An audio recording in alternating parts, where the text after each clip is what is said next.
And now, Autolite and its 60,000 dealers and service stations present Suspense.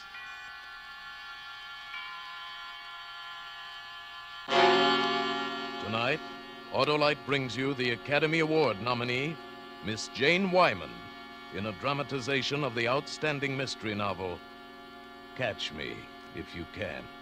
A suspense play produced and directed by Anton M. Leader.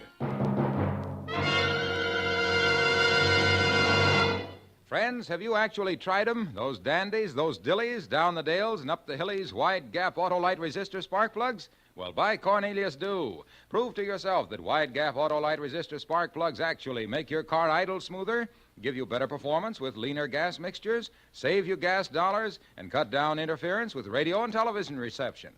My, oh my, if you want to see a satisfied, smiling guy, switch to Autolite resistor spark plugs. Only the Autolite Company offers car and truck owners everywhere their sensational advantages. So head for your nearest Autolite dealer and replace old narrow gap spark plugs with wide gap Autolite resistor spark plugs. Remember, be right with Autolite. And now, Autolite presents Jane Wyman in a tale well calculated to keep you in suspense. Let me tell you. Let me talk as long as I can. It's my last chance to explain about Phil and all the trouble I had afterwards. Phil got me into this mess the night he died. I sat near his bed, waiting for him to fall asleep, and he said, Margot, was there anything in that milk you gave me tonight? Well, of course, darling. Dr. Landers prescribed it. A sedative. Oh? You're a beautiful woman, Margot. Very beautiful. Yes. He was taking so long to fall asleep. It was already after 3 a.m. I listened to the wind. Phil and I were all alone, stuck in that godforsaken mountain inn, ever since he fell ill just before Labor Day. There we were, 10,000 feet above sea level, not a soul for miles. The fall season was over, and all the other guests were gone, and even Joe, who owns the inn, had gone down to Leadfield to get his winter supplies.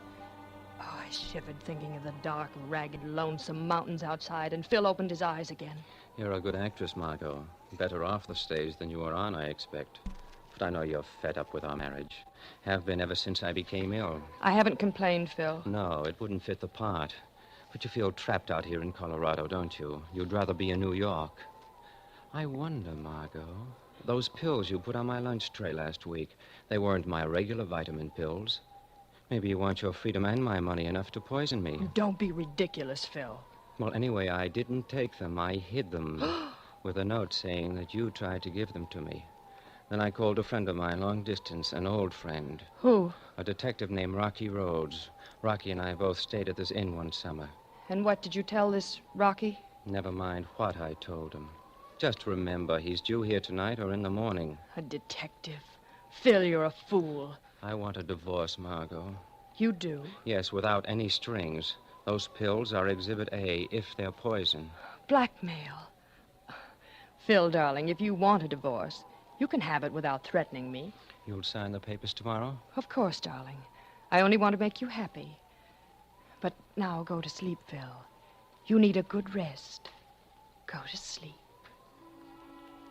I stroked his forehead, and the sedatives finally took effect. His breathing became very heavy and even. I looked at him and thought he was smart not to take those pills. But not smart enough. He shouldn't have told me about that detective. He thought he was protecting himself and that I wouldn't dare do anything now. But he was wrong because I had to now. I couldn't afford to wait and lose everything when he divorced me. And besides, I'd find those pills in the letter before the detective got here. There was practically no risk the way I'd planned it this time. Outside, it had started to rain, a heavy downpour, and the only other sound in the world was Phil's breathing. I picked up the extra pillow and put it down carefully over his face. He didn't move. I pressed the pillow down on the side so that no air could get in, no air at all, and held it there a long time. Once the pillow shook a little when Phil's head moved, and once there was a gurgling sound, and that was all. When I lifted the pillow and took it back in its place, the job was done. Everything I ever wanted, money and freedom, was right in my hands. Phil was dead. Dead of a heart attack, Dr. Landers would say. Oh, but wait a minute. Unless someone found those pills with the note from Phil. Phil hadn't died of poison, so I was safe. But there would be questions.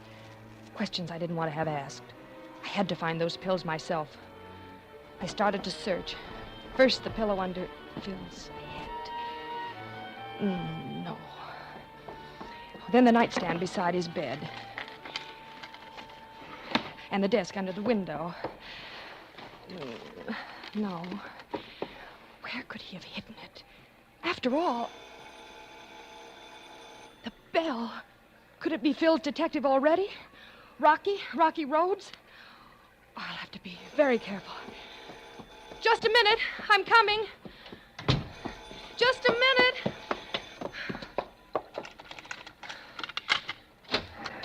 Yes?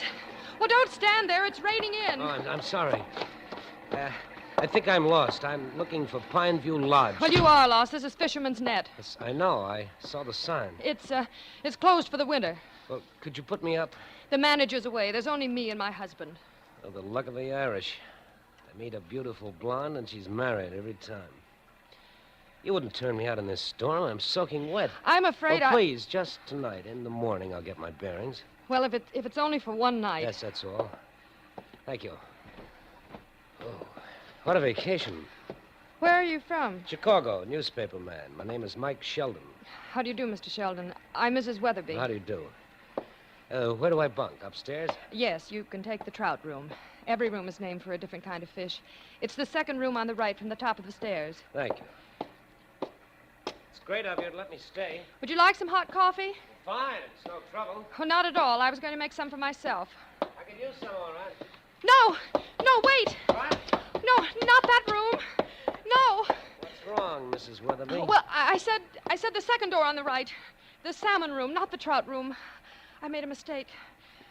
Forgive me, but this is my husband's room, and he's not well. I was afraid you'd wake him up. Oh, that was bad, very bad. Making a slip like that in front of Phil's detective, Rocky Roads. Because, of course, Mike Sheldon was Rocky Roads. Who else could he be? And I had to find those pills before he did and started making trouble. Before I could get back to the search, two more unexpected guests popped in at Fisherman's Net. A small, dapper man with a black mustache and slick black hair. But I'm Charlie Miller. I got a reservation here, and I'm staying, sister. But the manager is away. He didn't mention any Well, reservations. he must have forgot then. I made it by telephone from KC. That is, I asked a friend of mine to make it. A friend of his? Was it Phil? Was Charlie Miller Rocky Roads? Oh, he couldn't be a detective. He was too stupid. No, Mike Sheldon was Rocky Roads. There was a girl with Charlie Miller. I thought she was Mrs. Miller. No, I'm Susan Quinn. Mr. Miller and I met on the bus. Yeah, and we were great pals right off. I call her Susie Q. You get it? Yes. But the initials on your suitcase are SR, Miss Quinn. Oh, well, I borrowed my sister Sheila's suitcase. Sheila Riley. She's married. Sheila and I always borrow each other's things. Was it true? Or was her name Susan Rhodes, nicknamed Rocky Roads? Things are getting more complicated every minute. Two men had arrived, and Sheldon seemed most like a detective. Oh, it was too late for me then to go on hunting for the pills. It was morning. In case questions were asked later, I had to be able to say I had done what a wife with a sick husband ought to do. I had to take Phil his breakfast on a tray. Well, Mrs. W., hey, you're an early bird. Here, let me help you. Oh, thank you, Mr. Miller. This is my husband's breakfast.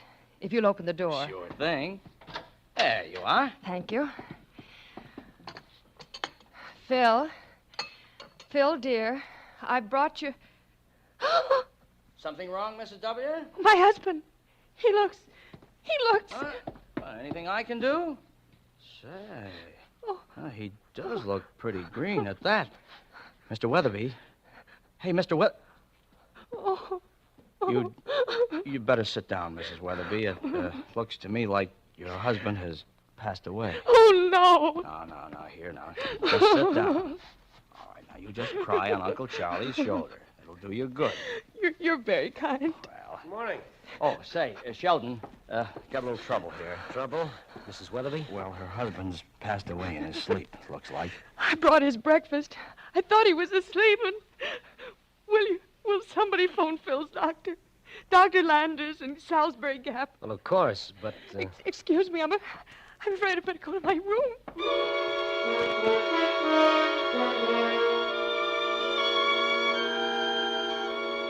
Mrs. Weatherby. Mrs. Weatherby. Oh, Miss Quinn. What happened? Have I been asleep? Oh, when you got to your room, you fainted. I still feel rather faint. I brought you some brandy. Could you drink a little? Not now. I couldn't. Where's Mr. Miller and Mr. Sheldon? They're moving your husband's body. No, they mustn't. Well, Dr. Landers told Mike to on the phone. The rain turned to snow during the night, and he won't be able to get here because of the storm. Not until the snowplow gets through. So he thought it best we put Mr. Weatherby... Not outdoors? No. There's a hillside cellar out back. Oh, yes. What else did Dr. Landers say about Phil? He said it must have been a heart attack. Oh. And that you have nothing in the world with which to reproach yourself. He's sure you did everything you could.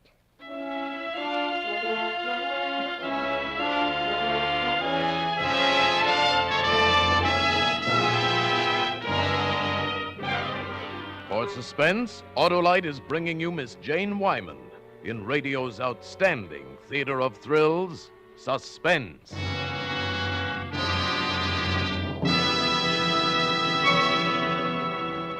Hap, look at that stack of Valentines. Quite a pile, child. In fact, flocks will come. No, they're not for me. They're Valentines to Autolite resistor spark plugs. Oh. Listen to this one. You've won my heart with your kisses and your hugses and a set of Autolite resistor spark plugses. How's that, Hap? Ah, the spark of love. Why, sure. Everybody loves Autolite wide gap resistor spark plugs. Replace your narrow gap plugs with these beauties to make your car idle smoother, give better performance with leaner gas mixtures, actually save gas dollars. Now, here's a Valentine that's right in line. Oh, Valentine, will you be mine, and will you make me happy? Put Autolite resistor spark plugs in my car, help make it smooth and snappy. Boy, that's hitting on all six. Well, naturally. Here's another Valentine that touches this old heart of mine. Oh, Autolite resistor spark plugs. With me, you are a fixture. You help my car run smoother far and go on lean gas mixture. Say, Harlow, that's the best yet. But right now, here's Suspense. And now, Autolite brings back to our Hollywood soundstage Miss Jane Wyman as Margot in Catch Me If You Can. A tale well calculated to keep you in suspense. I kept up my act all that day, and I didn't overplay it. I'm not the type for floods of tears, so I adopted a wan, gentle sadness, which made the others think me very brave. But all the time, there were two things on my mind, driving me crazy. Who was Rocky Rhodes? And where had Phil hidden the pills? And I couldn't hunt for them. Somebody was always in my room fussing over me. Finally, in the late afternoon, I managed to get away. I just started to look through Phil's clothes when... Oh, here you are. I was looking for you. No snowplow will get through here today. I'll just have to put up with Charlie Miller's jokes another evening. Are his jokes that bad? Well, you heard him ragging Susan, calling her Susie Q. Oh, nicknames. Lots of people have the nickname habit. My husband had a friend named Rhodes he nicknamed Rocky Rhodes. It's a change from Dusty Rhodes, at any rate. By the way, Where are you from? Boston. Why do you ask? Oh, just idle curiosity. You know what they say about curiosity. Would you excuse me, please? I was going over my husband's things. Yeah, go right ahead. I'll just keep you company. Looking for something? No. I want to pack so I can leave as soon as possible. I want to get back to New York. I don't blame you. Need any help? No, thank you. As a matter of fact, would you mind? I'd rather be alone. No, it's not good for you to be alone. I'll just stay here and keep you company. Nosy. Did you say something? No, Here's a book of Oscar Wilde's. Why don't I read to you while you work? Let me see. Did your husband own all these shoes? He did. Wealthy man, apparently. How nice for you. Now, how about some poetry? Let's try this one. The poor dead woman whom he loved and murdered in her bed. Shall I go on, Mrs. Weatherby? But I couldn't let Sheldon unnerve me. I had to keep cool. I went on packing, and he went on reading, on and on, endlessly, about blood and prisons and hangings, while I tried not to miss anything of Phil's. I had to have those pills.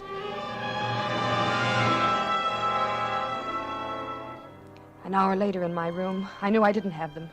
But Rocky Rhodes didn't have them yet either. Otherwise, he would have said something. But the pills didn't have to be in Phil's room. Which one was Rhodes? Miller or Sheldon? I would have to find out by elimination.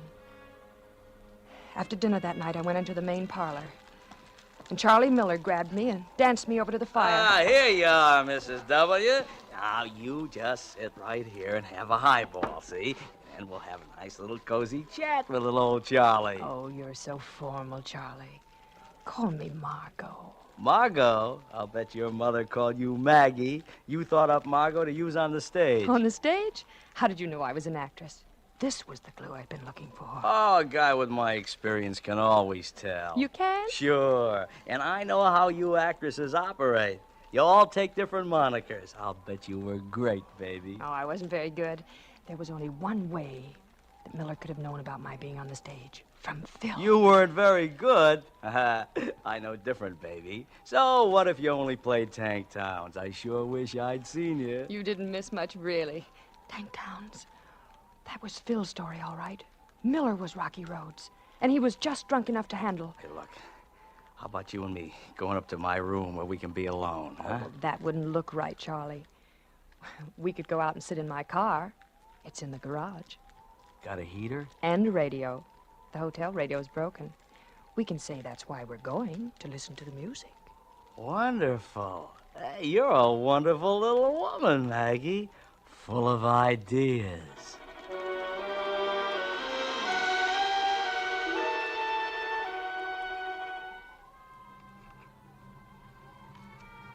That's not a bad little wagon, baby, but this front seat is so full of steering wheel. Oh, let's get in the back. Oh, it doesn't heat as well in the back. How about a drink? You first. Okay, right out of the bottle. Oh, boy, this is what I call living. Music, plenty of bourbon, and a beautiful blonde. Never saw such a beautiful blonde. Gonna give Charlie a kiss? Oh, wow. Sweeter than molasses. It's getting warm enough now, baby. Plenty warm. Could turn off that heater. I'm still a little cold, Charlie. Huh? Just stay close to me. In a minute, we'll turn it off. Then slowly he sagged against me, and his head fell on my shoulder, and when I pushed him away, he fell forward against the steering wheel. I hope nobody heard that. I gotta get out of here before it gets me, too.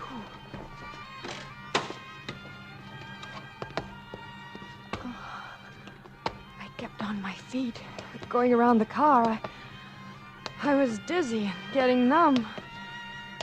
Then a few feet from the garage door, I keeled over. For a minute or more, I couldn't move. And then I crawled toward the door. It forever to get there. I opened the door somehow, pushed it shut, and half fell out and lay in the snow, breathing the clean air. Thanking my lucky stars I'd been smart enough not to drink. That's why it got Charlie sooner, because he was drunk. I looked at my watch and decided to wait 15 minutes. What a wonderful thing that carbon monoxide is. No smell, no nothing. It just creeps up on you. In 15 minutes, Charlie Miller, alias Rocky Rhodes, would be good and dead.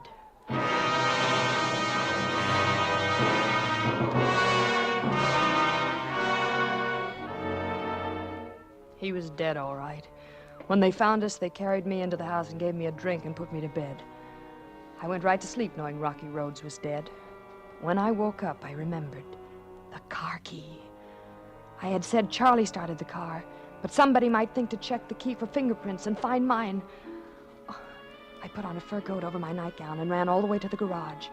I got in the car, reached for the keys, and they weren't there. Why? Why would anybody take my keys? And who would take them? Rocky Rhodes? No, he was dead.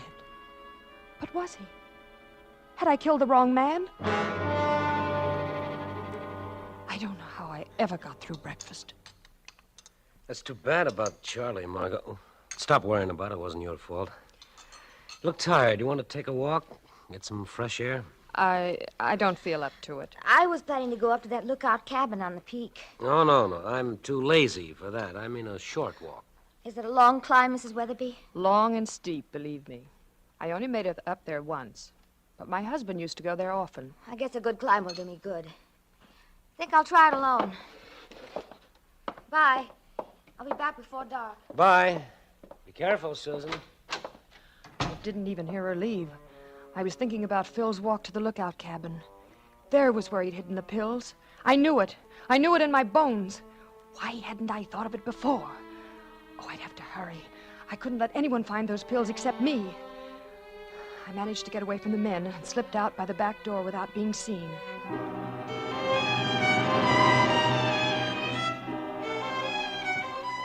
A ladder goes up from the trail to the lookout door. The door of the cabin stood open. I climbed the ladder quietly and stepped in and saw Susan on the other side of the room near the door to the balcony. She was holding an envelope attached to a card, and she was reading the card. And suddenly, definitely, I knew. Miss Rocky Rhodes, I presume. Oh, you scared me, Mrs. Weatherby. I see you found what you're looking for. The pills my husband hid. You want to know if they're really poisonous? Well, I read this card. Is it some kind of a joke? Oh, no, it's no joke. One of them would kill a man. But that's not what killed Phil. I smothered him with a pillow. You didn't know that, did you? Oh, you shouldn't be telling me this. Phil told me you were coming, but I was expecting a man. I never dreamed Rocky Rhodes was a woman. Oh, you've mistaken me for someone else, really. Oh, come off it. You're already responsible for Charlie Miller's death, coming here under an assumed name. I killed him because I thought he was Rocky Rhodes. You killed him? Oh, no, you didn't. Oh, you're ill, Mrs. Weatherby. You're imagining. Stay where you are. You think you'll get out of here alive? I wouldn't go out that door if I were you. You'd step right off into blank space. But you can't do these things. They'll catch you. Who? How? Those pills are the only evidence against me, and I'll destroy them as soon as you're gone. Will you? Stop! Stay where you are. You fool! What good does that do you throwing them out? Watch where they fall. There. Right on the path. They'll stay there until I go down. But you've played your last card. I'm not going to waste any more time. Let go, Mrs. Weatherby. Let go! You're going over the edge, Susie. No. You're going to be another tragic accident. No! Let go of that table, you fool! Inch by inch, we're getting there. Now, out on the porch. I'll pull you over with me. Will you? Will you really? Oh, someone's coming. Someone's climbing the trail. It's Mike. You're crazy. Mike! Let go of that railing! Let go! Stop it! Stop it!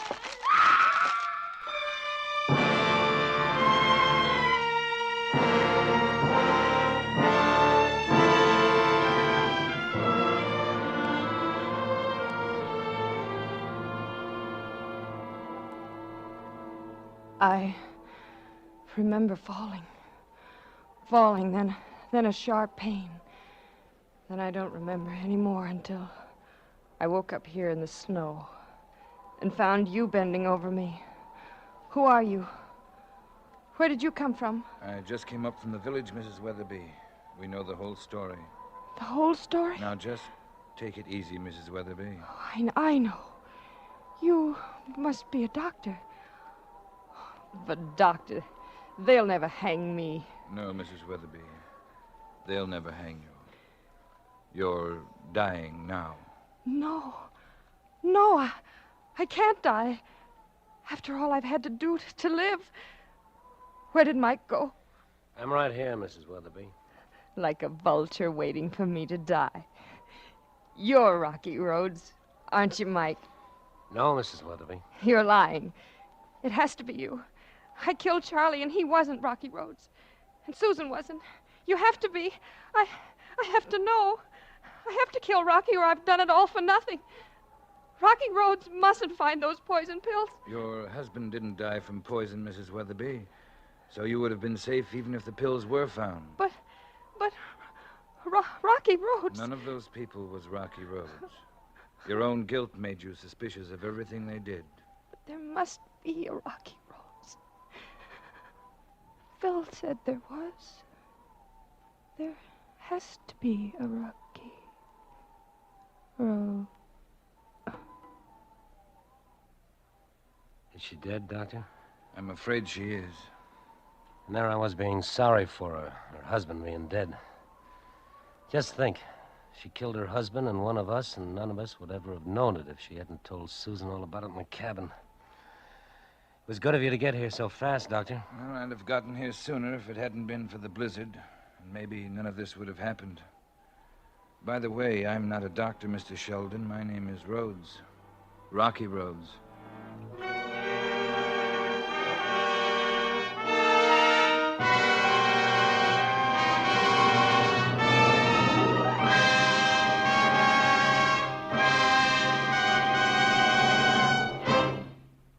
Thank you, Jane Wyman, for a splendid performance. Miss Wyman, would you do me a favor? I'd be glad to, Mr. Wilcox. Would you autograph my script? Why, certainly. What shall I write? Well, why not just write to ALRSP Wilcox from Jane Wyman? ALRSP? What does that stand for? Auto light resistor spark plugs. Oh, of course. I should have known. A plug for plugs. Why, sure. Well, ALRSP it is. There. How's that? Thank you. And did you know, Miss Wyman, that besides Autolite resistor spark plugs, Autolite makes over 400 other products for cars, trucks, airplanes, and boats in 28 Autolite plants from coast to coast. Autolite makes complete electrical systems for many makes of America's finest cars, batteries, generators, starting motors, coils, distributors, all ignition engineered to meet the highest standards of leading automotive engineers. So, folks, tomorrow, treat your car to an expert motor tune-up. Visit your local Autolite service station listed in your classified telephone directory or the dealer who sells your make of car. And be sure to specify original factory parts. You're right with Autolite.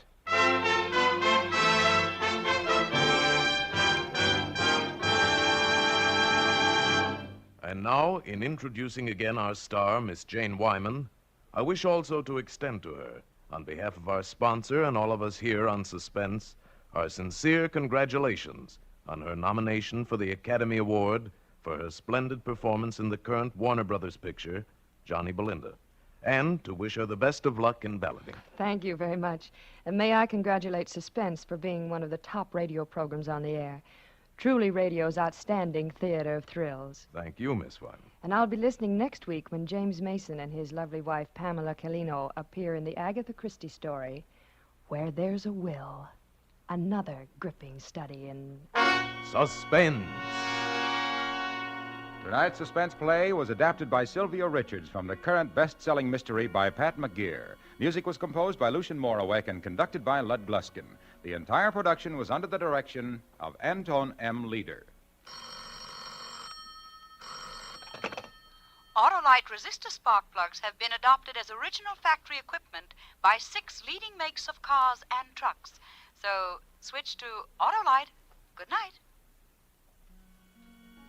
This is CBS, the Columbia Broadcasting System.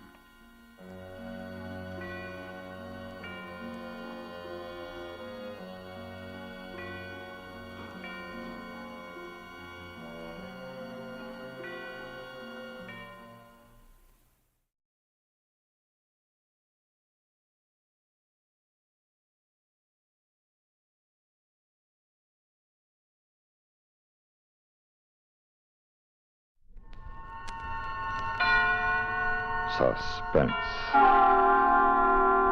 And the producer of radio's outstanding theater of thrills, the master of mystery and adventure, William N. Robeson. Those who know about such things tell us that an engine delivers little more than 50% of the energy potential of its fuel. The rest is dissipated in waste. Waste motion, waste energy, gases, ash. The same can be said of man. Has been said, in fact. Getting and spending, we lay waste our powers. If an average man were trained to use his faculties to the utmost, he could be a superman. If a superior man were so trained, what could he not accomplish? The answer is implied in the upcoming story. Listen. Listen, then, as Mr. and Mrs. Frank Lovejoy star in Man from Tomorrow, the last radio play written by the late Irving Reese, which begins in exactly 1 minute. American folklore is filled with legends about men who were as tough as nails, like the one about Pecos Bill, who went out for a walk one day. Unfortunately, a big 10-foot rattler crossed his path. I say unfortunately for the rattler. You see, Bill was a mighty fair fighter.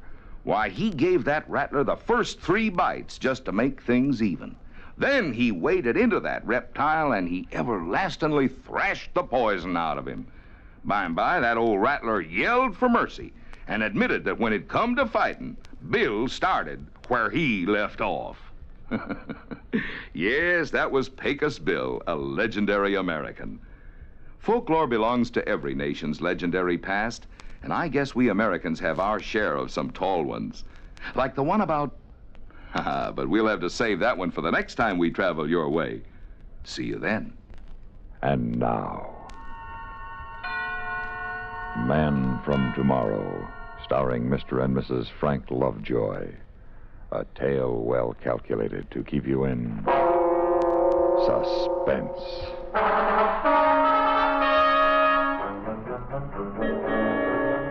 Even in these days of so-called full employment, you'd be surprised how few job opportunities come up for an ex-jet jockey. So it was with more than passing interest that I read this ad while I was scanning the classified section of the Sunday paper. It said, wanted, ex-jet pilot. Unmarried, without family obligations, must be in perfect health and prepared for rigid tests. Successful candidate will receive good pay and be given opportunity to contribute to daring experiment and world betterment. Apply Tuesday at 10 a.m., Science Associates, 126 West Street. Well, Science Associates, you just got yourself a boy. It turned out there were quite a few boys with the same idea. By 10 o'clock Tuesday morning, nearly 50 of us were crowded in a windowless, air-conditioned room in the windowless, ultra-modern building of Science Associates. Oh, hi. Hi, Major. Well, hi, Randy. It's been a long time. Yeah. Some of the faces were familiar, guys that had been in the Air Force with me in Korea and afterward. We sat there and waited. An hour, 2 hours, nothing happened. I don't know about the rest of you guys, but this place is beginning to give me claustrophobia. I'm getting out. Open that door. Hey, it's locked. Hey, we're locked in here. Even before this had a chance to sink in, another door opened on the far side of the room. A guy with a white mask on his face came in carrying a Thompson submachine gun. Hit the deck! Everybody flattened on the floor except me. I made a dash for the man in the mask, but he disappeared as quickly as he'd come. Hey, Major, how come you didn't hit the floor? You tired of living? Well, he was shooting blanks. He was shooting... Couldn't you see that? There weren't any bullets chipping anything. Besides, I knew it was a gag from the way he held that machine gun. When those babies are loaded with live ammo, you got to fire them from the waist. Well, I don't like this. Come on, guys, let's crash the door and get out of this rat trap. Oh, save it, Randy. That won't do you any good. That door's as thick as a bank vault. And then something else. Thick, black, acrid smoke pouring out of the air conditioning vents. And a sound from somewhere. Of an airplane diving. Every pilot remembers with horror the smell of burning oil from a plane out of control. It hit us way back and deep down, and some of the guys got panicky. And then the blowers reversed and the smoke was sucked out quickly. Attention, please. A loudspeaker cut in from nowhere. For the past 2 hours, you have been under close observation as a necessary part of this test. You were warned in advance the test would be rigid. As you file out past the guard, you will receive a token compensation for your time and discomfort. We now ask you all to leave, except the man who ran for the gunner. The door is now open. Thank you. You're welcome, Well, Major, looks like you got the job. Also looks like I'm going to shove it right back in their faces. Well, I don't blame you. Well, so long. So long, Randy. Take it easy. For a moment, I was alone in the empty room, and then an inner door opened, and I wasn't so sure I wanted to shove the job in their faces. Not in this face, anyway. Your name, please. Well. I hardly expected to find a blonde at the bottom of this. You will come with me, please. Well, I'll do nothing of the sort. Now, don't give me orders, Blondie. I want to see the guy responsible for this, and then I'm getting out of here. I take it you have lost interest in contributing to world betterment. Oh, yes, that's what it said in the ad. Well, whatever your lofty purpose, I don't like cold-blooded cruelty. Unfortunately, we cannot allow personal feelings to interfere with our objectives. Well, then your objectives are wrong. You will be better able to judge that when you know what they are. Well, I don't think I'm interested. And if I may indulge a personal feeling, callousness is unattractive enough in a man, but in an attractive girl... Neither your feelings nor mine will matter in this project, Major. I believe you were addressed. It was just plain Mr. Kentman. The war's been over for some time, Miss... Dr. Frost. That's appropriate. I beg your pardon? Oh, nothing. I sometimes mutter to myself. The last thing I said to you, Doctor, is that the war is over. If it is possible for you to unlock your quite superior intelligence from emotional reactions common to schoolgirls and housewives, my senior colleague, Professor Baird, and I will attempt to convince you on the only basis that should appeal to the mature mind. Facts. Well, you go ahead and try, but I doubt you'll be successful.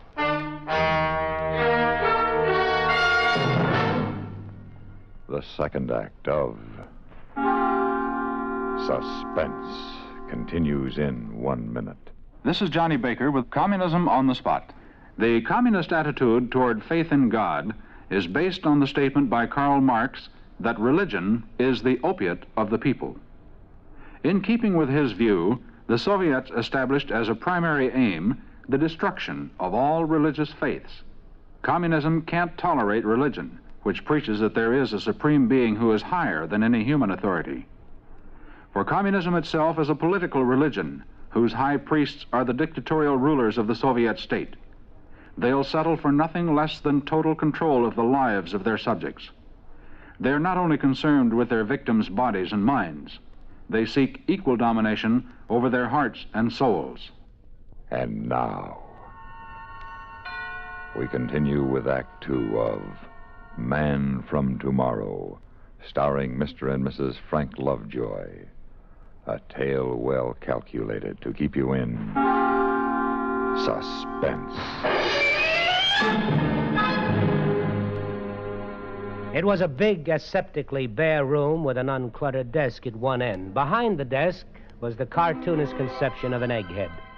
A thin, bespectacled man whose eyes were so intelligently alive that I couldn't look away from them long enough to mark his other features. This was Professor Baird, keeper of the facts. You are asking yourself why we limited our appeal to former jet pilots. Simple.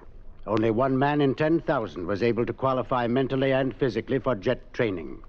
The Air Force, therefore, indirectly performed the first of our processes of elimination. Fact. Additional eliminations due to flunkouts, mortality in training, and combat brings the total to 1 in 20,000. Fact. The standards we applied during the 2 hours in which we observed your every action and reaction raises the mathematical incidence of your sensory acuity to approximately 1 in 100,000. I'm flattered. You will have greater reason to be if our experiment proves successful. You will be the only man on Earth possessed of your powers. You will be the man from tomorrow. How do you propose to go about that? We will first show you how we've trained other individuals. Dr. Frost, will you proceed with the demonstration? Yes, Professor. Come in, Mr. Logan. Mr. Logan, have you ever been in this part of the laboratories before? No. Would you describe it, please? It's a rectangular room, 40 by 20. The ceiling is 18.5 feet high. There's a desk 12 feet from me, slightly to my right. There are 2 people seated at it. One has just risen. That will be all. Thank you, Mr. Logan. Well, Mr. Kentman. Well, it would be very impressive if any schoolboy with normal vision couldn't do as well. Agreed. But Mr. Logan is totally blind. Looking back now, I can hardly believe my own impressions. The blind man was followed by a deaf mute, then a paraplegic who'd lost all sense of touch and smell. Their demonstrations were incredible. Not one of these persons possessed physical senses above the average, Mr. Kentman. The deprivation of one sense or another, in the case of the blind or deaf man, stimulated nature's desire to compensate for the loss. But what are you trying to prove? That man has powers even now that are beyond his comprehension. We wish to explore those powers. Suppose one nearly perfect man with superior sensory perception to begin with could develop the extension of his 5 senses to the maximum degree we've just observed. What do you think would happen? I don't know. Neither do we. But it is our conviction that this man would also acquire a new sense, a 6th sense, that would endow him with a power never dreamed of before. Don't you think it's a dimension worth exploring? Maybe. But how could anybody accomplish it? Training. By producing the circumstances that surround the blind man, the deaf man, the handicapped. You would have to agree to cut yourself off from the outside world for 3 years. You would spend 6 months living in a pitch-dark laboratory. You would sleep, eat, function in a world of darkness. Various sound devices will be used to train and measure your hearing responses. After that, 6 months would be devoted to simulating the world of the deaf-mute, and so on. You will be paid $20,000 at the end of the 3 years. All the necessities of living will be provided during that time. Then a test will be made, and if our predictions are realized, you will be signed for an additional 5 years at $20,000 per year. Dr. Frost will be in charge of the training program. Do you wish to undertake it? Well, it's a pretty serious move. I'd like to think about it. You have all the facts, Mr. Kentman. We would like a decision now. You think feeling might enter into my considerations, Doctor? Is that what you're afraid of? Afraid?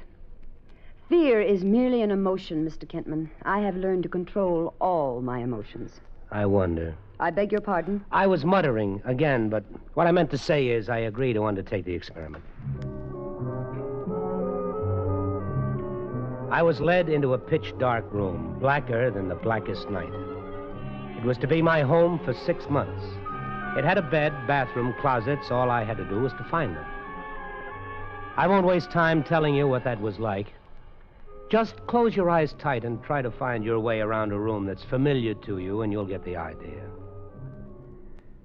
I was still stumbling around 3 days later when I reported for my training with Dr. Frost in the adjoining laboratory, which was even blacker, if possible.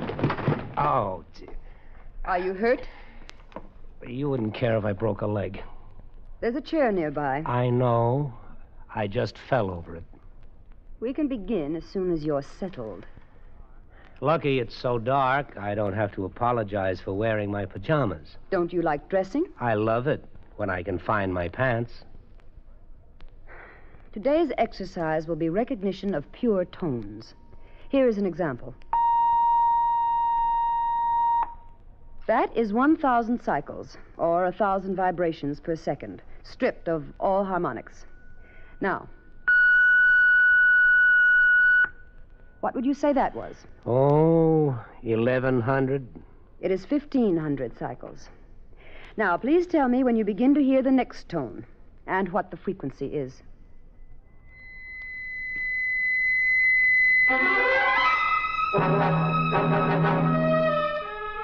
I couldn't make the slightest dent in that glacial reserve. I tried to match her at her own game for a while, but she loved it, and I'm human.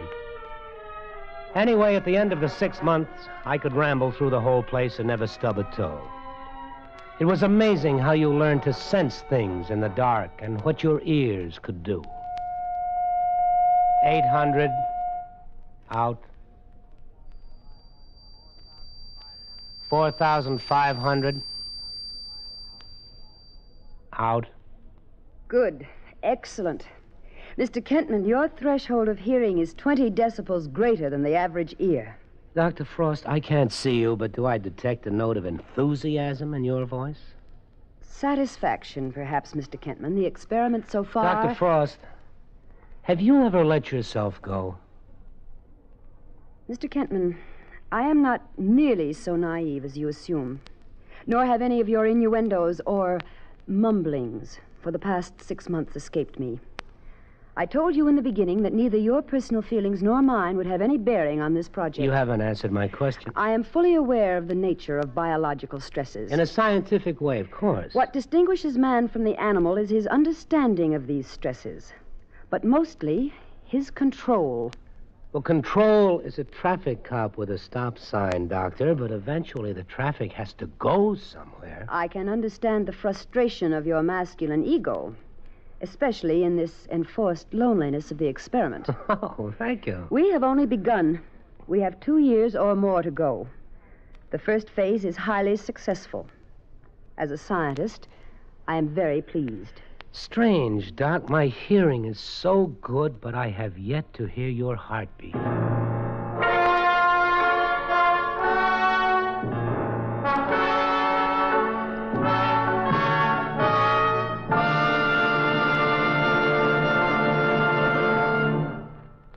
Act 3 of Suspense follows in 1 minute.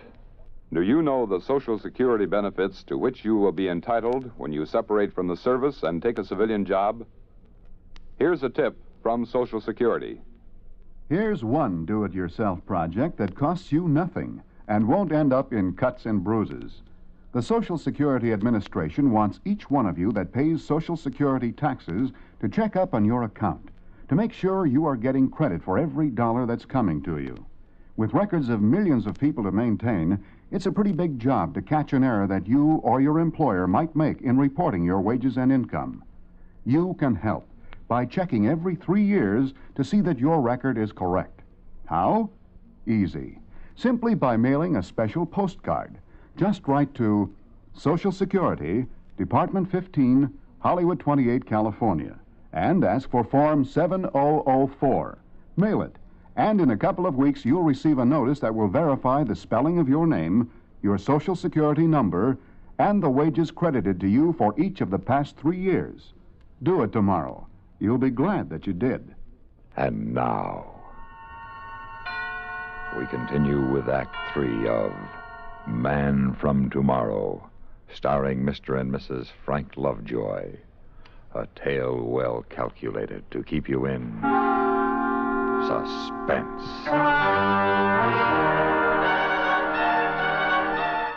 Now that my hearing was phenomenal, they turned off my ears. They devised some newfangled earplugs, and I began 6 months of silence. 6 months of being deaf as a doorknob. Deaf, but not quite deaf. Because I began to see sounds, to feel sounds like waves against my skin. I began to hear with my body and with my pores. Have you ever touched a sound? Have you ever seen thunder? You get so you look at sounds and almost see the waves they make trembling in the air. Have you ever tried silence? Try not saying a word, not uttering a syllable for an hour, a day. I tried it for 6 months, until all the unsaid words piled up inside my head. They clung like unborn sounds at the back of my throat. Whoever said silence is golden never felt the lump of lead that accumulates inside you. Silence.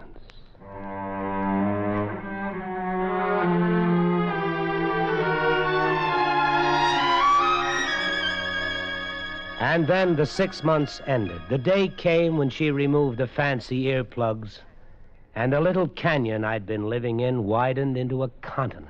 Can you hear me now? Can you hear me? Nod to me or raise your finger when you can hear the sound of my voice. I heard you coming down the hall a minute ago. Were the plugs defective? Oh, no. Incidentally, I take that it's all right for me to talk now? Yes, of course. Have I been a good boy? Have I done everything that you've wanted? So much so, Mr. Kentman, that we're giving you a few days' rest before we begin your training for taste and touch. Well, can I do anything I want? Anything, within reason. Well, then, I'd like to have a drink. And strangely enough, I'd like to have you join me. Perhaps that can be arranged.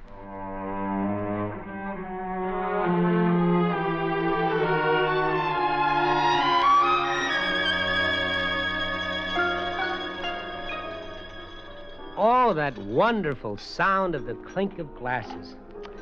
And I cannot tell you how dull a piano sounds when you only look at it. You missed the sound of music, then? Oh, yes, music. And the sound of a woman's voice. Or maybe they're the same thing. Oh, incidentally, Dr. Frost, when I say woman, I even include female doctors. Kind of you. By the way, do you have a first name? Or are you only a title followed by Frost and followed by a long string of degrees? My first name is Jessica. Jessica? That's more like it. Jessica. Jessica. Boy, after all that silence, it's good just to say a woman's name. Until the experiment is completely over, Mr. Kentman, it had better remain Dr. Frost. Well, okay, Dr. Jessica Frost, plus degrees. I give you a toast. To you. You've been very cooperative about all this, Mr. Kentman. I want you to know that I really like you very much. Well, now, I'm sure the experiment is a success. I've finally developed a sixth sense. Oh? I distinctly heard a lovely lady saying, "I like you very much," and it couldn't possibly have been you.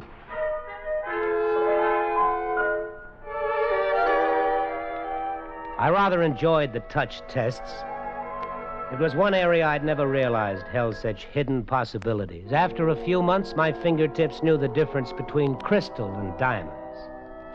I could tell if you had a suntan merely by touching your cheek. As for the taste tests, food suddenly became a symphony concert. Sourness had many degrees, and sweetness had a range as wide as the spectrum of a rainbow. And then all of my highly developed senses brought on a new perception, something over and beyond and added to the rest. By the time my training was finished, I knew I had acquired a knowledge beyond knowledge. Sit down, Mr. Kentman. Thank you. Your period of training has been completed. You have passed the final tests, and we have decided to retain you. Now, will you sign the contract, please, Mr. Kentman? It's the arrangement as agreed. $20,000 a year for the next 5 years. Mr. Kentman, is anything wrong? Oh, no, there's nothing wrong. Mr. Kentman, what are you doing? Well, obviously, I'm not signing it.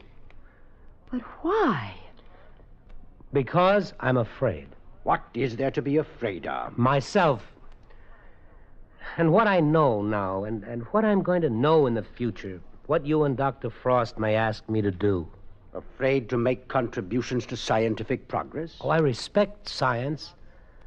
Progress, I'm for that, too. But I can see beyond the microscopes and the telescopes and all your theories and experiments. And I don't see one important thing.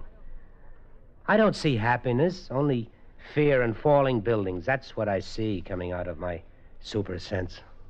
And you'd waste this great talent of yours. Throw it away, turn your back on progress? No, I didn't say that. I'll look for a new kind of progress. Slicing an atom sideways or sending a phony moon up into God's skies, these aren't the things people are crying for. Not this year, next year, or ever. They want security, dignity, and a little peace of mind. I suppose, then, you think that all our work is to end in death and destruction. It might. That's not fair. Isn't it? Well, what happens if I sign the contract? Who makes the decisions? These are things I can't honestly answer. I know, and that's what I mean. It might be out of your hands then. Governments would pay billions for me. Our own country would guard me like Fort Knox. I'd be the most valuable thing in the world alive, and even more valuable for some people dead. A thing, not a man. No, that's not going to be for me. Not that way. All this work, everything we've done doesn't mean anything, then. It's all for nothing. Well, I don't know. I'm sorry. I guess you picked the wrong man for the job. What are you going to do now, Mr. Kentman? Pack my things and go away. I don't know where. It doesn't really matter. Jessica, I probably won't see you again before I go. Thank you for everything. I'm sorry to let you down like this, but... well, so long.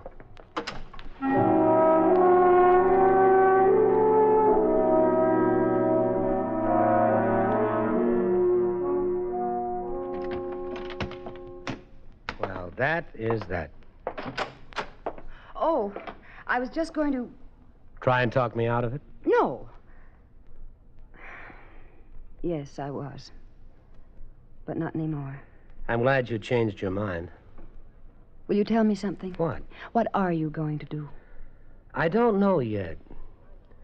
It's kind of funny. I'm going out of here almost the way I came in. One suitcase, one hat, one coat. The only difference, I've got all the knowledge of the world up here, and I don't know what I'll do with it.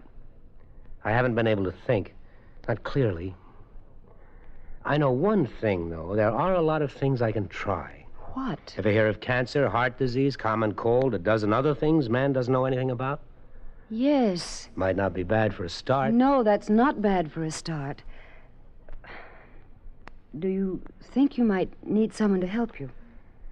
Yes, I might. I've talked to Professor Baird. I think perhaps he understands. Does he? Yes.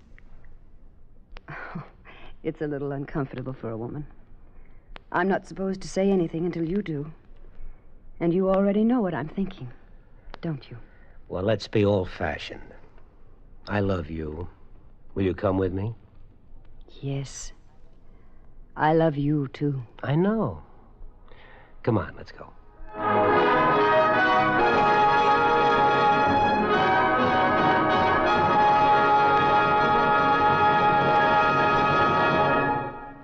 Suspense, in which Mr. and Mrs. Frank Lovejoy starred in William N. Robeson's production of Man from Tomorrow, written for radio by Irving Reese. Listen.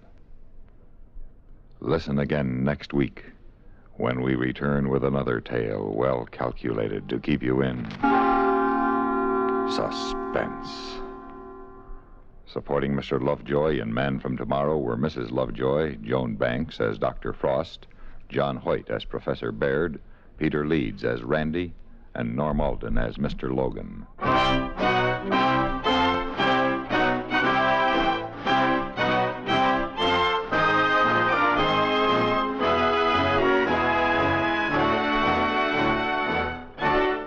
Suspense has been brought to you through the worldwide facilities of the United States Armed Forces Radio and Television Service.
just a moment, Suspense with Martha Scott.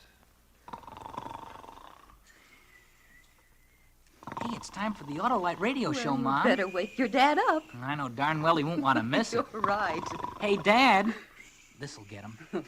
Dad, who makes the stay full batteries? Autolite. And who makes spark plugs and complete ignition systems for your car? Autolite. And what radio show do the Autolite people put on over CBS every Thursday night? What? Hey, it's time for Suspense. Switch on the radio, Billy. The radio's on, dear. Just be quiet and listen.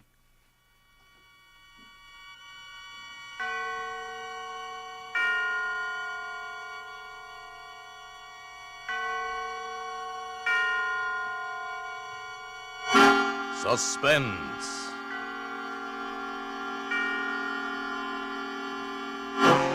Autolite and its 60,000 dealers and service stations bring you radio's outstanding theater of thrills. Starring tonight, Miss Martha Scott in Anton Leader's production of Crisis, a tale well calculated to keep you in suspense.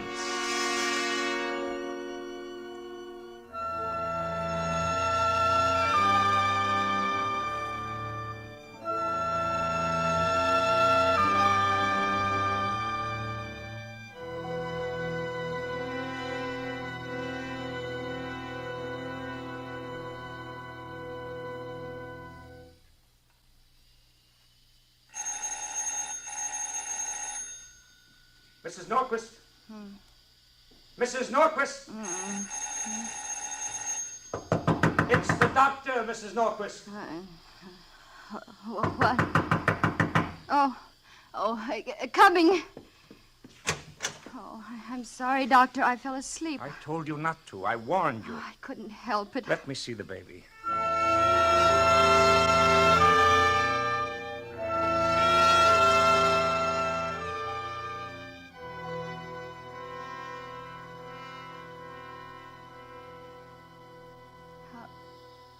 How is he?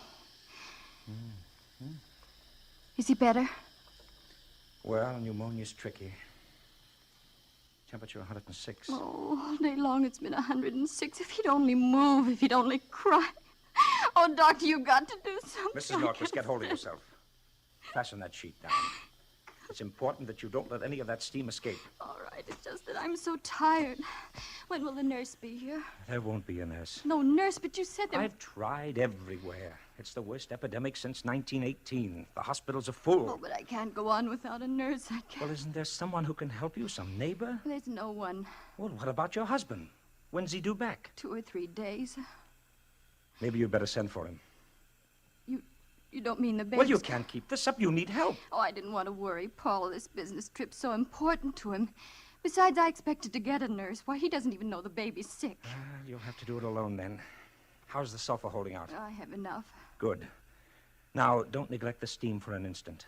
Keep up the warm alcohol sponge bath. Don't leave his side. I'll try to get back in the morning. And don't sleep.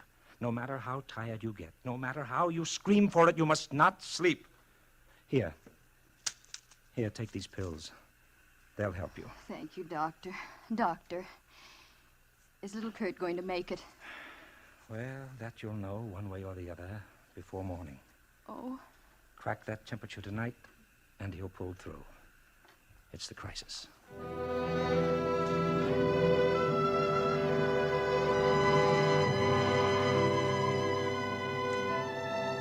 Poor baby. Little thin legs. Kick the covers, darling. Kick them. That's what legs are for. You don't want to give up now, Kurt. You're just beginning. You haven't seen half there is. You've never thrown a snowball or hit a home run or gone fishing with your dad. Oh, Kurt. Kurt, you should be in a hospital. Not in a homemade croup tent with a kettle of steam under your bed. In a hospital with nurses in white starched uniforms. Nurses who are awake. Whose hearts don't break when they look at you. I mustn't think about it. Steam. A kettle under the bed. Steam to breathe. Another kettle on the stove. Sponge baths every few minutes. Every few minutes. Temperature 106. Temperature 106. Temperature 106. How many times I took it, I don't know. Nothing in the room seemed real or tangible anymore. Nothing but the steam. Steam. I watched it, hypnotized. Now it was an eraser on a blackboard removing today's problems. Now it was a windshield wiper pushing aside the rain so I could see ahead of me. The vision slowly cleared. And then I saw it. A light. No, 6 lights. Bright flames, birthday candles. 6 birthday candles on top of a white cake. Happy birthday to you. Happy birthday to you. Happy birthday, little Kurt. Happy birthday to you. 6 years old. You're a big boy now, son. I want my present. Oh, mercenary little creature, isn't he, Paul? Okay, Monkey, here it is. Here, son, let me help you. Leave it alone. What? Don't you dare touch it. Oh, now look here, Kurt. Please, Paul, it's his birthday. All right. Go ahead, unwrap it. Well, Kurt, don't you like it? No. Oh, why, Kurt Norquist, how can you say such a thing after your daddy bought you a wonderful fire engine? Why didn't you get me one with 1 seat? Well, what's wrong with 2 seats? When it's got 2 seats, you gotta let some other kid ride with you. But don't you want to share your fun with your little friends? I don't like nobody to have fun but me. Kurt, you come back here. Let him go, Paul. Oh, but He's Mary. just a little boy. He'll get over it. Well, I hope so.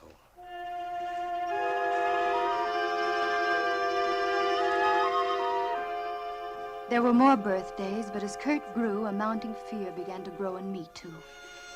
He looked like a choir boy, but there was something else hiding back of those innocent eyes.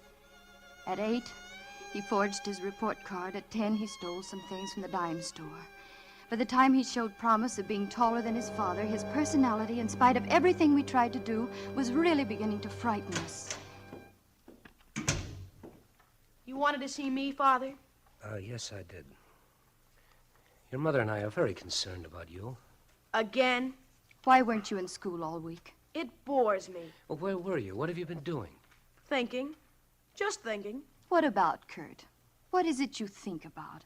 Is there something bothering you? Yes. Well, what is it, son? School. I hate it. But you like to read. That's different. I read what I like. I don't like to be told what to do. But don't you understand? Everybody has to be guided and told what to do. Sure, I understand. But I don't have to like it. And I don't like it. Kurt, I'm surprised at you. Is that all, Father? Yes, that's all. I'm disappointed. I thought you were going to beat me. Why, you insolent... Paul, Kurt! Please. There's someone at the door. What? Why, Mr. Johnson. Kurt home? Why, yes, he is. Hello, Paul. Oh, Fred. Well, what is it this time? Are you going to tell them, Kurt, or do you want me to? I don't mind. I stole a watch from Evans's jewelry store. A swelled wristwatch. A watch? Oh, Kurt. We were going to buy you one for your birthday. You didn't have to steal it. It was more fun stealing. Lots more fun. This time I'll have to take him to juvenile court, Mrs. Norquist. Oh, no. Fred, let me bring him down. You go on. I want to talk to him. Paul's face was gray with hurt. His cheeks sagged and his eyes were bleak as he turned to Kurt. I didn't want it this way, son, but maybe it's the only solution. Maybe it'll help straighten you out. You're not going to put me in a reform school. Kurt! Kurt! Paul was savage as he ran up the stairs after him.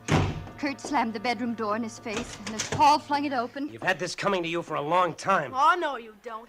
Keep away from me. Kurt! Wild lust was on Kurt's face, and a gun was in his hand, his father's revolver. I knew he'd do it even before it happened. Kurt! Paul went limp as he turned to me with a look of shocked surprise. Mary. Paul!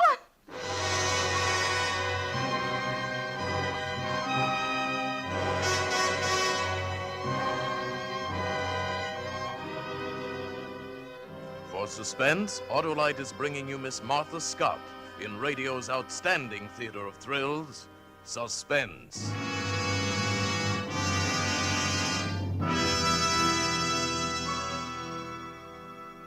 Whew. If that didn't wake you up, Dad, nothing will. Wake me up? Why, I wasn't asleep a while ago. I was just fooling you. Fooling, huh? Then tell me what I said. Just before Suspense started? Yeah. You asked me who made the stay-full battery. Naturally, I said Autolite. And when those Autolite people named it the stay-full battery, they weren't talking through their hats either. Why, that battery needs water only 3 times a year. Get that, Billy? Only 3 times a year. Golly. What's more... That's fine, dear.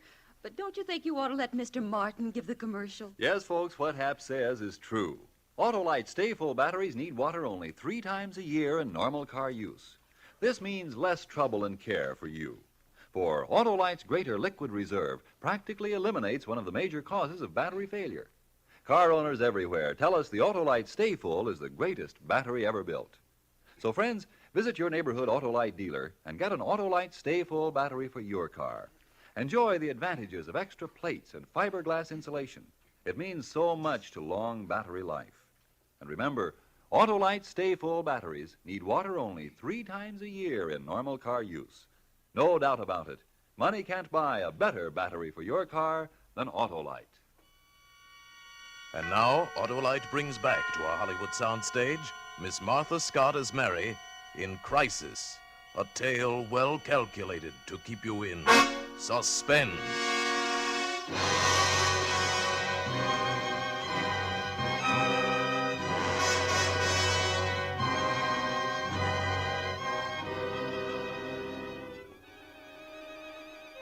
The visions continued to rise out of the steam clouds. I found myself sitting beside Paul's bed. He was out of danger. Accidental shooting while cleaning a gun, that's what Paul told the doctor. I wanted to tell the truth, but I wouldn't hurt him any further. No, Kurt didn't go to the reform school. We hushed that up too. Lies suffocating us. We shrank, Paul and I, crawled into our shells, confused, disillusioned, afraid of our only son. But Kurt grew, and so did his misdemeanors, until he was a handsome giant with the face of a Viking saint and no soul at all. The incident with Elaine McGregor proved that. I was transplanting geraniums on the other side of the hedge. I didn't mean to eavesdrop. What's going to happen to us? I wouldn't know. Doesn't it make any difference to you? Should it? It's easy for you, isn't it? What did you expect? Nothing, really. You're in a class by yourself, Kurt. You've got the heart of a tapeworm, but you're not going to eat into me. Very pretty speech. I didn't know you were so valuable. But what does it mean? It means I'm lucky. I can walk out of your life. You can't. You've got to live with yourself. You're rotten, Kurt, rotten all the way through. You warp everything you touch. You destroy all the decent things around you. Decent? I despise you. I thought you loved me. Madly. You can't love a snake. You can only be charmed by it. Goodbye, darling. Mother, you can come out from behind there.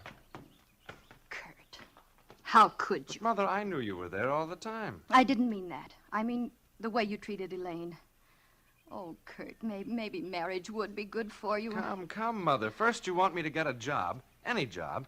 Now, you wouldn't want me to get married at my age, would you? I'm just a child. No, Kurt. Not you. You've never been a child. Everything he did seemed to be aimed at hurting someone, and always it pleased him. And then one day, as suddenly as you turn over a page, Kurt was different. He slammed the front door and he was whistling. He was gayer than I'd ever seen him. Hi. Well, what are you so gay about? The proverbial leaf has been turned, and you see before you a hard-working young man. Kurt, you've got a job. That's right, Mother. A job. Oh, at the lumberyard. Oh, don't be silly. I'm a banker. A banker? What bank? First National. Mr. Cox was very nice about the whole thing. Your father's bank? Then Paul got you the job. You talk like the old man owns the place. He's just a teller. Then how did you get the job? I talked to Mr. Cox. Kurt, what did you tell Mr. Cox? You should have been there, Mother. I melted the old boy's heart. He swallowed the whole thing. Swallowed what? What did you tell Mr. Cox? Don't get melodramatic, Mother. I merely told him that I had to go to work because we needed the money, that I liked the idea of working in a bank. You know, like father, like son. Oh, needed the money? Oh, Kurt, you didn't. You didn't humiliate your father that way. But you wanted me to get a job. Kurt, ever since you've been old enough to think, you've been bad. You caused your father nothing but heartache. You're aging him, draining all the joy out of his life.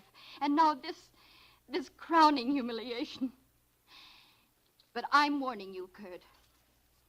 If you cause your father any more sorrow, if you hurt him just once more, I'll... Kill me? Bravo, Mother. Now let's have the second act. You feet! It was the first time I ever slapped him. But I knew then there would never be any peace for us. That he would go on and on until there was nothing left. No honor, no decency, nothing. But even I didn't suspect the depth of his malignancy until it was too late. Paul was coming up the walk alone. His step was slow, his back was stooped, and his face was lined and tortured. I opened the door for him. Paul, what's wrong? I've been fired. Fired? After 22 years? There was a shortage this morning. $1,000. 1,000?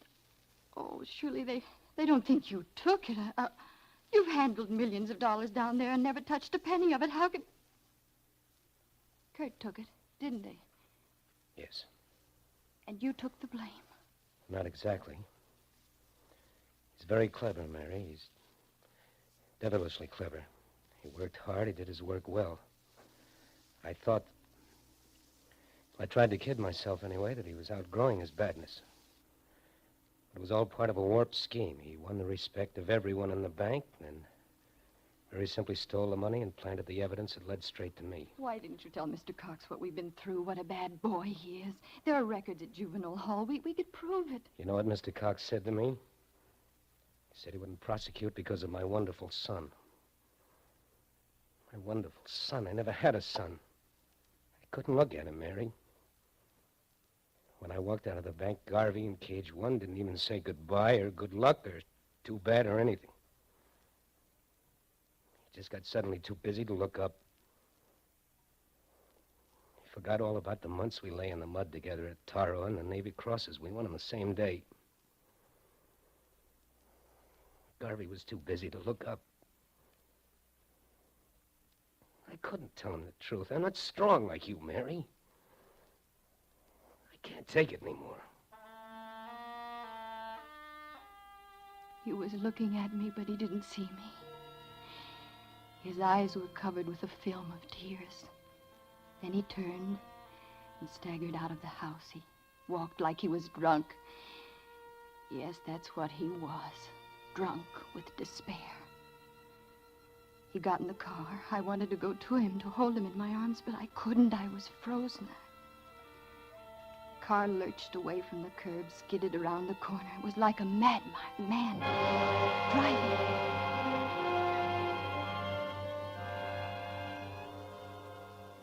I wasn't surprised when they called me from the hospital. Reckless driving, they said. Accidental death. But I called it something else. I called it murder.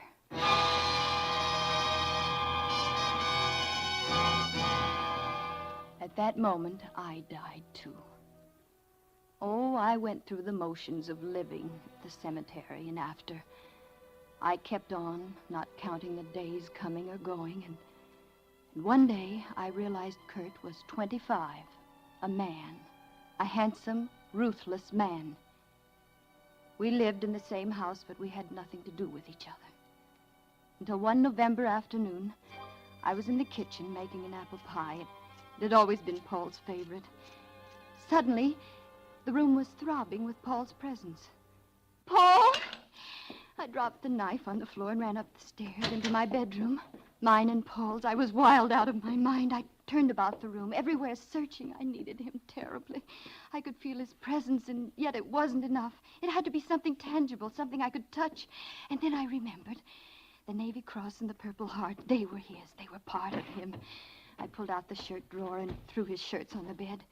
The Purple Heart was there in its satin-lined box, but the Navy Cross was gone. Oh, Paul. Paul. Paul. Oh.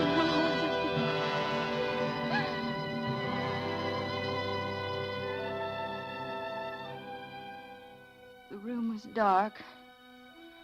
I lay there for quite a while. I had no reason to get up. Kurt was home. I tidied the bed, spread it up, ran a comb through my hair.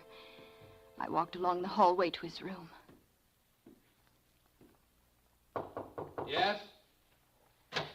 You want something? I'm in a hurry. Yes, I do want something. Your father's Navy Cross, where is it? Oh, that. I was holding 3 aces when I ran into a straight. Jack Carnes said he'd take the cross in lieu of $5. How do you like a guy like that? I looked at Kurt for a long time. Then I walked away. It didn't matter. Nothing mattered. Not that day or any other day. Not even later when the policeman came to the door. I have a warrant for the arrest of Kurt Norquist. On what charge? Murder.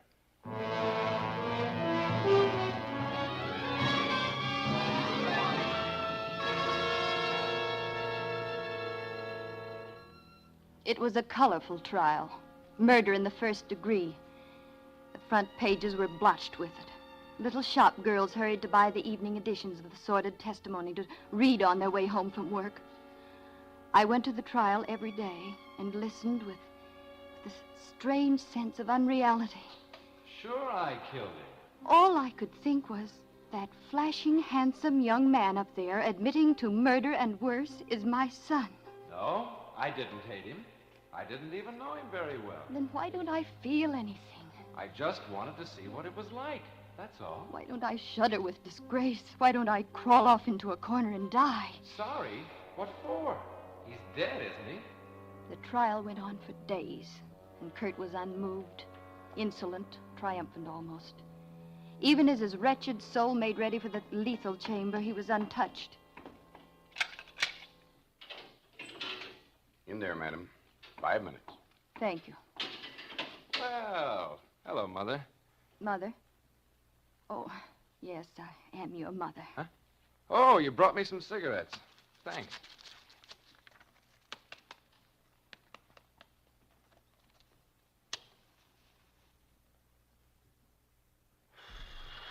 Well, I wonder what it's going to be like. What? You know, that last mile. I'm a queer guy, all right. I don't feel sorry about anything. As a matter of fact, I don't feel anything at all. Never did. Except that maybe this is a good smoke. I looked deeply into his face, beyond the pale blue eyes, into the black soul. I gave him life, but I couldn't give him honor. He exhaled. Smoke came out of his mouth and nose and spun around him, enveloping his face, framing it in a circle of fog. Then he smiled. Not the smile of a murderer, more the slow, wistful smile of a small boy. And abruptly, his face was changed. I've been here before. I watched the smoke rings as they billowed upward. I couldn't take my eyes off them. In each smoke ring was a face. Kurt's face. And the faces kept changing, getting smaller, smaller. The eyes were round, full of wonder, changing, and slowly the vision faded. They all converged into one face. And Kurt was a baby again. In a croup tent. Fighting for the right to live a useless life. I've seen ahead. That's what it was. I know what's in store for him, and it's all bad. Steam. Steam. Not much left.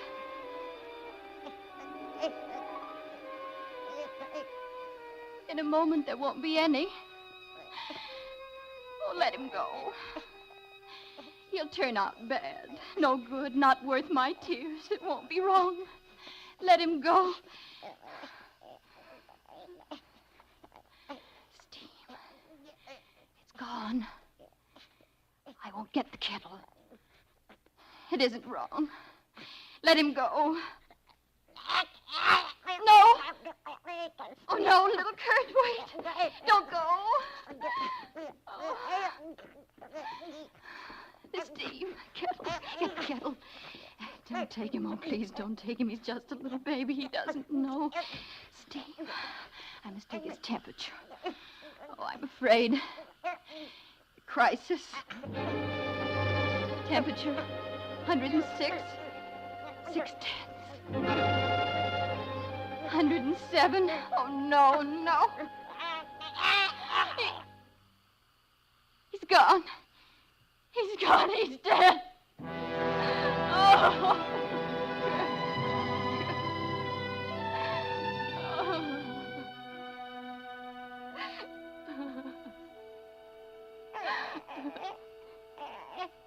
Kurt. You're alive. Hold on, baby. Hold tight. The shades got in my way as I held the thermometer to the light. I brushed them off, and then I looked.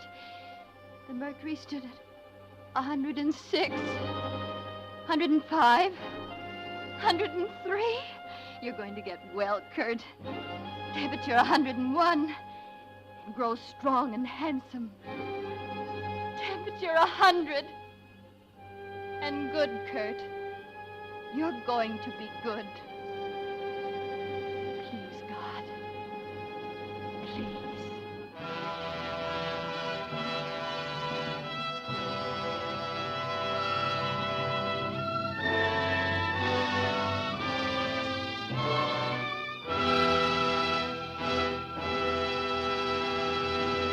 Thank you, Martha Scott, for a splendid performance. Miss Scott will be back in just a moment.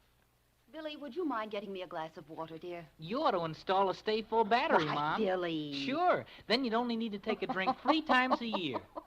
Oh, you men. Can't you talk about anything but that Autolite battery? Now, look, honey, if you wanted to go downtown tomorrow morning and the car wouldn't start, you'd be pretty mad, wouldn't you? Why, of course I'd be mad. Sure, so would anybody. That's one reason why we have a stay-full battery in our car. And listen to this. Yes, friends, Autolite stay-full batteries are designed to save you trouble and care by practically eliminating one of the major causes of battery failure, lack of water. You see, Autolite stay-full batteries need water only 3 times a year in normal car use. And remember, when it comes to automotive electrical parts, Autolite means batteries. Stay full batteries. Autolite means spark plugs. Ignition-engineered spark plugs. Autolite means ignition system. The lifeline of your car.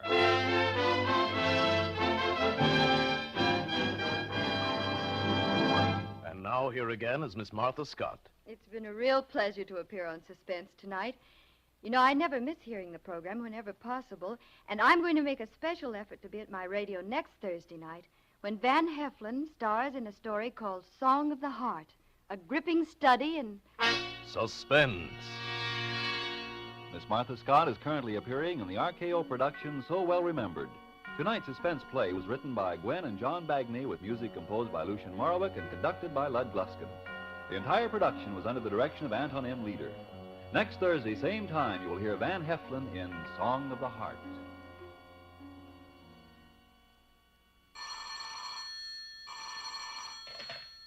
This is the Autolite Suspense Show. Drive carefully.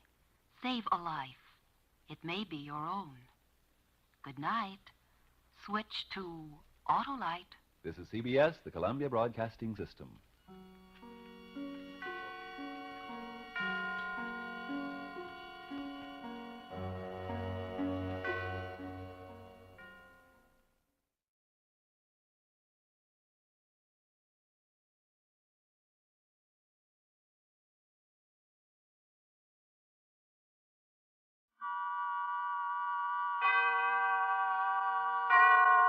Autolite and its 98,000 dealers bring you Mr. Frank Lovejoy in tonight's presentation of Suspense.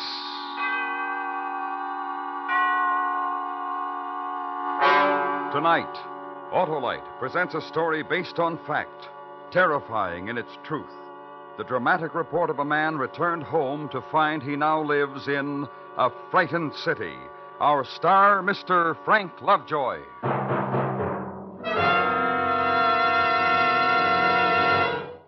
Hi, Harlow. What's the matter? Hap, I'm in love. Oh, what's her name? It's not a her, it's the famous Autolite Stay Full. The battery that needs water only 3 times a year in normal car use. Why, millions of drivers go for the Autolite Stay Full, Harlow. Sure, Hap, because it's the great battery with the fiberglass retaining mats protecting every positive plate to reduce shedding and flaking. And that means longer life for the Autolite Stay Full battery, as proved by tests conducted according to accepted life cycle standards. Tell other drivers how to meet this lovable battery, Harlow. All right, friends, your neighborhood Autolite battery dealer services all makes of batteries, and he will gladly show you the Autolite Stay Full battery for your car. To quickly learn his location, call Western Union by number and ask for me, Operator 25. I'll give you the location of your nearest Autolite battery dealer where you can get an Autolite Stay Full. the battery that needs water only 3 times a year in normal car use. And remember, from bumper to tail light, you're always right with Autolite. And now, Autolite presents The Frightened City, starring Mr. Frank Lovejoy, hoping once again to keep you in suspense.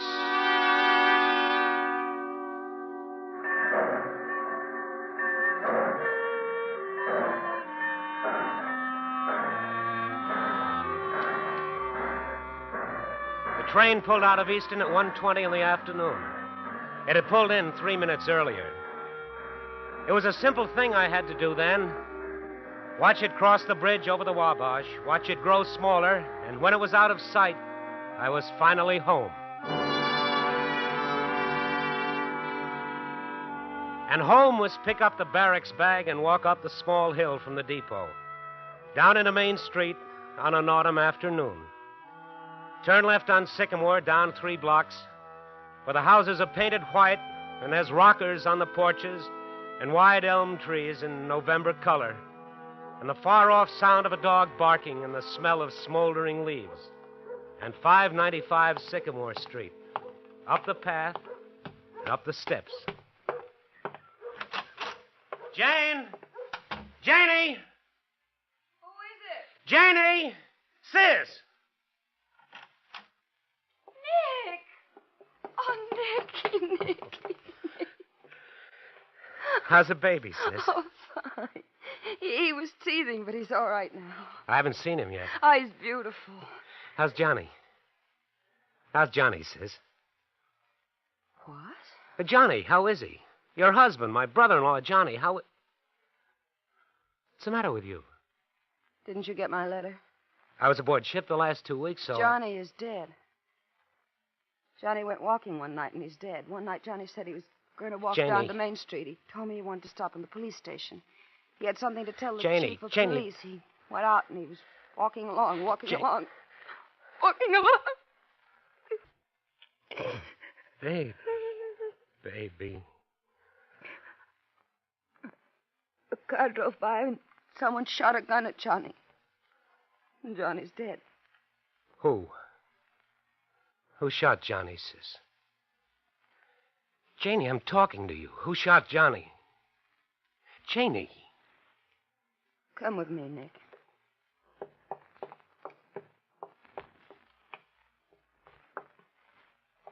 There's your nephew. He's sleeping, and he's my son.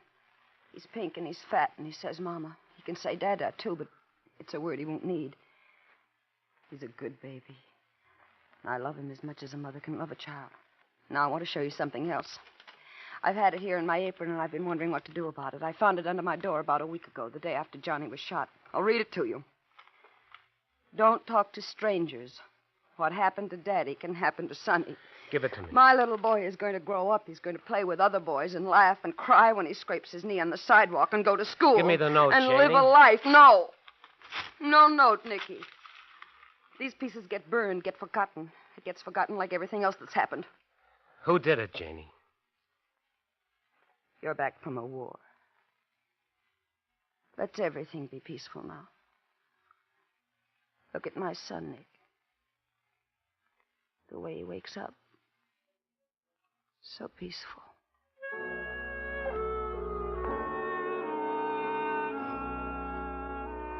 Then the infinite gentleness as she lifted the child, held him close and kissed him. And the room was stillness and anguish, and the bitter fear, and the emptiness. And this was homecoming.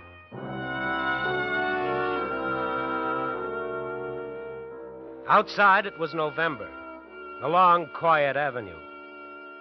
And the glimpse of the coat-sweated woman in her backyard, gathering in her wash, feeling in it the starch of cold autumn wind. Walk to a cross street, then 3 blocks east. Police headquarters. Give a murdered man's name and yours, ask for the chief of police, and in less than an hour be shown into him. Hello, Mr. Crawford. Have a seat. You know why I'm here? Yeah, I do. I just came from my sister. She's scared. She gets threatening notes and burns them up. Why? I don't know. Who killed her husband? I don't know. Now, look, this happened to my sister, and now it's happening to me. A week ago, a man walked down the street. He was on his way to see you, and he got murdered. Easy, kid, easy. I've got some things to tell you. Tell me. 4 people saw it happen to your brother-in-law. That night, one of them, a woman, was brutally beaten, tossed into a vacant lot. A kid playing in the trash found her there. 2 days later, another witness got a bomb thrown through his nice new house and almost killed his wife. That's 2. The other 2 won't talk either, like your own sister won't talk. I'm tired, Mr. Crawford. I got a lot of things to clear away. I want their names and addresses. They'll talk to you, huh? They'll talk to me. I want those names. All right. Tell the sergeant in the next office I said you can have them. Mr. Crawford. What? Things have changed in this town. It's different. Hang around. You'll see.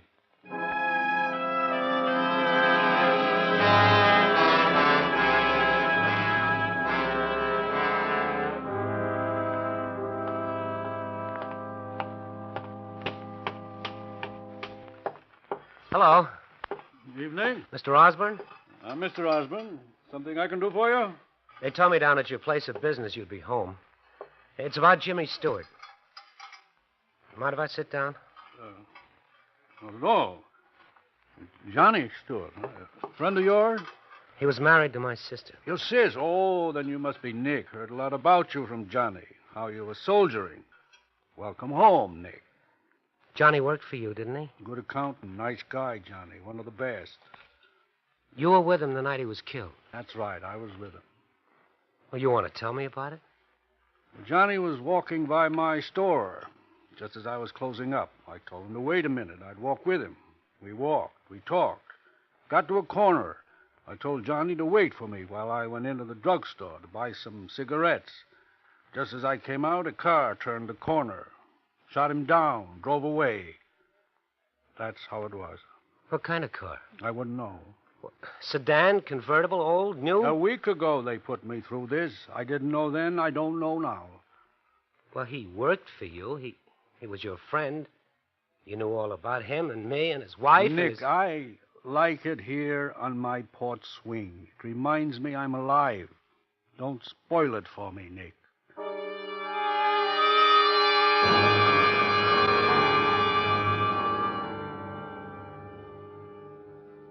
Mrs. Mason, you were sitting right here at your window and you saw it happen. You saw Johnny killed. I didn't see it. Well, what kind of a car? Just tell me that. Nothing. Well, the men who beat you up, did you identify them? There were weeds, dirty old tin cans. Please. And they threw me down and kicked me in my throat. Go away. What are you doing in my house?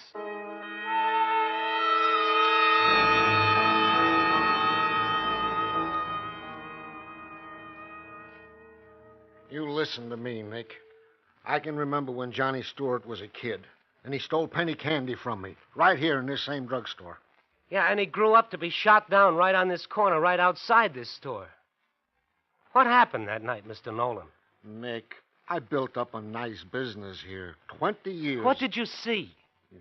Nicky, it was me had to scrub his blood off the sidewalk. What did you see? Nothing. Nothing, that's what I saw, Nick. Nothing.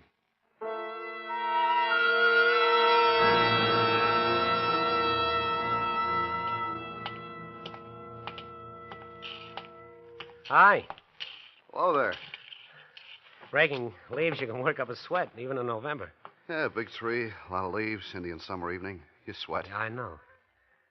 You're Tom Ruxton, aren't you? That's right. I'm Nick Crawford. Glad to know you. Johnny Stewart was my brother-in-law. Oh. Really? You got a nice house, Tom. Thanks.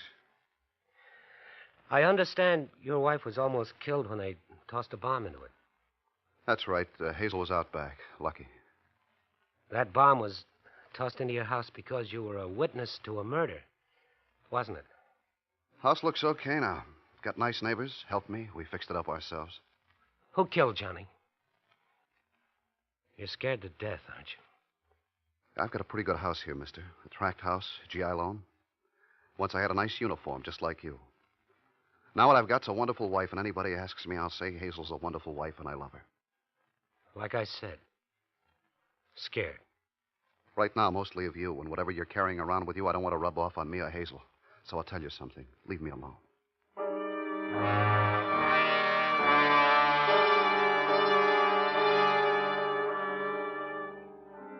When I went outside, it was evening in Easton. The air was chill, and the dew was turning to light frost on the lawns. I walked for a while, and I noticed a thing. The people on the streets. Their stares, their looks over the shoulder at me, the whispers and the turning aside to let me pass. The word had gotten around that Johnny Stewart's brother-in-law was back in town, and he was asking questions. I was being pointed out and walked away from. I'd come home, and I'd come home to a frightened city.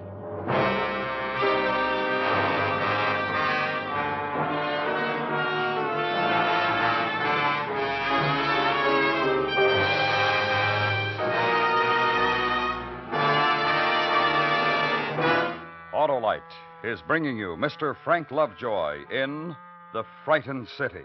Tonight's presentation in radio's outstanding theater of thrills, Suspense.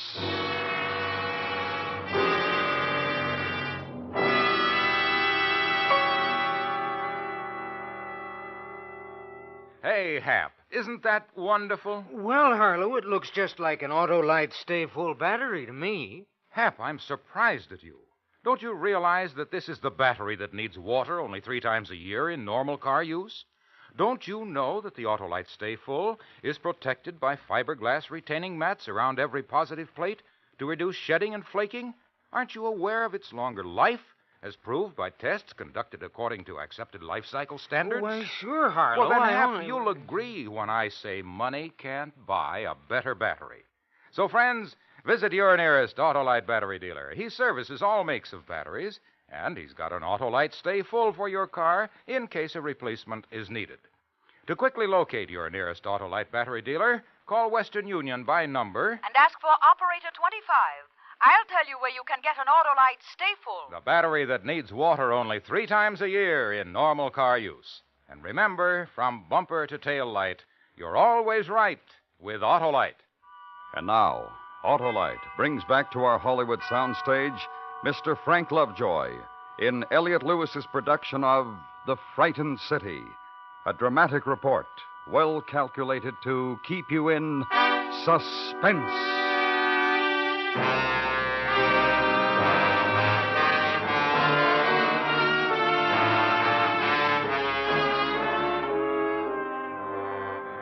The next morning in Easton, clear, bright. Look out the window of an upstairs room where you've slept in an almost forgotten bed. And the glint of sunlight as autumn leaves wet with melting frost. And 3 houses down, the man in the bathrobe darting out of his front door to where the morning paper had been tossed into an evergreen bush. Watch him stalk it, retrieve it, scurry back. Trace a design on a pane of steamed window. And it's almost the way you remembered it. Almost. Nicky, you up? Yeah, come on in. Hi. Hi. You sleep good? Yeah. I heard the kid bawling a little while ago. Woke me up. Oh, he was hungry. He's all right now. Nicky, What? got home real late last night. I waited up a long time, then I got tired and went to sleep. My brother's first night home in 3 years. You'd think you could have managed to get home early enough for us to talk. Well, what do we talk about, Jane? You? What's happened to you in 3 years? But Johnny. Dead Johnny. Murdered Johnny. Your husband, the man you had the kid with. We don't talk about that, huh, sister? Shut up. Janie. I told you, shut up! You're going to yell me into keeping quiet, Janie. I told you. I don't want my baby killed. Johnny was enough. You hate me for wanting to know why Johnny's dead? You hate me for that, Janie?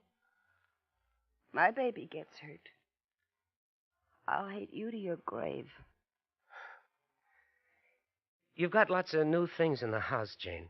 You know, new furniture, new carpets. Looks nice. Looks expensive. Are you coming down for breakfast? How much did Johnny make working as an accountant for Osborne? 50? 60 a week? How much? Nick, leave me alone. New sofa, big green leather chair, new carpet. That costs a lot of money. How did you get them, Jane?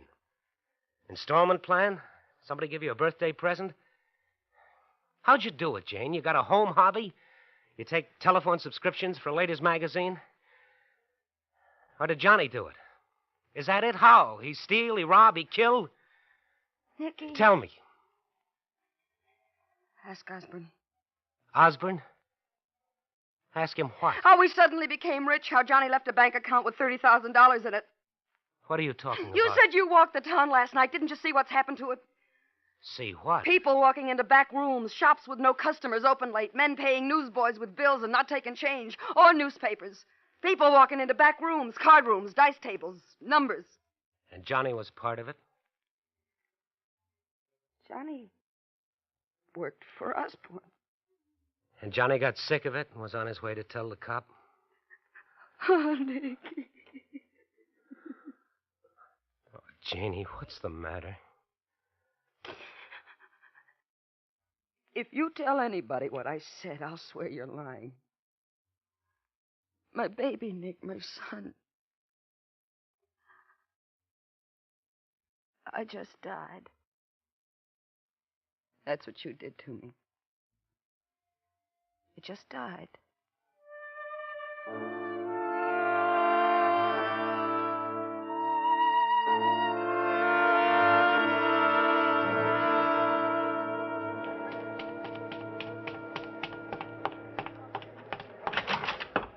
Hi, Nick. What are you... Hey, what's the big idea of busting up my office? I'll tell you the idea, Osborne. I reached across that desk to grab you by the throat. And I was going to try to break you in half, but a thing stopped me. You want to know what stopped me, Osborne? What's the matter with you, Nick? I want you to look at me, and I want you to say to yourself, here's a man who's angry. And you say to yourself, here's a man who might reach across the desk and kill me. He hasn't made up his mind yet. On your feet, Osborne. On your feet. Why did you kill Johnny? You crazy? Talk to me, talk. Tell me, why did you kill Johnny? I was walking with him, son. Walking with him. How could you set him up as a pigeon? It's real simple. Walk with him, then go into a drugstore and wait until he's killed. Now you know how. Now tell me why. Talking to your sister, son? Osborne, you send your boys down to see my sister. They might live through what happened to them, but I doubt it. Tough boy. Soldier boy. Here's what's else, Osborne. This town suddenly stinks.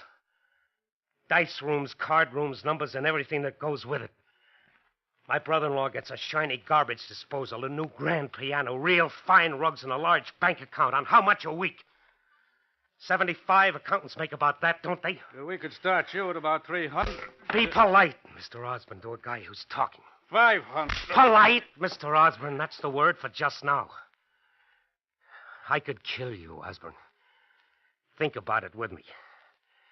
Here we are in this room, you, the man who's got the whole town of Easton so scared that nobody has a friend anymore. Takes a powerful man to frighten almost 20,000 people, but you did it. Anything happens to me, Nicky boy, you'd get 1 block from here. Let's think about that, too, That's huh? what I'm coming to. Then there's me in this room, and you're afraid of me, and that makes me pretty big, too. But I'm not going to kill you because this is my town. And it used to be a pretty good town. The uniform and the flag and the fist, that's all you need? And there's law and there's people who need to know what's happening here. I'm going to tell you what I'm going to do. Get proof, Nicky? How? About 8 o'clock tonight, I'm going to take a walk, and I'm going to take the same walk that Johnny did. And I'm going into that drugstore, and I'm going to make a phone call.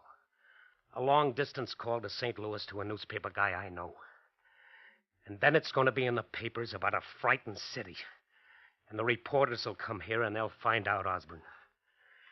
You're getting real scared, baby. You mean it about taking that walk tonight, Nick? I mean it. Maybe we'll bump into each other. We will.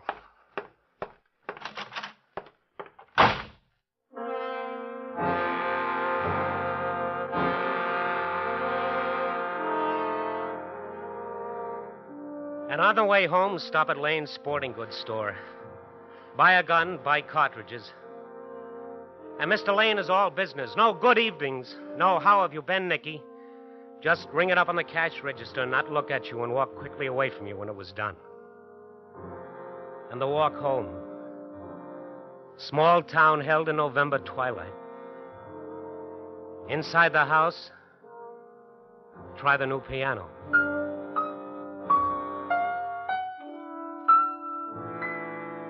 The room where the baby is.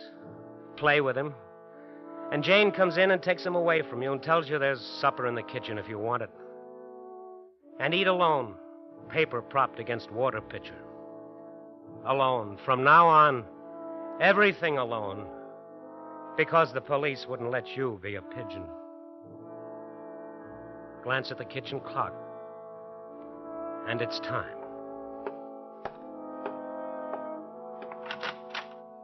You going out, Nick? Yeah, Where? just for a walk. Will you be late? Maybe. Don't wait up for me.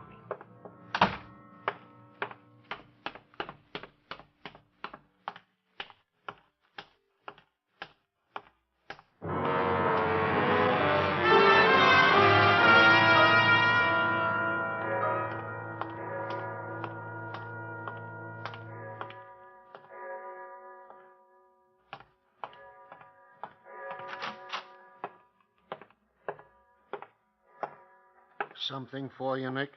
Some change. I want to use your phone. Sure, Nick.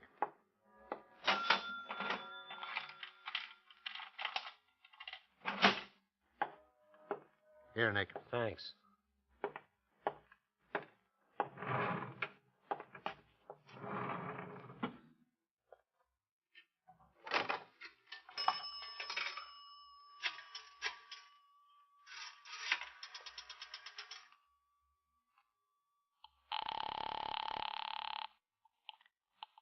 Long distance. Oh, long distance. What's the station-to-station charge to St. Louis? Just a moment, please. That will be $1.20, including the tax. What number do you wish, please?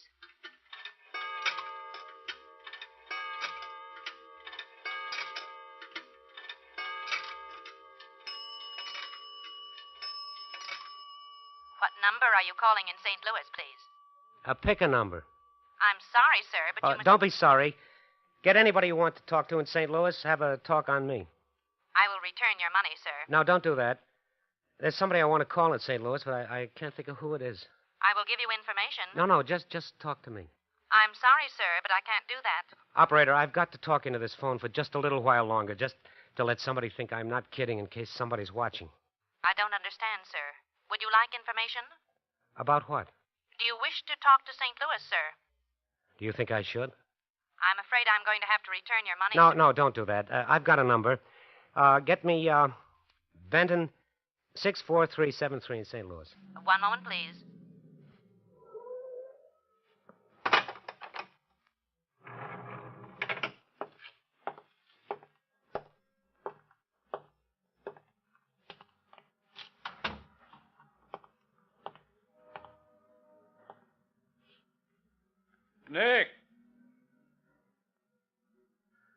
Osborne.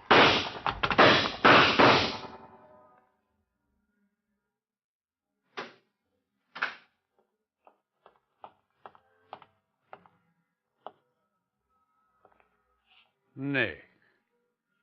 Oh, Nick. Sorry, soldier. And just think, you could have died on a battlefield, not in your hometown.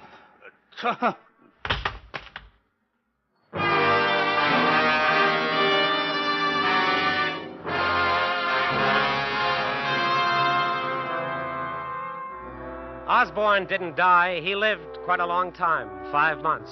Hospital, trial, confession, sentence. And in 5 months, it was spring in Easton. It was a good spring. And you know how people are. They react to the weather. Hi, Nick. Tree's starting to bud already. You notice? They get friendly and they smile a lot, like winter was a long time, a dark time, and it was over. Come on over to the house when you have a chance, Nick. You do that, you hear?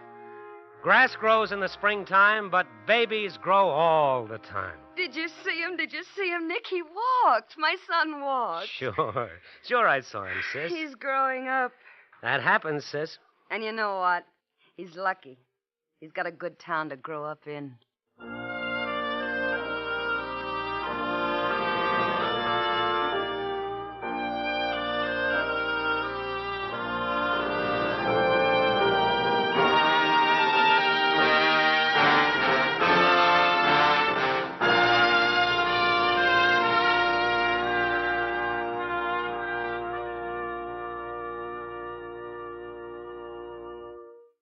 Suspense.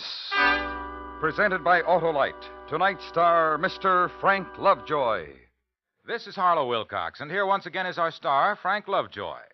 This was your first appearance of our new season, Frank, and we want you to know we enjoyed every minute. Thank you, Harlow, and thanks to Autolite for making it possible. You've had some wonderful shows this season, and next week's promises to be one of the best.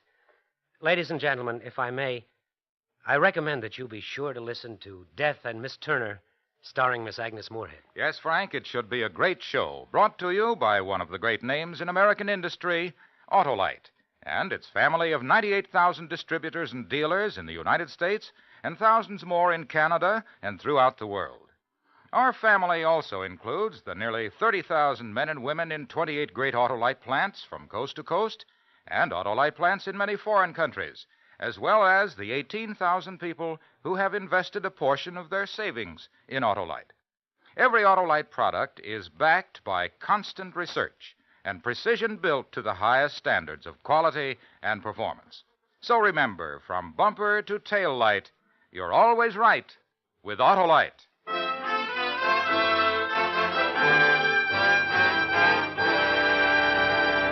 Next week, a new radio play by the originator of Suspense, Mr. William Spear. The story is called Death and Miss Turner, and it will star the First Lady of Suspense, Miss Agnes Moorehead.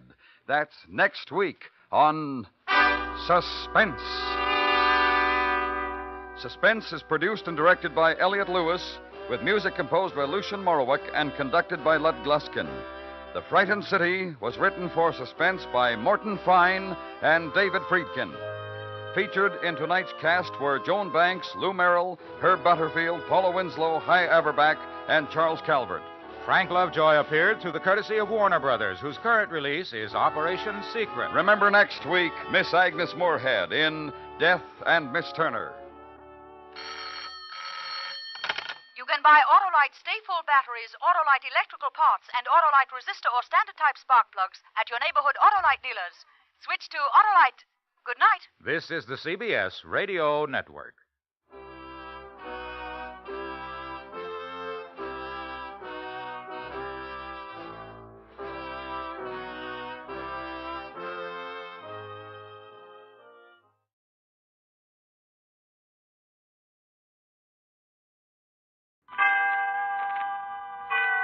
Autolite and its 98,000 dealers bring you Mr. Frank Lovejoy in tonight's presentation of Suspense.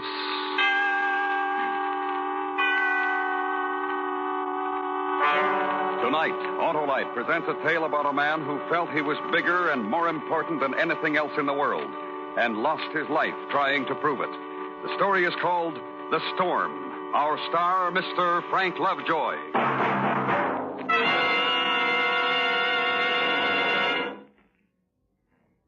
Well, Harlow, March is here. In like a lion, you know. And I know the line, Hap. It's you're always right with Autolite. That's a good one, Harlow. None better, Hap, because Autolite is the lifeline of your Autolite-equipped car. And every unit, including the coil, distributor, spark plugs, generator, regulator, battery, and starting motor, are designed to give you the smoothest performance money can buy. And what does that Autolite electrical system do, Harlow? Why, Hap, it goes to work the instant you press the starter and continues every second your engine runs. It works every time you blow your horn, turn on lights, radio, heater, and electric windshield wiper. And that's why it pays to treat the electrical system of your car to a periodic checkup at your car dealers or your nearest authorized Autolite service station. You can locate your authorized Autolite service station through the classified section of the telephone directory under Automobile Electrical Service. Or call Western Union by number and ask for Operator 25. And remember, from bumper to tail light, you're always right with Autolite. And now, Autolite presents transcribed The Storm, starring Mr. Frank Lovejoy, hoping once again to keep you in suspense.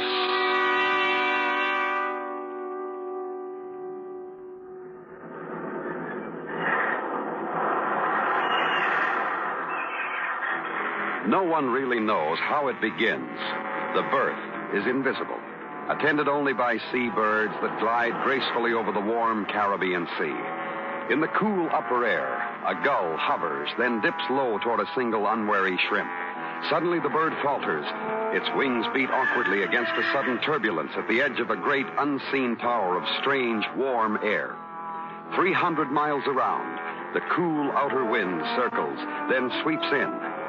This is the meeting place. 300 miles of wind circle a tower of weak, warm air. Conditions favorable. And the thing is born.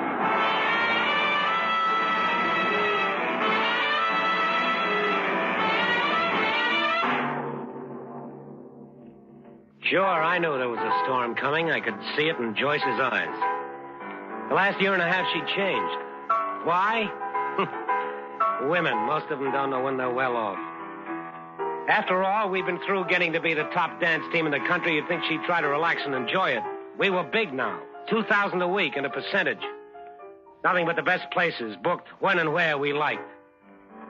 We just finished in Miami. We were going to lie around for a month when the weather turned funny. Nothing really noticeable, just something in the air. That's when I got the phone call from Al Morgan. Mr. Larry Weston? This is him. This is the long-distance operator, sir. We have a call from Sea Beach. Go ahead, please. Hello, Larry? Yeah, who's this? Al Morgan. Oh, sure, Al. Long time no see. Yeah, how's Joyce? Good. How's that new hotel of yours? Nice business, Larry. Yeah, we got a nice business for a new place. Look, I know I should go through your agent on this. No. Skip him. What's on your mind?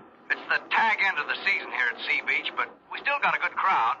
Variety says you and Joyce got a month between dates and... Well, look, Al, we're not exactly hard up for work. Oh, I know, Larry. It's just that I'd like to keep this crowd. You'd hold them here, you and Joyce, a real sock finish on the season. Just for a week, Larry? You know, for an old friend? Well, we don't work for peanuts anymore, Al. It'll have to be 3,000 and 20%. Well, that's pretty steep, but I guess I can make it. Okay, wire the deal to my agent. How's the weather there? The weather? Oh, great. Best on the Gulf Coast. Kind of funny here in Miami. There's something in the air. Well, that's Miami. When can you start? Today? Yeah, I guess so. We'll drive down. I sure appreciate this, Larry. Honest. So long, Al. Just tell your crowd we're on the way. Thanks. What? I said thanks for including me in. That's supposed to be some kind of a crack, Joyce. There was a time when you used to at least ask me about a date. Now I'm just part of the act. Look, will you get off my back? Al Morgan's new place at Sea Beach. Al knew us when. Don't you want to do a favor for an old friend? Sure, I can do a favor for an old friend. And without jacking the price 1,000. Cut it out, will you? It's business. We're big business now. That's why Al wants us, and that's why he'll pay us $3,000. That's so hard to take? Sure, it's fine. But we're all business now. Everything's happened so fast for us, we've lost being man and wife. I like being man and wife, Larry. Not just a dance partner. Look, it's the air in Miami. That's what's bothering you. Come on, let's pack.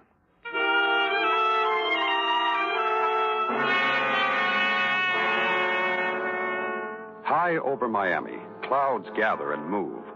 Far to the south, the great cone of wind spins strongly now. Feeling adolescent strength, it starts moving across the sea. It feels for direction and curves northward. The ocean is patterned with great heaping swells racing before it. On the Gulf Coast beaches, the tide still rises normally. Then a wave, larger than usual, crashes unevenly across the sand. This sea beach looks like quite a layout. A lot of money, a lot of class. Mm-hmm. Sure does. Oh, come on, snap out of it, will you? Hey, there's Al's Hotel. Look at that sign. The Westons, big as you can make it. Sure. We're big. Look, don't start anything. We're here for a week, and the weather is nice. Try to get along, will you? Hi, Larry! Joyce! Hey, Al! Someplace you got. All right, on the beach. Nothing but the best. Ah, how are you, Joyce? It's been a long time. Hi, Al. It's really good to see you. Come on. Yeah, you got one of the best suites in the place. Hey, boy, get these bags into 215, will you? Looks like a real nice place, Al. Strictly resort, Larry. Entertainment and the weather. I got my entertainment, and if the weather stays just right, why... Hey, that's some surf. Yeah. Started yesterday. Paper says big storm down in the Gulf somewhere. They think it's moving this way. Scared off some of the guests, but when I got up that western sign, it stopped the checkouts cold. Oh, so we're storm bait, huh? Yeah, that's it. Ah, nothing to worry about, though. Not a cloud in the sky, is there? If you believe the papers, you could die from worry. Monsieur Morgan, if you please. Oh, yeah, Pidet. What can I do for you? It is the food, monsieur. Toto, please, I am speaking. Oh, Mr. and Mrs. Weston, Monsieur Pidet. Hi. The dancing westerns? Oh, an honor. I have never seen you perform, but everyone knows you are magnificent. That's an awfully nice dog. Merci, madame. I am sorry Colette and Madame Pompadour are not with me at the moment. They will meet you later, I hope. Something about the food, Pidet? Oh, the special diet for my dogs, monsieur. I am afraid I lose the cooperation of the kitchen again. I'll take care of it. Oh, merci. And now, au revoir until this evening. Viens, Toto. Viens. Oh, he's cute. Oh, you should see those dogs work. The four of them really put on a show. A dog act? Sure, they're good. Oh, wait a minute, Al. That just doesn't go. What do you mean, Larry? Well, I mean, Al didn't tell me he was running a circus, that's all. Well, look, Larry, Pidet's got a good actor. He wouldn't be here. That's swell. But we don't work with dog acts. Larry! It's simple, Joyce. If Al can hold his crowd with a dog act, fine. He doesn't need us. But he's got a contract. What can I do? Larry, you're not Can you get the serious. boy to put the bags back in the car, Al? Come on, Joyce. No, Let's go. No, wait. I've already got your name up out there. Okay. Larry, I'll buy up today's contract. Fine. Now, you understand, don't you, Al? I mean, well, a dog act. Yeah, sure. I understand. Swell. Then we better get ourselves unpacked. You go ahead. Okay. Look, Al. That was Larry talking, not me. Yeah, I know, honey. He's changed, hasn't he? Yeah, we're a big team now. I guess that's it. He's got to prove it all the time. I don't know exactly what to do. He's really a nice guy, Joyce. It'll wear off. Thanks. I hope you're right.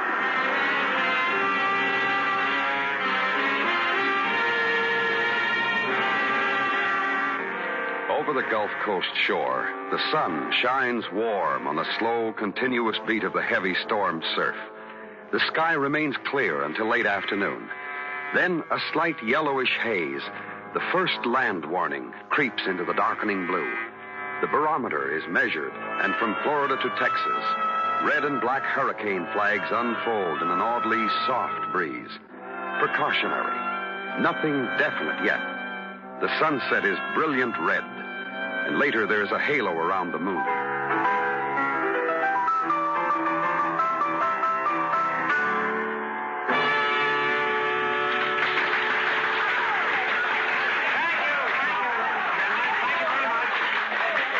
Thank you very much, but that was our last encore, I'm afraid.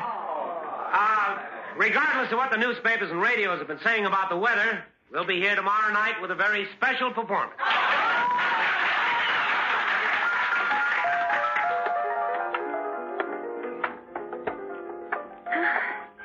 You like us? Sure. You're a little sloppy tonight, honey. You can stand some rehearsal. Oh, swell, you two. You were great. And look around, not an empty seat in the place. Thanks. Yeah, it was a good crowd. Only Joyce wasn't Al, what's the real dope on this storm? Oh, who knows? The hurricane flags are up, but none of the natives around here are getting excited. Few places boarded up and nobody's leaving. Business as usual. Hey, you know, it might be fun. What? But to see if we could hold a crowd here in a hurricane. You're kidding. Us against the hurricane. I bet we could. It'd be a good act, Larry, but I hope you don't get the chance. Oh, Mr. Weston. Mr. Weston. Mr. Weston, I do hope you don't think I'm forward, but I did so admire you and your wife out there on the floor. I've seen a lot of dancing, but honestly... Well, thank you. I know you dance for a living, but could you... would you please show me that back step? Well, you'll have to ask my wife. Oh, please, Miss Weston, I'll die happy. Well, of course. Go right ahead. Well, there isn't much for a girl who learns, really, quite. Have a drink, Joyce? No, I don't think so, thanks. I know he was kidding, but for a minute I thought Larry meant that about the hurricane. Talented boy, Al. Low racing clouds rush tirelessly by. More rain, more gusts of wind. The clouds grow heavier in the haze-filled sky. Oh, come on, Joyce. Come on. Pick it up. All right, Larry, all right. Now, stop it. Look, it's 4 p.m. already. At 8 o'clock, we have an appointment downstairs doing a show. The rehearsal is for your benefit. What's the matter with you? Oh, the fun's gone out of it, Larry. Look, we've got to talk this out. Here it comes again. Listen, Joyce. I've got to say it, Larry. I've got to tell you what I feel. It's about the dog act? It's not the dog act. It's you. It's all you. You say we, us, but you really mean you. I used to feel close when we danced, but you're such a big, important showstopper all by yourself. There's no room for me anymore. If you're all through, we'll continue with the rehearsal. Please, Larry, listen to me. I love you. But I don't know you anymore. The way you push people around, nothing means anything to you. Nothing's important except that big sign, the Weston. Well, sure, it's important. The weather turns bad, people get scared. Al puts that sign up and they stay. Now, can it, Joyce? Can it before I get You don't really need a wife anymore, do you, Larry? All you need is someone to dance with. That's what you really feel, isn't it? All right, yes. I took you, I can take anybody. That dumb little blonde last night, as soon as we got out on the floor, I knew... Joyce, where do you think you're going? I don't know, Larry. I just don't know.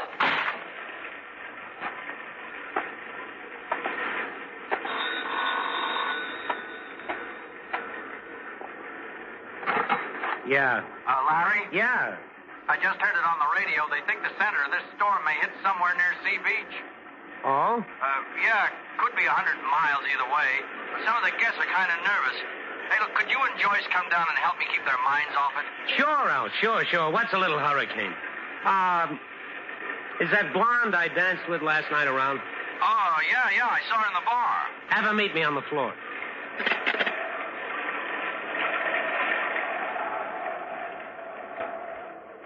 The sky-filling haze thickens. The barometer drops suddenly, and it can almost be felt. Then, seaward, on the edge of the horizon, a low gray curve appears. It climbs slowly, grows darker, then stands there, congealing its power into an ugly bluish-black mass. Then, steadied and deliberate, the great wind monster moves toward the land.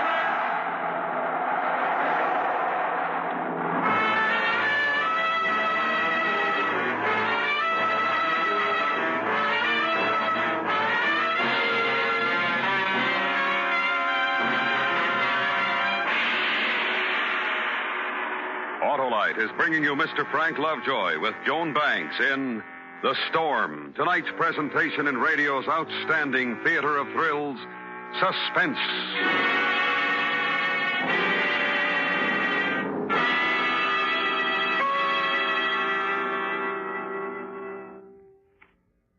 Say, Hap, do you know who developed the first 2-unit 6-volt electrical system used as original equipment?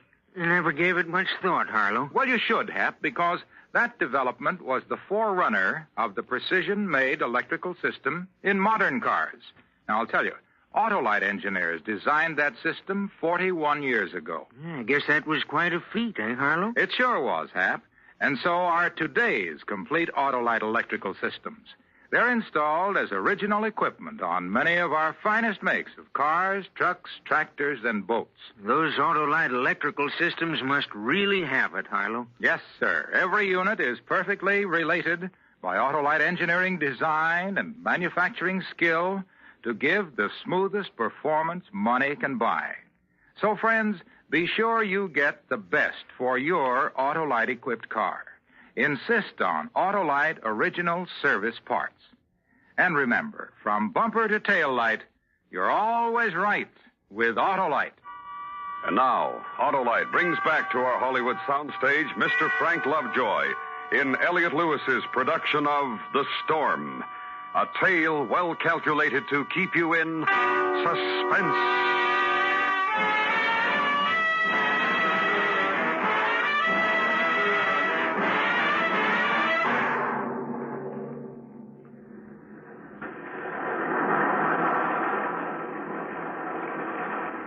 The sky darkens, lowering ominously, and from horizon to shore, the sea boils white with rage. The rain is continuous now, falling harder and harder. Then, from the approaching edge of fury, the first flicking fingers gouge through the rain and touch land. Over here, Larry. Hello? Oh, hi. What'd you say your name was, honey? Betty Ann White. You want to see little old me? I couldn't round up much of an orchestra. That's okay. The piano's enough. Well, where's Joyce? She's around. Look, Betty Ann. Well, I'll go find her. Oh, it's the biggest thrill of my life to dance with you last night, Mr. West. Oh, it's really storming, isn't it? You scared? Me? My, no. I've been through storms before. Come on. You know, you danced pretty good last night. Huh? How would you like to entertain the folks? Huh? You mean you and me? In front of those people? Sure. You like to dance? Listen, that scares me. I just couldn't. Why, sure you can. Come on. I'll make you look great.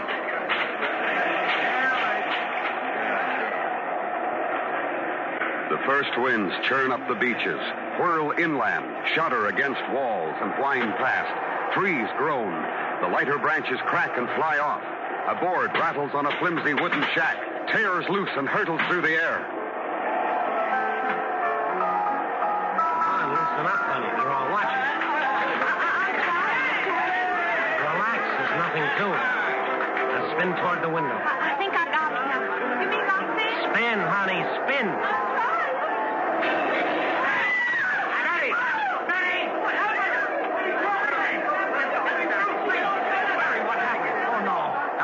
The window just shattered the glass. Hit her all over. I think she... Please, folks, it's going to be all right. Let's go into the lobby or the bar. Everything's going to be all right. Al, she's not going to be all right. I know. I'll get some of the boys to move her. Come on. Now, listen, keep it quiet. The cops were by. They're warning everybody. The storm shifted. It's headed straight for Sea Beach. Where's Joyce? I'm not sure. One of the bellboys saw her earlier. Said she looked pretty upset. I know, yeah. We had an argument. Where is she? Well, we checked all over. Joyce! Larry, we looked every place. You mean you let her go out? If she took the car, the cops will stop her to get her off the street. She didn't take the car. I got the keys in my pocket. Oh, now, wait, Larry. It's a hurricane. You can't go out there. Now, let me go. Larry! I gotta find Joyce.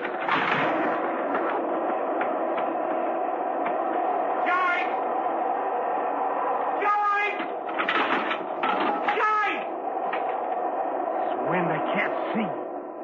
Let off, will you? That's it. Now we can get somewhere. The preliminary winds pass, a pause, and then, bruising, tearing, whining, the thing steps to the land. The sea drags up with it, roaring in twisted, foaming agony, and falls like cannon shot on all it can reach. The rain no longer falls, but hammers sideways with the force of bullets. The palm trees bend, almost sweep the ground. More stubborn trunks offer resistance, then suddenly wrench from their roots. The works of man tremble, shudder, and mighty man himself, caught in the open, is forced to return to all fours.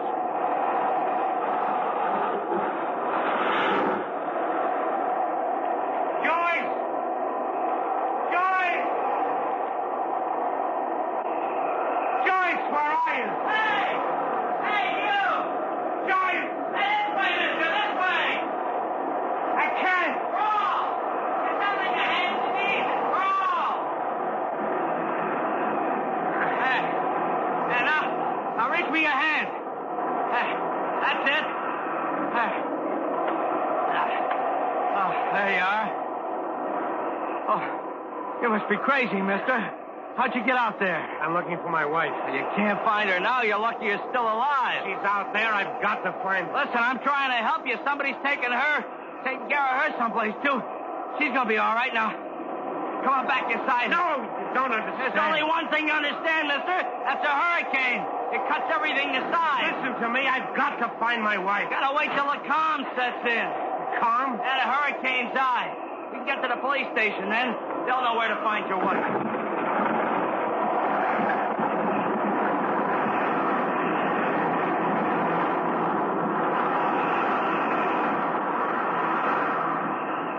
One hour, two. The wind screams at a 90, 100, 130 miles an hour. The light grows black, fingered with a weird electric blue. Rooftops flash in the streets. Broken power lines spit 10,000-volt electrocutions. Man sits in his trembling shelter, totters on the edge of security with hollow fear in his eyes. Then, suddenly, without warning, the calm.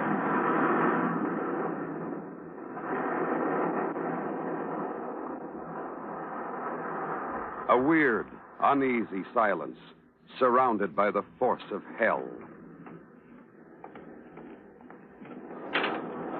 Middle of the block there. That's the police station. How long does the calm last? Hard to tell. Hour, 15 minutes. Come on.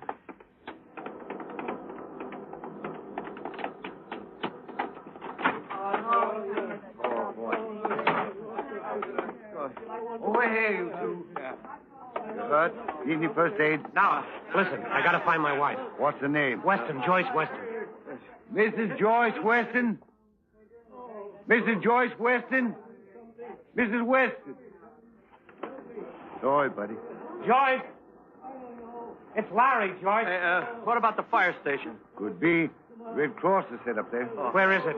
Next block over, Jackson Street. Hey, buddy, you better stay here.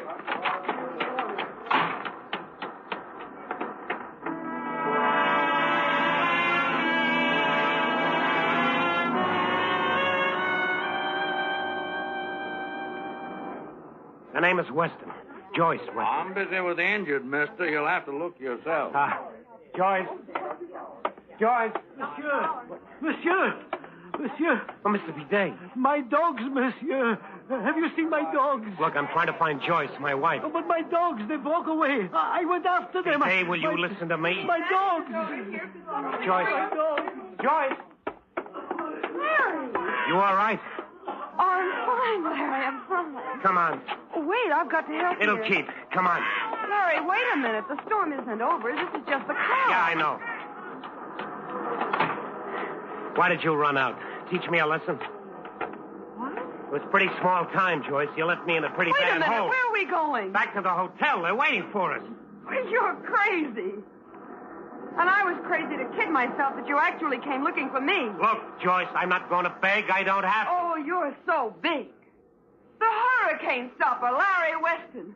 And you believe it, don't you? You really believe it. Now, don't get me sore. They're waiting for us at the hotel. Now, come on. No, not us, Larry.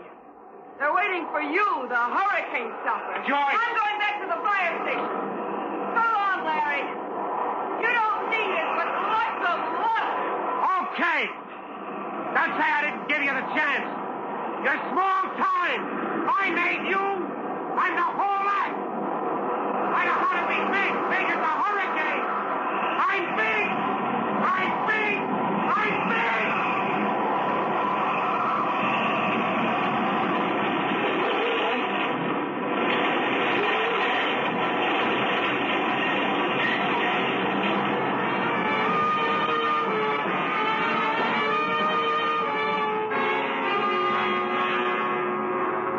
The second wind struck, completing the infinite anger, then passed on over the lowlands to the hills, finally tearing its shrieking self apart. The sun shines once more on a whipped and torn earth. It is over, and those who lived through it stir humbly.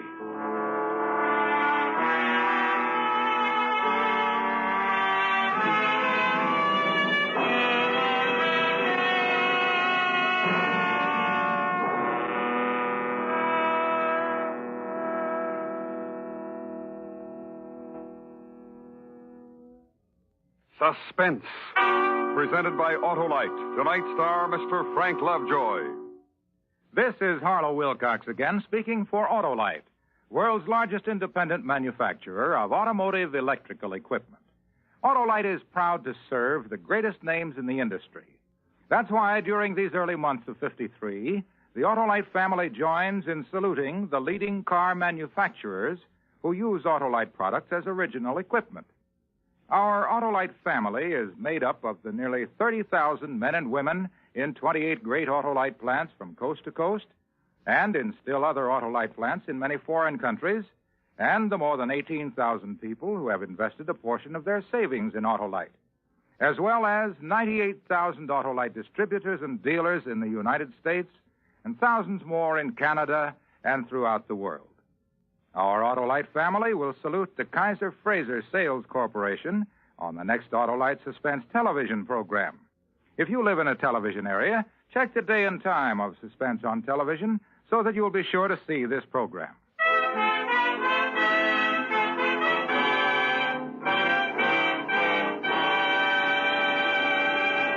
Next week, a story based on fact and written by a master of suspense.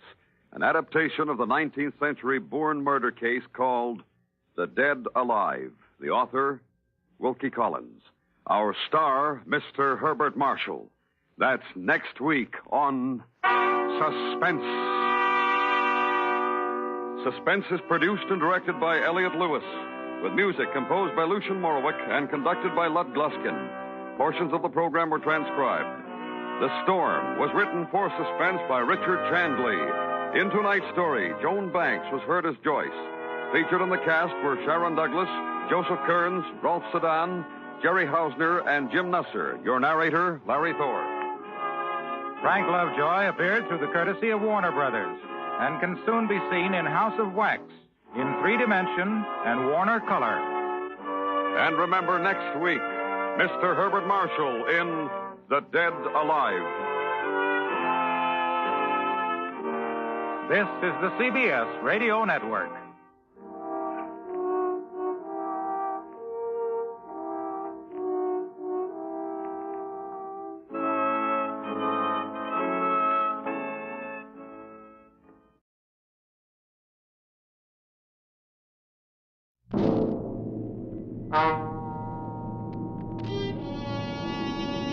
Escape!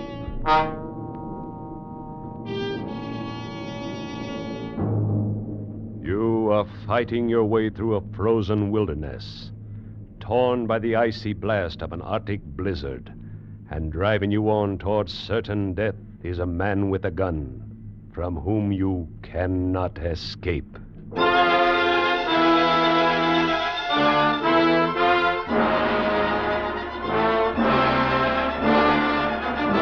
Escape, designed to free you from the four walls of today for a half hour of high adventure.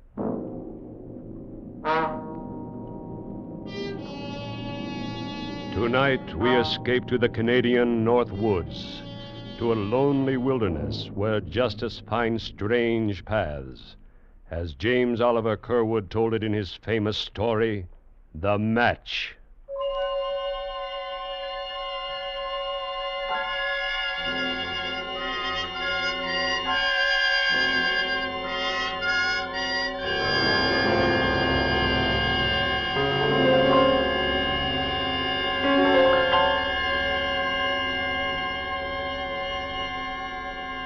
Just below the Arctic Circle, where blizzards scream in the winter and tear frozen branches from the pine trees, where the driven sleet cuts human skin like flying glass, there men know and fear the eternal spirit of the icy north, the great cold spirit that weaves the patterns of human destiny, both weaves and destroys. Forever and again, the spirit throws out strange swirls of chance and coincidence that meet eventually in a terrible whirlpool which swallows up the old pattern and creates some new and different one for men to wonder and marvel at. One such swirl in time and space began months ago and far to the south, in a logging camp near the southern border of Canada, where two men faced each other on a narrow trail in the light of a full moon. It began in violence and hatred.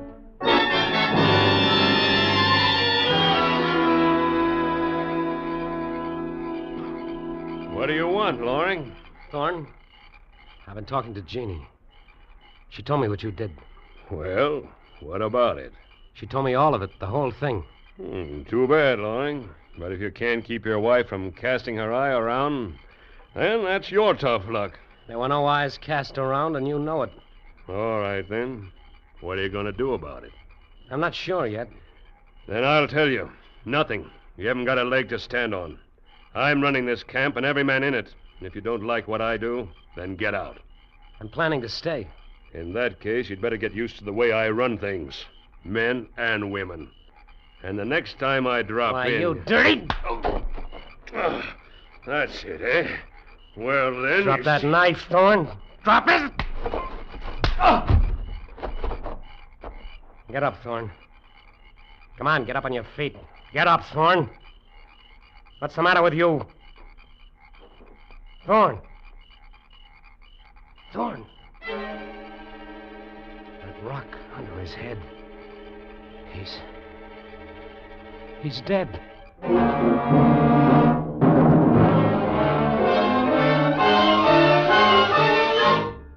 Jeannie? Billy. Billy, what's wrong? Jeannie, I ran into Thorne a few minutes ago. Oh, Billy. Your hands. What did you do? I hit him, Jeannie. He started to pull a knife, so I knocked him down. His head hit a rock when he fell. He's dead. No. Oh, no. They probably won't find Thorne till morning, so I've got to get out of here in the next half hour. Leave? I'm new here, Jeannie. They don't know me. It's just my word. I wouldn't have a chance. Where'll we go? Not you. You're going to take the baby and go back to the cottage in New York State. But where are you planning to go? North, honey. A long ways north. I'll have a better chance up there in the woods. They'll catch you, Billy. They always do. Don't worry. They won't catch me. And somehow, sooner or later, we're going to be back together again. Believe me.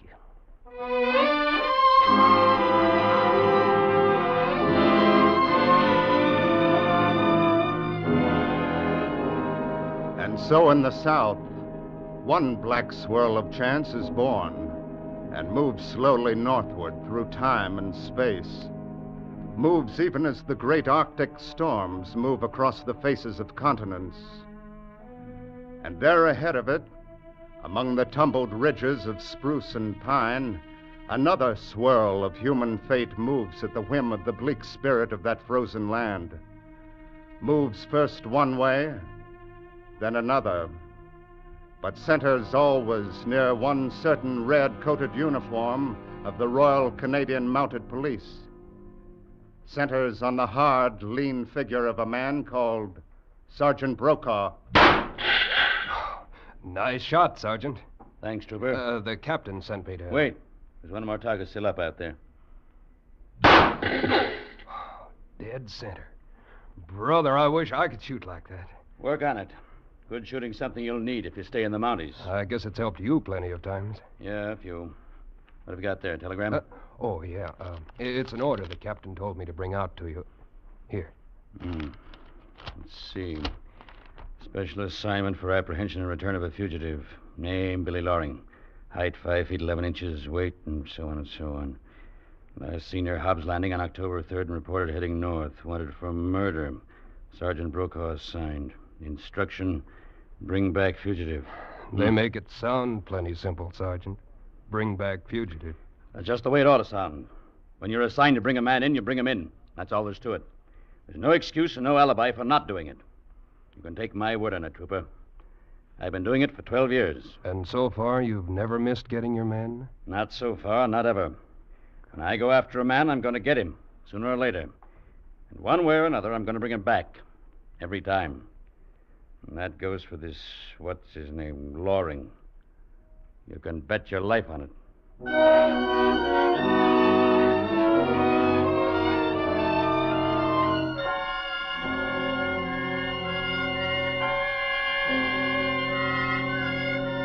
And so they grew in time and space, these two great swirls of chance, the one hovering in the north, and the other moving toward it slowly across 1,000 miles and through 227 days.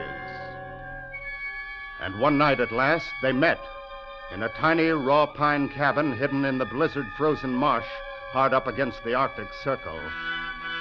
And the wild whirlpool born from that meeting created strange, new patterns of human life and death and destiny. All right, Loring. Let's have your other wrist. There. You don't need these handcuffs. You've got me, that's that. I don't take chances, Loring.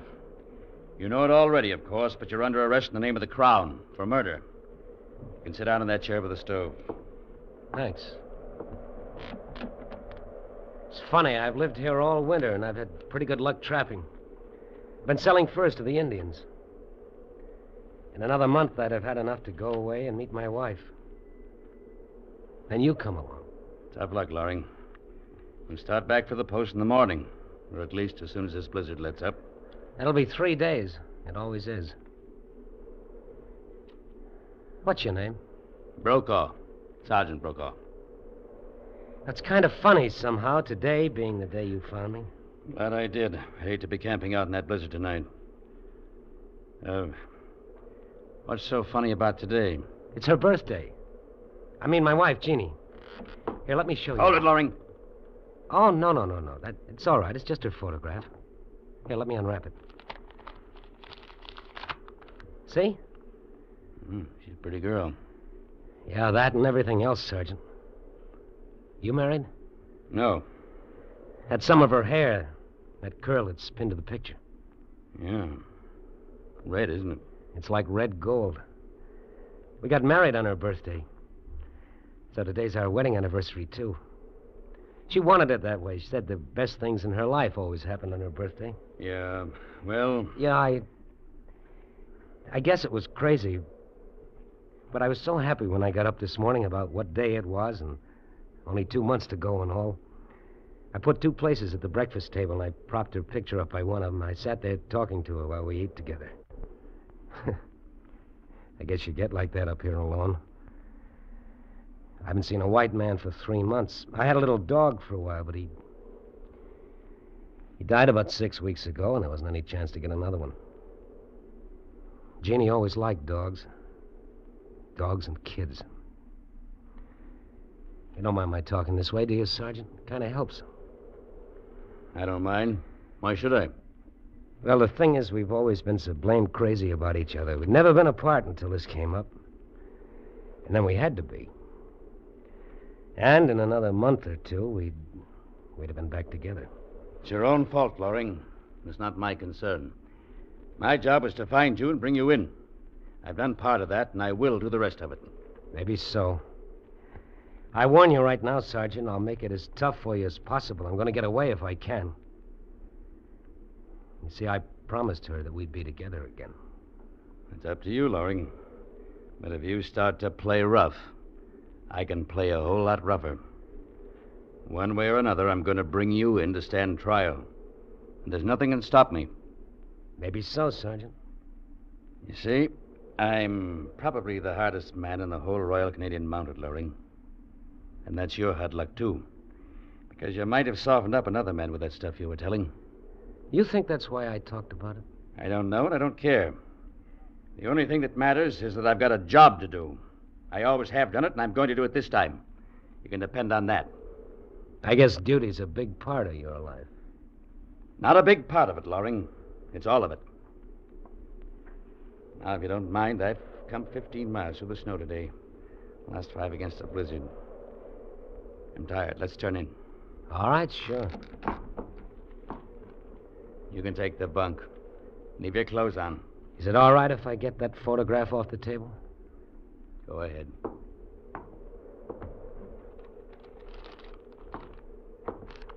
All right. Put your feet together. Huh? What's the chain for? It's another reason to call me hard. I'm going to padlock it around your ankles.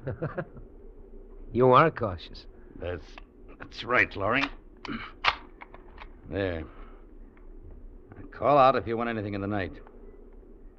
If you try to get up without calling, I'll kill you. I'll sleep here in the chair. And this gun happens to be cocked. Thanks for warning me. Good night, Sergeant. Good night. By the way, Sergeant Brokaw. Yeah? It's too bad you never got married. Why? Because when you go to sleep, you've nobody to dream about.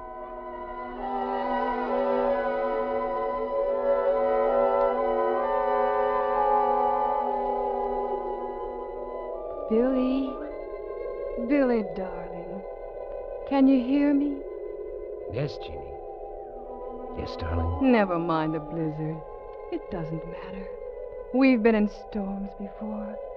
Yes, I remember. And today's my birthday. And also the day we were married. Nothing can really hurt us. Everything's going to be all right. Yes, Jeannie. Yes, everything is going to be all right. Billy. Yes, Jeannie? Remember one time in the fall, we built a bonfire and roasted ears of corn. That was in the field back of the cottage. Oh, yes, 2 years ago. That was on your birthday, too. Yes. And do you remember how the smoke would always get in your eyes? And how it would follow you around and make you cough and sneeze? Sure, I remember. Remember? The smoke, Billy. The smoke. Sure, I remember. Billy. The smoke. The smoke. What? Smoke. The cabin's on fire. Sergeant. Sergeant Brokaw. What? Wake up. The cabin's on fire. Good Lord. Will you get this chain off my feet? I can't walk. No time. The whole roof's on fire. Here. I'll carry it. Smoke. Can't see the door. Oh, here it is. Well, looks like we made it. Thanks, Sergeant. I gotta get back in there. All our stuff's in there. You can't make it. There goes the roof. I guess you know the spot we're in, Loring. Yes, I know. Our heavy coats, mittens, snowshoes, and all of our food is burning up inside there. And it's 40 below, and the blizzard's just starting. Here, you can't lie there in the snow. I'll get that chain off your ankles. There you are. Thanks, Sergeant. What about the handcuffs? Hey, stay on, Loring. Are you crazy? What difference does it make? We haven't a chance. You know that as well as I do. Yeah, I know. We couldn't be any worse off. We don't even have a match. I saw you fill your case and put it in your coat. It's inside there. We don't even have a match. I know that, Loring. And I know everything else you're going to tell me. You don't have enough clothes to keep us from freezing to death. If we stay here and keep the fire going, we'll starve. It's 60 miles to the nearest post and 20 miles to Thoreau's, the next cabin down the trail. We might make 10 miles if we're lucky. More likely 5. That's right. So why the handcuffs? You've been living up here for 3 months, Loring. I've got an idea you probably know some cabin a lot closer than Thoreau's. Some Indian or a trapper. Maybe not more than 2 or 3 miles away. You want to start breaking trail? Well, suppose I did. What of it? Something good has always happened to me on Jeannie's birthday, and I think it has this time, Sergeant. It's a lot easier to freeze to death than to go back and die the way I'd be doing it. So? Oh. So it's like that? It's like that. Unless you want to make a deal. What kind of a deal? Take off these cuffs, give me that revolver, and I'll get you out of this. There's a cabin, all right. Sorry, Loring. No deal. You're a fool, Brokaw. I got nothing to lose, but you're just tossing your life away. How about it? We'll take turns breaking trail. You can lead off first. We may as well start. Where? Toros, of course. 20 miles. Why don't we sit down and freeze to death here instead of 5 miles from here? Because I'll be 5 miles closer to bringing you in. Come on. You're a fool, Sergeant. You're beaten, and you know it. Why don't you give in?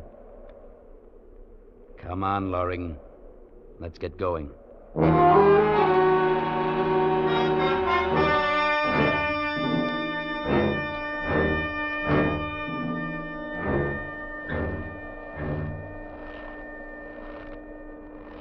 Loring, how far do you think we've come by now? I don't know. Let's rest for a minute. Yeah, I'm pretty winded myself. 5 miles, you think? I'd say about 4. 16 more to Thoreau's. Think we'll make it, Sergeant? We'll try it. If we only had some way of building fires, we could stop and get warm once in a while. Not even an Indian could build a fire in this blizzard without matches. Yeah. The wind is slacking off a bit. Which means it'll get colder. Now, we better move on. Sergeant, how about taking off these cuffs? They're freezing to my skin. Look, I'm bleeding on both wrists. Then why don't you take us to that cabin you know about? Want to make that deal? No deal. No deal, no cabin. Then I'm sorry for you, Loring. But the cuffs stay on. Why? What difference can it make? We'll both be dead in 2 hours anyway. If we are, you'll still be wearing those cuffs. And this gun will still be in my holster. Dead or alive, you'll still be my prisoner. The hardest man in the Mounties. Are you ready, Loring? Sure, why not? I'll let out for a while. Come on, let's go.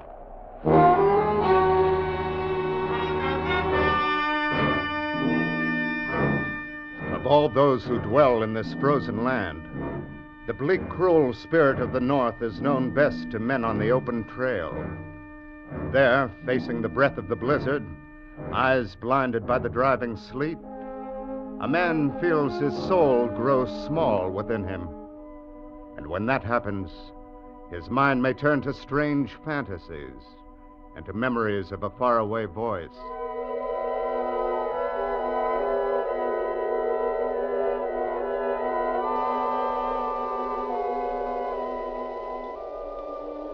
Billy? Can you hear me, Billy? Yes, Jeannie. Everything's going to be all right, Billy. I love you. And everything's going to be all right. Sure, honey. The snow doesn't matter. And the blizzard doesn't matter. They'll be gone soon. And there'll be only us. Yeah. I can see you now standing there at the gate. In front of the cottage. That's right, darling. Don't look at the snow and the icy trees and the storm. Look at me instead. See? Yeah. It's spring. And the sun's shining. And I'm wearing my hair the way you've always liked it. It's in curls all tumbled. See, Billy? Yeah. Oh, Jeannie, Jeannie.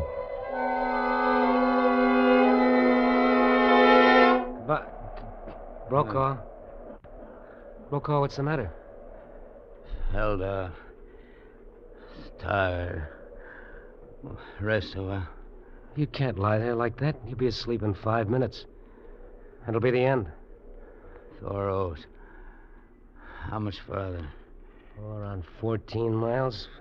Come about 6 altogether. Your hands. In pretty bad shape. I don't know, Sergeant. I can't feel anything now. Might as well. Take those cuffs off. Stick out your hands. Thanks, Sergeant. Here's my gun. How come? I'm through. Beat. I'm giving in, Laurie. Take us to that cabin. What's wrong with you? You're too late, Sergeant. What do you mean? The cabin's about 2 miles from where mine was. We're over 4 miles from it now. Neither one of us can last another half mile. Yeah. I guess you're right. Well, looks like you win, Loring. You might call it that. It's tough on you, though. I was going to die anyway. Well, you may as well keep moving. Why? This is as good a place as any. Not gonna stop trying as long as I can move. You can do what you like, Loring. I'm going on. Wait a minute, Sergeant. If we had a fire and we could get warm for a while, then we could make that cabin without much danger. Yeah, we haven't. Suppose I say the word that'll save both of us, get us out of this. Will you go back to headquarters and tell them I'm dead? No. No, I can't do that. In 12 years of the service, I haven't run up a white flag once. I'm not going to do it now. Dying or no dying. Duty, huh? Call it whatever you want. We'll make you a square offer, though. Pull us out of this, and I'll give you 24 hours head start. As soon as we're both on our feet again. You're all right, Brokaw. Funny, I don't even know why I'm doing this. I could have let you go on down the trail there. You'd stumble into a drift and be dead before you'd made half a mile, and I'd have been safe then. Funny, I don't know why I'd do it. Maybe it's on account of her. What's your plan, Laurie? What have you got in mind? I'll take the offer of 24 hours, Brokaw. I've got a match. A match? Yeah, just one. I remember dropping it in my pants pocket yesterday. It's on this side. Maybe you can get to it. Your hands are in better shape than mine. All right. I can't seem to... Yeah, here it is. It's dry, too. Don't drop it. It's the only one. Yeah, we gotta have some branches. Dry bark. Here, you hold it while I get some off that birch tree. All right. Mash. Don't drop it, Lauren. Hold it careful. Yeah, I got it. The bark's dry underneath. Ought to be all right to start. That should burn all right. We ought to have some dry paper, just to make sure. I've got some. Hold the match. Paper wrapped around that photograph. Huh? Here you are. Funny, I was thinking about her when I remembered the match. I guess she's the one that's really going to light this fire. Well, there it is. You want to strike it? Or you want me to? You go ahead. My hands are still pretty stiff. All right. You want to have something dry to scratch it on. There's a gun file in my same pocket. Reach in and get it. All right. Yeah, here it is. All right. Well, it's up to her now. All right, Jeannie, strike the match. Oh. Brokaw. Oh. Brokaw, what's the matter? The match. Loring, it went out. No. Our only chance, and it went out. So that's that. I gotta get moving. I gotta get to Thoreau. Brokaw, you can't make it. I gotta go on. As long as I'm alive. I gotta keep going. Brokaw, you don't have a chance. Brokaw! He's gone. Well, what's the difference, here or half a mile farther? It's not so bad. It's kind of peaceful. Dreamy. So peaceful, it's just like going to sleep. Billy. Don't go to sleep, Billy. Wake up. Everything's going to be all right, Jeannie. Wake up. Darling, you can't go to sleep. You've got to wake up. Everything's all right. The smoke, Billy. Don't you remember the smoke? Huh? We're going to be together again. Open your eyes. Huh? Together again, Billy. Open your eyes. Huh? What? Smoke. The fire. It's burning. Spark from that match must have caught. Jeannie! The fire, it's burning! The fire!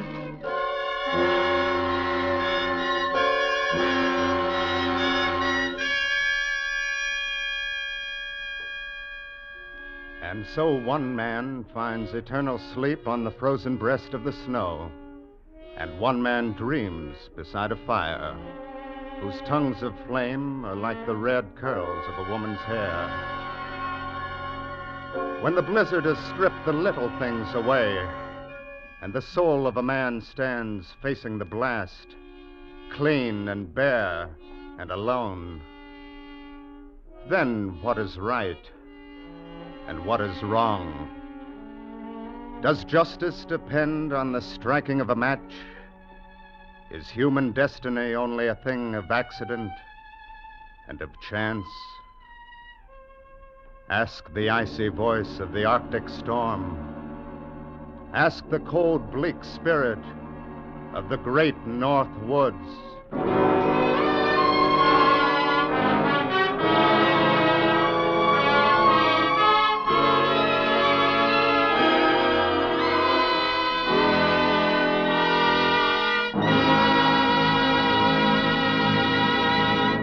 Escape is produced and directed by Norman MacDonald, and tonight brought you The Match by James Oliver Curwood, adapted for radio by Les Crutchfield, with Frank Lovejoy as Billy, Wilms Herbert as Sergeant Brokaw, Cynthia Corley as Jeannie, Nestor Paiva as Thorne, and Clark Cuney as the trooper, with Stan Waxman as the narrator. The musical score was conducted by Wilbur Hatch. Next week. You are trapped on a remote plantation in the crawling Amazon jungle, and an immense river of ravenous ants is closing in on you, swarming in to eat you alive, a deadly black army from which there is no escape.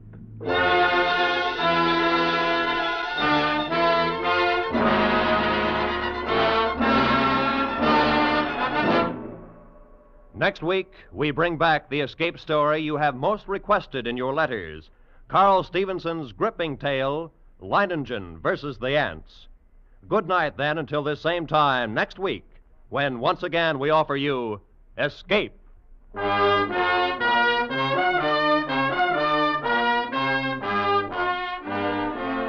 This is CBS, the Columbia Broadcasting System.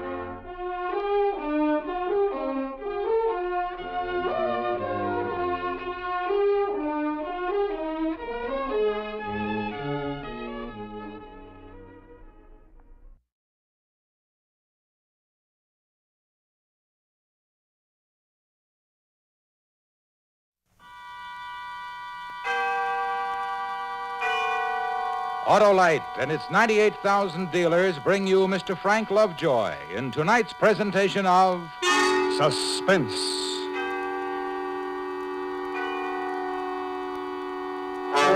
Tonight, Autolite presents the story about a man who committed a murder and got away with it for quite a while. Public Defender, our star, Mr. Frank Lovejoy.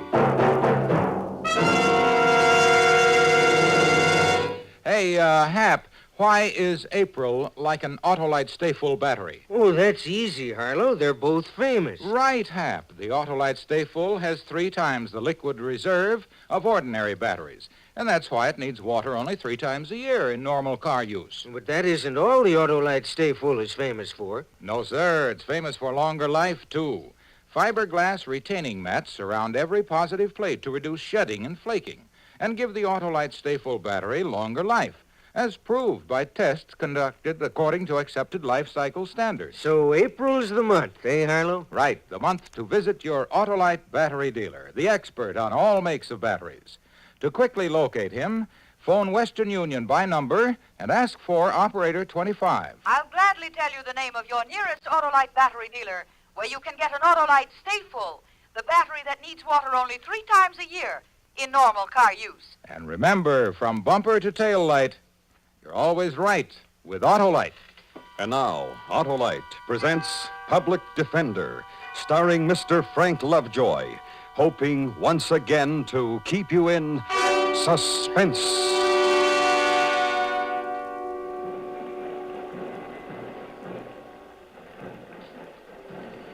The newspapers say it was a matter of conscience.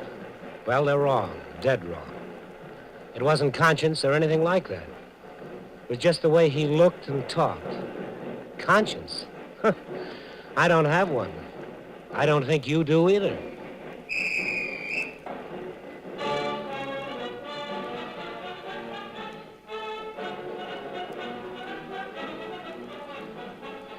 It was a swell morning, and they were having a swell parade. The whole town was out watching it.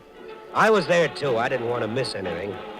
I was standing on the north side of 6th Street off of Curtis, right by the alley. I'd already spotted this lady in the fur coat.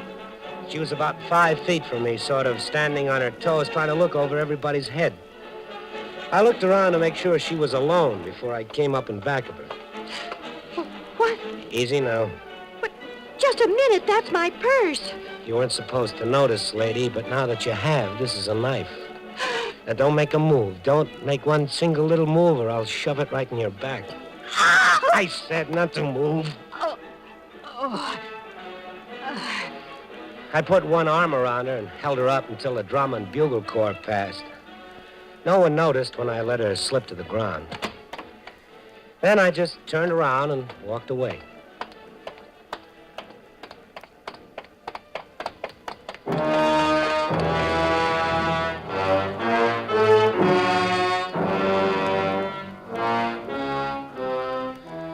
The papers called it the Armistice Day killing.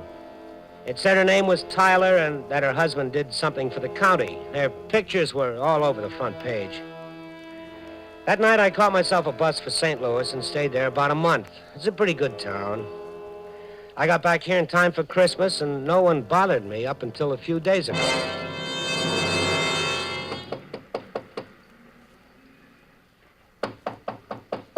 Who is it?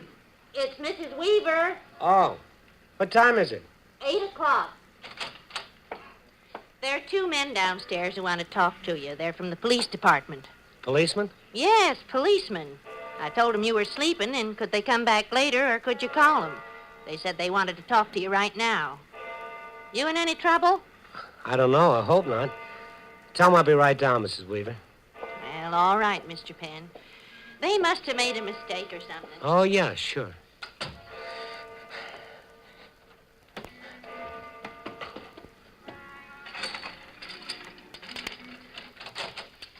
Are you Philip James Penn? Yes.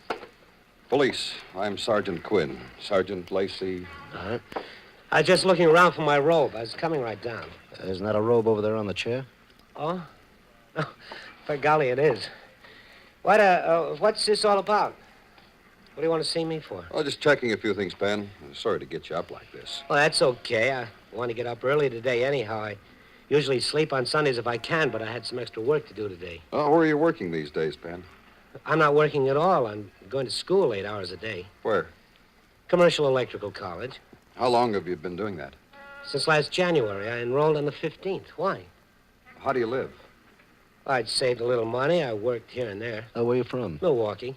How long have you been in town? Better part of a year, I guess. Say, How old are you? 31. Married? No. Ever been in trouble? No, sir. Ever been arrested? No, sir. How about back in Milwaukee? I've never been in any kind of trouble. Never been arrested. No, sir. Do you know, Walter Kalaman? Walter Kalaman? Now, that name sounds familiar in a way. I can't place it at the moment, though. Oh, he places you pretty well. Says you worked for him once at his place over on 17th. 17th and Glenarm. Kalaman, huh? I worked for him? 17th? When was this? Can't you remember who you worked for? Well, I told you I haven't worked regular for a long time. I've had lots of jobs here and there around town. You had this one around last Christmas, Penn, from the 18th of December through the 5th of January. Oh, yes, the Ace Haberdashery. Oh, sure. I clerked there. You can't expect me to remember a man's name just like that when it's so far back. Sure, I remember Mr. Kalaman now. What about him? Mr. Kalaman's store was burglarized last night, Penn. Somebody got away with $400 or so. Well, I'll be darned. Mr. Kalaman closed his store at 6 o'clock last night. About 10 o'clock, he was out riding with his wife, and he says he saw you standing in front of the place. Mrs. Kalaman saw you, too. Yeah? How about it, Penn? You're a big, tall fella, fairly easy to pick out. The Calamans recognized you. Oh, I think they made a mistake, Sergeant. Were you around that store at any time last night? No, sir, I sure wasn't. Not anywhere near it. I was right here in this room in bed last night. Can you prove that? I don't know. I haven't tried. Mr. Calaman said that you had a key to the store when you worked for him. You still have that key? I gave it back to Mr. Calaman when he let me go. He says you didn't give it back. Well, then he's mistaken. I gave him back his key. Whoever got in there last night had a key, Penn. How about putting some clothes on and coming downtown with us? Do I have to go? Yeah. Why, I had a lot of things I wanted to do today. I've got some studying I want to finish. Don't you believe me? Let's go, Phil.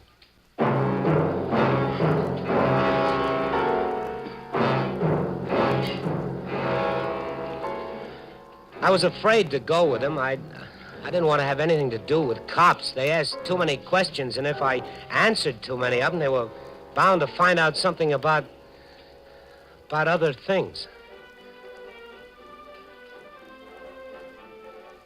It was a little rougher than I expected when we got downtown. Besides Caliban and his wife, the guy in the filling station across the street identified me. Old Lady Weaver wouldn't back up my story about my being home sleeping. And then they went out and looked over my room and found the key to Calaman's store in my coat pocket. I don't know how it got there. And everybody remembered I'd been wearing that coat the night before. A little while later, a man named Hale, who said he was from the district attorney's office, got me alone in a room and had me go over the whole thing. I thought he was pretty well convinced for a while. You know, you're in a pretty tough spot here. Oh, I know that. Illegal entry and burglary, you could get up to 7 years. Well, I don't want no 7 years, sir. I haven't done anything. Then there's something else you should know. What? Mr. Calaman kept his money hidden in one of the boxes on a shelf downstairs in the store. Somebody who had worked there had to take it. Well, why don't they ask somebody else who's worked there? It's just a small place. He only opened it a few months ago. You're the only help he's ever hired. Penn, you're the only one who could possibly have knowledge of where that money was hidden. Penn, do you want to make a statement? No, sir, I didn't take it. I wasn't around that store. Okay, Penn, that's all.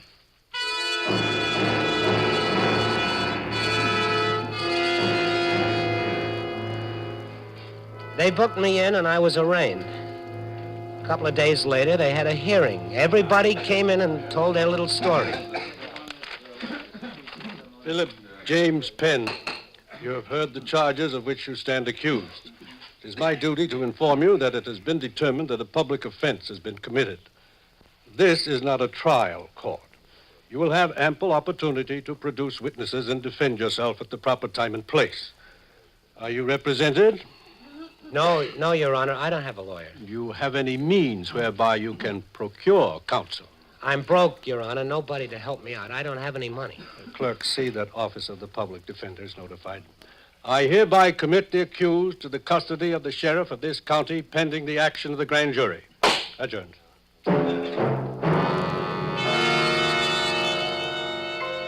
Yeah, it was kind of rough out, all right.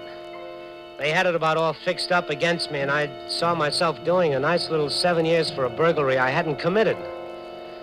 Then this fellow from the public defender's office showed up. When I saw him coming toward my cell with a turnkey, there was something familiar about his face. And yet I didn't know him. Hot today, huh? Sure is, Jim. Yeah. County jail's no place to be on a hot day. Any day, I guess, Jim. Yeah. Now, here we go. Penn, this is Mr. Tyler. He wants to talk to you. Did you say Tyler? Yeah. My mind was going a mile a minute, but I couldn't think of anything to say. So I just stood there and looked at the guy who was going to handle me in court. I recognized him. His picture had been in the paper with a story about her. I'd killed his wife. Hello, Phil. I'm here to help you.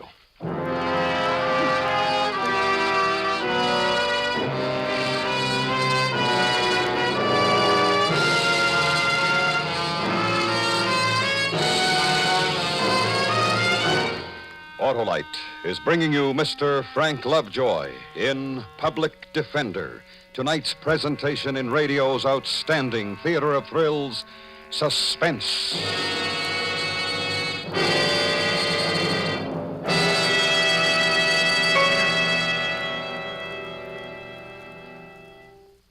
Well, Harlow, a lot of folks get daylight saving time soon. Well, Hap, it's saving time all the time when you've got an Autolite Stay Full battery in your car.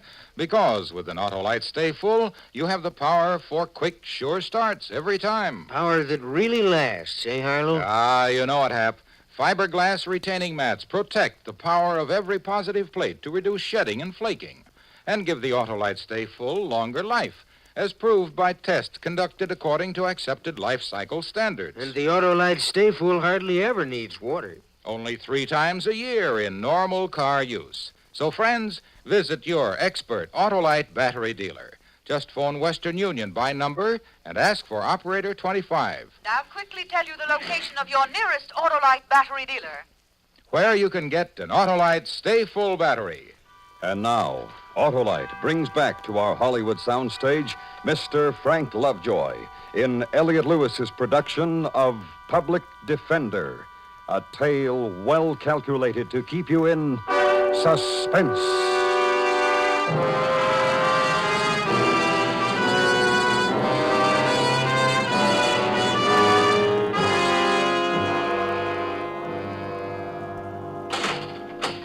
I'll be right down the hall, Mr. Tyler. All right, Jim. Just call when you need me. Right, Jim. Well, now, as the fellow says, it was a pretty good trip, but now we have to pay for it. Like a smoke? Thanks. Oh, no need to look like that. Here you are. Thanks. At your hearing, you told the court that you weren't represented by counsel, Phil. That's why I came here. I'd like to handle your case for you. I don't have any money. If you're in trouble, you have a right to legal counsel whether you have any money or not. We have a law that says that, Phil. You don't have to have any money with me. My fee's on the county. You understand that? I guess I do. Well, good. Sit down, Phil. Sure hot, huh? Yeah. Well, now, how about telling me the whole thing? Didn't you read the charges? Oh, yes, but I want to hear what you have to say about them. Well, how do I know you're not from the district attorney's office here trying to tie me up some way? No, I'm not, Phil. I'm on your side. I'm representing you. Well, you work for the county, same as a district attorney. Well, we work pretty hard keeping people out of jail, too. I'd like you to be very frank with me and tell me everything that happened. Well, nothing happened. All right. Where were you Saturday night, son? Phil, Mrs. Weaver told me that you were out until midnight or better. She heard you come in. Phil, were you around Mr. Callman's store? No. Where were you, son? I just walking and thinking, that's all. Alone? Yeah. Tell me what you were thinking about. Hmm? What was on your mind? Were you worried about something? Oh, no.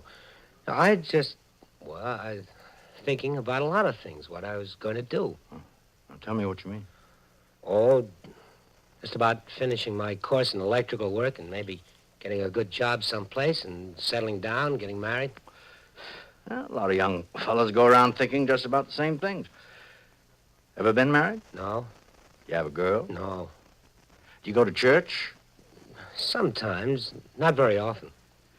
Why did you tell the officers you were home sleeping, Phil? Well, I was scared, I guess. Oh, what?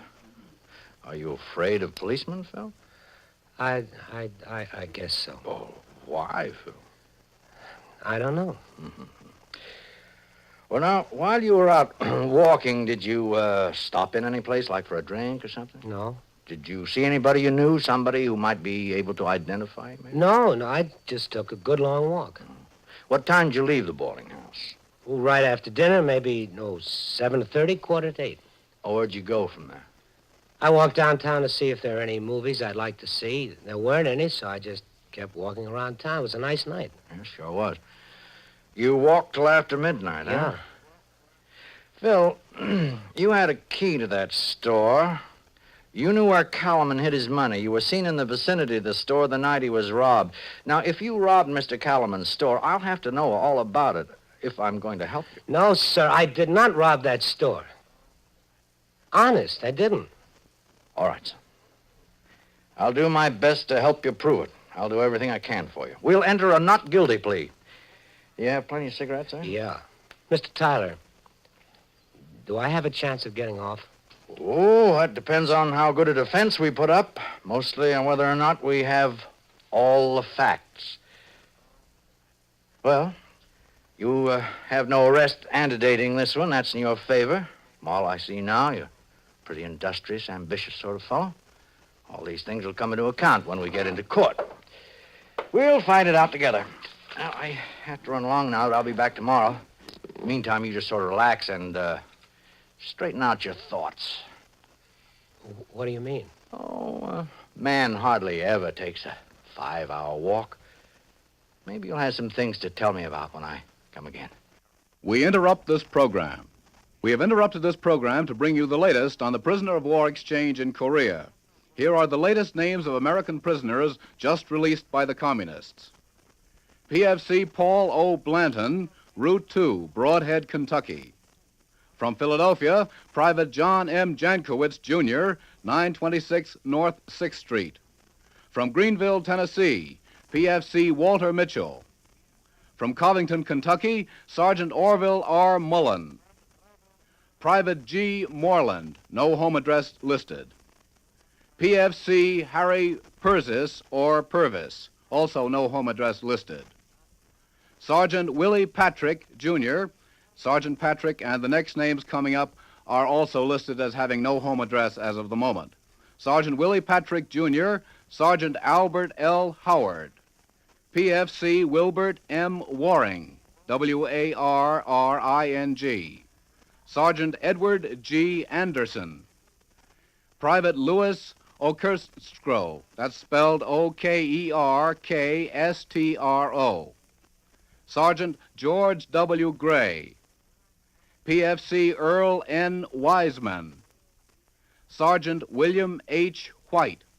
Sergeant White is listed as a litter patient. Corporal Pedro A. Herrero. PFC Joe T. Heath, also listed as a litter patient. Those 16 names are the names of American prisoners of war released this evening by the communists in Korea. As later names become available, we will interrupt our scheduled programs to bring them to you. This bulletin has come to you from CBS Radio News. We now resume our scheduled program. The truth. Well, I'm telling you the truth. Where'd you stay in St. Louis? At the Hall Hotel. How much rent you pay? I didn't pay any rent. I stayed there with a friend of mine. Didn't cost me a dime. What's your friend's name? Jack O'Brien. Is he still there now? Why? Well, I want to wire him and verify this. He's in the Army now. What do you figure the trip cost you? Just my bus fare, nothing more, a little spending money. He paid for my meals, too. Saying $100? I had $93 when I left. And when'd you get back? By the middle of December. When'd you leave? Armistice Day. Why'd you take a sudden trip on Armistice Day? Well, I just wanted to go, leave town. Why? I don't know, Mr. Tyler. You don't remember the exact day you got back, but you remember the day you left. Mr. Tyler, I don't go around robbing people. I just don't do it. I didn't take that money from Mr. Calaman's store. I never did any harm to anybody, Mr. Tyler. You believe me, don't you? Yeah, Phil.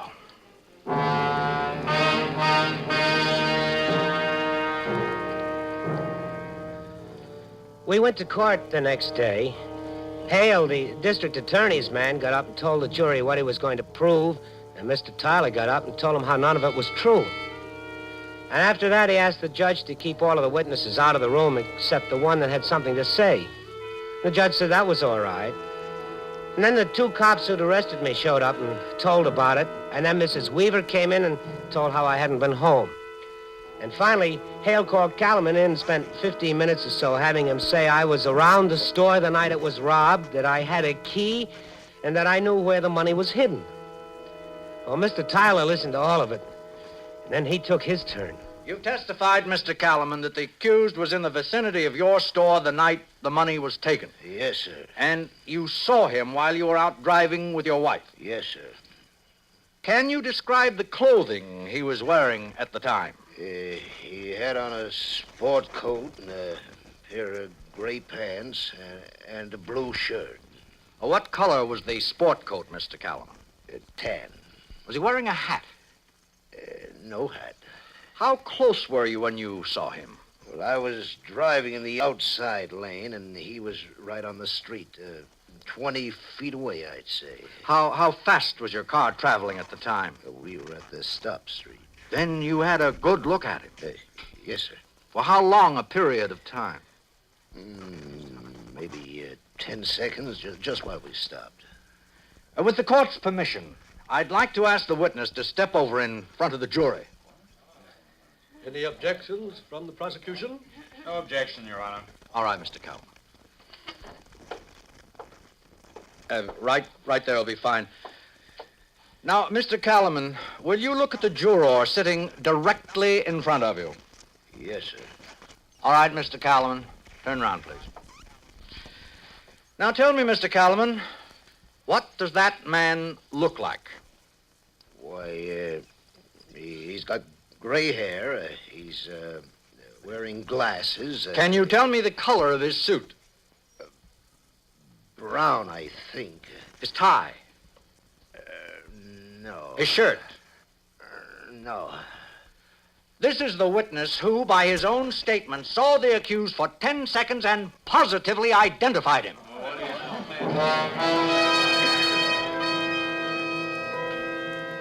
The same thing happened to Calaman's wife and the filling station man.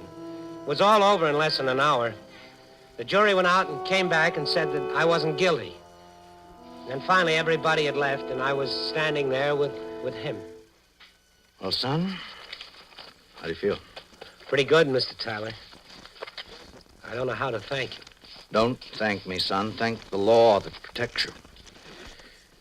Well, what are you going to do now? Go back to school, I guess. Let me hear from you now and then. Glad to know how you're getting along. I'll do that, Mr. Tyler. You can go, Phil. Yeah. Well, so long. So long. Phil. Yes, Mr. Tyler? Do you, have anything you want to tell me? No, sir. I sort of had the feeling that you, wanted to say something, Phil. Mr. Tyler, I'll say it once more. I didn't rob Calaman's store. I know that. You're innocent of that charge. Well, what are you getting at? I just wondered if there was anything else you'd like to tell me. Phil? No. You know, a man might do something in his life sometime that no one else will ever know about but him. And he can go through life keeping it inside, not telling anybody about it. And another man might have an idea or suspect him, but it wouldn't be right to come out and say anything unless he had some facts. Now, I have an idea of what the man was like who killed my wife. Might be wrong, but I think I know exactly what he was like, Phil. Did you know my wife? Yes, sir. Read about it in the papers that night on the bus? No, sir. Oh. Where'd you get the money to go to St. Louis, Phil? Did you get it from my wife's handbag? I didn't mean to. If I'd known she was your wife, sir, I wish I hadn't killed her, sir. Mr. Tyler, don't look at me like that, Mr. Tyler. Please, sir, don't look at me like that.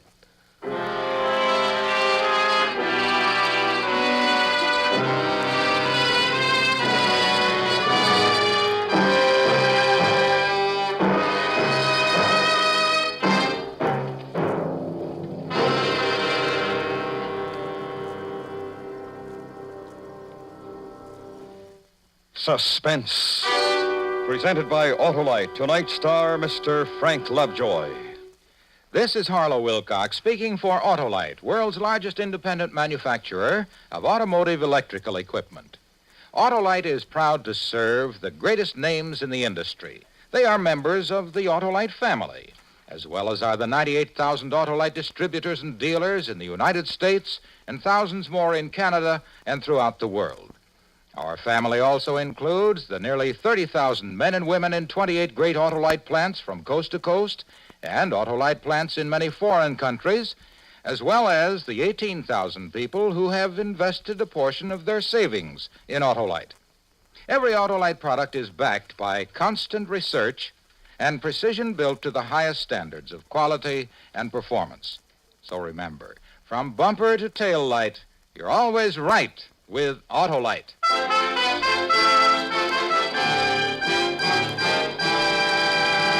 Next week, a study in fear as we present Graham Greene's novel of cowardice, The Man Within.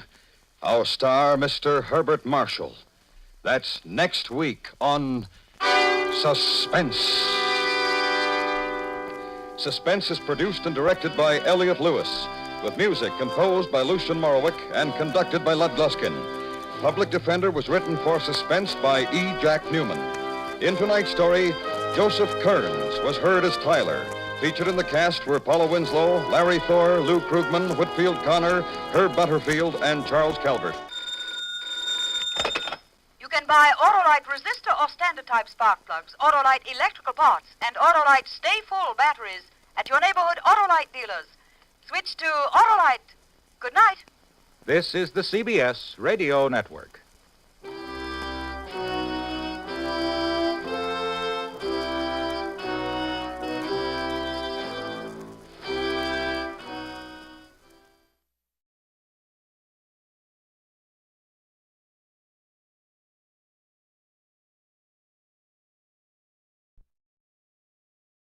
Tired of the everyday routine? Ever dream of a life of romantic adventure? Want to get away from it all? We offer you Escape. Escape, designed to free you from the four walls of today for a half hour of high adventure. Tonight, we escape to a train headed for Calcutta and an exciting tale of the most sought-after emerald in the world, as Richard Sale tells it in his famous story, Figure a Dame.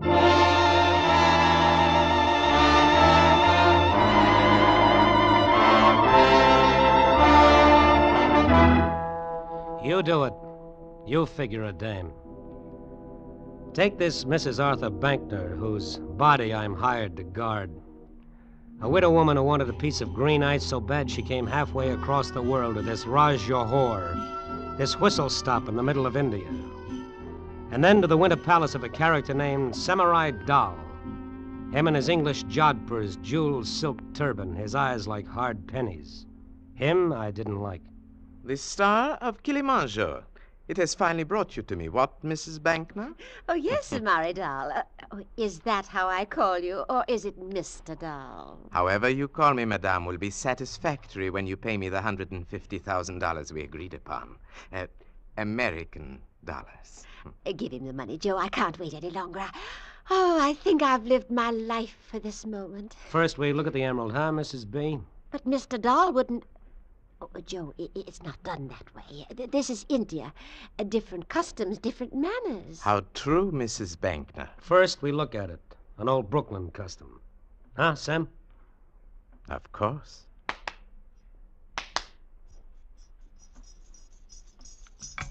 Samari Dahl. The emerald. The star of Kilimanjaro. Fetch it, girl. At once, Samari Dahl. Goes good with you, huh, Sam? Dancing girls with bells on their toes? It's only adequate.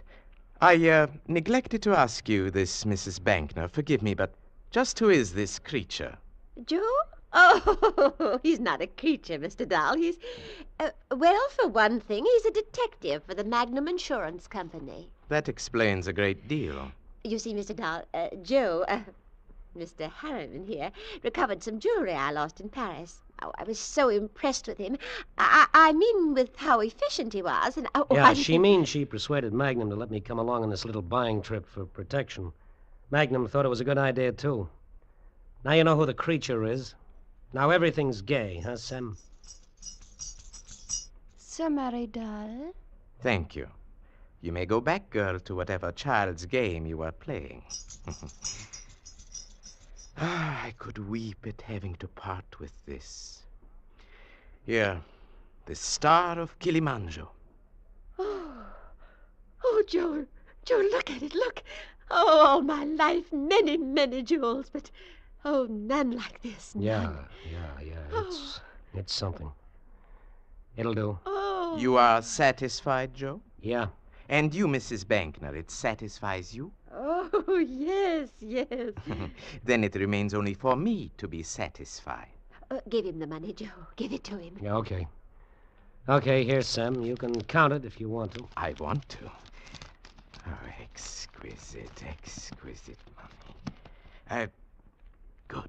Oh, Mrs. Bankner. Yes. If, by some grave misfortune, you should lose the Star of Kilimanjaro, or, more exactly, it be stolen from you, then please to refer the thief to me. I shall be happy to buy it back from him at a good price.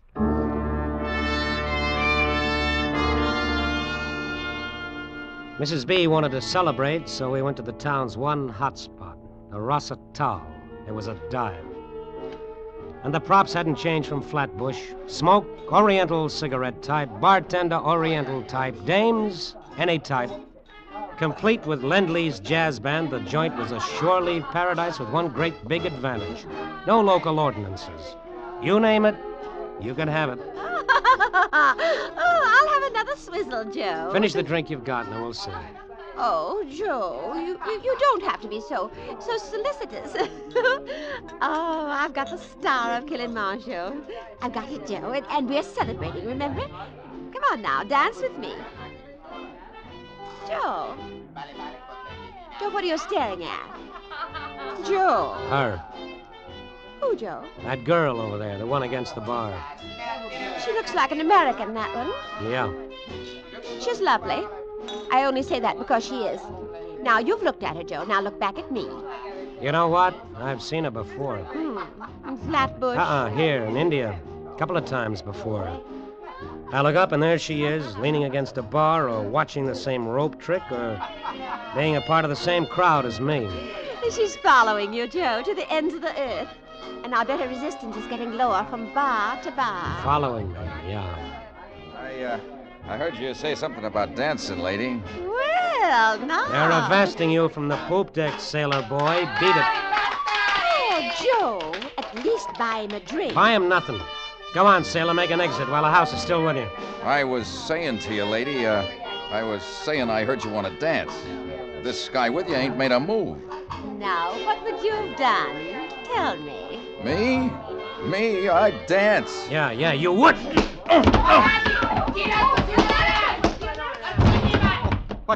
What has happened here? The Jolly Tar, he happened. Get him out of here. Oh, yes, Sahib. Amit Tohan, this man on the floor. Out! You shouldn't have hit him, but... Joe, I liked watching you do it. And I'm of the same mind. It was a beautiful thing. Oh, you too, mister? You want to play too? No, my boy, no. I know an Irish Red Cross when I see one, so I brought you both drinks. My pleasure. Why, thank you. I am not Irish. You may not know it, son, but you are. You know, someplace on your tree there's an Irishman. Do you mind if I sit down? Who are you? What's the A man like you, son. I can tell it by the turn of your lips. A seeker, you might say. After what now? A woman's smile? And there's that here in India. Fortune? There's that here, too. Things, that's what. Without the Irish poetry, who are you? Rafferty.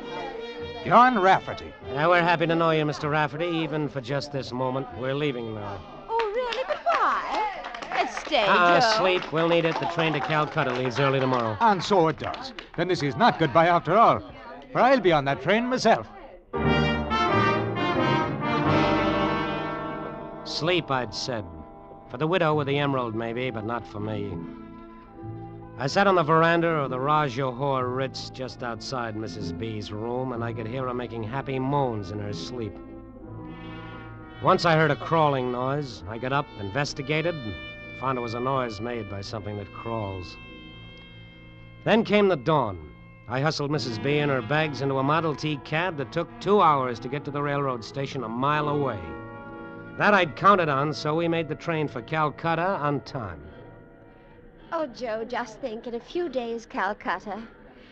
Then the plane, then Paris, and then you leave me. Yeah, that's how it was laid out, the itinerary. Go on in, I'll be there in a minute. But aren't you coming with me? No, Mrs. B, you go find your compartment. I'll bring the bags to you. Oh, but...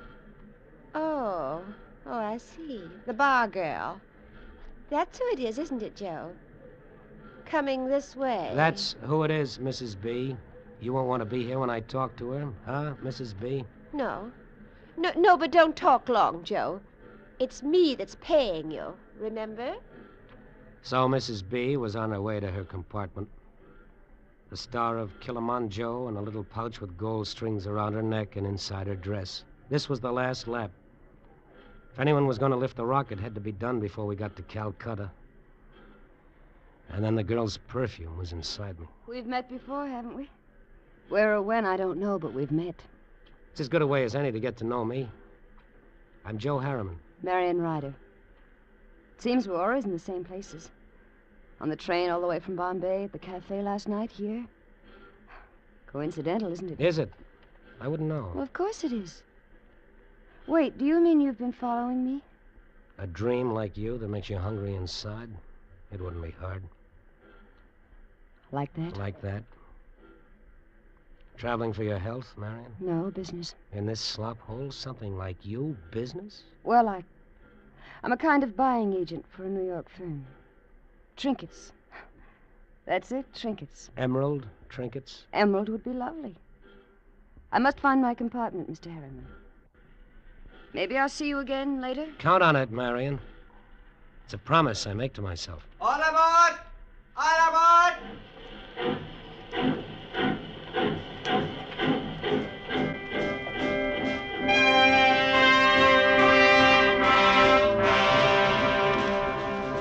I didn't see her again until later.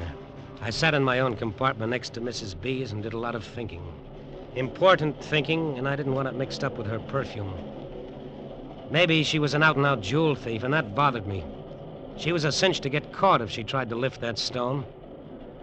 And you can't make that good time with a girl who's behind bars. I did my thinking like that for a long time. Had a couple of meals in between, and read, and did some more thinking. When I got finished with it, I was looking out of a window and seeing it was a night without moon. A night for company. I walked down to the club car and found what I was looking for. Hello, Miss... Oh, don't be frightened. It's me. That, kind of night out there get you down? No. I was just toying with my memory. Sit down, Joe. Oh, thank you. Toy with your memory some more. It wears wonderful on you. And then tell me about it. All right. Now shall I tell you about it? Uh-huh. Out there, Joe, the night, the black hills, those strange little lights that flicker and swirl past you. It's like... Well, like I wasn't on this train at all, but out there and part of it. Like something I've known and remembered for a long, long time. Is that all? That, Joe. This?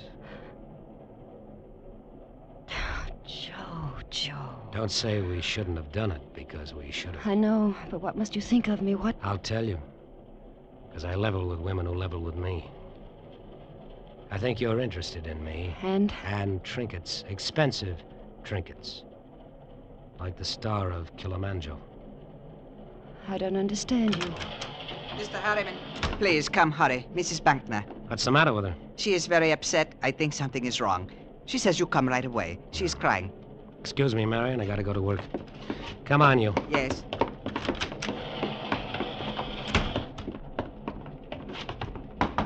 Mrs. B. Mrs. B, something wrong? Oh, Joe. Oh, Joe, I had a nightmare and I woke up. I was so frightened. No. All right, conductor, thank you. You can go now. Yes, sir.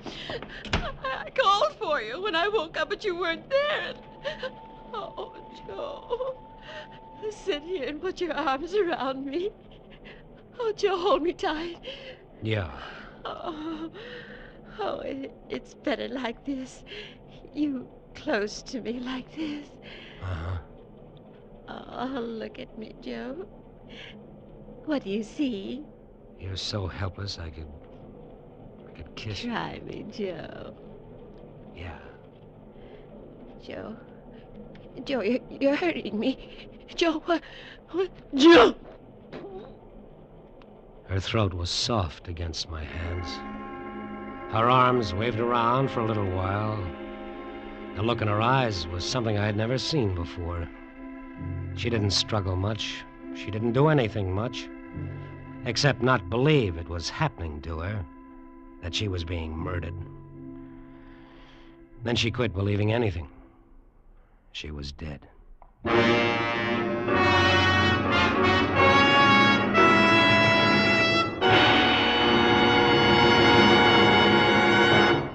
In just a moment, we will continue with Escape. But first, every Wednesday night, Groucho Marx, Bing Crosby, and Burns and Allen in 1, 2, 3 order on most of these same CBS stations. Hear them all tomorrow night on CBS. And now we return you to the second act of Escape.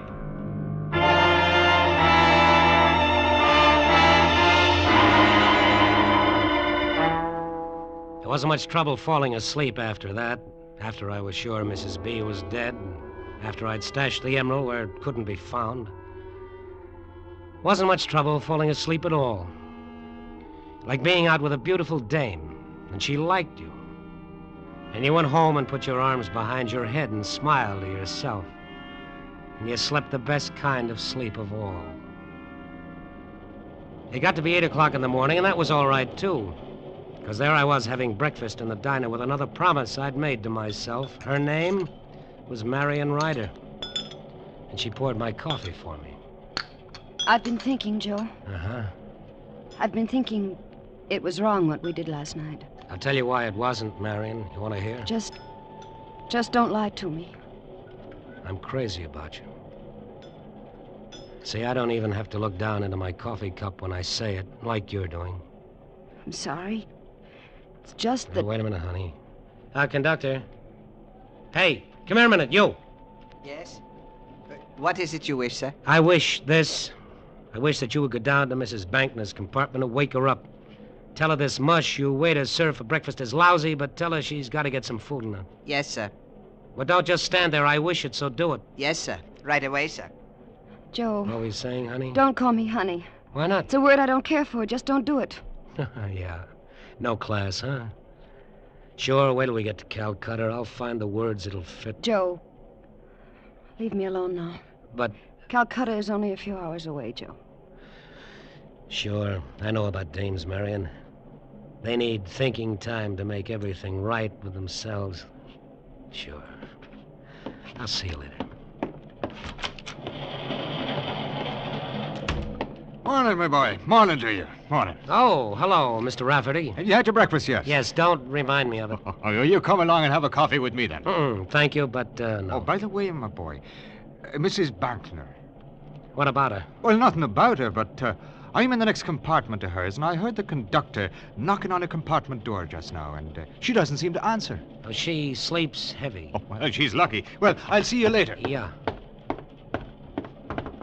Mrs. Bankner? Breakfast, Mrs. Bankner. What's the matter, conductor? She doesn't answer. I've been knocking. Oh, yes, sometimes she does that. Have you got a key to the door? Yes, but... Open it. Very well. Holy. Something is... Yes, something is, all right. Come on in. Close that door.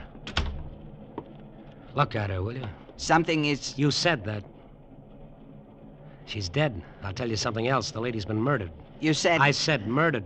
Look at the marks on her throat. Strangled. Sir, her hand. Please, she is holding something in her hand. Oh, yeah. Yeah, she is at that. A button. Perhaps the man who did this thing to her. His button. That's a real good, perhaps. Come on. Not a word about Mrs. Bankner to anybody, you understand? Yes, but... I'm a detective. I know about these things. Not a word. Come on. When do we get to Calcutta? In 3 hours, noon. First stops are for water. A 5-minute stop at a village, Mipirai, then Calcutta. As soon as we get there, telegraph to Calcutta to the police. Tell them what's happened. And that's all. You understand? Yes. Well, now we go in here. In here. But this is Mr. Rafferty's compartment. Yes, the guy who did it. Close the door. I think he got what he was after from Mrs. Bankner. Maybe we'll find it. There will be trouble. You are searching his things. I told you I'm a detective. I know how to operate. Now, let's try this closet. Let me see. Nothing here. But the button... I'll give it to you. I'll turn it over to the British police when we get to Calcutta. Here, take it. Yes.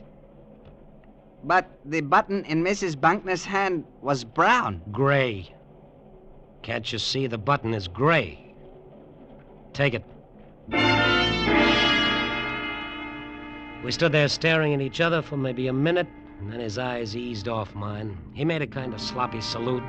He turned, went down the train corridor to wherever it is conductors hold their heads in their hands. It had been awful close, awful tight. Tearing a gray button off Rafferty's coat while I searched it and palming the button off on the conductor, that was a little task that took delicacy and timing. So I'm delicate with my fingers, and my sense of timing is perfect, and I'm sure of myself. And that adds up to a win. When we hit the water stop, I got off to stretch my legs, to let myself breathe the fresh air so it would cool me off inside. The little guy running like a monkey on top of the water tank looked neat and clean in his white diaper and green turban. The hills covered with snow looked good, far away, but good. And then an Irish mosquito buzzed in my ear. That's a lovely panorama, those hills. Lovely. It's like music. Flutes and bells and the flight of birds. Yeah, they're like that. I don't know the words to the music, but they're like that. It's a pity Mrs. Bankner isn't here to enjoy them with you. What about Mrs. Bankner? What about Mrs. Bankner? Well, why, she's dead. Murdered. Surely you knew that, my boy. How did you find out about it? Oh, you know how it is on a train. Things get themselves whispered about. How did you find out? Now, easy, boy, easy. You're a fiery one, are you not? It's only that I saw the conductor looking sad, and me being a kind of friendly human being, and smart enough to know conductors know things, I asked him why he was sad. Asked him in a way that made it easy for him to answer. Quicker, Rafferty. Get to it quicker. Well, he told me that you told him not to say a word about the murder. And I said, whose murder? And then he says, Mrs. Bankner's, and I said, oh. And he said he'd be disgraced because it happened on his train. What else, Rafferty? And the matter of the button was deeply puzzling to him. Button? Yes, the button. Now, isn't that a queer thing to be puzzling to him? Him with a murder on his hands. The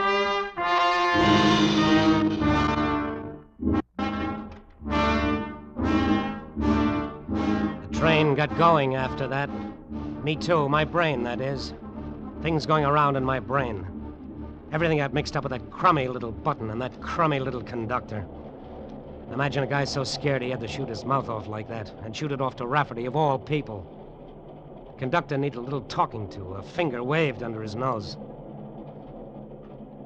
The way it happened, I was standing on the observation platform by myself, and he came right up to me. Mr. Harriman. I beg your pardon, Mr. Harriman. Yeah?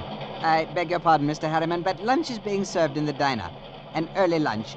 We shall be in Calcutta in an hour. Come here, you. I beg your pardon. I said come here. You wish it? Uh-huh. You know something? You look worried. Because I am. Why? This whole affair. The murder and the... Button? That, sir. And the other thing. You say Mr. Rafferty is the murderer. I told you not to talk to him. I told him hardly anything.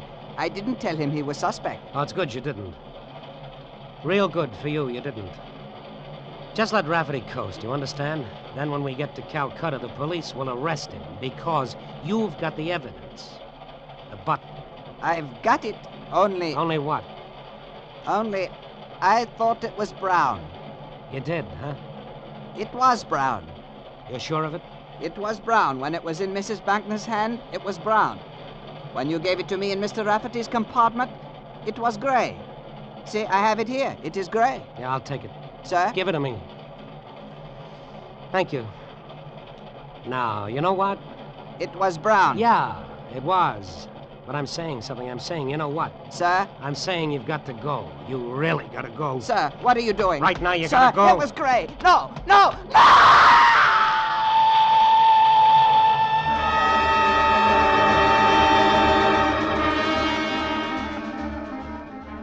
Now everything was right. Everything in place.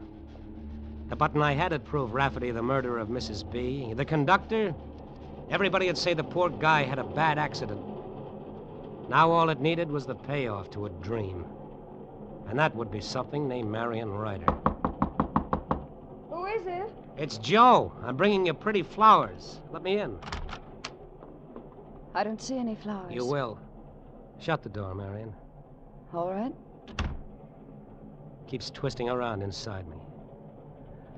I love you. You can't say things like that. Stop me, then. Like this, Joe. Like that. One of those things. I meet you, and bang. Electricity, just like that. Joe. I love you. I'd do anything for you. I never said that to a woman Joe, before. wait. I've got to tell you something first. What's to tell me? That you're a crook? That you followed me and Mrs. B so you could lay your hands on the Star of Kilimanjaro? No, Joe, wait. You're too late, kid. Mrs. B is dead, murdered. The emerald's gone. Something wrong, kid. Oh, so much. So much. Oh, nothing is wrong. Rafferty, the Irish poet, is going to take the rap for it. He was after the emerald, too, but he's not getting it. Just the gallows. That's all Rafferty Joe, gets. listen to me. Stop talking and listen. No, kid, you listen to me. I get $50,000 for it. We'll take it back to Semory Dahl and sell it to him again. $50,000, you and me. We can die from so much joy. I killed her for you. You? You killed Mrs. Bankner? You murdered her? Sure. Kid, it wasn't hard. You mean that much to me, so it wasn't hard. It was almost a pleasure. A down payment on our happiness, you might call it. Oh, you spoiled everything. Oh, Joe, you poor fool. Marion, is that right, Joe? You're such a fool. Get out of here, Rafferty. No tricks, lad. This gun I hold makes holes in people. You're people, aren't you, Joe? Or are you? What do you want here? Tell me before I go for my gun. I do foolish things like that. I don't doubt it. But first I'll tell you, lad. I know how you planted a murder on me with a button from my coat. And I know where the Star of Kilimanjaro is. So you're nothing but a filthy, stinking jewel thief, just like I figured. Not quite, Joe. Marion, tell him how I know these things. Tell him who I am. He's the chief of the Magnum Insurance Company agents in Bombay. Rafferty, you're crazy. No. Magnum cabled him to follow you and Mrs. Bankner to make sure the emerald got back safely. Magnum didn't trust you with a stone like that. They put another man on to make sure you wouldn't steal it. And you had to kill her. They can't prove it. I'll pin it on Rafferty, so help me. But you killed her. You just admitted it. Only to you. Your word isn't worth dust. You're a crook yourself. No. Not quite. Marion? All right, I'll tell him. Joe, I happen to be Rafferty's wife. She said it. It only took her a couple of seconds, but that's what she said. But it took a long time for the words and the sound to get to me. And you know something? Looking at her then, and watching her mouth move, she looked real sad, and suddenly real lonely. You do it. You figure it, dame.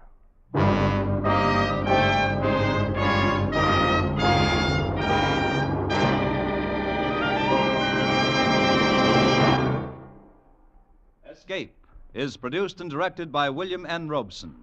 Tonight we have presented Figure a Dame by Richard Sale, adapted for radio by Morton Fine and David Friedkin.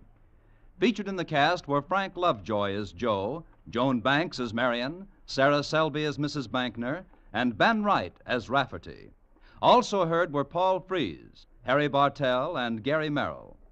Special music was arranged and conducted by Del Castillo. Next week. You are on a small ship off the coast of Borneo. In the waters beneath you lies a fortune in pearls, and at your side stands a man from whose murderous greed there is no escape.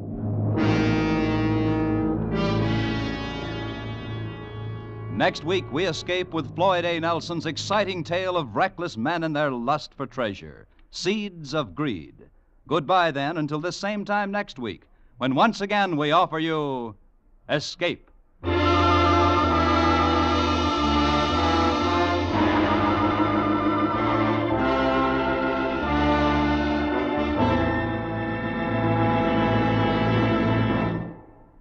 It's Christmas time. Lots of mistletoe, lots of packages, lots of carols being sung.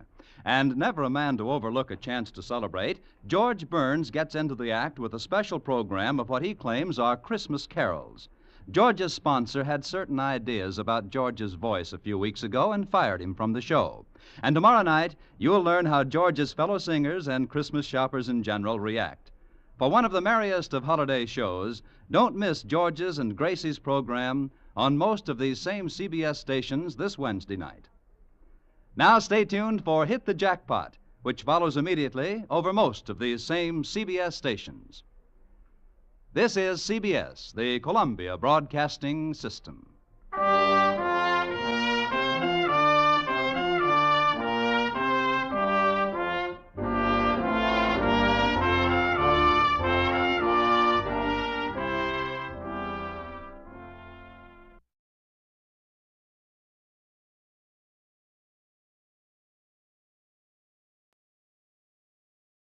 Tired of the everyday routine? Ever dream of a life of romantic adventure? Want to get away from it all? We offer you Escape. Escape, designed to free you from the four walls of today for a half hour of high adventure. Tonight, we escape to a lush tropical island in the Caribbean, a paradise lost through the overpowering greed of a lovely woman and a dangerous man, as John and Gwen Bagney tell it in their exciting tale, Treasure Incorporated.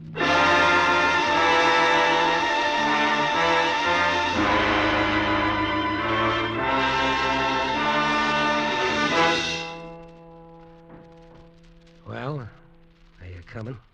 Huh? You're coming with me, or aren't you? What for? I feel lucky.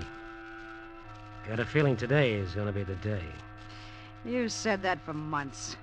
Why don't you leave me alone? She turned away and stared out the window at the jungle. Her face was a dissatisfied mask. She had on that old faded red beach dress. She wore it all the time now. And a sloppy pair of slippers. Her hair was pulled back off her neck with a piece of string, matted. And that wry, crisp figure she'd once had was going fast. He's up there. Sure, he's up there. He's always up there. I'm not going with you. All right, stay. Stay, I don't care. You're no help to me anymore. And it won't do you any good to go either. Burn yourself up in this tropic sun, and for what? Not while he's up there watching. Always watching. Who are you trying to kid? You know you'll sneak up there to see him the minute I'm gone. And he'll just kick you out again. Shut up. Look at yourself. Not even good enough for that beachcomber. Shut up. Shut up! That was Amanda. And I'd once thought her beautiful. And I'd thought this island was beautiful. A paradise. It seemed 1,000,000 years ago when I first told Brewer about it. All right, Eddie. So you found a pretty island in the West Indies. Now what? Oh, you should see the island, Brewer. More than a square mile of tropical paradise, just as nature made it. Complete with native village and volcano. With enough money, I can get a 25-year lease. I've got it all figured out, Brewer. I can make it the best-paying resort in the Caribbean. Oh, I don't know, Eddie. There's so many resorts. What do you think, Amanda? Sounds intriguing. Why not, Paul? Believe me, it's surefire with a gimmick like mine. Gimmick? Buried pirate treasure. How do you like that for tourist bait? Eddie, I'm afraid you're dreaming. There's never any treasure in those places. Oh, I know that. That's what makes my gimmick so good. I'm going to bury the treasure myself. You are? Oh, sure, nothing too valuable, just bait, you understand? You know, old Spanish coins, pieces of 8, daggers, bits of old sea chests. Can you get that sort of thing? Oh, I can get it. I know a guy who handles antiques. He can get it for me. Well, what do you think of it? Is that a gimmick or is that a gimmick? Eddie, you're a genius. You like it, Brewer? Well, it sounds good, but I'd have to think about it. How about a drink? Okay. I'll fix this one. Scotch all right? Oh, yeah, it's fine. Think you'll go for it, Amanda? He'll go for it. You sure? He didn't sound so positive. Relax, Eddie. Don't worry so much. I'll get your island for you. Not for me, baby. For us. Eddie, take it easy. Remember, I still belong to Brewer.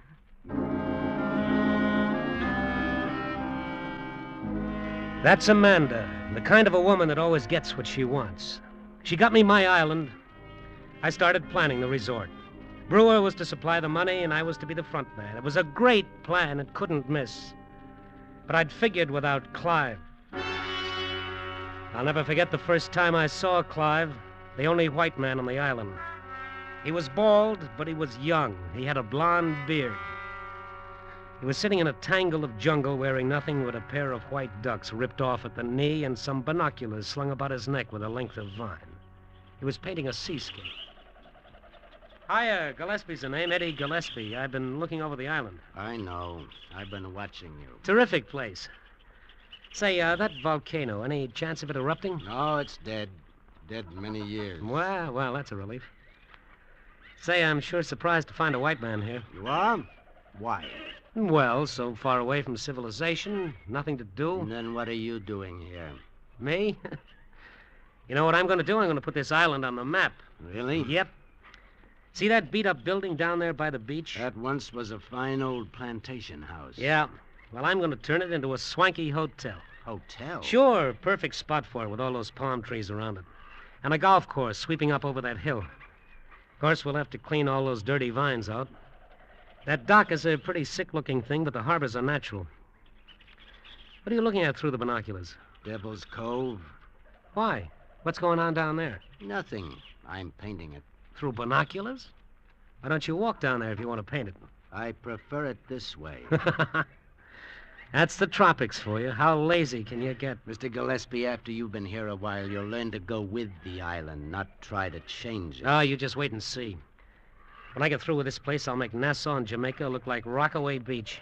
Incidentally, those natives, they dress that way all the time in those faded old rags. You don't like it? Well, you got to keep it quaint, you know, as advertised. Got to give the tourist dollar value.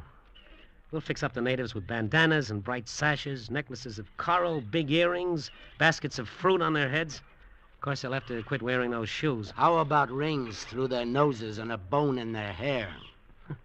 You know, I get the feeling you're not going to be very cooperative. It took me years to find a place that was remote from the world, and now that I have, I don't want it destroyed. Destroyed? Why, man, you're crazy. I'm going to do things for this island. I'll have this place humming in no time, and I'll... What's the matter? Don't you think I can do it? No, I don't, and I'll tell you why. Through the centuries, 6 flags have flown over this island, and each flag brought colonization and industry. Sugar, rum, the leaves of the bay tree, but not one of them could survive. Not one of them could hold back nature, the winds, the damp rot, the jungle, the vines that creep constantly day and night, ensnaring everything they touch. They couldn't do it, Mr. Gillespie, and neither can you or your hotel. No. You just watch me. I will. But if I thought you had 1 chance in a million to succeed, do you know what I'd do? What? I'd kill you.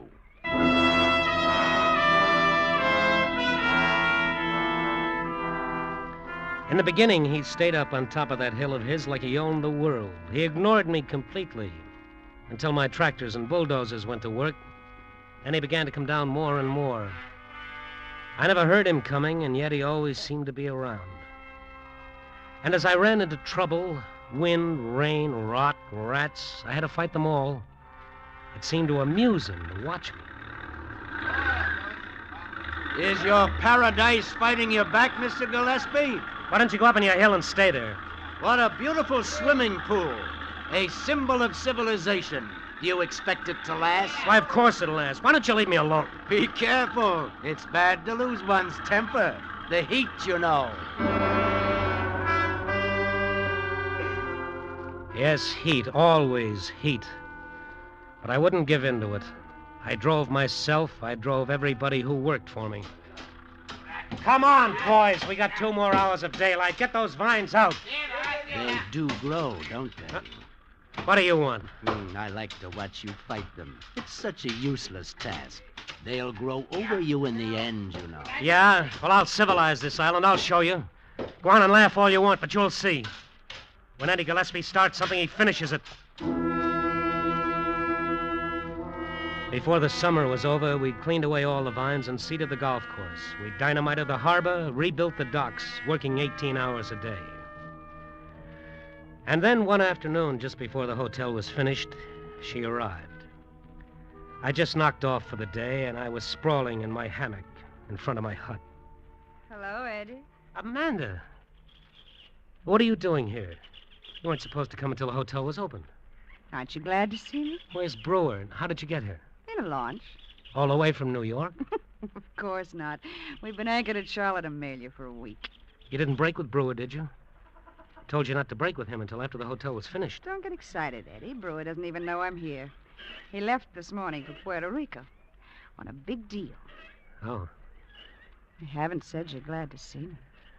I'd forgotten. It's been so long, I'd forgotten how beautiful you are. Eddie? Look, Amanda, you better go back if Brewer finds out that you've been What's here. the matter, Eddie? Are you afraid of Brewer? Of course I'm not afraid, but use your head. He financed my island. I'm going to take his girl away from him. Until I get on my feet here, let's keep everything on the up and up. What's so funny? You and Brewer. What about Brewer? I was thinking of Brewer keeping everything on the up and up on his side. Look, Eddie, why do you think he set you up on this island? Because he wanted to own a hotel? A resort? What do you mean? It was an investment. I'll say it was. Well, if you've got a point, Amanda, get to it. I will. Treasure. That's the point. $1 million worth of buried treasure. $1 million? You're crazy. That stuff isn't worth anything. I'm talking about a real treasure. The diamonds and emeralds and the pearls. The treasure Brewer's going to dig up. You mean there's $1 million worth of stuff buried on this island? Not yet. But there will be after Brewer buries it. That doesn't make sense. Why would he do a thing like that? Oh, it makes sense. Brewer always makes sense. You know what he did? He bought a huge lot of stolen jewelry from an international fence. The pieces were so identifiable and so hot he was able to buy it for a song. But he couldn't get rid of it. Then you came along. Eddie Gillespie with his little island and his buried treasure gimmick. Wait a minute. He told you this? I was with him. We were on the yacht not far off the Azores when we made rendezvous with another boat and took the jewels aboard. And now Brewer's in Puerto Rico having the stones taken out of their settings.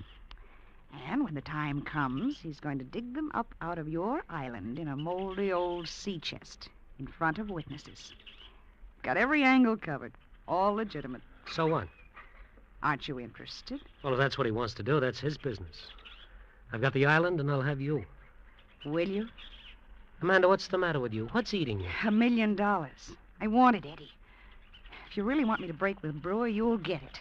What kind of talk is that? I thought you loved me. I do, Eddie. That's the point. I want us to have the money. But we'll have each other. That's not enough, Eddie. I want that $1 million. I got a good mind that... What, Eddie? There's someone in the brush. Who's there? Who is it? Good evening. Clive, what are you doing here? You're always sneaking around. You're getting angry again. Get out of here. What are you laughing at? I was just thinking how much trouble can be caused by $1 million.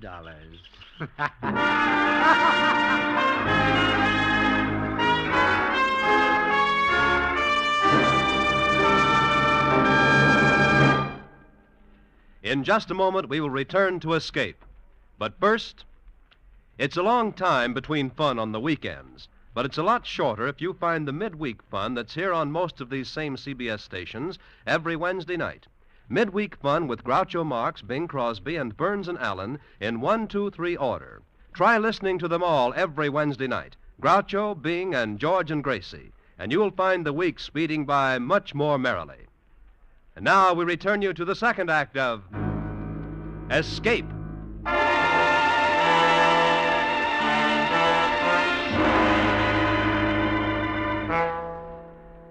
She went back, and I was left to finish the hotel. But the whole thing had soured for me. All my enthusiasm for the project was gone. But I buried the tourist bait, the pirate treasure. I scattered the pieces of 8, the rusted hinges, all the old relics over the island as per plan. And then I was open for business, and the tourists began to pour in. A change came over Clive. Now he set up his easel down by the dock, and he was gay and gregarious, and I trusted him less and less. He was up to something. And what galled me, the tourists were crazy about him. Whatever made you become a beachcomber, Clive? Women, beautiful women like yourself, they drove me to it. Oh, Clive, I don't believe a word you're saying, but it's fun.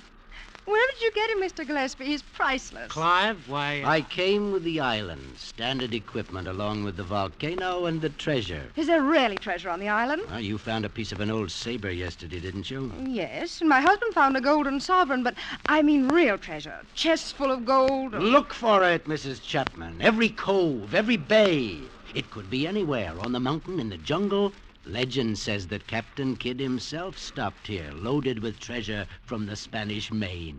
He slew all the Caribs, every single one, buried his loot, and sailed away.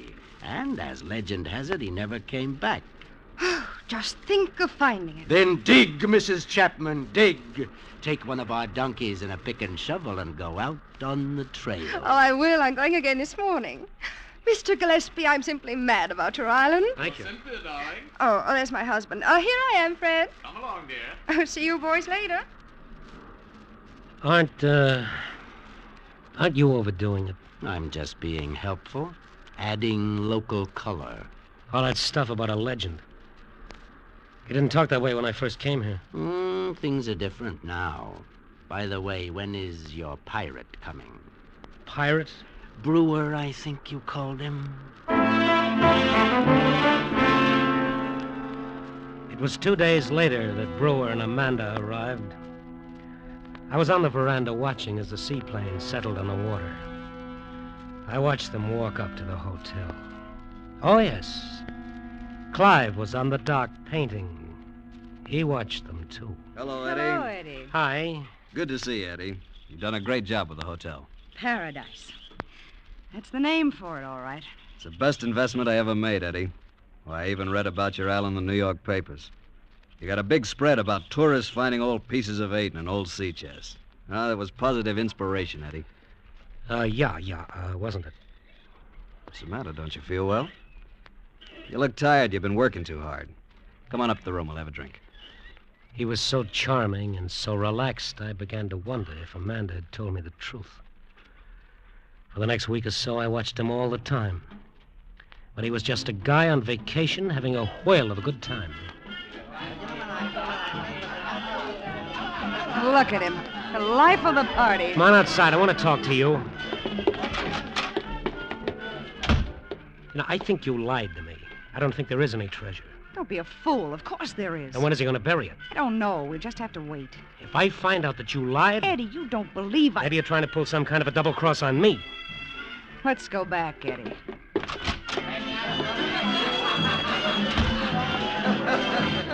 Well, this is the hard way to get exercise. I think you sound beautifully. Well, if you want exercise, why don't you come out and dig with us, Brewer? I will one of these days. Oh, that's what you've been saying all week.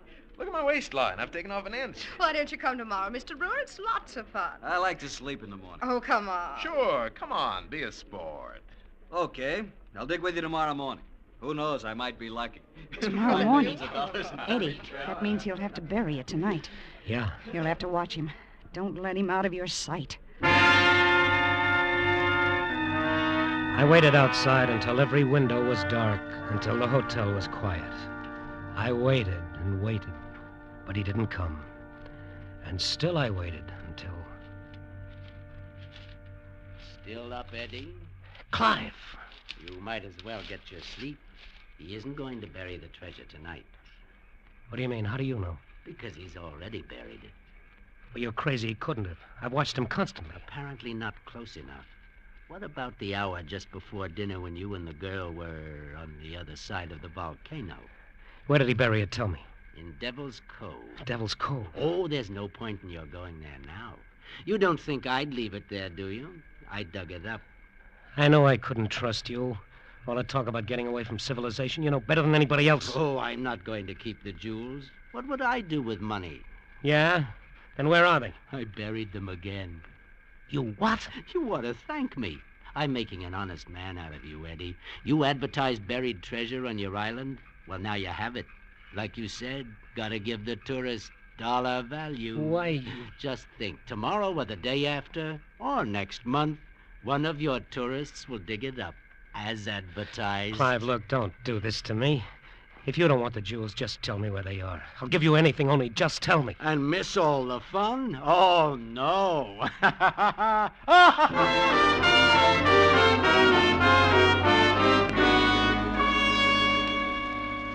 Morning, Eddie. Good morning. Great day, isn't it? You coming out to the diggings with us? No, Brewer, I've got some work to do here. Say, you look tired, Eddie. You work too hard. You ought to take it easy. Have some fun, relax. Relax? I wondered how relaxed he'd be when all he dug up was dirt. I watched him go off down the trail with the other guests. I tried to concentrate on my work. The hotel was quiet. Everyone was at the diggings, but I couldn't think. I was checking supplies in the wine cellar when Amanda came back. You should have been there, Eddie. Oh, you should have seen his face when he found it was gone. Where'd you put it, Eddie? I haven't got it. Of course you have. I told you I don't have it. What are you trying to do? Double-cross me? Brewer! Paul, I'll take care of you later, Amanda. But, Paul, he forced me to tell him. She's lying. All right, Eddie. Where is it? I don't know. Come on, Eddie, talk. I haven't got it, I tell you. Clive took it. Clive, who's that? Clive, the beachcomber. He saw you bury it, he dug it up and buried it again. Nobody saw me bury it except maybe you. Now, wait a minute, will you? I tell you, it's true. Talk. Where'd you put it? Talk. Talk. It's no use. I haven't got it. You'll tell me the truth if I have to beat you. Amanda. I had to do it, Eddie. He killed it. Don't worry, everyone's at the diggings. No one could have heard it. Oh, Eddie, your face. What'll we do with him? Oh, when everyone's asleep, we'll get rid of him. I'm glad I killed him, Eddie. Now it all belongs to us. I haven't got it. You mean you were telling the truth about that beachcomber? Yeah, he moved it. He buried it some other place. Because he wants one of the tourists to find it. It's part of his plan to get even with me. We can't let anyone else find it, Eddie. We've got to do something. Oh, my head. Eddie, listen to me. We've got to get rid of the tourists. Yeah. Gotta get rid of them. Every one of them.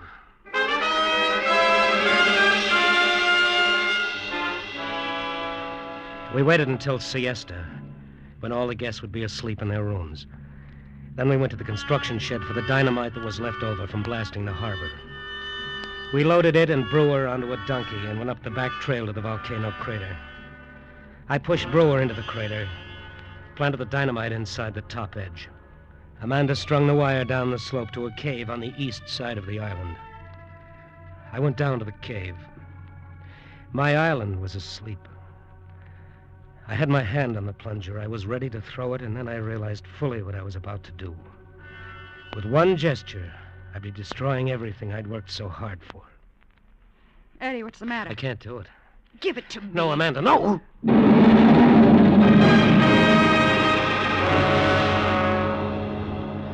I sat on the side of the mountain and watched the island become alive with frantic, frightened people. They streamed out of the hotel half-dressed, clutching their belongings. They tripped over one another in their frenzy to get to their boats, terrified of a dead volcano. Our threatened eruption was a complete success. By nightfall, there wasn't a tourist on the island. Even the natives had scurried away in their canoes like so many frightened rats.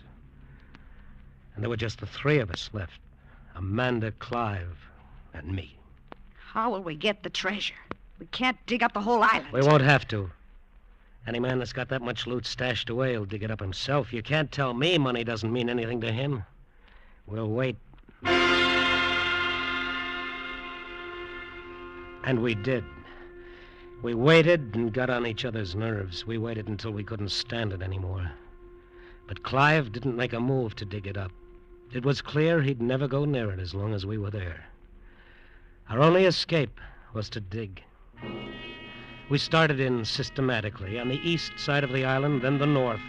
In the rain, in the wind, in the boiling sun. This heat, I can't take it anymore, Eddie. I'm tired. I never thought I'd hear you say that. This was all your idea, don't forget. I don't care, Eddie. Why don't you give it up? Get away from here. What? Go and let him have it? Oh, no. So that's what you want, is it? It's Clive now, huh? You and Clive. Well, you won't get your treasure that way. I'm staying, and I'm going to dig without you. I'm going to dig until I drop. It was hot. It was always hot. My eyes ached from the glare of the sun, but I forced myself to keep going. For days I'd been digging near the old sugar mill, but today I had a feeling I'd be lucky. My pick hit something hard. I dropped to my knees and furiously began to claw the dirt with my hands. But it was only rock, a big rock. I moved it aside, and there it was. A pearl. One single pearl framed by the fresh imprint of a sea chest. And then I heard him from a long way off. Clive, and he was laughing at me. He was watching me through those binoculars of his, and he was laughing at me. And suddenly I knew what his game was. That's why I hadn't found the treasure in all this time, because he'd kept moving it. And he'd left a pearl behind this time to tell me he'd done it. I knew then what I had to do. I had to kill him.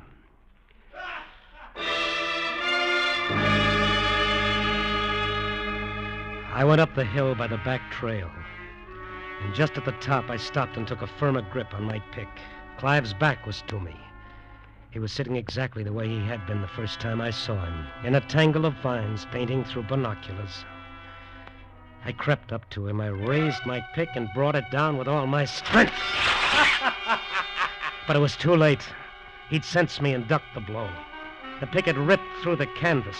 In fury, I raised to strike it again, and my hands froze in midair as I stared at the torn canvas. It was a picture of me, and the pick had pierced my chest. Me, holding a pearl in my hand, and the look on the face he'd painted was horrible. The pick slid out of my hands. Here's your pick, Eddie. Take it. You'll need it. Take it, Eddie, and dig. And by the way, I had to kick Amanda out again today. Keep her home, will you?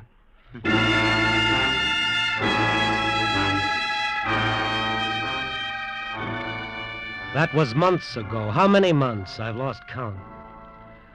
The jungle has claimed the island again, just like he said it would. The damp rot, the hurricanes, the vines. The hotel sags on its timbers, and the big front door is gone. The last wind took most of the roof. And there are bougainvillea roots growing up through the cracks in the swimming pool. The jungle has claimed Amanda, too. She's lost interest in everything, except Clive, and he won't have her. She doesn't care about the treasure anymore. She won't dig. But not me. The jungle's not going to get me. Nothing is going to stop Eddie Gillespie. Every day I dig. Once in a while I hear him up on top of the hill laughing. And I know he's moved it again. But someday I'll beat him to it. Someday I'll find it. Yeah. Someday.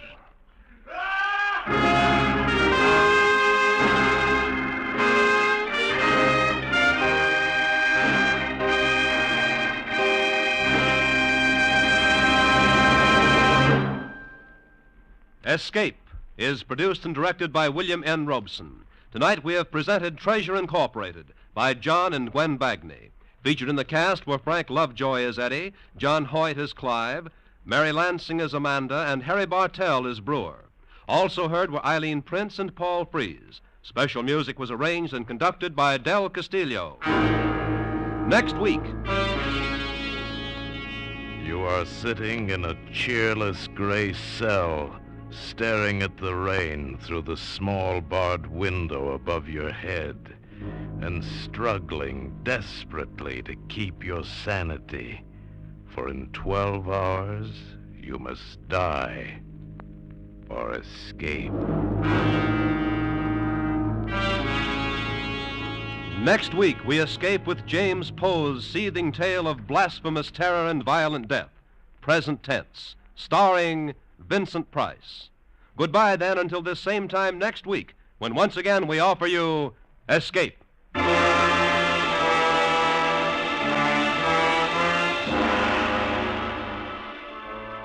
It's no joke when an accident happens to you, and an accident can happen to you.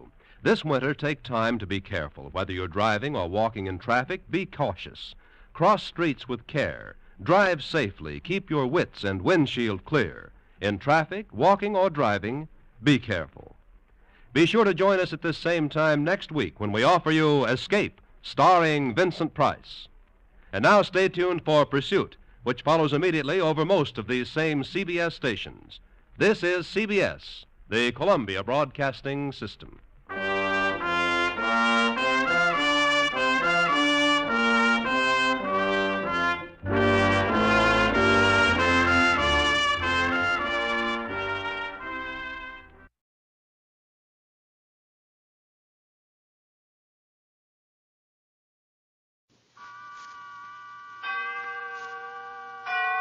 Autolite and its 98,000 dealers bring you Mr. Frank Lovejoy in tonight's presentation of Suspense.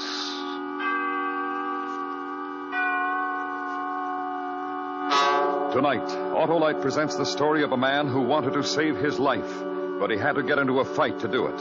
And the fight was with the giant of THERMOPYLAE, our star, Mr. Frank Lovejoy.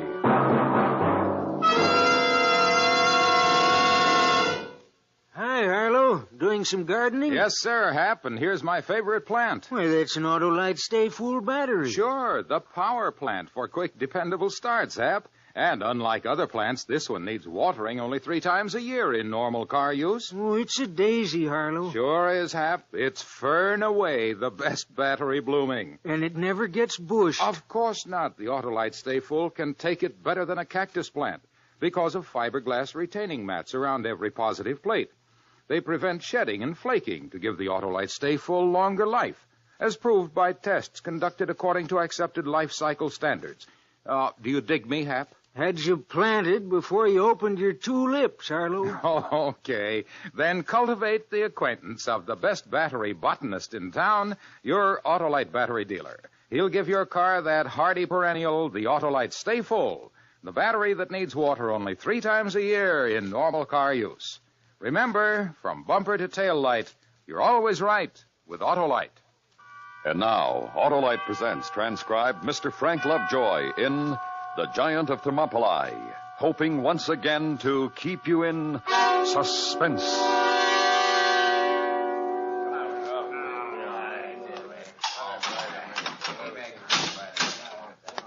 James Bernard Walters?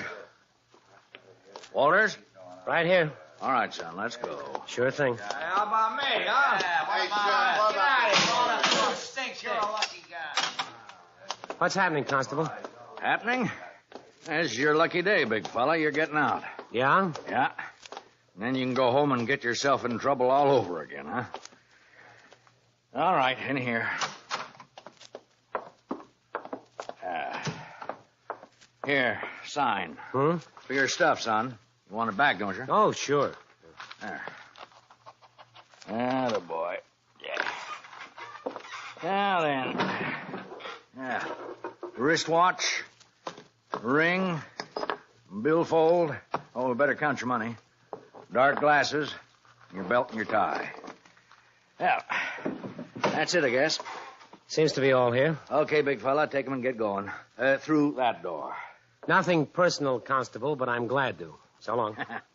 You know, if they'd needed just one more guy on the county farm to fill out that labor gang they're getting up, you'd be a mighty overworked young fella about now. Too bad I missed it, huh? As I say, this is your lucky day, kiddo. But I got a little advice for you. Don't walk into any more bars in this town and start trouble. We don't like that sort of thing. I don't like your town, Constable. What do you think of that? Well, I think you're kind of a smart-alecky young fella. And I think you should get out and leave it alone if that's the way you feel. And don't get fussy with me. I like the town, and I'm the law. What kind of work do you do? I'm a riveter, construction jobs. Well, that's what you ought to do instead of getting into trouble. Work at your riveting. But I told you this when they brought me in here, and I'm going to say it once more before I go. Oh, what's that? That bird I hit, he didn't have any reason to get huffy with me. I wasn't doing anything to him. I was just in there having a beer by myself. He got nasty, I hit him, and I wind up in jail. Doesn't seem like justice to me. Did he hit you? No, but he tried to. Law says you assaulted him, big fella. Well, you see, you learned something here at that. Where are you from? Illinois. Well, maybe you ought to go back there, son. I wouldn't stick around here if I was you. You don't seem to get along with us here. I get along okay. All I need is a fair shake. Maybe so, but I've hauled a lot of people in here in my day. And you know what I called you when I first saw you? When I didn't even know why you were brought in? I called you a brawler, son. I called you a gas house playboy. Always got to get yourself in fights. Now, am I right? I don't look for trouble. I just like to hold my own. Yeah, that's up to you, of course. Hey. What is it, son? $2.90 missing out of my billfold. Oh, I took it. Huh? For 2 meals you had here, breakfast and lunch. In this county don't pay board for prisoners who can afford it. Well, thanks. Better run along now and stay out of trouble. All my boys know you, and our policy is to keep an eye on fellas like you, so watch your step. I will. I couldn't afford another day in your jail. That's pretty good, son. That's pretty good.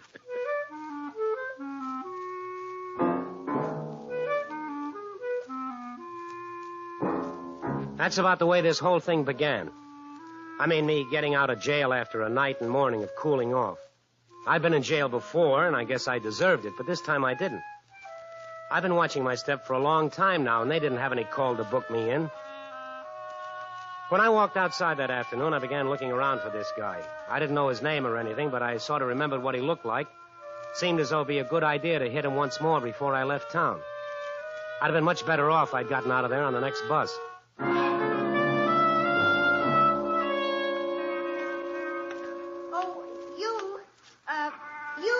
You. You. Me? Yes. I'm sorry I don't know your name, but you're the one who was in the bar last night, aren't you? I guess I was. Why? Oh, is it all right now? Well, I'm out, if that's what you mean. My name's Mary Jane. Mary Jane Kennedy. I knew they put you in jail, and I don't think it was a bit right, but I'm glad you're out now. I was going to come in and ask about you just now, but I didn't even know who to ask for. Jim Walters. They call me Walt. Well, Walt, that was a pretty decent thing you did last night. I'm awfully sorry you got into trouble over me. Huh? Well, I'd like to do something. I mean, it was very nice of you, and where are you going now? No place. Well, come on, let's talk. Sure, why not?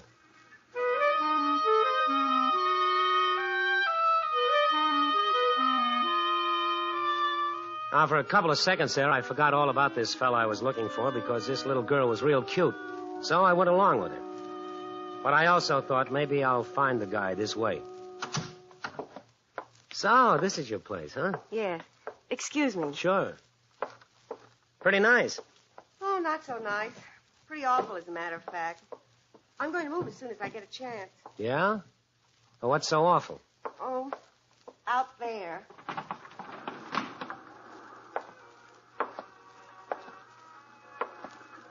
That's what's wrong. The fun park.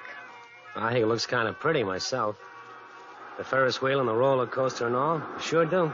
You don't have to live with it every day and every night. If you did, you'd soon get over that. It's a horrible place. Ugly and cheap and noisy. Just horrible. Oh, well, it's too bad. But I work near here. This is the only place I could get. So I have to live in the area until I can afford something better. So noisy. Where do you work, Mary? At Allied Aircraft. I'm a secretary. That's pretty nice. Say, wouldn't happen to have a little drink around here, would you? Drink? Yeah, bourbon maybe, or a glass of beer. I wasn't thinking of anything like that, Walt. Oh? What were you thinking of, then? Well, I just wanted to talk to you quietly for a minute. Thank you for your help last night. Oh, that's it, huh? Yes, that's it. Beats me. Just beats me. Maybe this is just a crazy town. I don't know. I don't understand you. Look, Sugar, you can play it any way you want to, but it was you who met me outside the jailhouse. You were waiting for me. And you brought me over here. Now, I saw you, I don't know, once before in my life, in that beer joint last night, maybe. You say you were there, I guess I might have seen you. Now, here I am at your place, I ask you for a drink, you start getting coy. Mary, you can thank me all night long, but I never did anything for you in my life. You're very funny, Walt. Yeah, it's a real scream, all right. Suppose we look up a drink around here and then, well, we sit down over there where we can look surprised at each other a little better, huh? I don't have anything to drink here. I don't want anything. Well, that's pretty definite. Walt, last night you hit Tim. You hit him good and hard, and you got in trouble for it. Why'd you hit him? Tim, that's the name of the guy? Yes, Tim Bennett. Why'd you hit him? Well, because he got awful frisky with me, and I don't let anybody get away with that kind of thing. If he hadn't come by and started shooting off his face, everything would have been all right. As it was, he made me hit him, and then I had to spend the night in jail because he felt frisky. I don't understand this. I've made a mistake. Well, I don't understand it either. Don't look at me that way. I haven't done anything to you. Didn't you know I was with Tim Bennett last night? Were you? Yes, of course I was with him. And he was pretty nasty about Owen and me. And just when he was going to hit me, you hit him. Oh, well, that clears that much up. So I did do something for you at that. But you didn't hit him on account of me, did you? Sure I did, baby. Sure I did. Oh, no, you didn't. You hit him for some other reason. No, baby. Now, let's have a drink. Oh, get out of here. I met you today because I thought you helped me last night. You didn't help me. You're nothing but a brawler. All right. I hit him because he walked by and said something. That doesn't mean we can't be friends. My mistake, mister. Just go and forget it. Okay. We both messed this one up, didn't we, Mary? Well, can you tell me something? What? Where can I find him? Tim Bennett? Yeah. Works at the fun park. He owns part of it. Well, where do I find him over there? I don't know. Maybe at the Ferris wheel. Sometimes the fun house. Moves all around. Why? Well, I still remember I spent the night in the pokey on account of him. I figure he's kind of a big talker and needs a little working over before I leave town. Before I leave town, I think I'll look him up and smack him once again.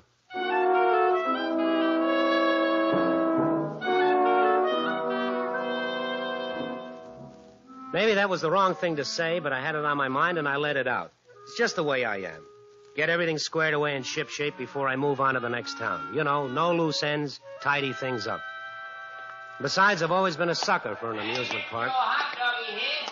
Get your red hot doggy here. Get him while they're hot.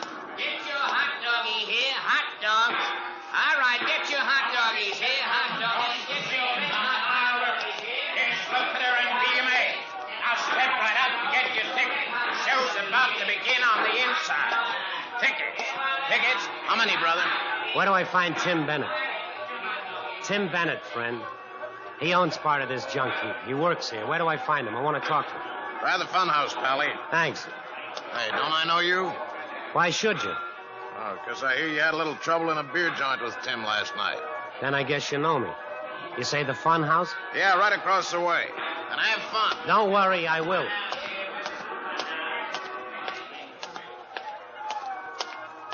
Where do I find Tim? Tim Bennett? Yeah. Back there. Inside? You mean inside? That's right. When'll he be out? I don't know. He's working on the giant.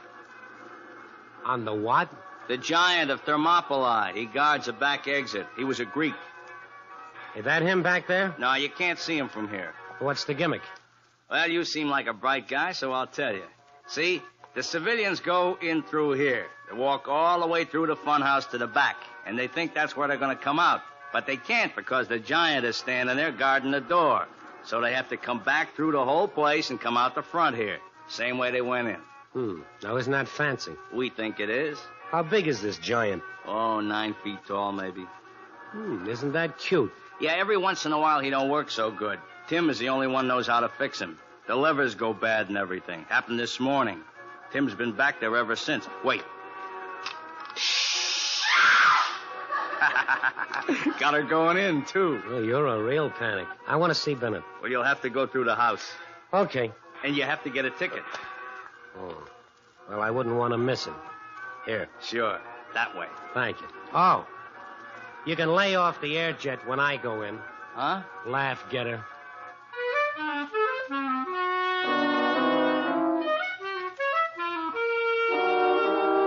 I don't like them. I mean fun houses. They give me the willies. But I had myself a nice little idea. If Bennett was in there working on that big giant, I'd find him, and it'd be just him and me inside, no local cop around to toss me in the pokey. I still owed him something for the night before, and I could pay him back and sort of have a little extra fun in the fun house where nobody'd bother us. It took me 10 minutes to scram through the barrels and the room of mirrors and the slides and whatnot before I got to the giant. It was an awful looking thing. It was 9 feet tall easy, and it had this ridiculous motion. When it was standing up, it blocked the door all right, but then it would laugh. And as it did, then it would bend forward like it was staring at something on the floor. Then, after a couple of seconds, it would straighten up again with all its gears clanking.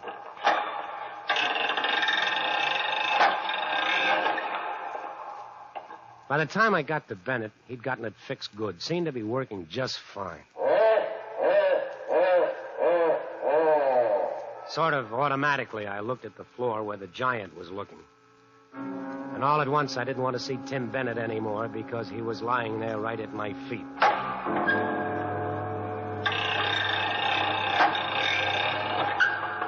And there were 4 holes in his shirt front.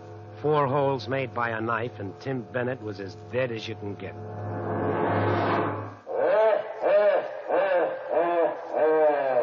I turned around. I wanted to get out of there, and then it occurred to me that the way out was through the front.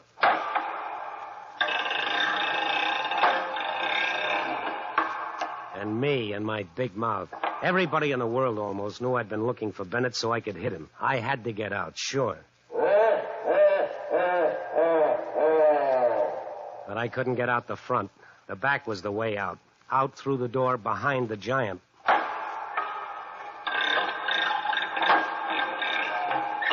But how to do that? Well, watch the pattern of the big fella. What exactly did he do? Was it impossible to get past him? The laugh. And as he did it, he bent down and looked at the floor, which left a little space along his left side, room enough to get through before he straightened.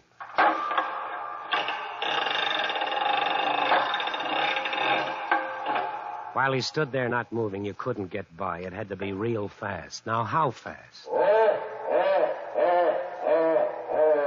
Laugh 5 times, then 1, 2, 3, 4, 5. On the count of 5, he straightened. A beat of 5 between the last laugh and when he straightened. And he came up fast and strong, enough power to crush anything that got between him and the wall. 1, 2, 3, 4, 5. Well, that was it. That was it. All right. Now wait for the laugh, and as soon as he finishes laughing, make a run for it. Now.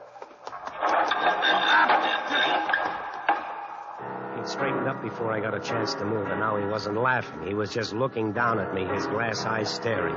Then it seemed as though his wooden face moved a little. You didn't think I was going to let you out of here, did you?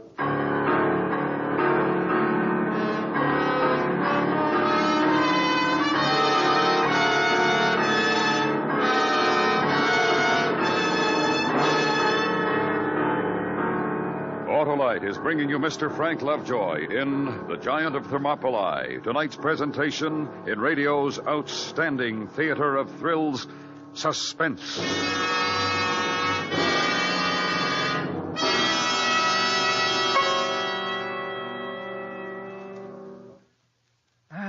3 times the time, eh, Harlow? The time to get an Autolite Stay Full battery, the perfectly performing, peerless producer that needs water only 3 times a year in normal car use. Pretty particular package, eh, Harlow? Yes, Hap, and that personable Power Pack Paragon is persistently prepared thanks to fiberglass retaining mats around every positive plate.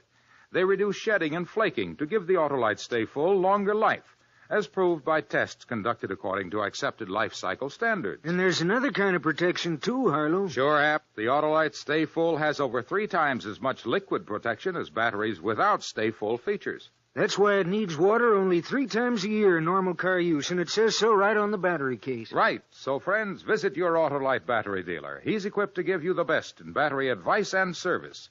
And only he has the world-famous Autolite Stay Full battery. Remember, from bumper to tail light, you're always right with Autolite.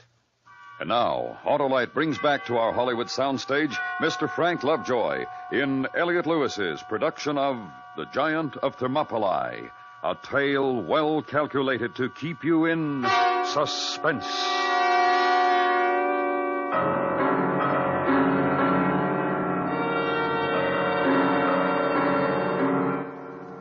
Take it from me, and I've been in plenty of places. Hearing that thing talk and seeing it stop moving when I tried to get out of there was something I sure hadn't counted on. I got it in my head all of a sudden that the thing could talk and that it could think. And if I tried to sneak by or rush it, one of those big arms would come down against me and smash me against the wall. I couldn't stay in there with that dead guy, and I couldn't go out the front way. So I had to give it a try.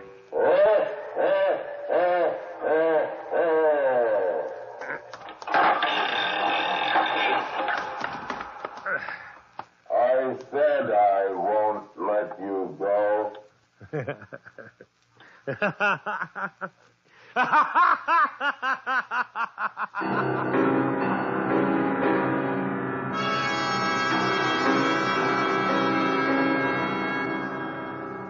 So there I was, sitting on the floor next to Tim Bennett, who was dead, just kind of looking up at this big, ugly giant. And he wasn't laughing now, not a bit.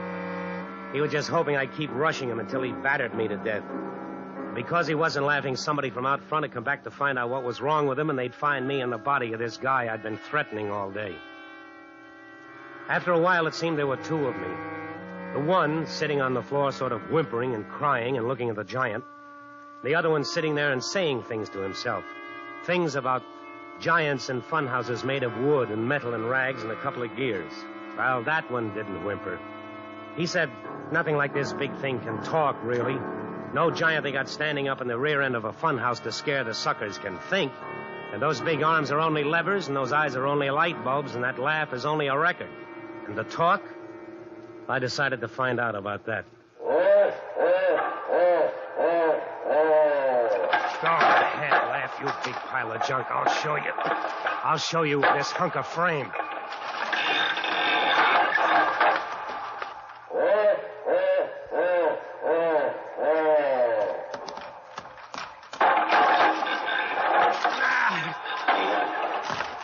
I'll get you, you big...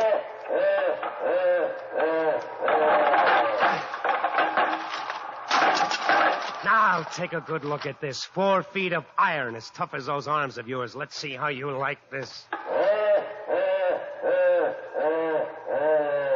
That's it. Bend and see how you like this. How do you like it? How do you like it? How do you like it? Not so good, huh? Not so good. You want some more?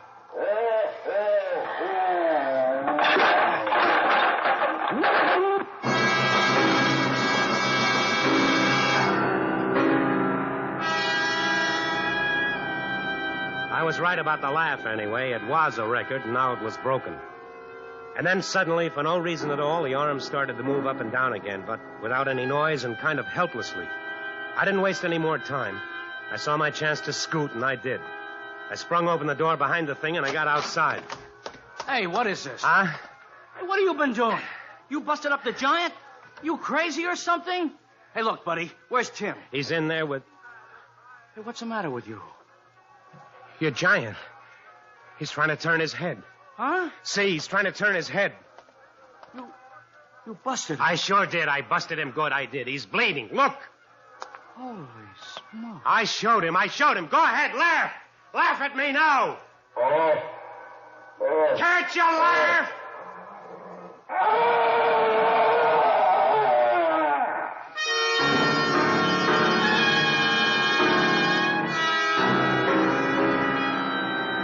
The scream did it. That and the blood all over the giant.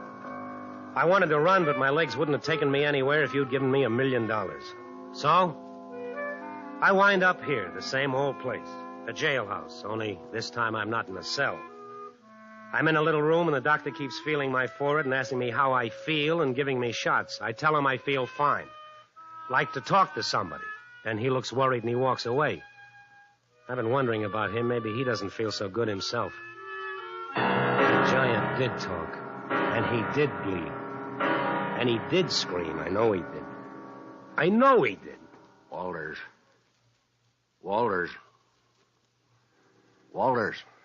Now, you lie still, big fella. You got quite a fever. Yeah. Oh, yeah, quite a fever. Thought I'd better talk to you before you go back to sleep again. May help your sleep. Quite a thing out there in the fun house. You didn't stay out of trouble at that, did you? No. If you're trying to say, no, you didn't, I get the idea, so save your breath. Well, first off, I talked to that girl named Mary Jane Kennedy. Very nice girl. She told me how you were out looking for Tim Bennett. Sheriff, I know I was looking for him, but... Just can't stay out of trouble, can you? Got to always be hitting somebody, making sure you're top man. Well, you're top man this time, all right. Someday I'm going to ask you how it feels to tangle with a giant, but I'm not going to ask you right now, no. Because I also talked to one of the Barkers over there, one you asked about Tim, and a couple other people. What about Bennett? Now, don't try to ace me, son. You know Tim's all through talking. He was stabbed 4 times. Well, I didn't do it. I was looking for him, sure. I was going to beat him up a little, but I didn't knife him. He was that way when I found him. Honest he was. And how about the giant? I had to fight with him. Yeah, I guess you did. And the guy inside him. Huh? The guy who was inside the giant, working him. There was a man inside the giant? There sure was, but you kind of killed him, big fella. You wrecked all the gears and he got caught in them. You know who he was? No. He was someone just like you, who didn't like Tim Bennett, name of Owen Brady. He wanted to marry that girl. Tim was doing everything he could to louse it. So Owen stabbed Tim. And when you showed up, he hid in the giant. He thought it'd be a dandy idea to tag you for the job. He had no way of knowing you were on his side. He'd never seen you, you know. Then he did talk. Oh, yeah, he talked, and he bled and screamed, and he died in there. You weren't hearing things or seeing things, son. It happened. Now maybe you can sleep a little better, huh?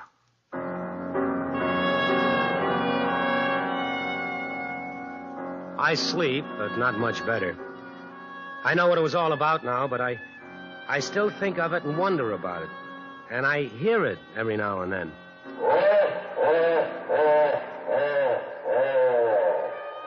But I feel better. I haven't fought with anybody for a long time now, and never will again. But my last fight, that was a pip.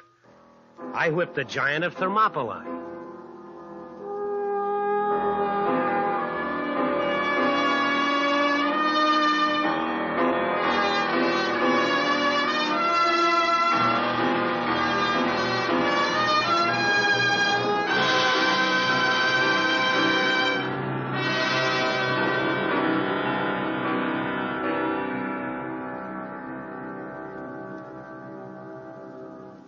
Suspense, presented by Autolite. Tonight's star, Mr. Frank Lovejoy. This is Harlow Wilcox for Autolite, the world's largest independent manufacturer of automotive electrical equipment. In 28 plants from coast to coast, the men and women of Autolite build over 400 fine products for leading cars, trucks, tractors, planes, boats, and industry. Autolite contributes its manufacturing experience and skills to the fields of electronics, agriculture, die casting, and plastics. The Autolite name is famous all over the world for products of unsurpassed quality and performance. In service, too, Autolite facilities are worldwide. Wherever you travel, you'll find trained experts prepared to serve your technical needs. So, for superior products for use in industry or for you and your family, always look for the name Autolite, because from bumper to tail light, you're always right with Autolite.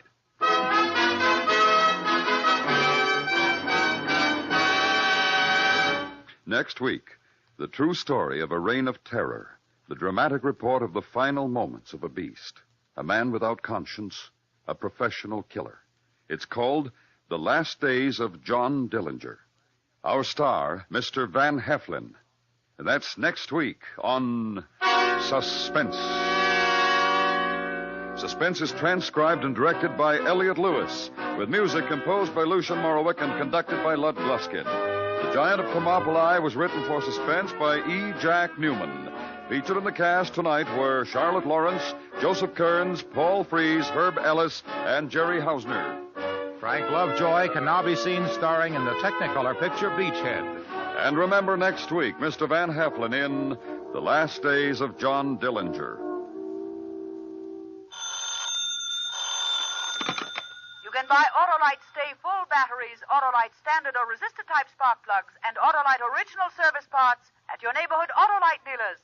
Switch to Autolite. Good night. The YMCA movement provides excellent recreational facilities at small cost to hundreds of thousands of young people.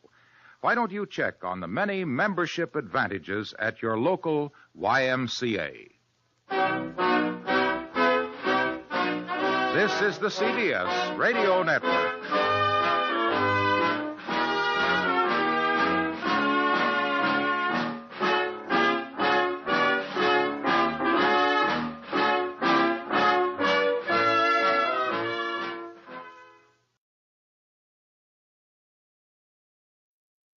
Lux presents Hollywood.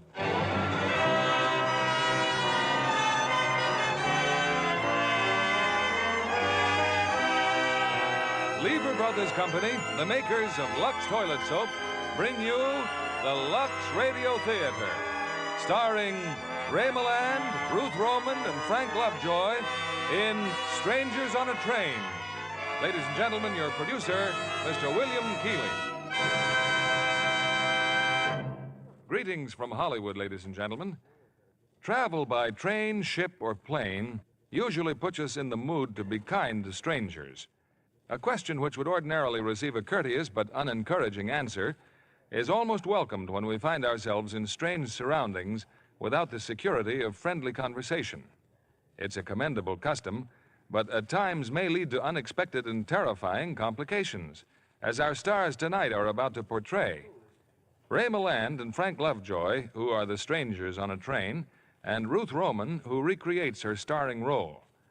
Not only was this Warner Brothers picture directed by that noted master of suspense, Alfred Hitchcock, but one of the major roles was played by his daughter, Patricia Hitchcock, and we're happy that Patricia could appear tonight in her original part in Strangers on a Train. I'm sure there are no strangers in our audience to the improving qualities of Lux Toilet Soap as a beauty care, because Lux facials are the daily companions of lovely ladies who know they can depend on Lux soap for the complexion care that leaves their skin lovelier.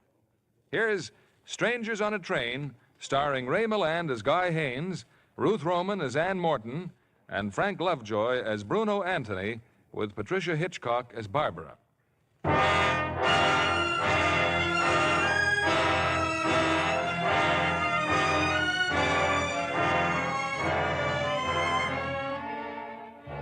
A few moments ago, a northbound train left Washington, D.C. Among the passengers settling down in the club car are two young men. I beg your pardon. Hmm? Oh. I hate to interrupt your reading, but aren't you Guy Haynes? That's right. I'm quite a tennis fan. I saw your match last season in South Orange against Faraday. Well, that was one of my lucky days. I certainly admire people who do things. By the way, my name is Anthony, Bruno Anthony. How do you do? Well, I guess you want to get back to your book. You go ahead and read. Thanks. You know, it must be pretty exciting to be so important. What? Tennis player isn't so important? Oh, but people who do things are important. Now, me, I never seem to do anything. I suppose you're going to Southampton for the doubles, hmm? You certainly read the sport page, don't you? I wish I could be there to watch you, but I've got to be back in Washington tomorrow. Cigarette? No, not now, thanks. You don't happen to have a match? Yeah. Oh, a lighter. Thank you. Oh, my, that's elegance engraved, too, from A to G. I bet I can guess who A is. Ann Morton. Oh, wait a minute. Oh, it's simple. See, sometimes I turn the sports page and look at the society section. Pictures, too. She's very beautiful, Senator Morton's daughter. You're quite a reader, Mr. Anthony. Yes, I am. You ask me anything, I've got the answer. Even about people I don't even know. Like who would like to marry whom when his wife gets a divorce. Maybe you read too much. Well, there I go again. I meet somebody I like and admire, and I say the wrong thing. Oh, forget it. I guess I'm just a little jittery. Oh, well, there's a cure for that. Waiter. Scotch and plain water, please. A pair, doubles. That's the only kind of doubles I play. I'm afraid you'll have to drink both of them. And I can do it. When's the wedding? What? Oh, you and Ann Morton. The wedding. It was in the papers. Well, it shouldn't have been unless they've legalized bigamy. It's wonderful, you know, having your company all the way to New York. Well, as a matter of fact, I'm getting off at Metcalfe. Metcalfe? Who'd want to stop at Metcalfe? It's my hometown. Oh, I get it. A little chat with your wife about the divorce. Well, here's luck, Mr. Haynes. Drink up, then we'll have lunch sent to my compartment. Thanks very much, but I think I'll go to the dining car. Oh, that's filled up. There's no seats for about 20 minutes. Well, how about lunch in my compartment? Oh, I wouldn't think of that. Come along, Mr. Haynes. You know, this is a real pleasure.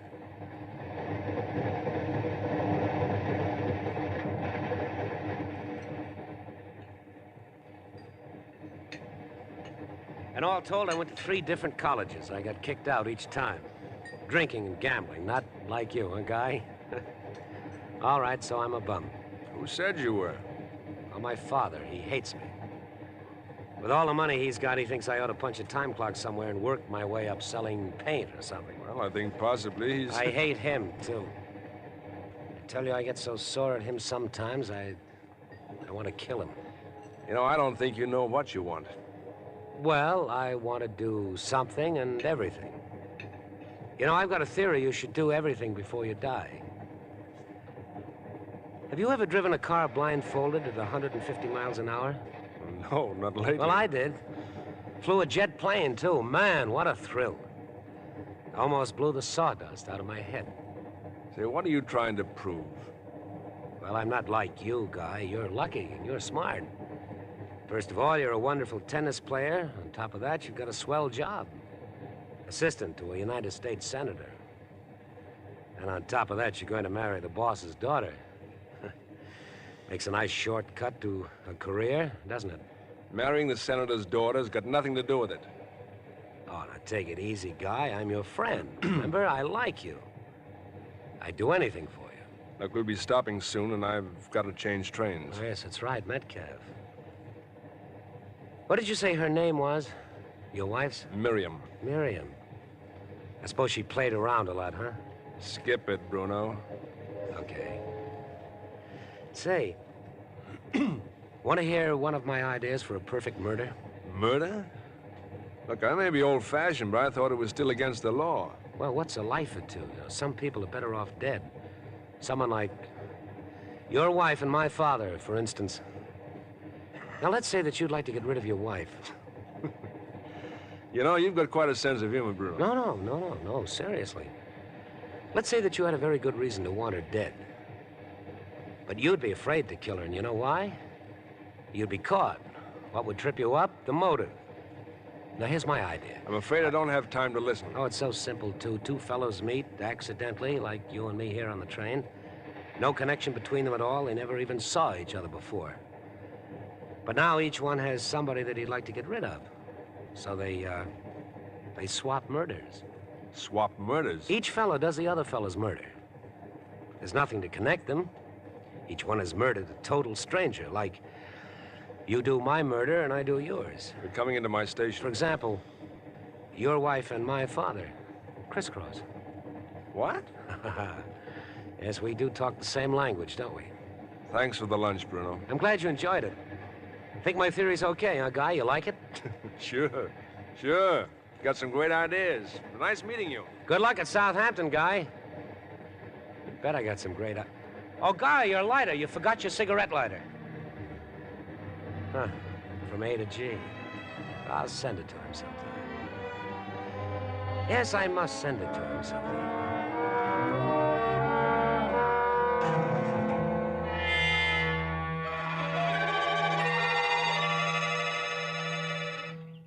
I hope you don't mind meeting you in the park, Guy. No, Miriam. No, this is fine. I couldn't very well meet you in the store, could I? I arranged to take my lunch hour later. You're looking well, Miriam? So are you. You got a nice tan playing tennis with all your rich friends. When can we see your lawyer? What's your hurry, Guy?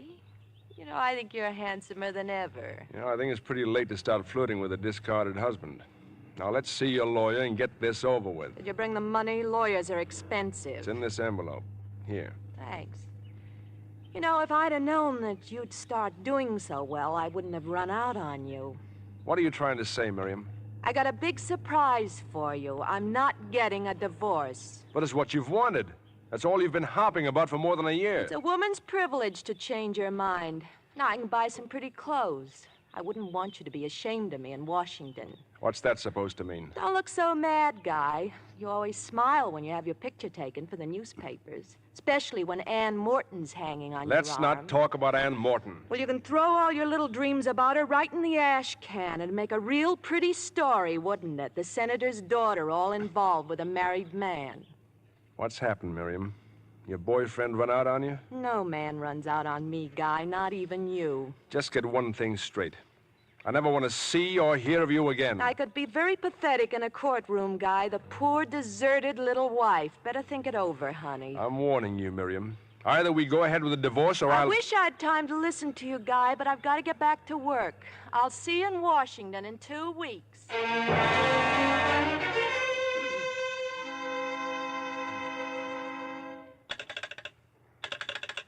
Hello? Hello, operator. I have your party now, sir. Go ahead, please. Hello? Guy, is that you? Ann? Hello, darling. Where are you? I'm in Metcalf. Oh, then you've seen Miriam.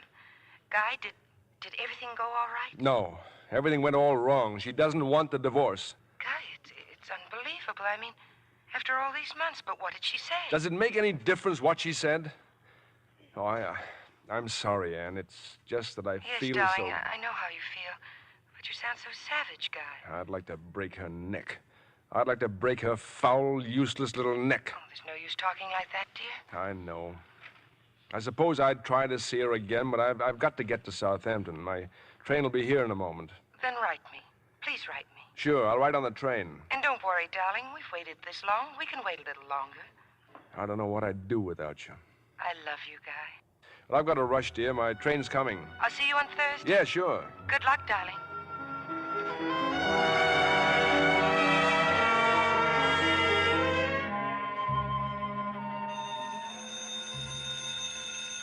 Hello?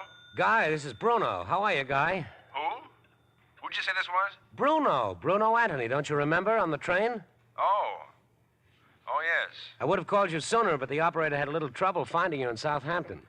Look, would you mind telling me why you're phoning? How are the matches going, Guy? I don't play until the morning. Oh. Guy, about your visit in Metcalf. Are you getting a divorce? Oh, now, wait a minute, Bruno. She won't give it to you, right? Miriam won't give you a divorce? No. She double-crossed you. You gonna see her again? Now, look, Bruno, why don't you just... I told you I liked you, Guy. I'm your friend. Should never forget that. You just leave Miriam to me. What are you talking about? You'll find out, Guy. Just be patient, that's all. You just be patient. I don't care what Bruno's doing. I said I wanted to talk to him. Well, if you're talking about me, Father, I had to call a friend of mine long distance. Really, Charles? Must you always take this tone with Bruno? Oh, it's all right, Mother. I'm used to his tone by now. You can wipe that injured look off your face right now. You were out last night, weren't you?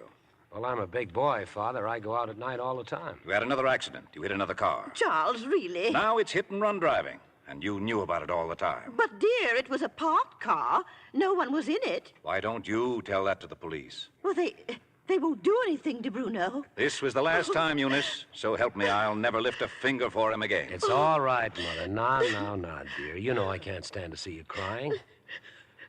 There anything else you want to say to me, Father? Yes. Get out of my sight. Get out of my sight before I... I'll be back tomorrow, Mother. Bruno, where are you going? Oh, just a little trip, Mother. It's something for a friend of mine. Oh, you just don't understand him, Charles. You just don't understand him. What's he going to do next? Tell me, what's he going to do next? Well, nothing. Nothing at all. It's not normal. If it's the last thing I do, I'm going to have that boy taken care of. If necessary, put under restraint. I'll never permit it. Never. Never. It can't go on, Eunice. Things like this just can't go on.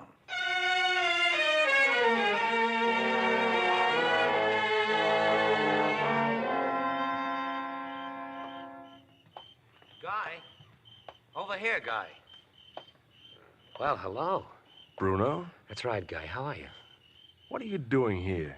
At this time of night? I was waiting for you to get back to Washington. I thought of meeting you at the station, but then I figured this might be better here in front of your apartment. Now, look, it's 1 o'clock in the morning, You and don't I'm... seem very pleased to see me. Would you mind telling me what this is all about? Oh, I just come back from Metcalf, Guy. I brought you a little present. See, it's a pair of glasses. You didn't tell me that Miriam wore glasses. You've seen Miriam? Oh, it was very quick, Guy. She wasn't hurt in any way. It was all over in no time. What are you trying to tell me? I knew you'd be surprised. Nothing for us to worry about either. Nobody saw me. Only Miriam. I was very careful, Guy. Even when I dropped your cigarette lighter, I went right back and picked it up. Cigarette lighter? Why, you maniac. Look, Guy, we planned it on the train together. You wanted it, you remember? Where are you going? Where do you think I'm going? I don't believe you, but I'm going to call the police just the same. Oh, you can't, Guy. We'd both be arrested for murder. You're just as much in it as I am. We planned it together, crisscross. Why, you crazy fool. Do you think you can get away with that? Oh, come now, Guy. Why should I go to Metcalf to kill a total stranger unless it was part of the plan and you were in on it? You're the one who benefits, Guy. I didn't even know the girl. But if you go to the police now, you'll just be turning yourself in as an accessory, you see. You had the motive. You crazy fool. You must be tired. I know I am. I've had a strenuous evening. I got to talk to you about my father. I've done my part. Now you'll do yours. Shut up. We have to arrange things. Get away from me before I... Oh, Guy, you're not yourself. Now, when you think things over, you'll see that I'm right. Tomorrow we can... I don't know you. I never saw you before, and I never want to see you again. Your lighter, Guy. The one that Anne gave you. You left it on the train. Don't you even miss it? Give it to me, Bruno. Give me that lighter. I don't have it, Guy. That is, I don't have it with me. Well, as I said, we can arrange everything tomorrow.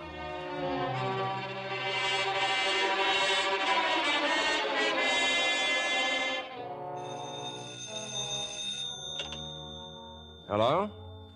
Anne? Oh, I'm sorry, darling, but I just got in. Well, of course I'm all right, but you sound upset. Anything wrong? All right, darling. Yes, I'll come over right away.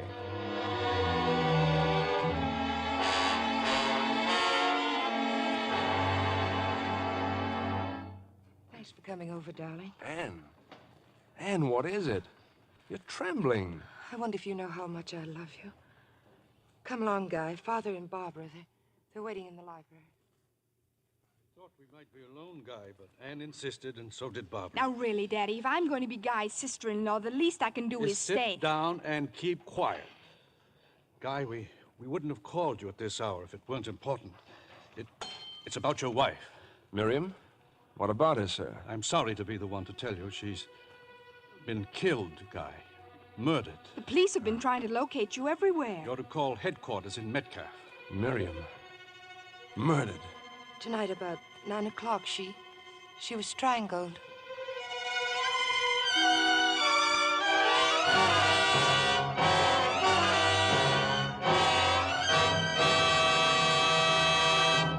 In a few moments, we'll return with Act Two of Strangers on a Train.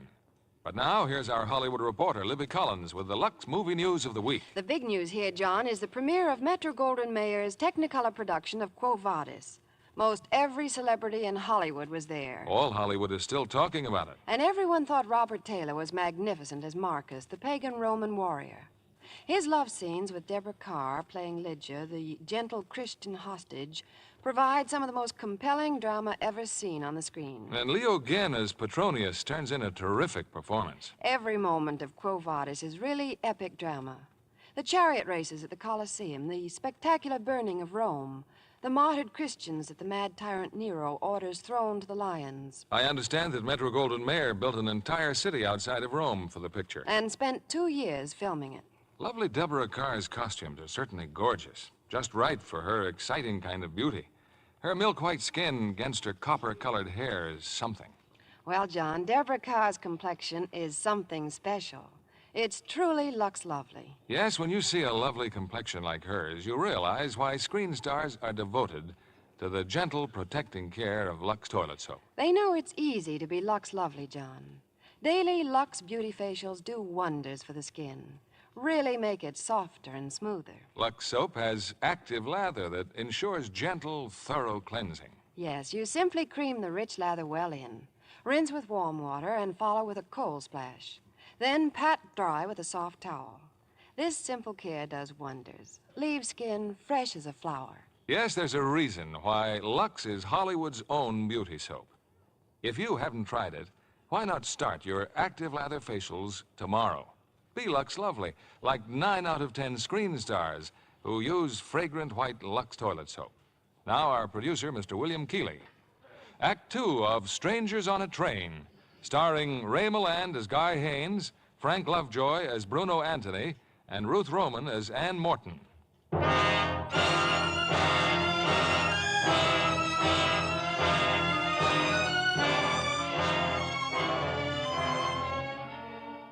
20 minutes ago, on a street corner, Guy Haynes listened to Bruno Anthony tell an incredible story of how he had murdered Guy's wife.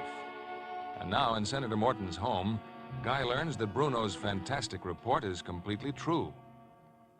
It happened in an amusement park, Guy. Some sort of lover's lane, I believe. Terrible. Apparently, she'd gone there with some other people. 2 of the young men found her. It was done by someone else. They don't even have a suspect, Guy, except you, probably. Barbara, I wish you'd keep quiet. But the police will say that Guy wanted Miriam out of the way so he could marry Anne. She's right, Senator. But if you have an alibi, you have nothing to worry about. You can tell them where you were at about 9 o'clock tonight? Well, I was on my way here. I was on the train. Well, there you are. Who saw you? Did you speak to anyone? You need a witness. Yes. Yes, I did speak to someone. He was the only other passenger in the club car. Someone you know? No. No, he said his name was Collier or Collins or something. Said he was a professor at Delaware Tech. He'd been drinking. Drinking? Yeah, had been to some meeting, had a couple of drinks. But he was on the train. He saw you. Then everything's all right. He'll still have to answer some questions. It's a dreadful business. Dreadful. Poor, unfortunate girl. Miriam was rotten. She was a human being. Father, it's getting late and Guy looks so tired. Of course. Well, you two, now you can be married right away. Think of it. You're free. You won't forget to phone the Metcalfe police, Guy. Captain Turley. Yes, sir. Good night, Senator. Good night, Barbara. I still think it'd be wonderful to have a man love you so much he'd kill for you. You know, I kept saying over and over again I was being silly, Guy. But there was one horrible moment tonight when the news came through. I kept remembering what you said on the phone for Metcalfe after you'd seen her. That I could break her neck? No, don't even say it. Forget you ever said it. And there was something even more terrifying than the murder itself. The horrible thought that if you had anything to do with it, Anything to do with it?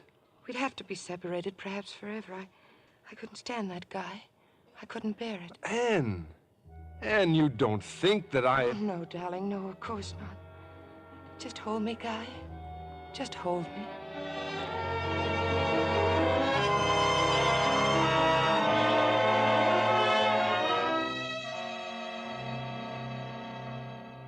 Captain Turley, Mr. Haynes, it's good of you to come down here so quickly. I'm just as anxious as you are, Captain. Well, we've managed to locate the gentleman you spoke with on the train.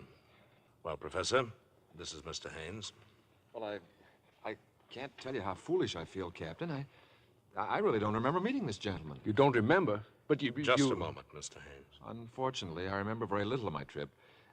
You see, we had a little celebration. I'm not a drinking man, and, well, just one or two drinks. But we were sitting opposite each other.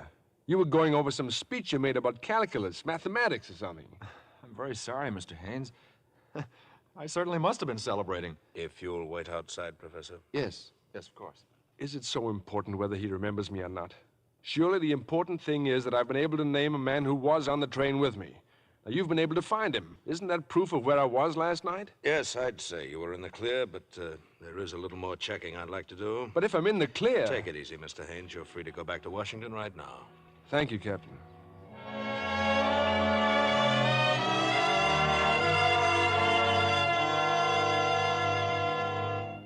Then the police verified his alibi, Father, and said he could go. Isn't that about it, dear? Except that when an alibi is full of scotch, it casts a little doubt. Then the professor was boiled. He didn't remember me. But he knew you were on the train. Wasn't that enough to prove that that's where you were? I wish I knew. For sure, I mean. Oh, everything's all right, Anne. The police are just being thorough. What's your next move, Guy? Well, whatever it is, the police will know about it. Take a look out the window. My guardian angel.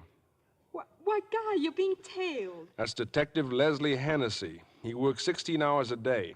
Someone named Hammond takes over for the next 8.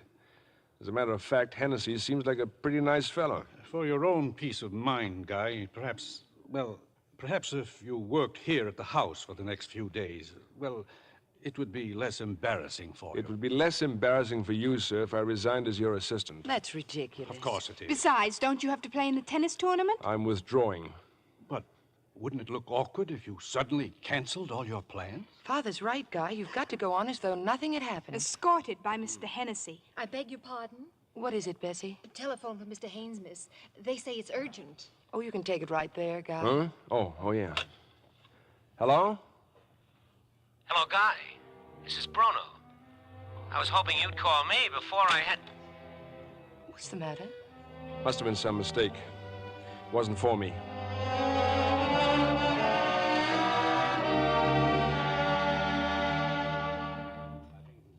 I'm learning more and more things about you, Guy.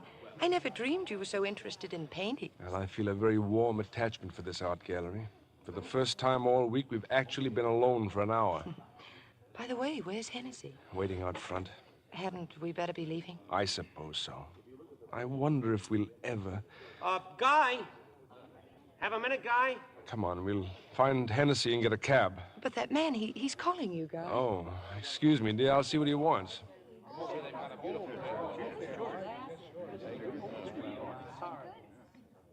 to have to follow you here, Guy. Will you stop pestering me? You never even answered my note. For the last time, Bruno. You're spoiling everything. You're making me come out in the open. Why didn't you call me?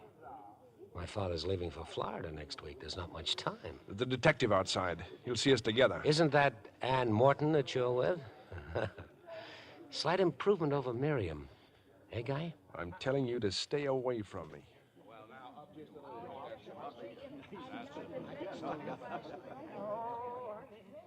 Who is he, Guy? Oh, just some tennis fan. Never saw him before. That's funny. Funny? I mean, I saw him yesterday. Where? Well, he was at the tennis club watching you practice. Oh. He was sitting with Mr. and Mrs. Darville. He must be very amusing. He had them in stitches most of the time. Who were the Darvilles? Oh, he's connected with the French embassy. You'll meet them tomorrow night, darling. They'll be at the party. Oh, yeah. Yes, the party. And do you really think I should be there? But I thought we settled that, dear. Of course you should be there. He's watching us, Guy, that man. Come along, dear. Let's go home.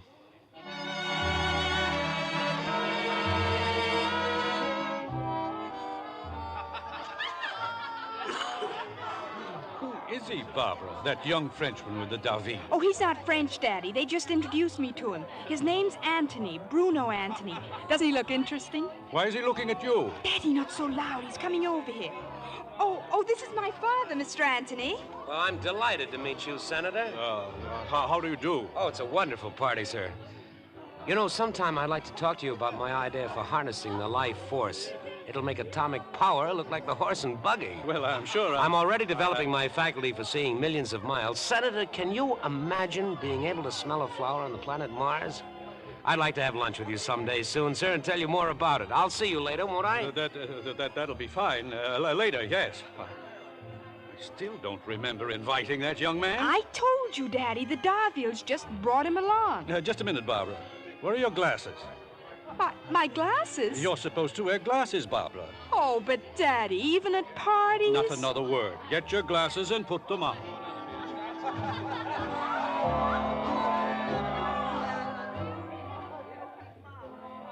are you so concerned about, Guy? If the Darvilles brought him, well, what difference does it make? He shouldn't be here. But you said you don't even know him. But I just don't like his looks. I don't like the way he's been staring at Barbara. Well, I'm not so sure I blame him. Barbara's very cute, especially when she wears glasses. Besides, he seems to be talking to Judge Donahue right now. Judge Donahue? Oh, now, come on, let's go to dinner.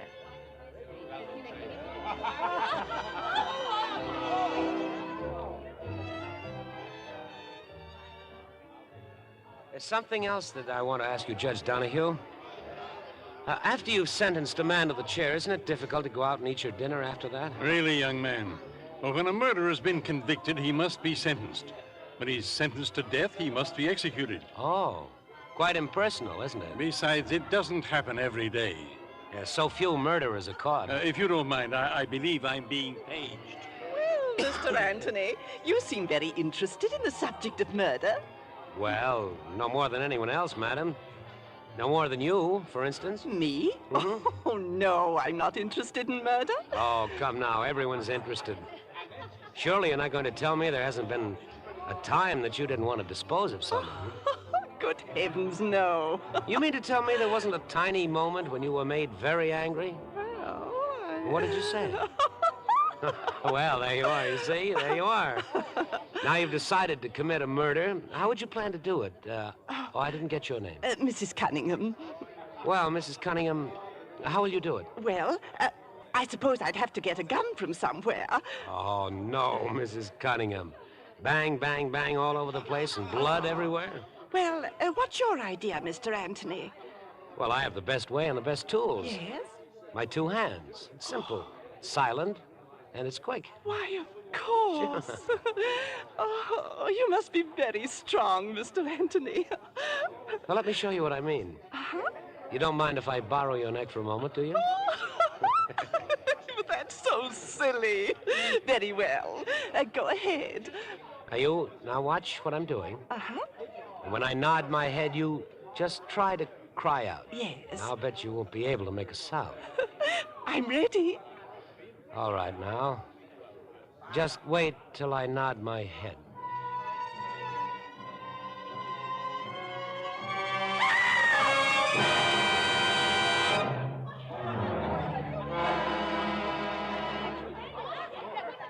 She'll be all right, Father. Mrs. Anderson's with her and Judge Donahue. They're up in the bedroom. But, Mrs. Cunningham, what happened? How could he have choked? Well, I don't know for sure. Mrs. Anderson thinks they were playing some sort of game, and then when Bessie screamed, he fainted. Where is he, Anne? Where's Anthony? Guy took him into the study. Then tell Guy to get him out of here as soon as he can. This is a nice item for the gossips. Well, I better get back to the guests.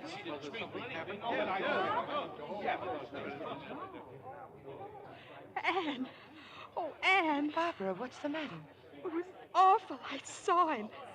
What was he trying to do to her? You saw him? I was standing in the doorway. His hands were on her throat, but he kept staring at me. And he was strangling me. What do you mean? He went into sort of a trance. Oh, it was horrible. He thought he was murdering me. But why, Anne? Why me? Don't be silly, dear. You're upset. That's all. Now go find Father.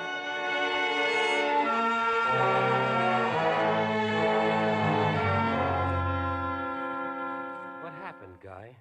I fainted, didn't I? I started getting so dizzy. You mad, crazy maniac. You ought to be locked up. Will you get out of here now and let me alone? But, Guy, I like you. Now we've got to talk about my father. You promised to... You shouldn't have done that, Guy. You shouldn't have hit me. Maybe that'll knock a little sense into you. Do you have a car here? Yes, it's outside. It's down the block. Come on, we'll go out the back way. Guy, did he leave? Anne? I didn't mean to startle you, dear. He has left. Yes. Anne, why'd you come out here? I had to talk to you. Yesterday at the art gallery, that wasn't the first time you met Bruno, was it? What makes you say that? I don't know.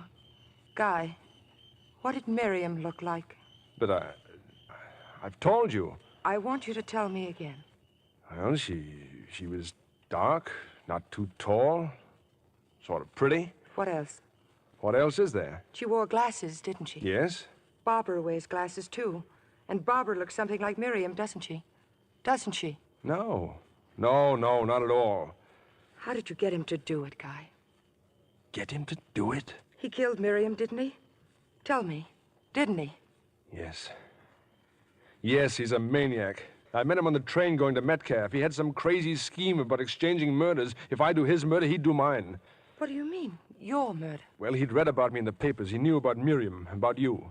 You must have known he was talking nonsense. But he wasn't. And now a lunatic wants me to kill his father. It's too fantastic. You've known about Miriam all this time. Yes. Why don't you call the police? And have them say what you did? How did you get him to do it? If we could only talk to Father or someone about it. It's no good, Anne. I can't drag anyone else into this. Guy, what are we going to do? I don't know. I don't know.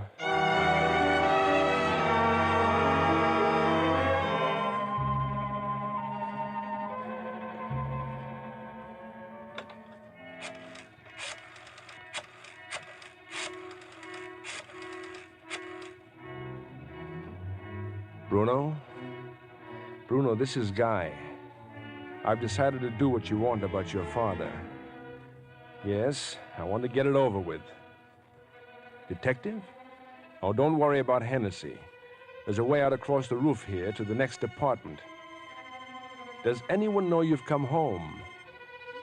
Then you'd better go out again and stay out until after daylight. I'll be there in 40 minutes.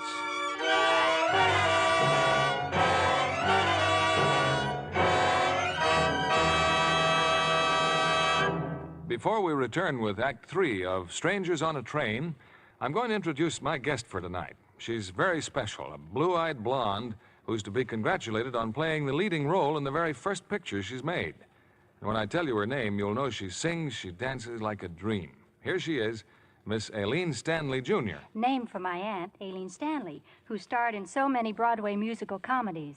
I only hope that... That you'll live up to the Aileen Stanley name? You've certainly made a fine start. Well, I have Warner Brothers to thank for the opportunity and for casting me opposite a star like Gordon MacRae. We'll all be watching for you, Aileen. Aren't you sorry you won't be in New York on Thursday for the world premiere of Warner Brothers' new musical? Oh, you mean, I'll see you in my dreams? That's it. That song is the title of their new picture, portraying the story of the famous songwriter Gus Kahn. The cast has Danny Thomas playing Kahn, Frank Lovejoy as his collaborator, Walter Donaldson, and Doris Day as his wife, Grace Kahn, sings his wonderful songs, Making Whoopee, Pretty Baby, Nobody's Sweetheart. And there's something more to make I'll See You in My Dreams a picture to watch for. That's Patrice Wymore's dancing. Patrice is lovely as the dancing star of a Ziegfeld musical that features Kahn songs. Patrice Wymore is always someone to see. She has that fresh, Lux-lovely look. Yes, she's a Lux girl, all right. In fact, Patrice tells me that after a day of strenuous dancing rehearsals, she really appreciates her Lux beauty bath. And I certainly agree. It's the most refreshing pickup I know. Yes, a daily Lux beauty bath is Hollywood's way to all-over loveliness. Lux Active Lather makes your daily bath a real beauty bath. It leaves skin so soft and smooth. The delicate Lux fragrance really clings, makes you sure of skin that's sweet. Thank you, Aileen Stanley, Jr., for coming here tonight. Now, here's a suggestion for lovely women everywhere. Tomorrow, get this generous satin-smooth bath cake. You'll delight in the creamy, rich lather, abundant even in hardest water. It leaves your skin really fresh. Lux lovely all over. 9 out of 10 screen stars use fragrant white Lux toilet soap. We pause now for station identification. This is the CBS Radio Network.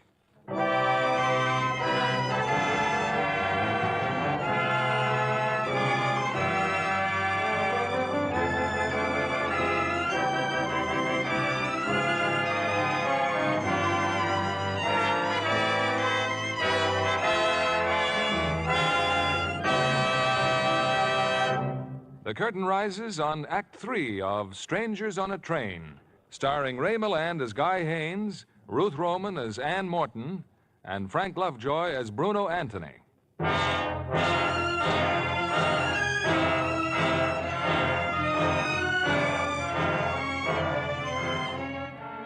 To Guy Haynes, there is only one way out.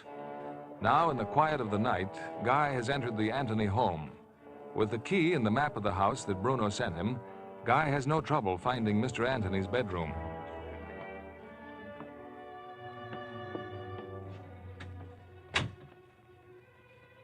Mr. Anthony. Mr. Anthony. Don't be alarmed. I must talk to you about your son. About Bruno, Mr. Anthony. Wouldn't you feel more at home with the light on, Guy? Bruno? My father isn't home. I was about to tell you that over the phone, but you made such a sudden decision. I wondered why. Well, I thought your father'd be interested to know he has a lunatic son. Then you have no intention of going ahead with our little arrangement? I never had. Bruno, look. You're terribly sick. I don't know much about these things, but why don't you go where you can get some kind of treatment? Not only for your own sake, but you can't go on causing more and more. I don't like to be double-crossed, Guy. I have a murder on my conscience. I killed your wife. But it's not just my murder. It's yours, too, isn't it? I guess it's no use trying to talk to you, Bruno. I'll leave. Yes, that man from the police who's supposed to be watching you. You mustn't let him get suspicious, Guy. You can put that gun away, Bruno. Oh, don't worry. I'm not going to shoot you, Guy. It might disturb my mother. I'm a very clever fellow. I'll think of something much better than that. Good night, Guy.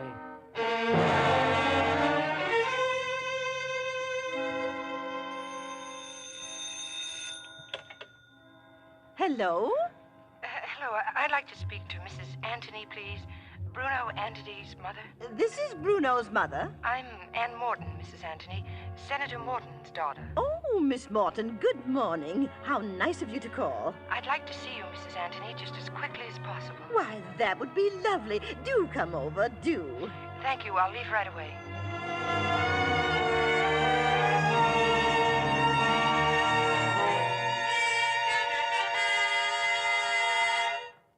And no one knows I'd come here, Mrs. Anthony, but I simply had to tell you. Oh, Miss Morton, really. I know Bruno's been in some very awkward scrapes, but nothing so ridiculous as a murder. But you have to make him do something about this. Don't you see that just one word from him would get Guy out of a dreadful situation? Well, but how can you take this seriously? It's just some practical joke, dear. Bruno's so terribly irresponsible. Oh, he gets into all sorts of escapades. But you don't seem to understand. Your son's responsible for a woman's death. Did Bruno tell you this? Well, no, of course not. Well, there you are. Well, now, it was very nice of you to call, Miss Morton. Do come and see us again sometime, won't you? I'm afraid Mother wasn't very much help, was she? If you don't mind, I think I'd better leave. Mother hasn't been too well for some time. She's a little, well, how shall I say it? She's confused. You know, I'm very upset with Guy. He shouldn't have sent you. Guy doesn't know I'm here, Mr. Anthony. He's at the tennis club, isn't he? He will be. Yes, he's playing Reynolds this afternoon. It's a very important match. He must be very desperate to try to involve me. Try to involve you? Well, I've been protecting Guy ever since he told me how much he hated his wife. Do you know, Miss Morton, that Guy tried to get me to go back to that amusement park some night after dark and look for his cigarette lighter? What's a cigarette lighter got to do with it? Well, he dropped it there right after he... Well, after that night. You see, all the police are waiting for is one piece of evidence to convict Guy for the murder. I can't tell you how worried I am. Please stop. Miss Morton, I do sympathize with you, but I just couldn't do what he asks. Why, that would make me an accessory.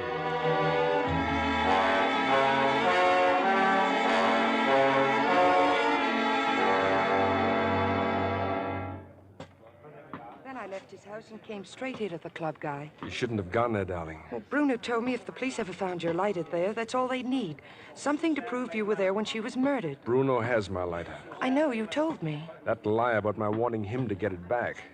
That means he's going back to Metcalfe, back to the amusement park. He's going to drop it there, somewhere where they'll find it. Oh, Guy, I wanted so to help, but I'm afraid all I did is make things worse. He said last night he'd think of something. Well, give him credit, he certainly has. Well, you've got to get to Metcalfe before he does. You haven't time to play. You better tell them now. No, if I try to avoid this match, Hennessy's bound to get suspicious. I have him out of his sight all day. Then I'll go. There's a train and an You all. stay right here. I'll try to give Hennessy the slip right after the match. But, darling, that'll be too late. Didn't Bruno say I wanted him to go there some night after dark? Yes. Well, he won't expose himself in daylight. If I can finish off this match, I'll still have time. All ready, Guy. You go on in a few minutes. I'll be right out there. Now, look, Ann. Here's what you better do. Get hold of Barbara just as soon.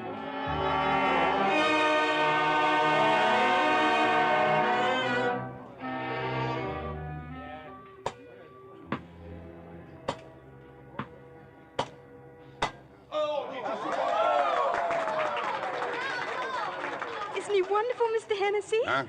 Oh, how are you, Barbara? Oh, this here's Mr. Hammond. Mr. Hammond, this here's the senator's other daughter. Hi. Oh, yes, I've seen Mr. Hammond outside the house. He's a detective, too. You and he take turns, don't you? Yeah, something like that. But if he's your relief man, why would the two of you be here together? Look, you're a nice kid, Barbara. Now, watch him hit the little ball and don't ask so many questions.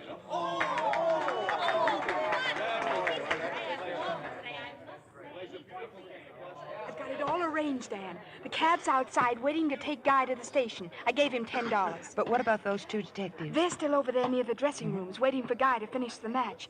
Gosh, I've never seen Guy play so fast in my life. Well, he's got to get on that train. Barbara, now, once again, as soon as the match is over, Guy's going to run out through the clubhouse.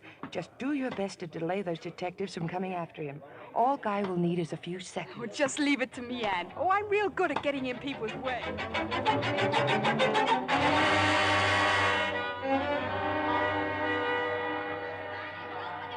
Looks like we're out of luck, Hammond. Haynes beat us to it by about 2 minutes. The guy says he bought a ticket to Metcalfe. Well, what are we waiting for? The train just pulled out. We can still have him flag it down before he's... Relax. Let him go to Metcalfe. We'll phone Captain Turley and let them take over at that end. That nutty little thing. Barbara's a nice kid. Maybe it was an accident. Pushing you in the fish pond? Just one thing that puzzles me. What's Haynes' big rush to get to Metcalfe? What's he going back for? Come on, Hennessy. Let's phone Turley.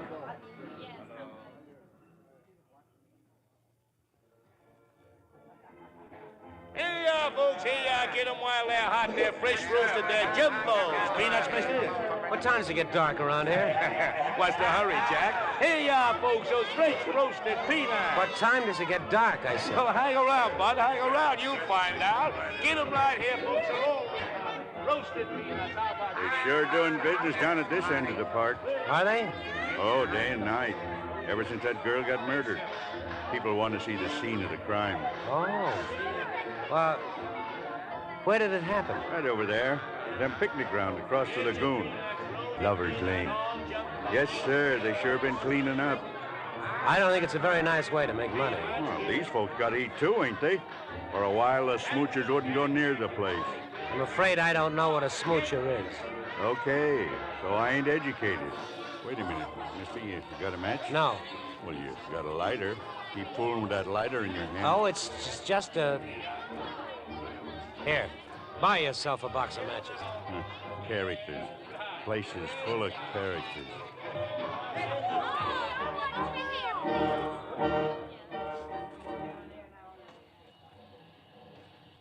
Hello, this is Sergeant Adams. I'm phoning from the station. Put Captain Turley on the phone. This is Turley.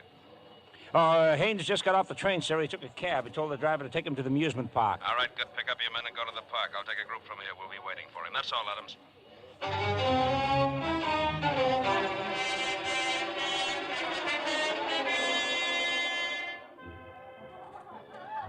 Hello, Bruno. I've been looking all over for you. You shouldn't have come here, Guy. This could be very dangerous for you. It'd be more dangerous if I left you here alone, wouldn't it, Bruno? But this is where it happened, Guy. This is really where it happened. They try to make people believe it happened near the concessions.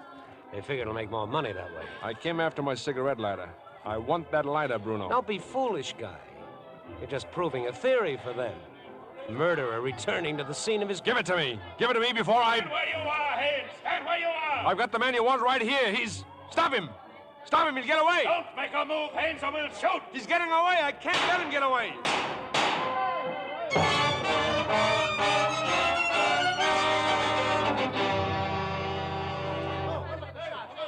Captain Turley. The roller coaster. They ran toward the roller coaster. All right, just watch your fire. There are too many people here. Keep those people back. All right.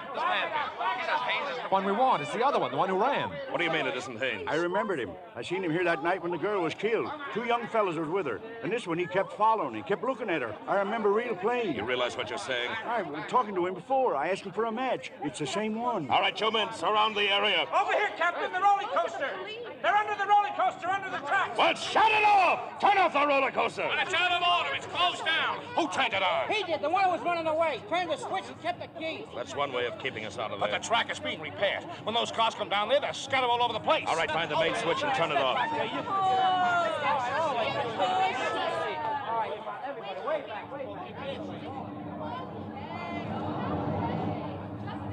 Stay where you are, Guy. Don't come any closer. Well, you run to now, Bruno. They're all around here. The police, Bruno. They won't get me, not alive. I've got a gun. That's not for you, Bruno. You're much too clever to use a gun. I'll kill you and then I'll kill myself. I'll kill you first and then I'll...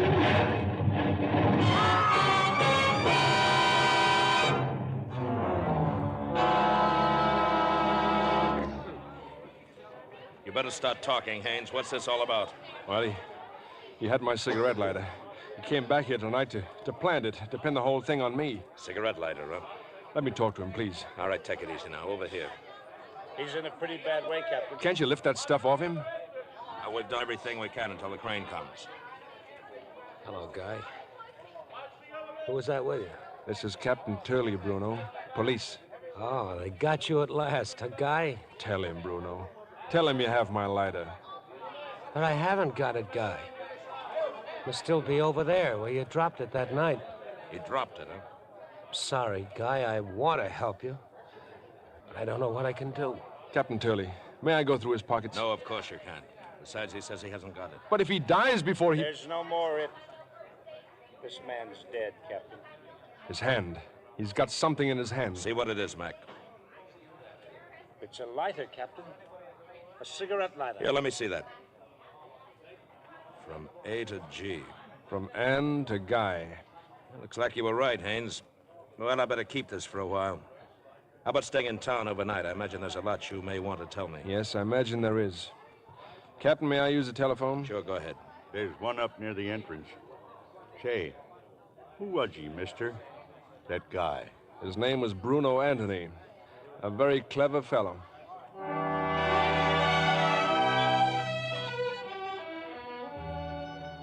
Oh, yes, Guy. Yes, darling. Well, of course I'll be there. I'll leave right away. Father, Barbara, it was Guy. He's safe and he's free.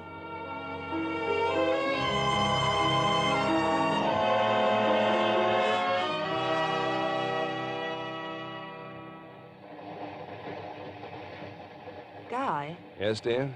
That man across the aisle, he keeps looking at you. Oh? He's a minister. I didn't know you knew any ministers. I beg your pardon, but aren't you Guy Haynes? I'm sorry, sir, but when I was a very little boy, my mother warned me never speak to strangers on a train.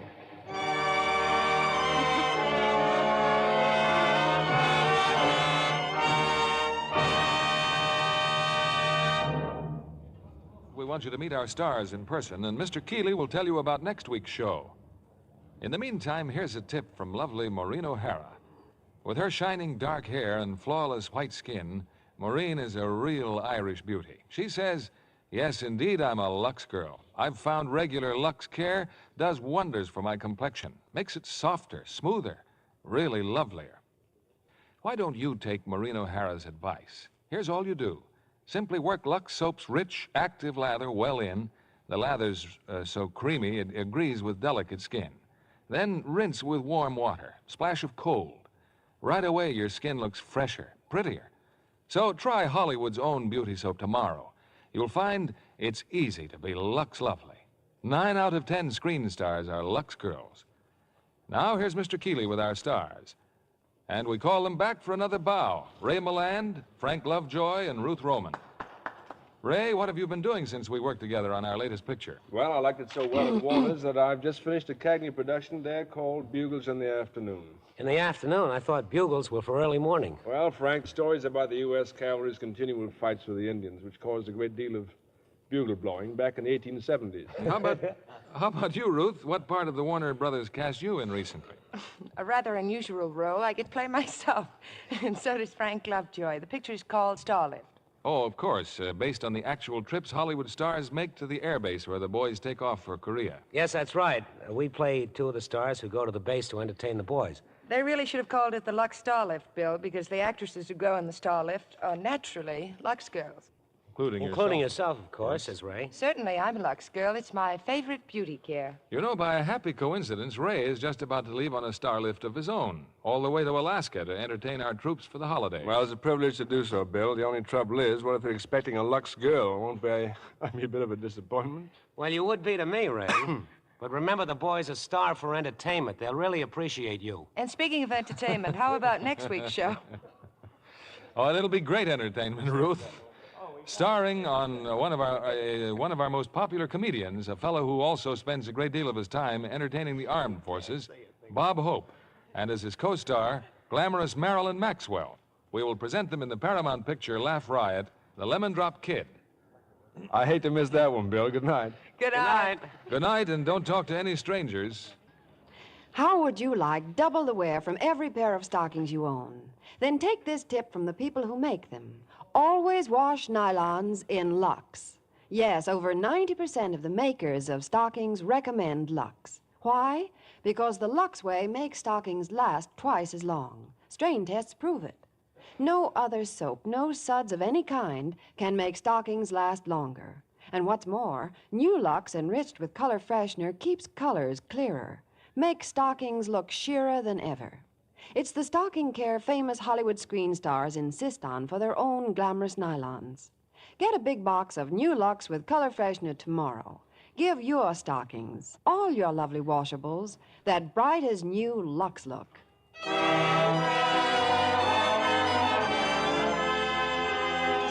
Lever Brothers Company, the makers of Lux Toilet Soap, join me in inviting you to be with us again next Monday evening when the Lux Radio Theater presents Bob Hope and Marilyn Maxwell in The Lemon Drop Kid. This is William Keeley saying good night to you from Hollywood.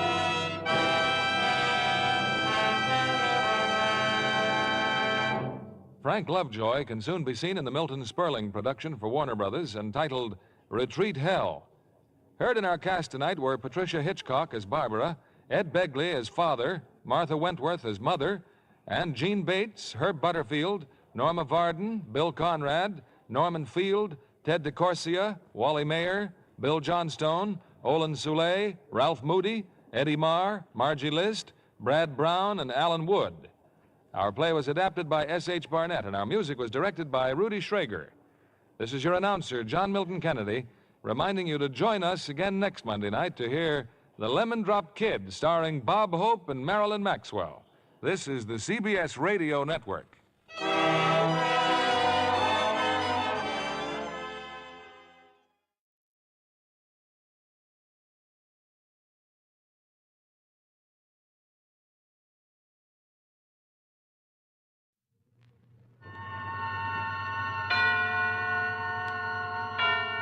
Suspense. And the producer of radio's outstanding theater of thrills, the master of mystery and adventure, William N. Robeson. The story you are about to hear concerns a murderer and his accomplices.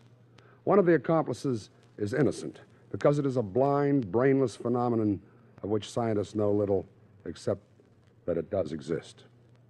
This accomplice is a freak of nature which lives high in the stratosphere, at altitudes sometimes too great for commercial airliners, but at altitudes less and less challenging to military jets.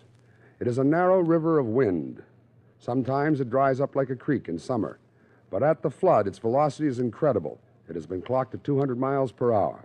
And just as a river will add its own speed to the efforts of an oarsman stroking downstream, this torrent of air adds its velocity to an eastbound plane clever enough to find the current. This river of wind is called the jet stream. This is the story of how it sped a murderer from his crime. Listen then as Frank Lovejoy stars in Jetstream, which begins in exactly 1 minute.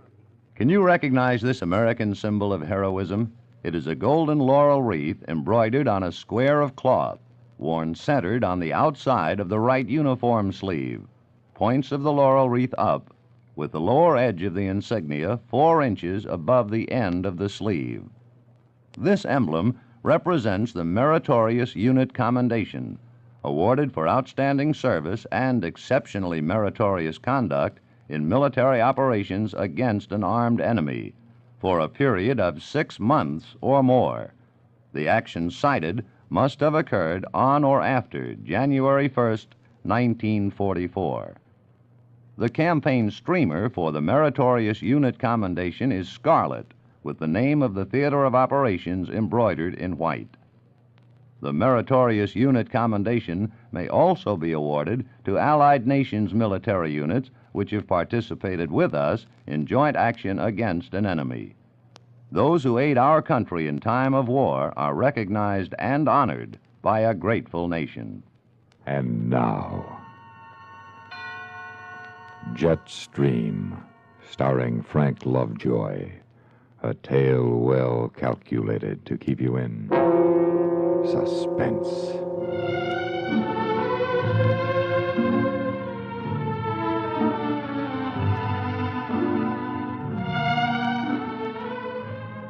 The day you decide to murder your wife can start like any other morning in New York. Mail's here, Mr. Martin. Thank you, Vicky. Including a letter from your wife, darling. Oh, good, good. This ought to have the answer. Let me have it. I thought up another one last night, darling. Hmm? Another way to murder her. Oh? All you have to do is sign out one of your jets from the Air National Guard and fly out to Los Angeles and strangle her. Be back the next morning and nobody'll ever know. Well, I'm afraid they're not that fast unless I caught the jet stream, and besides, the cops just might suspect me if they checked up and found my name on a flight plan. Oh, I figured that out. You sign out in Bud Lynch's name. I see. Well, where do I get a hold of his instrument card, his service number and such? He keeps his military stuff in his desk. Ah, and you have the key to every desk in the office. My, you have been thinking. Vicky, let's not play that game anymore. You're getting too good at it. Oh, look at this. What's the matter? Oh, no. What is it, John? She's finally going to do it. She's finally going to do it. What? She's going to phone Calloway. She not only won't consider a divorce, she's going to phone the boss. But John, it was 15 years ago and you were acquitted. You said so. You were, weren't you? Well, of course I was. You think they'd let me fly in military planes if I'd been convicted by a court-martial? If you were acquitted, what difference will it make to Calloway? Suppose a client found out I'd even been accused of forgery. Calloway finds out, he'll have to fire me. You know that. Why is she doing it? Oh, she's jealous. She's bitter and twisted. She doesn't think straight. Half the time she's looped. But she was sober when she wrote this, I can tell. Maybe you can make up with her. Take her back. After all, you have so much in common, your little son. Oh, come on. Take her back. Are you kidding? You're what I want. You're everything I want. Well, you have a funny way of showing it. How come you'd marry someone like that in the first place? Well, let's call it the war, okay? Okay. Get me her number in L.A. Yes, darling. John. Yeah. Did you forge a check? I was acquitted. That isn't what I asked. All right. Yes, I forged the check. I had to. But you were acquitted. They couldn't prove it was me. Good. I wouldn't want you to have been stupid, even then. All right. Now get me Millie, please.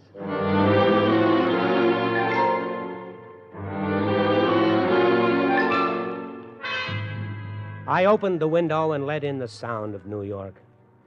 The smell and feel of wealth and power was in the air. I'd come a long way from a 2-bit copywriter's job in Los Angeles, and I wasn't going back. Hello, Millie. Oh, do you know what time it is out here? Yes, it's 7 a.m. in L.A. Now, look, Millie, I got your letter.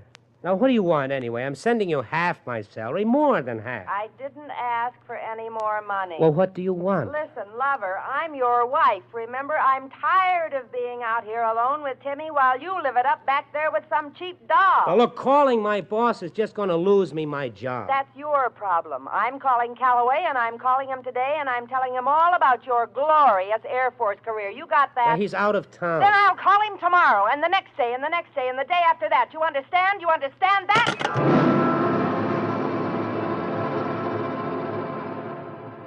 For a long while, I just sat there.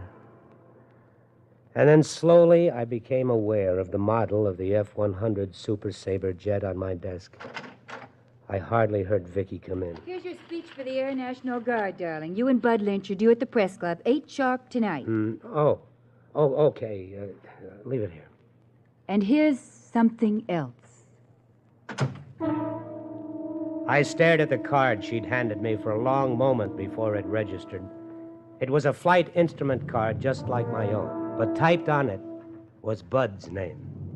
Captain B.L. Lynch, New York Air National Guard, service number 3476218.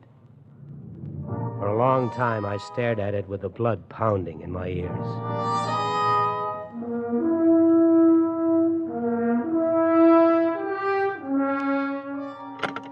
Outside line, please.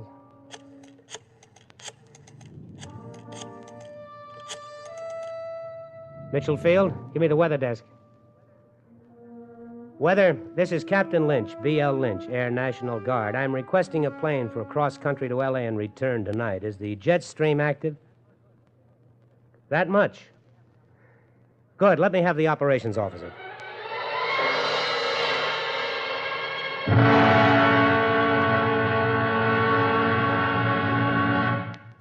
In a moment, we continue with the second act of Suspense. Another visit with Joe and Daphne Forsythe. Joe, Yeah, Daphne. look at this story about savings bonds in the paper. Yeah, what about it? Do you think that's the best way to tell people about savings bonds? Why not? Look, see, it says here that savings bonds are a guaranteed investment. Right now, they pay off at the rate of $4 at maturity for every $3 invested. You're not convinced? Mm-mm. Why not? No salesmanship. No salesmanship? What more do you need to know? Why, right now, more than 8 million Americans are buying saving bonds regularly through the payroll savings plan. So? So what? That's what I say. So what? Now, look, Daphne, if millions of Americans are convinced that saving bonds are their best investment, not only financially, but for the future of their country, what the heck is bothering you? Well, I think they could sell a lot more with salesmanship. You know, slogans and jingles. Listen, if you're spending more and saving less, try a savings bond. Oh, boy. Or maybe savings bond pay good, like an investment should. Daphne. You get a lot to like in a savings bond. Interest, earnings guaranteed. Wow. Well, did I sell you? Yeah, but I forgot what it was you were selling. Savings bond. I'll take 100. Oh, Joe. And now, starring Frank Lovejoy, Act 2 of Jetstream.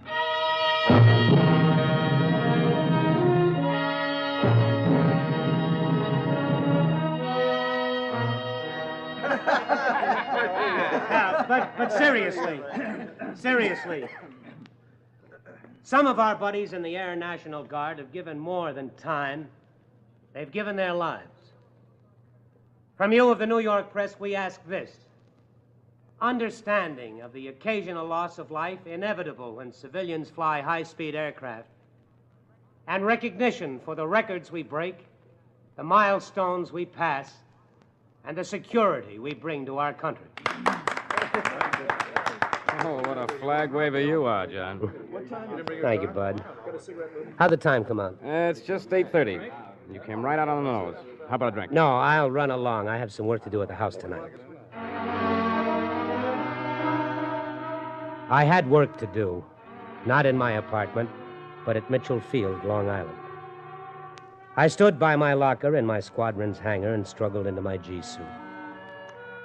And when I took my helmet from the locker, I almost dropped it. On the front was my name, Major John Martin, A.N.G. Any one of a dozen people would have seen it. What was I doing, anyway? I wasn't a murderer. This was fantastic. Yet I found myself scraping the name from my helmet with my sheath knife. And then I went to operations. Yes? I'm Captain Lynch, B.L. Lynch. I called this afternoon for an F-100.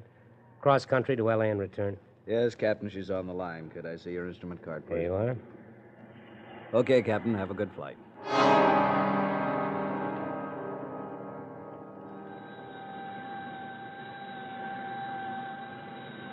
Tower, this is Air National Guard Jet 4389. Request takeoff clearance. 4389, cleared for takeoff. Roger.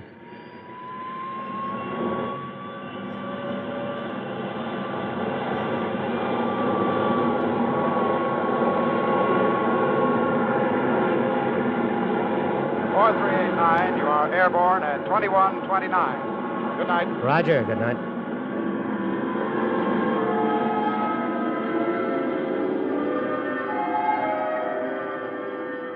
Off the ground at 2129. 9:29 p.m. New York time, 6:29 p.m. California time. Millie would be putting Timmy to bed, probably. Or does a 2-year-old put himself to bed? An hour ago, I'd been speaking to the New York Press Club. In a few hours, I'd be in California. The modern jet was incredible. Then I remembered what I was using it for, and I almost turned back. But I pulled the computer out of my knee pocket and began to navigate. 5 hours later, after a refueling stop at Albuquerque, a vast glow in the west took shape, the lights of Los Angeles. I looked at my watch. Not yet midnight on the coast. I'd made it on schedule. It still all depended on catching the jet stream going back. Going back after what? But now I had a landing to worry about, and then some fast talking to a refueling crew for the loan of a Jeep.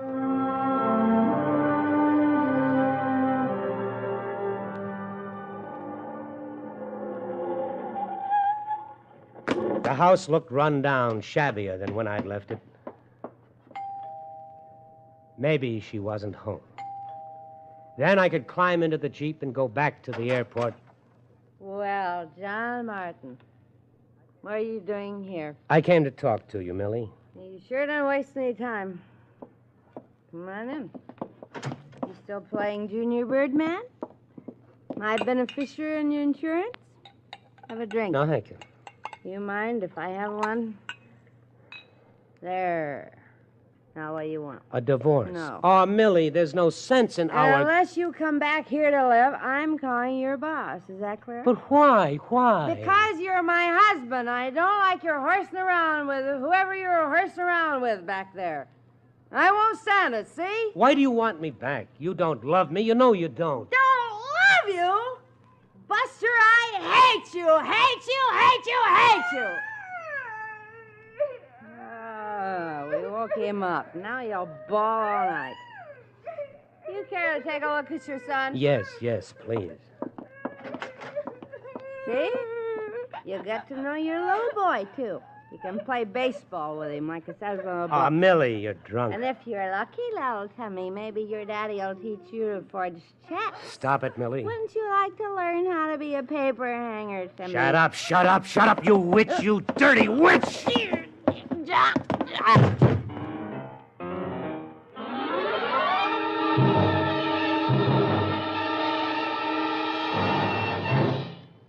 In just a moment, we continue with the third act of Suspense. We have, together, ample capacity and freedom to defend freedom. This is NATO, the North Atlantic Treaty Organization. NATO possesses a shield of well-equipped, highly trained land and sea forces, plus tactical air support and special units. The NATO shield extends from north of Norway to the eastern mountains of Anatolia in Asian Turkey. Complete disposition of forces is covered by a radar warning system, plus a perfected network of telecommunications, enabling the Supreme Commander to direct operations with extreme rapidity over a 2,000-mile front. The United States of America is a part of NATO. You should be aware of and alert to the programs and objectives of the North Atlantic Treaty Organization. And now, starring Frank Lovejoy, Act 3 of Jetstream.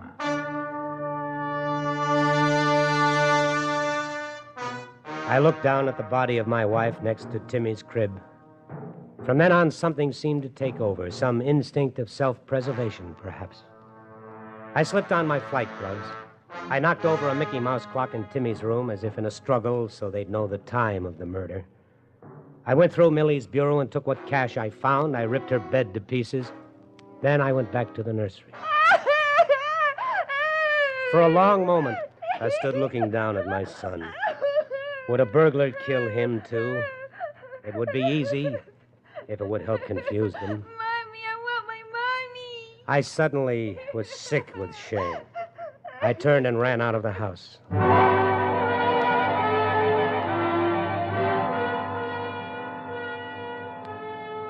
Sergeant, is that jet stream still active? I hope to tell you, if you can find it. It's at 45,000 feet, 190 knots. 190? That's right. If you can find it, you'll be in New York before I get off watch.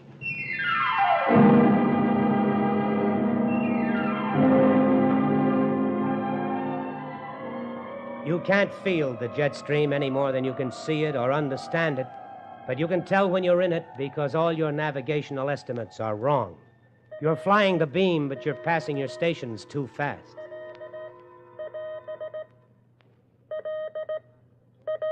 Las Vegas, so soon.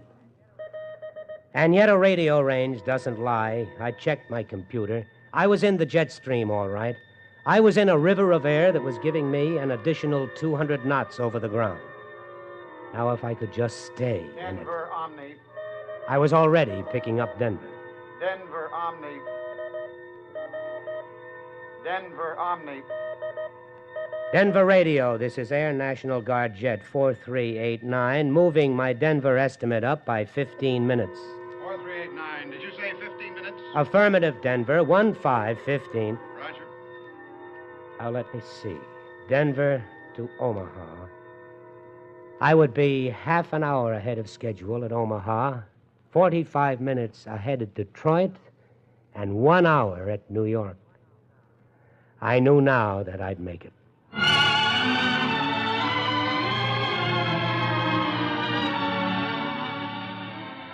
I opened the window in my office and let in the morning sounds of New York. I looked at my watch. It was just past 9.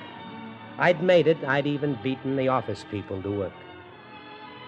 The shadow that had hovered over me for 15 years was gone. I should have been happy, but instead, I was empty and lonely.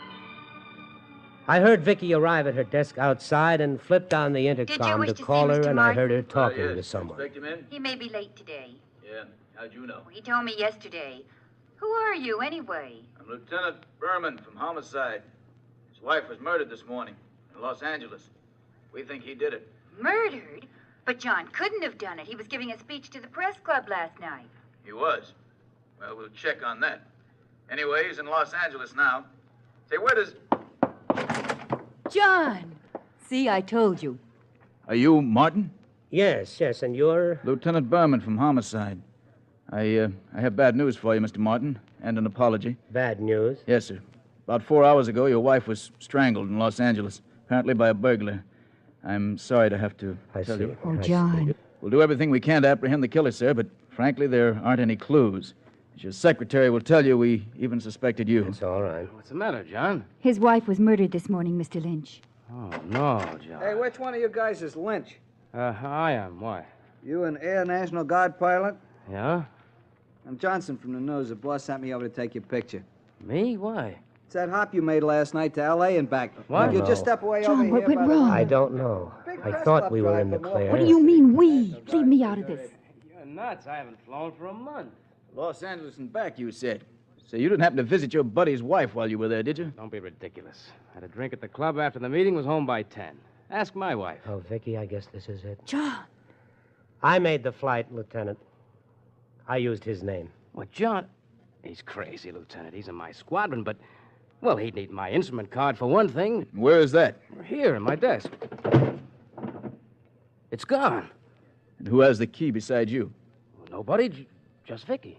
I see. You're not going to make anything out of that. Yeah, we might. I'd like to see you try. All right, Martin, let's go. Say, Johnson, don't these National Guard jokers fly cross country all the time? What's so special about this? Well, geez, Lieutenant, I thought I told you. This guy hooked onto the jet stream they talk about. Under 11 hours to L.A. and back. The National Guard figures he broke the world's record. What did you say? He broke the world's record. John, did you hear him?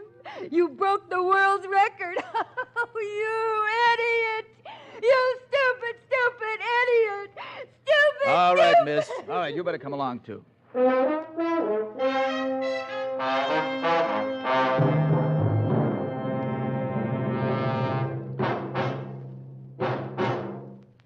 Suspense, in which Frank Lovejoy starred in William N. Robeson's production of Jetstream by Michael Frost. Supporting Mr. Lovejoy in Jetstream were Alan Morgan, Virginia Gregg, James McCallion, Harry Bartell, Norm Alden, and Sam Pierce. Listen. Listen again next week when we return with another tale well calculated to keep you in suspense.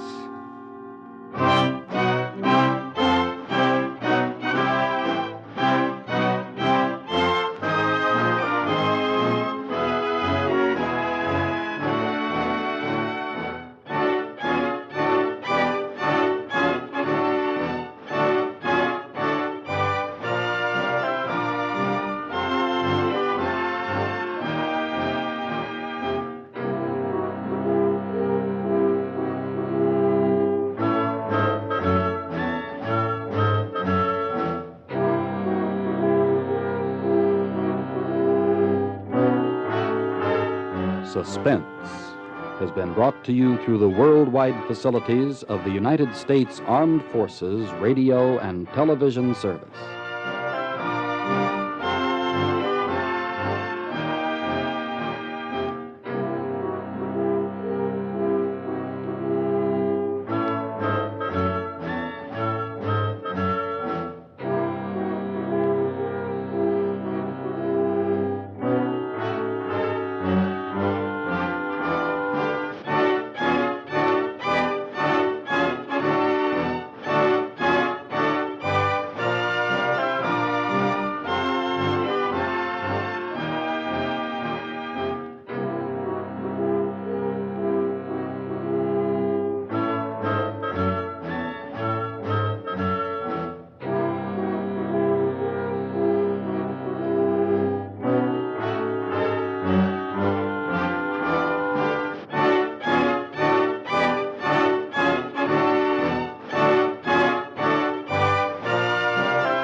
Suspense. And the producer of radio's outstanding theater of thrills, the master of mystery and adventure, William N. Robeson. Take a deep breath and let it out slowly. And once more. No, this is not a caprice. It is a thoughtful precaution. Fill your lungs well now, for you will be holding your breath for the next 30 minutes as you live through The Long Night with Frank Lovejoy, a tale well calculated to keep you in suspense. This is United 404, 10,000 over outer range. Request lower United 404, this is Rockford Tower. Maintain present altitude until further advised. Over. United 404, roger, Rockford. Over and out. Rockford Radio, this is Delta 318, over. Delta 318, this is Rockford Radio. Go ahead. Delta 318, request permission for gradient approach. I'm over Milford Hills at 4,000, over. Delta 318, straight You in stand in approach, the airport granted. control tower 90 feet up in the sky over Rockford Field, waiting to go on the night watch. And you listen to the babble of voices that fill the crowded room in an endless series of requests. Requests for altitude change, request for landing Rockford Tower, permission, all request aircraft. for the weather. Here is the 9 o'clock weather. Low, straightest clouds over the entire Mississippi Valley, spreading out over the central states. Visibility 2 miles, ceiling 2,200 feet and lowering steadily. Smoke Clouds, and haze, smoke, low haze, and fog, and a ceiling getting lower every minute. You look out through the tinted glass windows into the misty night, and you think of the strangers overhead, in and above the clouds. And you wonder if they too feel the hush as the long night begins. You wonder if the strangers, with the throb of engines and the harsh rasp of many voices in their ears, can feel the stillness. You look around the tower room, you look and you listen to the voices, and you're glad every time a ship touches down safely on the long, light-lined runways. Okay, Brother Ken, you can have it. For me, it's been a long day. Traffic been heavy? It started sort of slow, but it's building up. I got 3 converging on the outer marker and 2 inbound on the range. It's all here on the board for you. Yeah, okay. We're beginning to stack up over Chicago, but that's their worry. Yeah, and they can have it. Yeah. Well, happy landings, man. Yeah, so long, Charlie. Night, John. Rockford Tower, this is TWA Flight 70, requesting weather York Field. Over. Hello, TWA 70. This is Rockford. We have straightest clouds, ceiling of 2,000, visibility under 2 miles. Smoke, haze, and fog on the ground. Over. What is your traffic there, Rockford? 5 inbound inside the 20-mile range, 1 conveyor and 2 DC-7s outbound on the red. Over. Okay, Rockford, this is TWA 70, requesting change of flight plan to land your field instead of Chicago. Roger, TWA. I'll notify Chicago and clear you in. Give us a call when you pass the Milburn Hills. Rockford out. Roger, thanks very much. Give Chicago a call, Mike. Tell them their Flight 70 is terminating here. Okay, Ken, we'll do. Hello, Chicago. Rockford Radio. Rockford Tower, this is Beechcraft Bonanza N91457. Hello, Beechcraft N91457. This is Rockford Tower. I've been homing on your range, and apparently my automatic direction finder isn't working right. I think I'm lost. Stand by, 457. Check the flight file, will you, Mike? See if he's on it. All right. Hello, Rockford. Are you hearing me, Rockford? If you are, please give me a call. This is Rockford. We're reading you fine, Beach. Hold on a second. Find anything on it, Mike? Nope, there's nothing here, Ken. No flight plan. Okay. Hello, Beechcraft N91457. This is Rockford Tower. What seems to be the trouble with your ADF? I don't know exactly, Rockford. I'm not too familiar with this equipment. But I don't think it's working right because I've been changing from one range to another just like I was told to, and I ought to have been somewhere over Minneapolis long ago, and I'm not. All right, Beechcraft, we'll work something out for you. Where are you flying from? Indianapolis. Headed on a direct flight to Minneapolis? That's right, Rockford.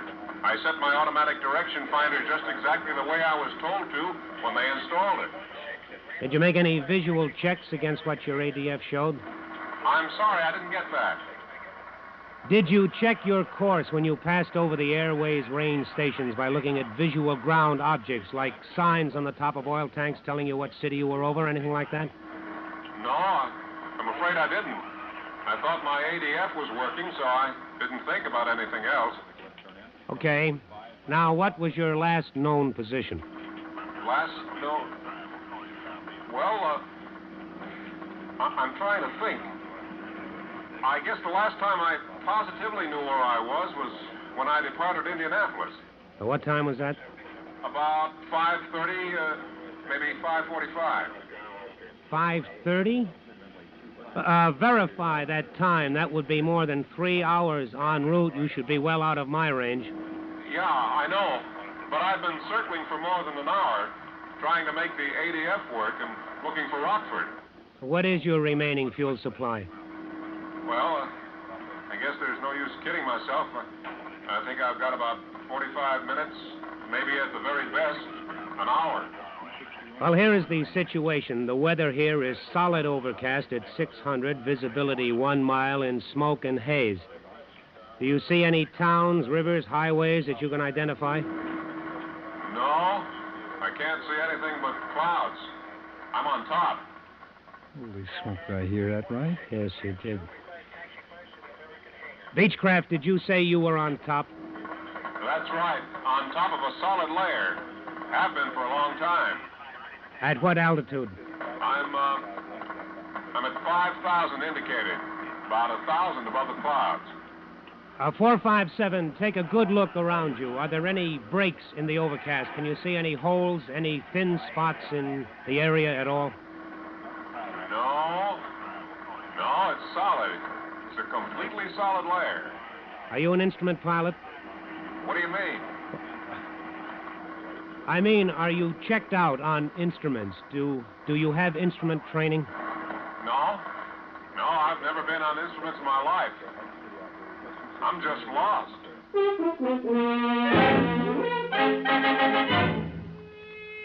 You look at the clock, 9:04. You look at the clock and mentally give yourself 45 minutes. 45 minutes to find him, bring him in, and get him on the ground. You check the latest weather chart and you don't like what you see. Your mouth feels dry. You reach for a cigarette as you punch the mic button and do the next thing that must be done. Rockford Tower, to all planes working this frequency, we have an emergency. Repeat, we have an emergency.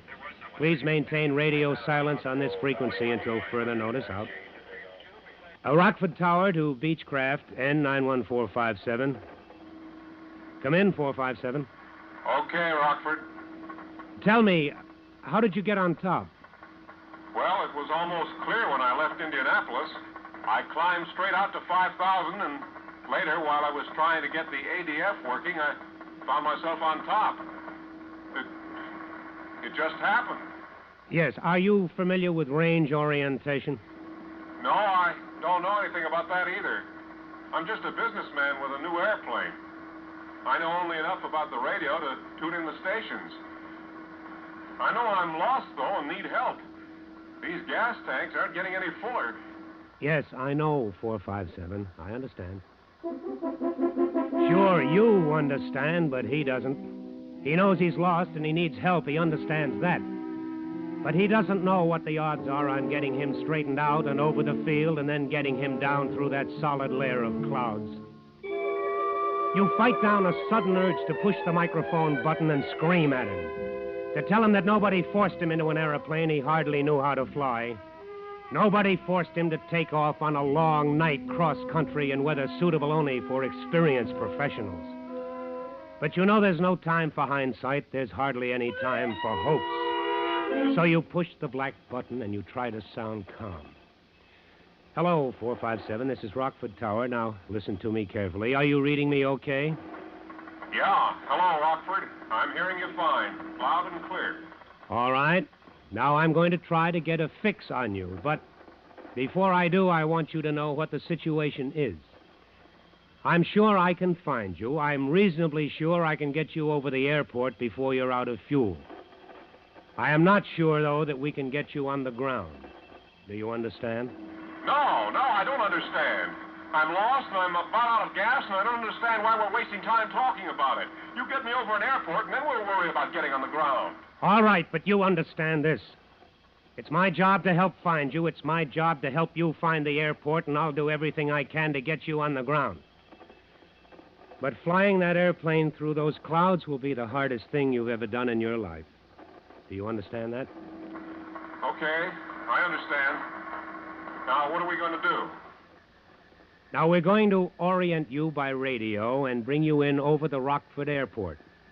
I will tell you what must be done, but you have got to do it. I can't fly your airplane for you. Do you understand? Yeah. Okay, Rockford. I understand. You know the standard procedures for range orientation. You've run over every step of them 1,000,000 times for just this kind of emergency. That's one of the reasons you're up here in this modern Tower of Babel on these long nights. But you've got 2 strikes against you on this one. Time, you read the clock at 9:07, and a fool in an airplane. Mike. Yeah, Ken. Get Chicago Control Center on the horn. Ask them to set up an alert of all facilities within 100 miles. Roger. You better get them to clear all altitudes in the area below 6,000 feet. Okay, we'll do. You know, I don't know whether to try to get him down through the clouds now and then try to bring him in, or whether to get him over us on top and then let him down where we won't lose radio contact if he gets too low. Well, it's souped up all across the valley, Ken. You might get him down through it, but if he's too far out, he'd have no chance of getting here under the ceiling. Yeah, and if I don't get him started at something, he'll be out of fuel anyway, and it won't matter. I'm going to bring him in on top. Okay, I'll check weather very closely, Ken. If I hear of any breaks, I'll give it to you. Good, thank you. Hello, 457. This is Rockford Tower. Yeah, okay, Rockford. I'm going to speak very distinctly. And if you don't understand any part of what I tell you, come in and break me off. It's vital that you understand me. Is that clear? Yeah, I understand. Okay. Now, I want you to listen very closely to my range signal. Put everything else out of your mind. Listen and describe exactly what you hear. Okay. Hello, Rockford. I hear a code sound. Is that the range? That's right. What does it sound like? Well, it goes da-dit, da-dit. Okay, 457. Now, is it loud or soft? It's pretty loud. Okay, that's the N quadrant. Now, I want you to tune to the Madison, Wisconsin range and tell me what you hear. Okay, wait a minute. Yeah, hello, Oxford. I've got the Madison range. What does it say? It's just like the other, only backwards. Dida. Dida. That's right. I can hardly hear it, but it's there all right. Yeah, okay, 457. That's the A quadrant. Now I want you to try Peoria and then Chicago.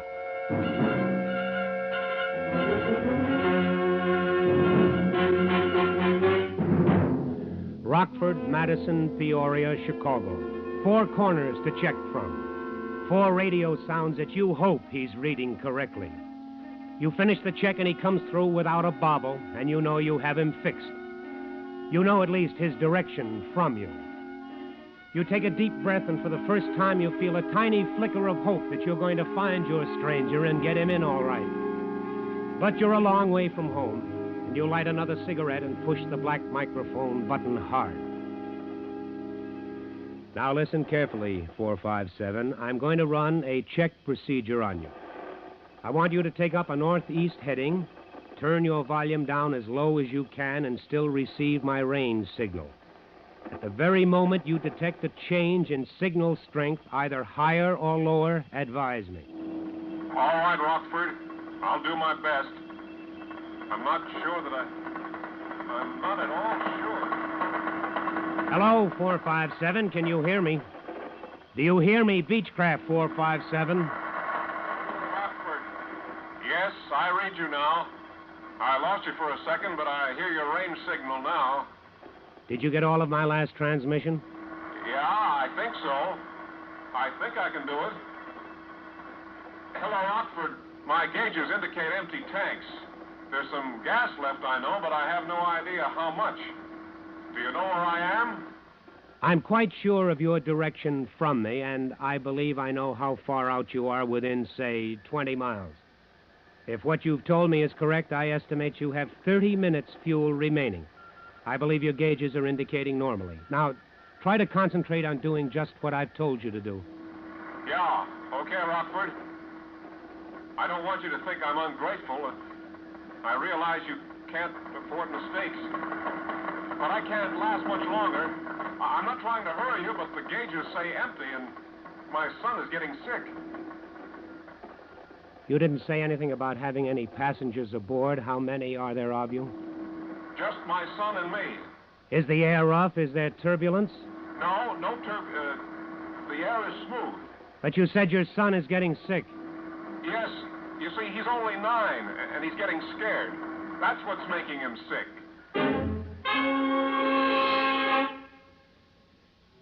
You don't say anything for a long minute. You just stare out into the miserable night, and your thoughts are not nice. You think of your own kid and you thank God he's home safely in bed. And you know now, if you didn't know it before, that you've got to bring these strangers home. You reach for the microphone button, but before you push it, the voice is back What's on your happened, speaker. Rockford? I can't hear you anymore. Did you hear me? I was talking to you and you didn't answer. Hello, Rockford. Come in, please. I'm reading you. 457, I heard everything you said. Now listen to me carefully. You should be approaching my west course close into the station. I want you to listen closely and describe any change in your signal. I won't call you. You call me when you hear anything change. Okay, Rockford. Hello, Rockford. The signal is much louder now, and I'm getting more of a continuous tone in my earphones, although I can still hear that other signal. All right, 457, that's fine. That's good. Now, listen carefully. Turn your volume down a little more, and when you no longer hear that other signal, and when the continuous tone is loud and clear, and when you hear nothing but the continuous tone, at that time I want you to turn right to a heading of 93 degrees magnetic. Is that clear? Yeah, I think so. You think so? You've got to know so. When you hear nothing but a tone, when there's nothing but a loud buzz in your ears, I want you to turn right to 93 degrees on your compass. Do you understand me? Yes, I understand. Turn right to 93 degrees on the compass when I hear a loud tone. That's correct. The tone is strong now. I don't hear the other signal.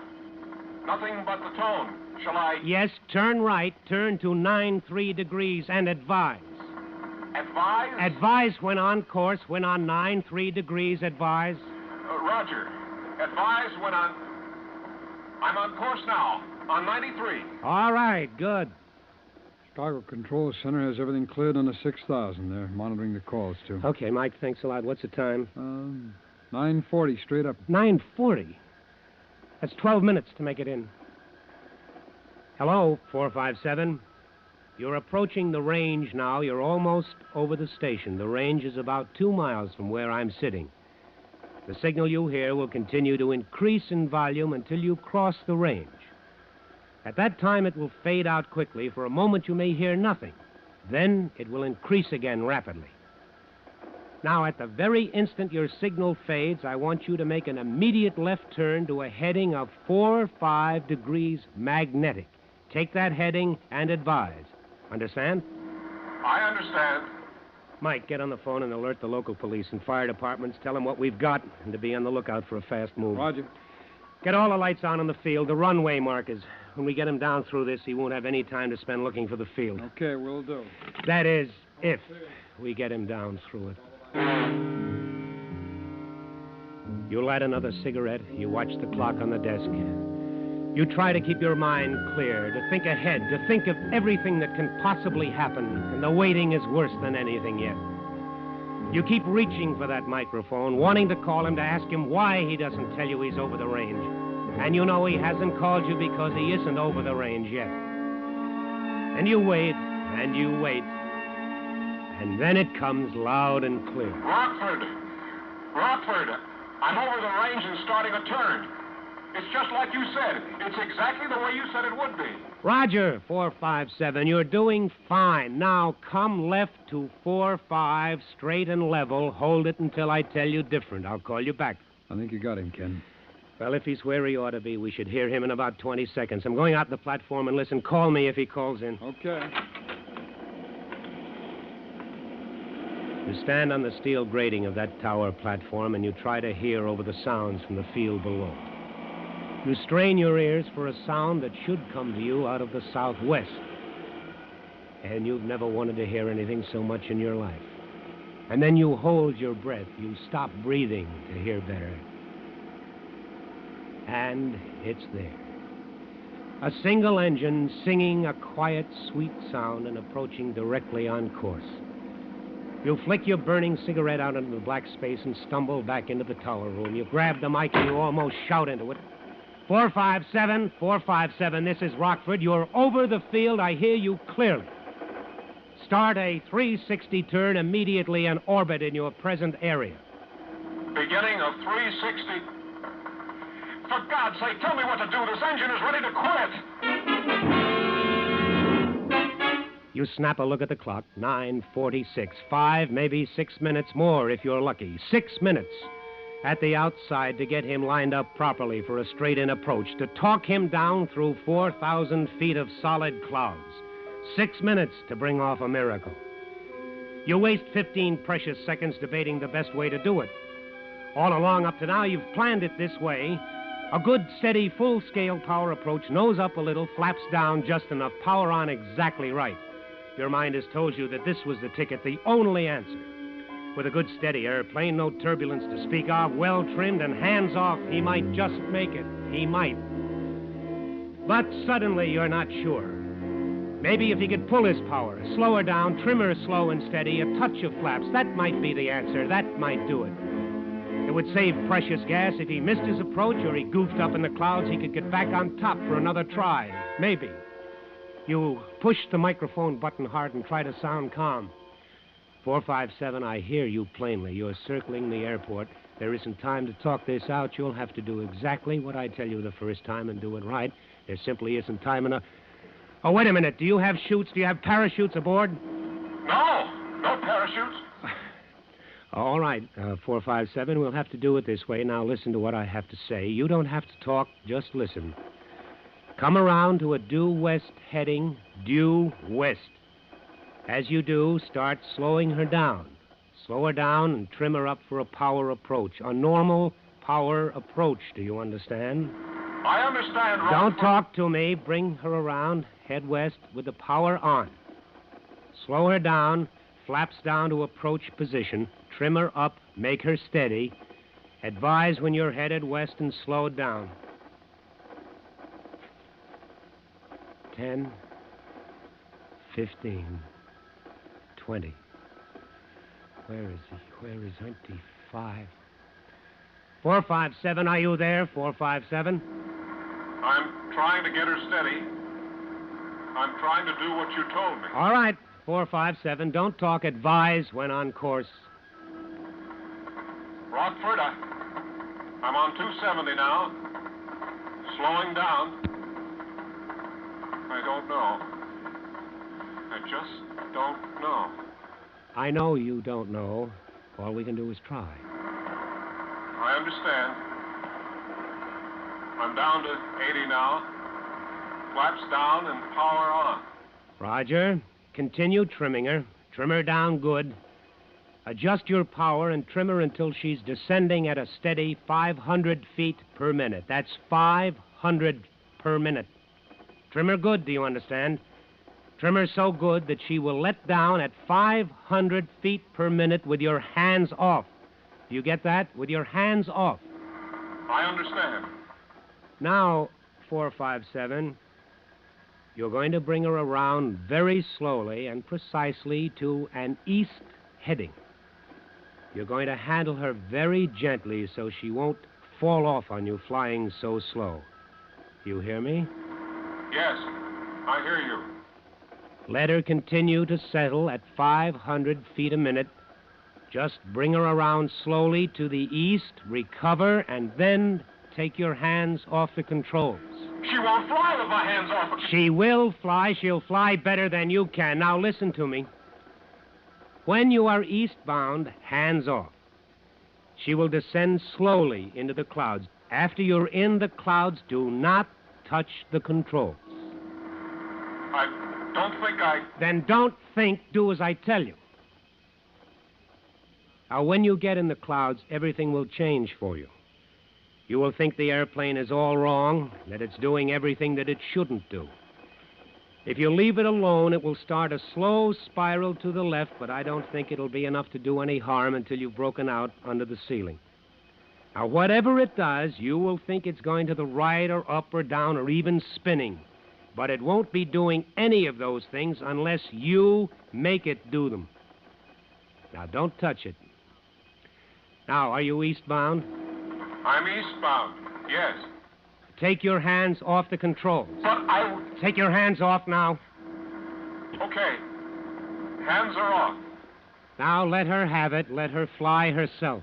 Ken, the ceiling's under 600 feet. That doesn't give him much time to recover and get his bearings when he breaks out. Oh, but it's all we can do. It's all anybody can do. You sit there waiting, only too aware of what can be happening in the cabin of Beechcraft 457, sweating out each second of time with a terrified pilot and his deathly scared kid. You wonder if this man, this stranger, and yet no longer a stranger, can keep his fantasies under control for that long letdown. The lonely, long letdown through total darkness with nothing but a great fear for a companion. A minute goes by, and another, and then... Rockford! Rockford! It's turning, Rockford! Turning! Airspeed's high! It's going higher! Get off those controls. Cut the throttle. I've got the throttle closed. She's slowing down fast. I can't see. I can't. Well, she's going to stall. Give her the throttle. Slowly. Keep your hands off except the throttle. She'll climb back out on top if you keep your hands off her.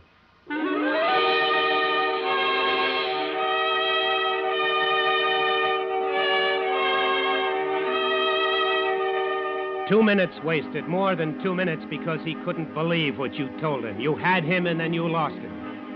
And now, if the teacup of gas still in his tanks holds out, if he gets back on top, you still have it to do all over again. You begin to feel the long night closing in on you. He's almost calm when he calls you back this time. You can almost hear his sigh of relief. Hello, Rockford. I'm back on top now. Good. Maybe we have time for one more try. Now, let's try it with the power off this time. You may lose your engine before you can get... It's no use, Rockford. It's just no use. I can't do it. I was fine until I got into those clouds. I just couldn't sit there and do nothing. I just couldn't. I know I can't do it again. Listen, there's time. There's time for another try. Forget it. The engine just quit. That's it, Rockford. Well, you can still do it. Forget it. You're wasting your time. I just want to say thanks for trying. Hello, 457. Hello. Hello, Beach.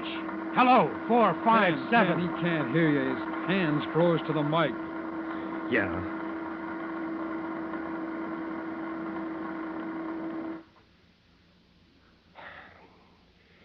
You better hit the crash button. Roger.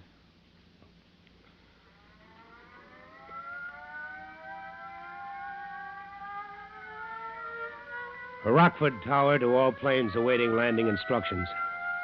The emergency is over. Normal radio procedure is now in effect. Rockford, over and out. Rockford Radio, Delta 216, rest. TWA 70, request permission.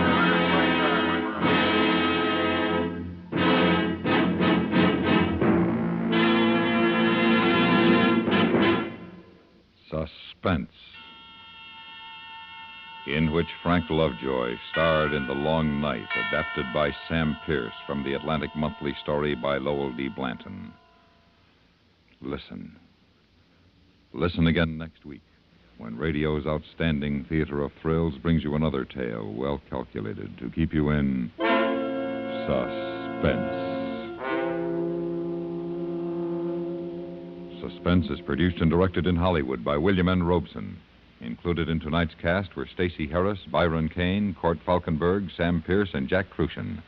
The original musical score was composed and conducted by Paul Barron. Sound patterns by Ray Kemper and Bill James. With Jack Benny and his gang back on the air each Sunday, there's just no excuse for a frown. Later on today and every Sunday, get in on the fun on the lighthearted Jack Benny Show. It's always a joy to hear. Stay tuned for 5 minutes of CBS News, to be followed over most of these same stations by Indictment.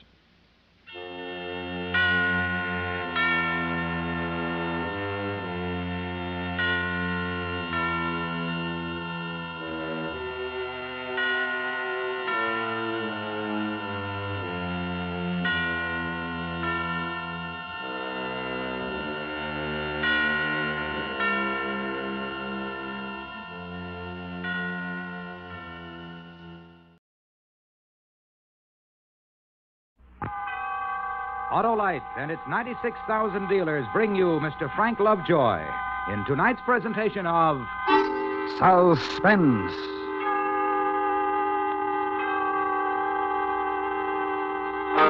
Tonight, you will take a trip on a train, a journey exact in time and place, during which Autolite will recreate an historical puzzle by dramatizing with story and song the wreck of the old 97. Tonight's star, Mr. Frank Lovejoy.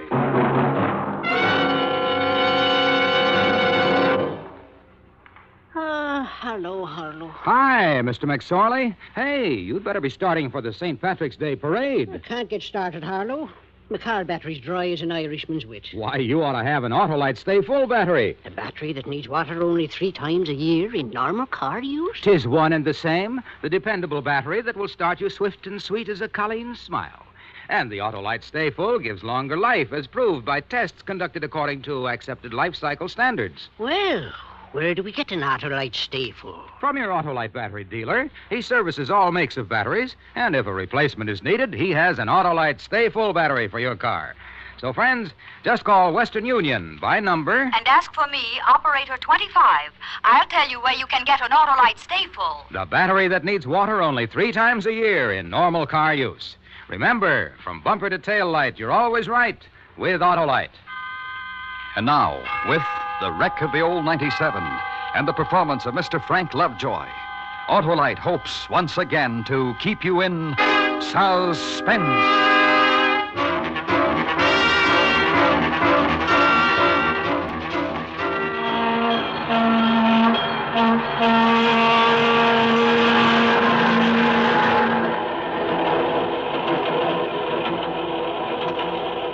Looming up at him on the track ahead.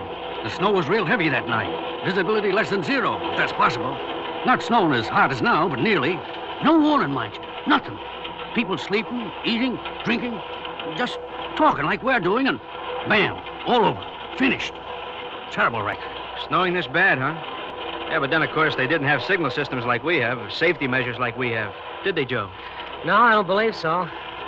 Of course, the worst wreck I ever heard of was told me by my dad when I was a kid. The fast mail was a train. The Southern Railway. The line, same as we're on now. You probably heard about it. The wreck of the old 97. Casey Jones was the engineer on that, wasn't he? No. Casey Jones had the cannonball. Oh. Joseph A. Brody had the old 97. Matter of fact, that was named for him. Funny thing. What? No, it's nothing. What? We weren't related to the Joe Brody I'm talking about. We just happen to have the same name. Hey, where are we? Well, it's almost 6:30. We're coming into Monroe. 15-minute stopover to change crews. Then Lynchburg and Danville. Arrived Danville at 8:25. All 97 never made it. What'd you start to say before? Funny thing, what? Oh, yeah. A story my dad used to tell about the 97. Carried a crew of 3. Was wrecked, as you know. They found 5 bodies in the wreckage. What? Yeah, found 2 more bodies in the wreck than was supposed to be on the train. Well, how'd that happen? A funny story. Strange, I mean. Yeah? Well, tell us. Okay. I told you I was named for the engineer on the old 97, didn't I, Joe Brody? Well, this is where he picked up the train, right here in Monroe, Virginia. Although it used to go all the way to Spencer. Train started further north from Washington Station. The day I'm talking about was a Sunday, September 27th, 1903. And here's what happened. On a cold, frosty morning in the month of September, when the clouds were hanging low, 97 pulled out from the Washington Station like an arrow shot from a bow.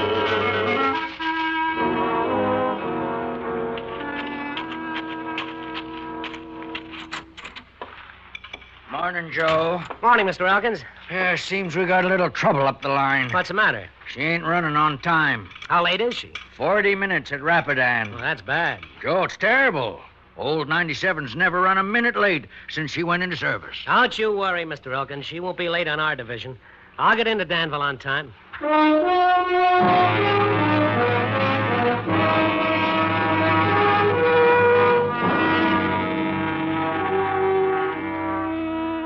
That's the kind of man he was, the Joe Brody I was named for. He was a proud man and the best engineer on the line, and he loved old 97.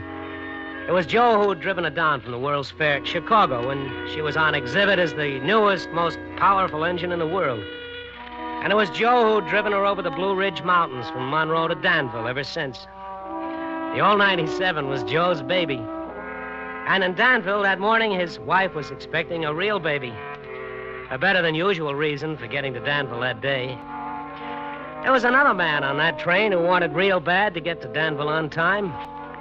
Big Tom Jeter, the fireman.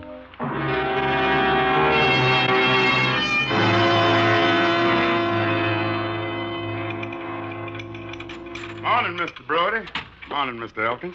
Morning, Tom. Morning, Tom. I hear she's late. 40 minutes at Rapidan. Well, today, my mammy and pappy's been married 50 years. Their golden anniversary. I figured to get in on time today. We will, Tom. Whole family's gonna meet me at the station. Big greeting for the youngest child. Fireman for Mr. Brody. We'll get there in time if you keep that fire going this morning. I will, Mr. Brody.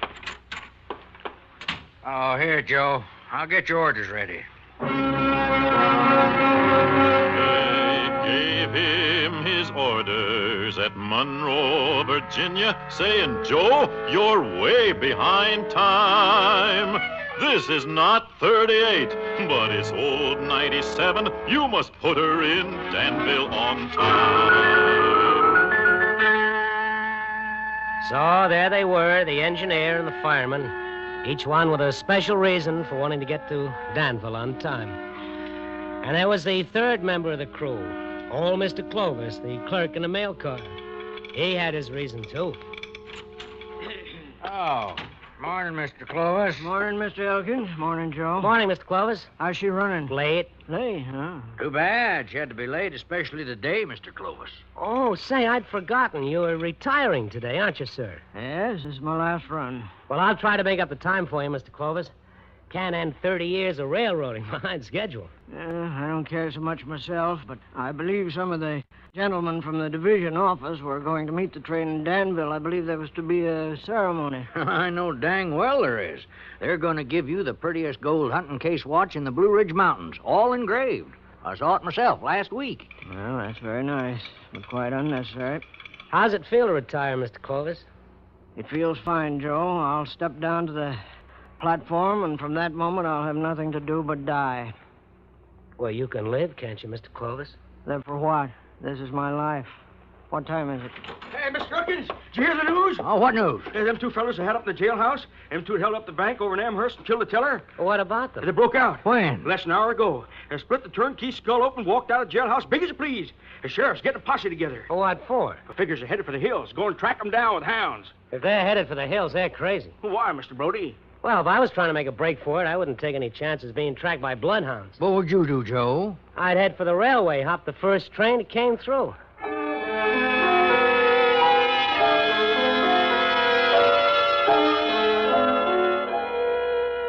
Now, across the tracks from the station agent's office and right near the water tower was a tool shack.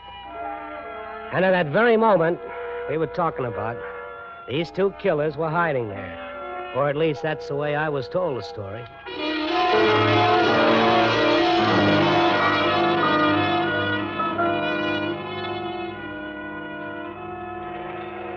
What are we going to do, Clint? We're in Monroe, Virginia. A town with 5 churches, 15 saloons, and a jailhouse. What are we going to do?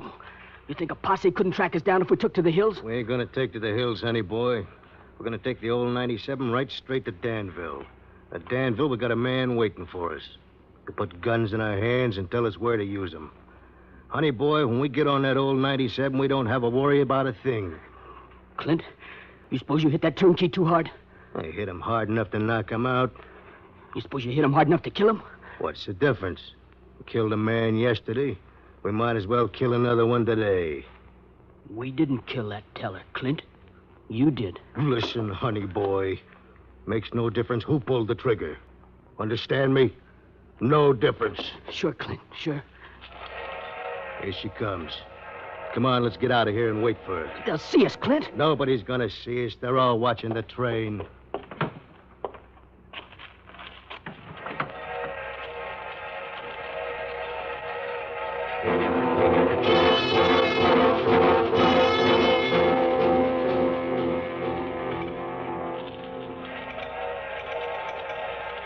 There she comes. Come on, Mr. Clovis. Let's get out there and find out why Pete's so late. All right, Joe. See you Tuesday, Mr. Elkins. All right, Joe. Have a good trip. Pretty, isn't she? Beautiful.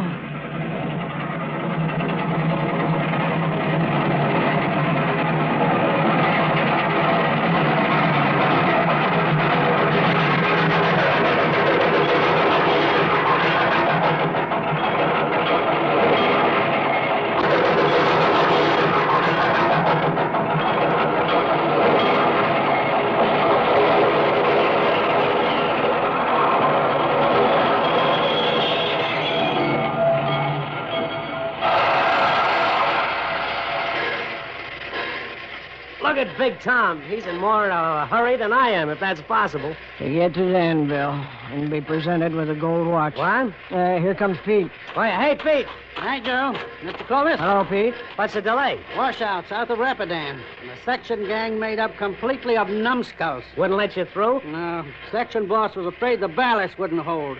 Why, he'd had 6 hours to repair the track before we come along. Dang fool. They come that way sometimes. Sorry to hand her over to you like this, Joe. Don't see how you can make up the time. I'll do my best, Pete, and still keep her on the rails. Joe! Hey, Joe! Yeah, Mr. Elkins? Message for you from the station master at Danville. Yeah. Excuse me, Pete. What's it say, Mr. Elkins? It says, tell Joe Brody he'd better get 97 into Danville ahead of schedule if he wants to be here to meet the stork who is coming in on time. Dr. Glendenning is on his way out to Mrs. Brody now. Well, congratulations, Joe. Gee, it's happening and I'm not there. I promised Leland no matter what, I'd be there. Well, you can't help it, Joe. Anyway, sometimes these things take more time than you'd think. You'll probably get there on time. Not probably, Mr. Elkins. I will get there on time. Come on, Mr. Clovis, let's roll. All righty, Joe. You set, Big Tom? Set, Mr. Brody. Come on, then, let's go. All right, Joe. Got the time? 11:45. We're an hour late. Excuse me. Come on, let's go. Wait. Let her get started. No one's paying attention to us.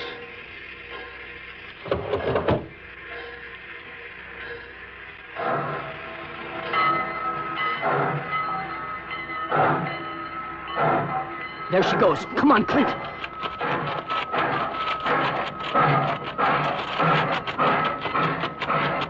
Come on. Give me a hand. There. Grab the rung. Got it? Got it.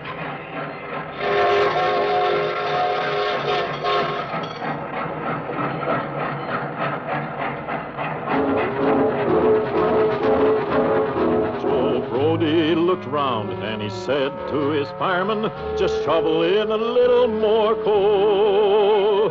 And when we cross that white oak mountain, you can watch old 97 roll.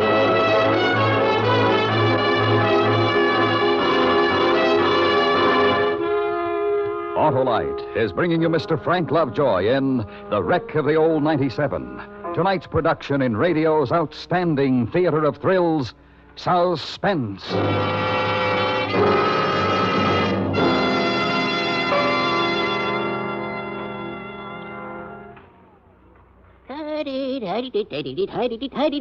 Ah, you've changed your tune, eh, Mr. McSorley? Ah, 'tis the Autolite stay-full battery that did it, Harlow. Now I just dropped me foot lightly on the starter, and... Well, that's an Autolite Stay Full start, all right, Mr. McSorley. And you know, the Autolite Stay Full battery is protected by fiberglass retaining mats to reduce shedding and flaking and give longer life, as proved by tests conducted according to accepted life cycle standards. And the Autolite stay-full needs water only 3 times a year in normal car use. So, friends, visit your Autolite battery dealer, the man who services all makes of batteries. To quickly learn his location, just call Western Union by number... And ask for me, Operator 25. I'll gladly tell you where you can get an Autolite Stay Full, the battery that needs water only 3 times a year in normal car use. And remember, from bumper to tail light, you're always right with Autolite. And now, Autolite brings back to our Hollywood soundstage Mr. Frank Lovejoy in Elliot Lewis's production of The Wreck of the Old 97. A tale well calculated to keep you in suspense. They gave him his orders at Monroe, Virginia, saying, Joe, you're way behind time. This is not 38, but old 97. You must put her in Danville on time. Well, there they were. 5 men on old 97 when she pulled out of Monroe. The engineer and the fireman and the mail car clerk who were supposed to be there, and the 2 escaped killers who didn't appear on the manifest, and each and every one of them with an urgent need to make up that lost time. Pour on the coal, Big Tom. Pour her on. I'm shoveling as fast as I can, Mr. Brody. Give me all you got until we cross White Oak Mountain. And you can stand back and watch 97 roll. I'm a-giving it to you, Mr. Brody.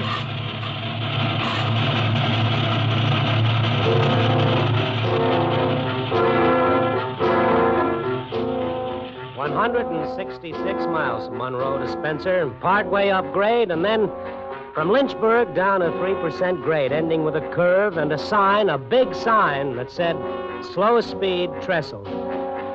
Right ahead of that, the Stillhouse Trestle over Cherry Stone Creek. The run from Monroe to Spencer normally took 4 hours and 15 minutes, or did. And that day, they had to pick up an hour. And that's a lot of time to catch up on.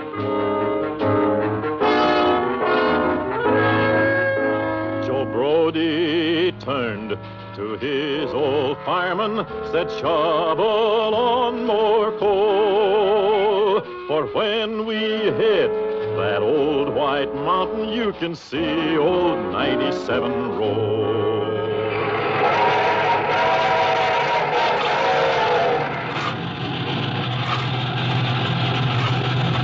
Shovel it in, boys, shovel it in. We got time to make up on this run. You sure gobbles that coal, Mr. Brody. We picked up 10 minutes, Tom. We can't get there too soon to suit me. The party you were telling me about? My Mammy and Pappy's 15th wedding day. Give them my congratulations. Thank you, Mr. Brody. But they'll all be down at the station. You can tell them yourself. I won't have time, Tom. I'm having a baby. Huh? Well, my wife is. Well, congratulations to you, Mr. Brody. Thanks, Tom.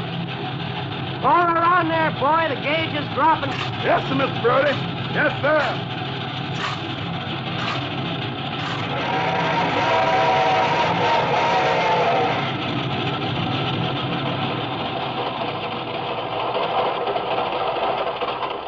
Clint! Yeah?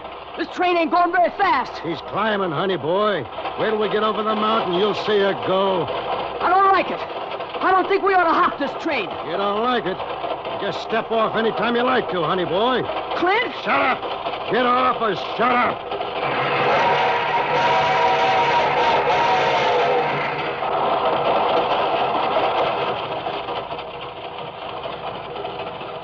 Joe Brody will get me into Danville in time for the exercises. Yeah, 30 years today. It's a long time. Almost all of the time there is. And after tonight, when the gentlemen say the kind things and smile and shake my hand, what? Tomorrow there'll be no train to climb aboard. Tomorrow there'll be nothing but the slippers and the pipe and the fire. Not as a reward after a day's run, but for what's left of my life. Sleep late every morning. Go fishing every day. Who wants pleasure all the time? Never to ride old 97 again. Never to have a job to do. Never to be needed.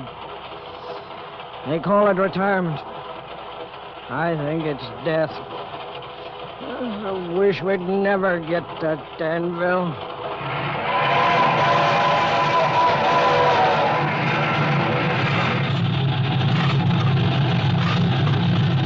Made up 20 minutes so far, Tom. So, I knew you would.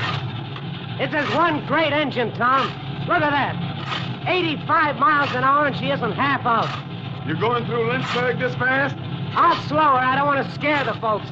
You'll spoil all the milk for 5 miles around town. You barrel through here at 85. We'll slow her to 70 then, huh, Tom?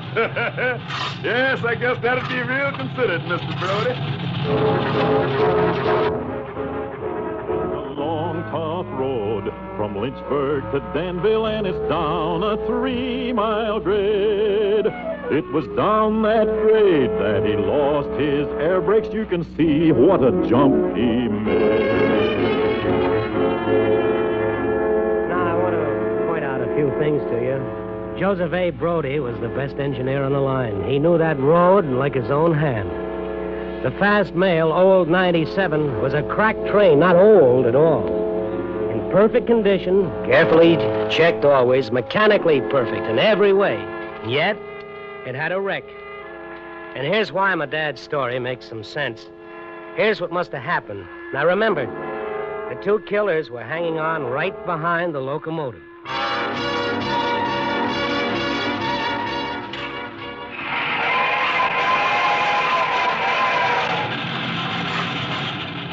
Attaboy, Tom. We're only 8 minutes behind time now. Woo-wee. You sure make this old 97 cakewalk, Mr. Brody. You done made up 52 minutes already. We better start slowing for the trestle. We'll pick up the 8 minutes when we've crossed it.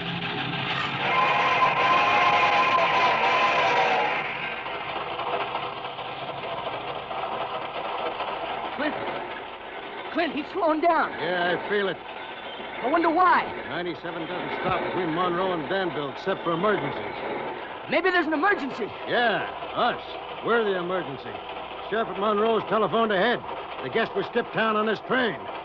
What are we going to do? We can't jump off. See that hose? Yeah? That's the air line for the brakes. Hold my arm so I don't slip.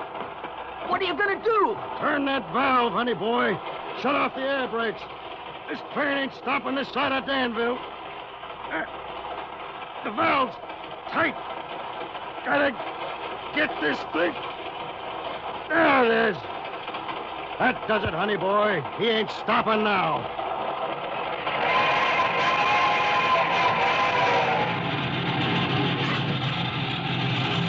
Ain't we still going a mite too fast, Mr. Brody? Scared, Tom? No, sir, not with you at the throttle. I was just observing, though. Ain't we going a mite too fast? We'll slow her a bit more, Tom. We can't make that curve at 90. Tom. Yes, sir? The brakes don't work. Lord almighty! Look, all the way back and nothing happens. There's a trestle, Mr. Joe. Jump, Tom, jump! He was coming round a turn doing 90 miles an hour when his whistle began to scream. He was found in the wreck with his hand on the throttle. He was scalded to death by the steam.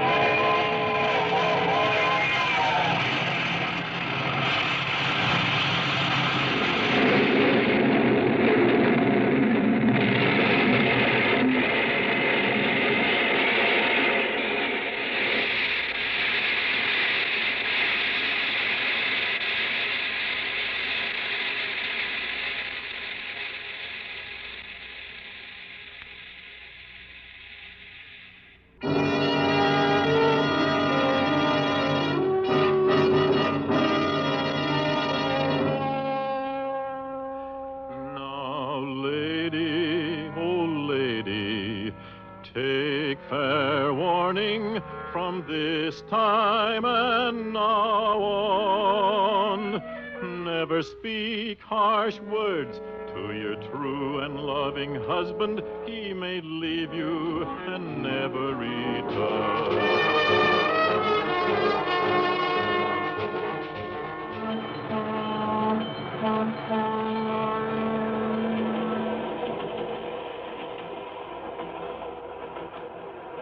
Now, the wrecking crew got there that night, came down from Lynchburg, just like we're doing. They found the old 97, her nose buried in the mud bank. None of them got there, to Danville. You know, I often wondered about the station that night. Strange group of people waiting. The committee from the railroad with Mr. Clovis Goldwatch. Big Tom's family to greet their youngest son, and a carriage waiting to take Joe Brody to the hospital to see his new baby, which I understand was a little girl. And maybe, off in a corner, a few men with guns waiting for the killers. And that's what happened, huh?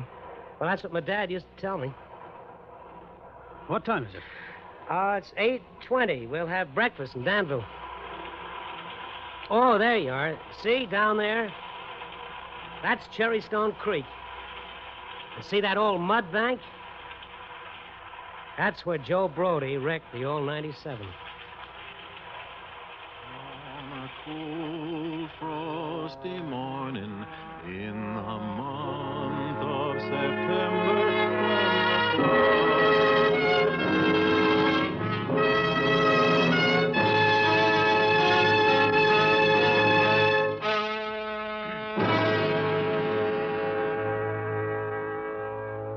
Suspense, presented by Autolite. Tonight's star, Mr. Frank Lovejoy. This is Harlow Wilcox speaking for Autolite, world's largest independent manufacturer of automotive electrical equipment. Autolite is proud to serve the greatest names in the industry. And during these early months of 52, the Autolite family joins in saluting the leading car manufacturers who install Autolite products as original equipment. Our Autolite family is made up of the nearly 30,000 men and women in 28 great Autolite plants from coast to coast and in still other Autolite plants in many foreign countries. It also includes more than 18,000 people who have invested a portion of their savings in Autolite, as well as 96,000 Autolite distributors and dealers in the United States and thousands more in Canada and throughout the world. Our Autolite family will salute Nash Motors on the next Autolite Suspense television program. If you live in a television area, check the day and time of Suspense on television so that you'll be sure to see this program. And remember, be with us next week for another thrilling Autolite Suspense program on radio.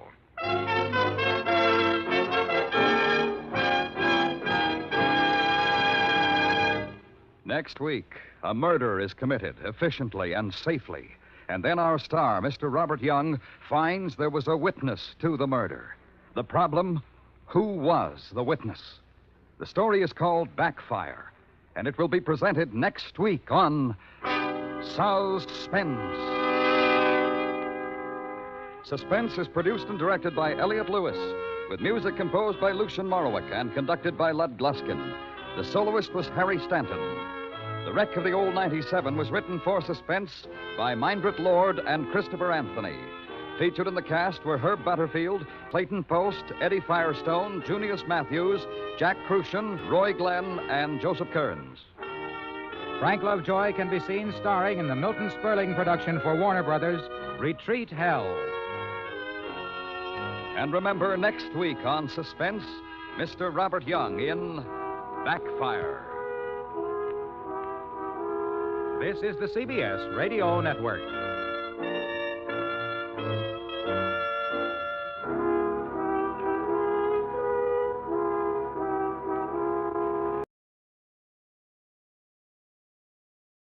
Tired of the everyday routine? Ever dream of a life of romantic adventure? Want to get away from it all? We offer you Escape! Escape, designed to free you from the four walls of today for a half hour of high adventure. Tonight, you are swimming for your life in the dangerous waters off the Florida Gulf Coast, about to be smashed by a launch carrying a vicious criminal who must kill you or die himself. And on shore, 500 yards away, the police are waiting to arrest you for murder, and there can be no escape.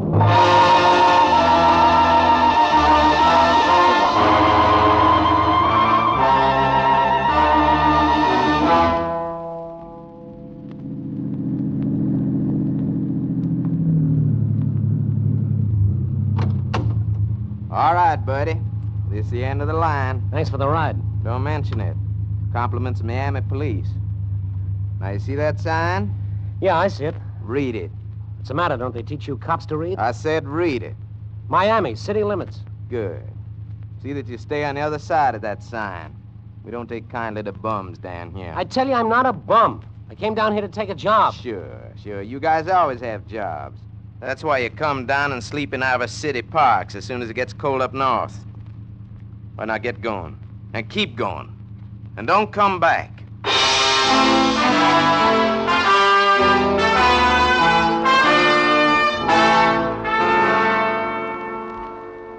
Don't come back, he says. Fat chance.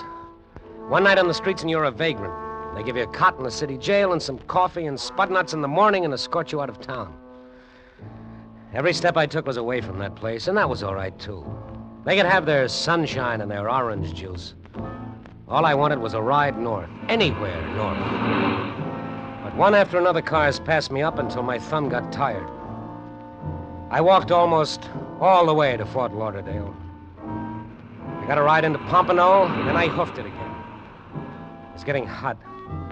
Took off my jacket and carried it. It was near Delray Beach that the big new Nash sedan swooped down around the curve from the opposite direction, and suddenly it blew a tire. The car swerved, careened across the white line, and was coming straight at me. I jumped out of the way and ran, my heart pounding like crazy. And then the car stopped miraculously, right side up. It was some driving.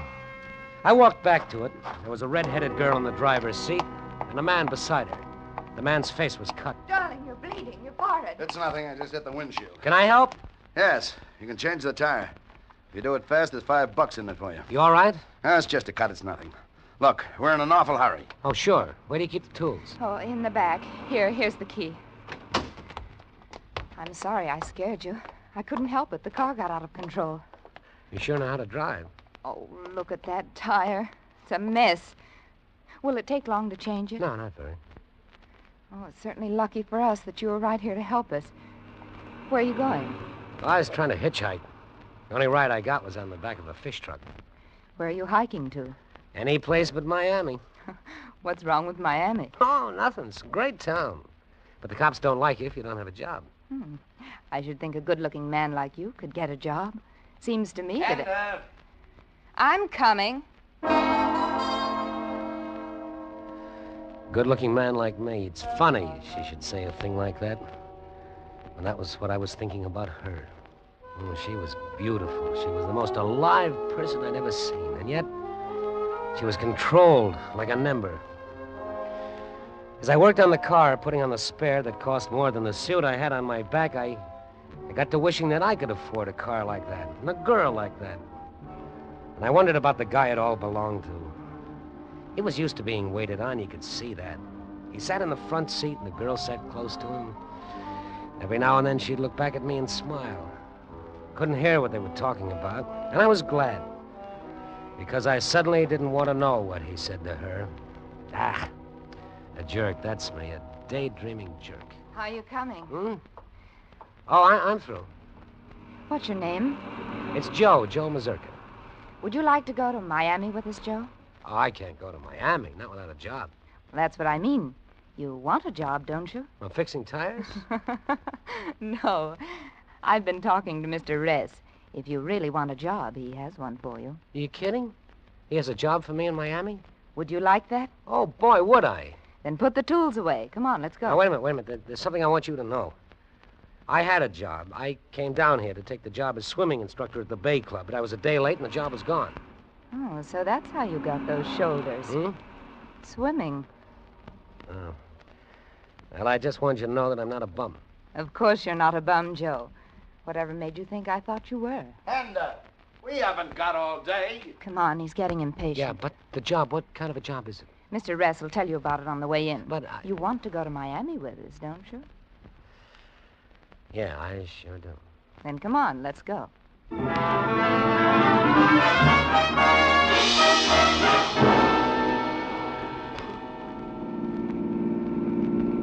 It's this way. I'm a writer. Oh, sure, Ress. William Ress. You're the guy who wrote Break It Open. Did you read it? No. I've been on the go, and I don't have much chance. But you've heard of me. Oh, everybody who can read English has heard of you. Your name's in every bookstore window. Yes, my name, but not my face. And that's the job. I don't understand. Well, you see, if they find out that Bill, Mr. Ress, is in Miami, they'll hound him to death. That's the way it is when a writer is successful. The public thinks they own him. They expect him to be clever at cocktail parties, and he's invited everywhere. He hasn't Well, been- what's wrong with that? Well, nothing, but it doesn't leave him any time to write. Hender's trying to tell you that I hate people. All this social claptrap. I want to be left alone so I can work. I still don't see how I fit in. Well, you'll be me. That's how you'll fit in. You'll be Bill Ress. I'll be you? All right, let's put it this way. You'll be my alter ego. There'll be two of me. You'll handle the social end while I lock myself in someplace and write. Yeah, but I don't look like you, not a bit. What's the difference? Nobody knows me down here. Yeah, but... Look, do you want the job or don't you? I don't know. It's a pretty crazy job. It pays $100 a week in expenses. $100 a week? It wouldn't be hard, Joe. Not with me helping you. Yeah, that's right. Hender could help you. I could see you from time to time, and, well, I could tell you what to say, how to act. You would? You'll take it, won't you, Joe? It's a crazy job, all right, but I'm a crazy guy. Sure. I'll take it.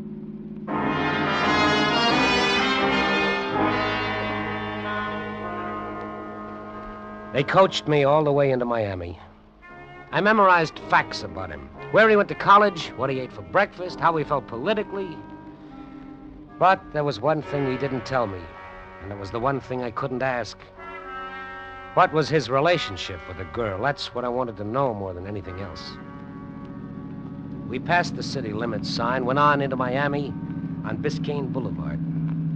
Hender pulled the car up near a cab stand. Now, you're sure you got it all straight? I think so. All right, Hender, give him some money. Oh, yes. Here, Joe. Thank you.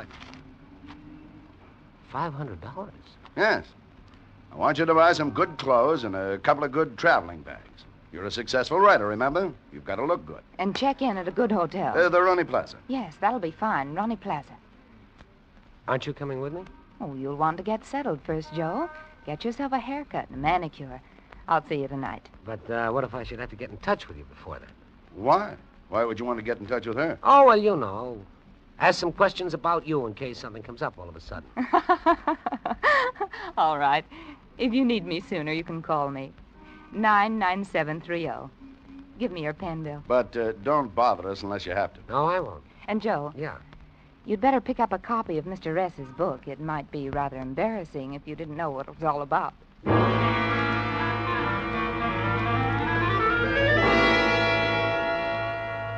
They drove off, and they left me standing there with my head full of facts on the life and times of Bill Ress, but not one fact about her. I didn't even know what her last name was. Well, there'd be time for that. I did like they told me. I bought some clothes and a suitcase. I got a haircut and a manicure, and I bought the book.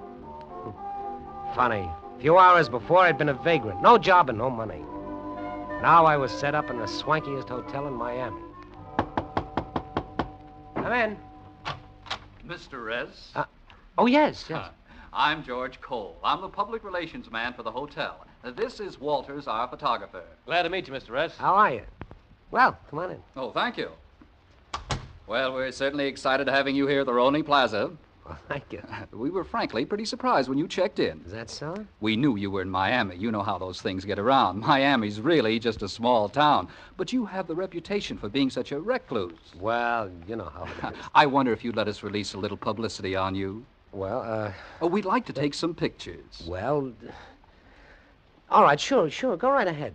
Take all you want. Now, let's see. How about over here by the window? This be all right? Oh, yeah, that's swell. Hold it a minute, will you? Oh, it's certainly nice of you to be so cooperative. I'm glad to. Got it.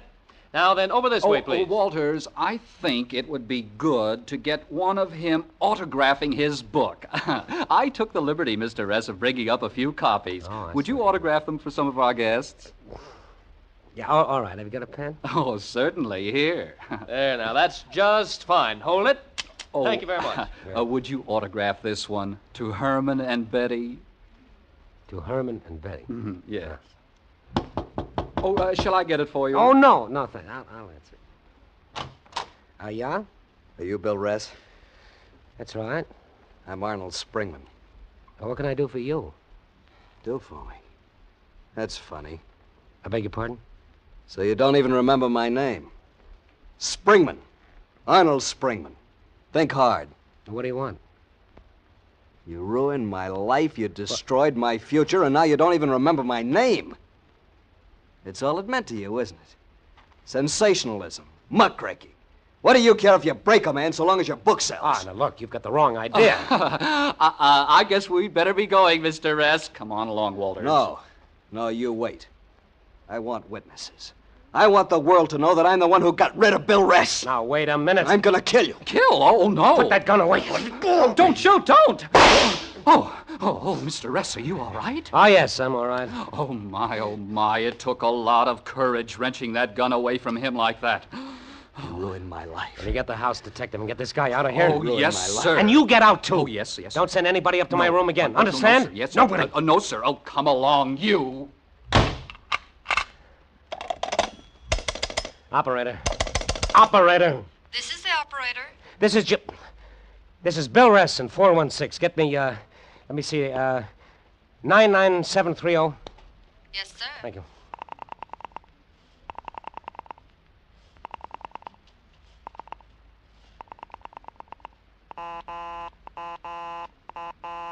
I'm sorry, Mr. Rest. The line is busy. Call me back when you get it, please.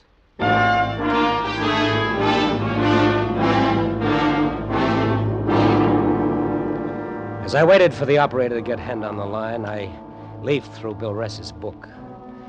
The name Arnold Springman hadn't meant anything to me, but on page 5 it began to mean a lot. He was a small-time political campaign manager, crooked as a broken finger, and Ress's book had exposed him. That's what the book was, an expose of dozens of politicians, large and small, and every one of them had plenty of reason to get rid of Bill Ress. Dozens of potential killers. I realized the spot I was in. I was the clay pigeon for a political muckraker. Hello. I have 99730 for you now. Oh, thank you. Hello? That you, Ress? Oh? This is Louis. Well, is Henda there? You got the wrong number. This is Louis's pool room. Operator. Yes, sir? That was the wrong number. Dial it again, please. 99730. Right away, sir. Good, I'll hold the phone.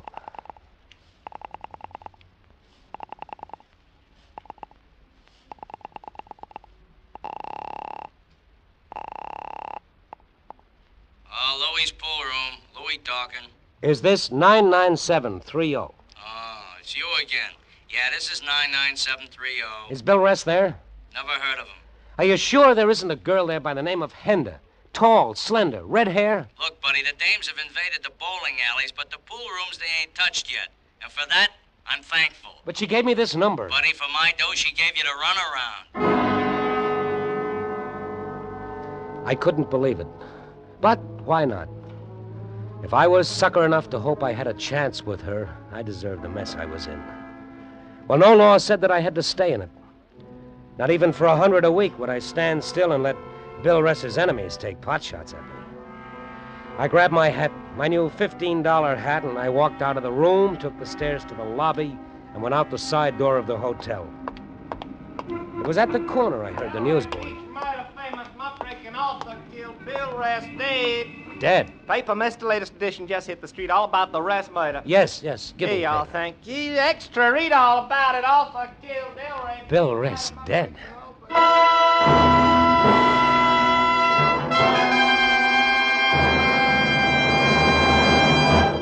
In just a moment, we will return you to the second act of Escape. But first, suppose Junior has cut the telephone wire with your pet jackknife or kitchen shears. That's no reason for not listening to Sing It Again. Of course, if your phone is okay and Dan Seymour does put in one of the big calls to you, there's the chance that you'll win $51,000 in prizes and cash. But Sing It Again is more than prizes. It's a solid hour of tuneful riddle songs and hit music, highly entertaining in themselves, with Alan Dale, Bob Howard, and Eugenie Baird. And it's heard on most of these same CBS stations. So be listening this Saturday, won't you? And now for the second act of Escape.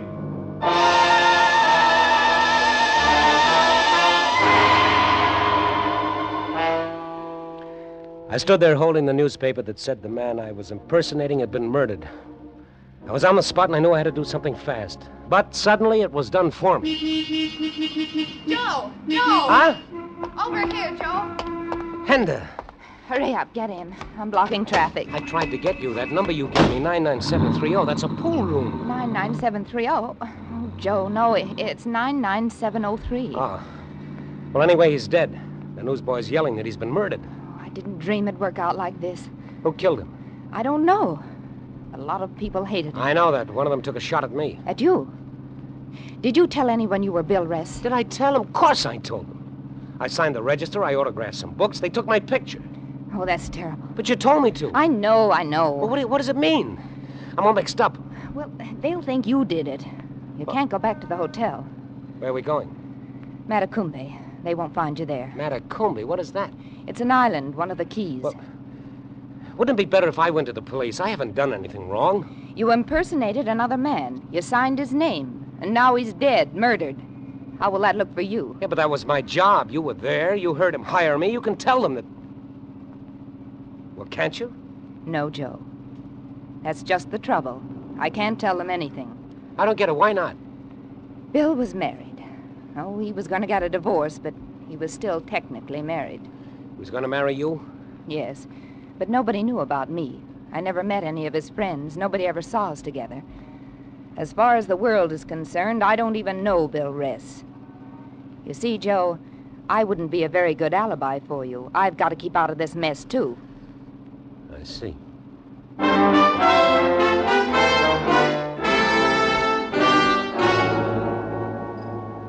I was still mixed up as we drove south on the overseas highway across the twisted chain of islands that is the Florida Keys. The air was fresh and sharp off the sea. The sun was just setting. Riding there beside this gorgeous girl, I couldn't honestly say that I was sorry Ress was dead. In a cockeyed sort of way, I was glad. It was at an isolated spot on one of the islands that she pulled off the highway into a deserted lane that ended in a dock. There was a corrugated sheet metal shack at the end of the lane. She pulled the car into a shed. This is Lower Matecumbe. Doesn't look like much. And there's the yacht out there. Yacht? Oh, didn't I tell you? We're going out in the yacht. But you said we were going to stay at Matecumbe. This is still Florida, all the way down to Key West. You'll be safer on the yacht. It belongs to a friend of mine, Ernie Castillo. He'll take good care of us. Yeah, but where is it going? Oh, it isn't going anywhere. Ernie gets seasick, so he just keeps it at anchor all season. Oh. And how are we going to get out to it? That's strange. The speedboat was supposed to be waiting here for me. Well, come on, let's go into the saloon. I'll phone them.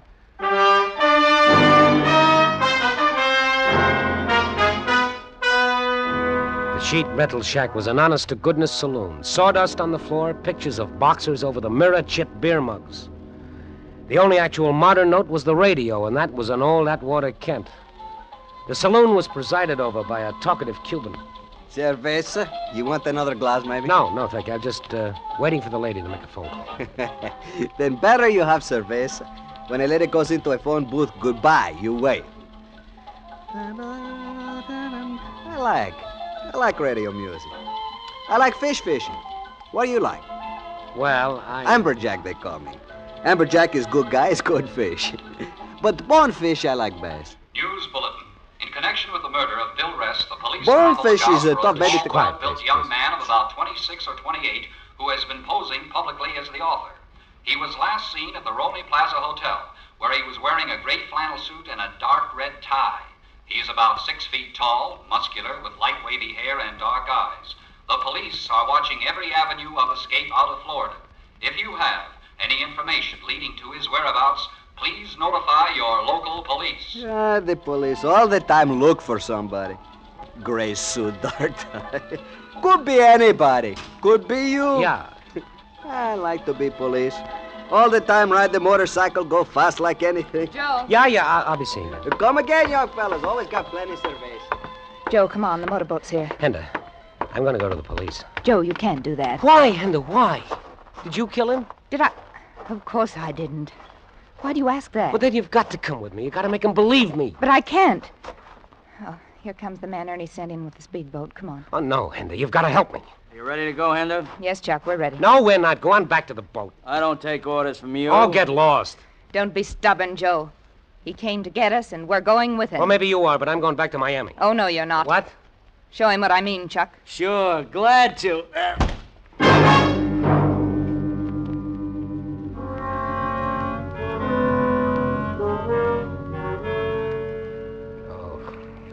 Feel better, Joe? Oh. Would you like me to get you a drink? No. Come on, relax.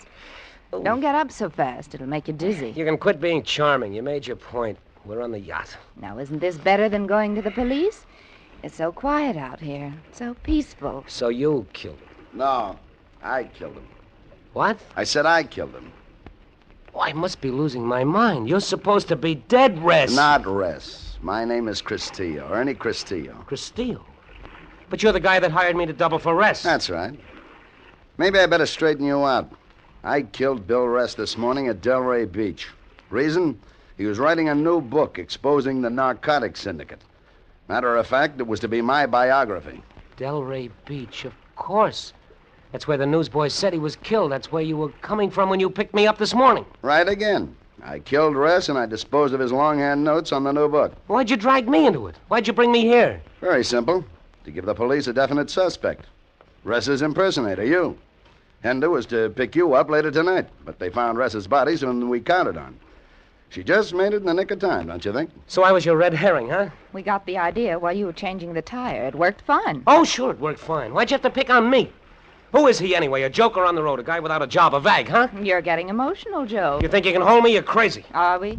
By now, some smart newspaper man has his byline on a story explaining why you did it. Oh? Suppose you tell me why I did it. Maybe you've been impersonating Ress for a long time. He caught up with you and you killed him. That won't stand up. What about that book of his? It's full of names of people who'd be happy to see him dead. That's true, but you've run away, Joe. That's the most damaging fact of all. You've run away, and the police will keep looking for you. And they won't find you.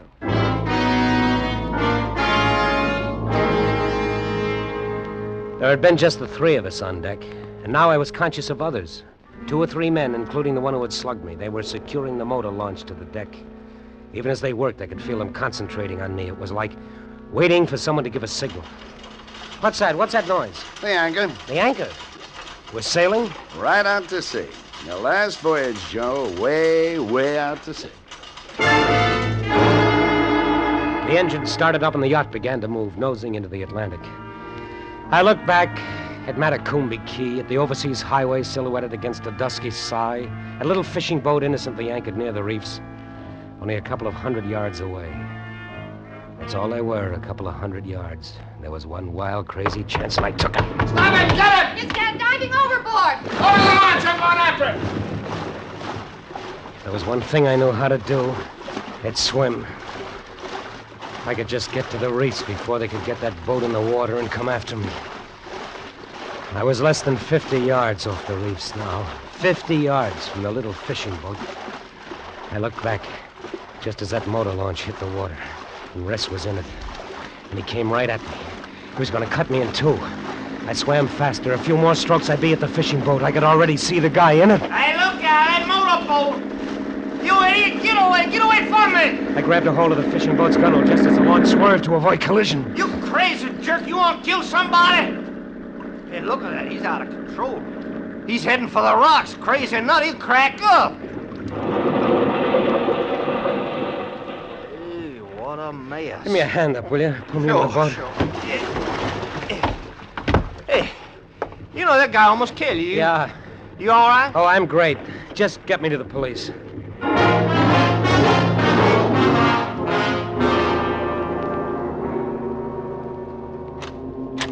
Here he is, Lieutenant.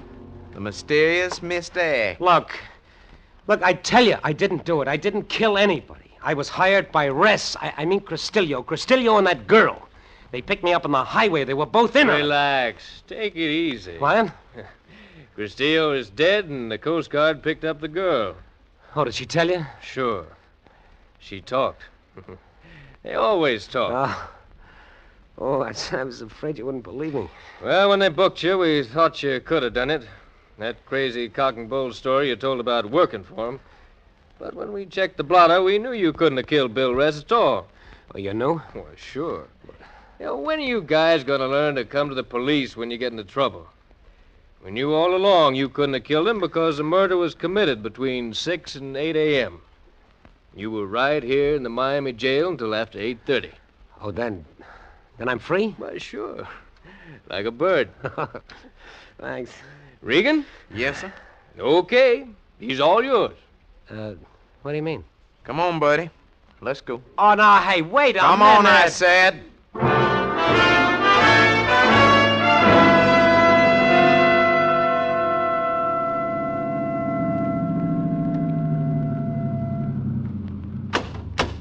Okay, buddy.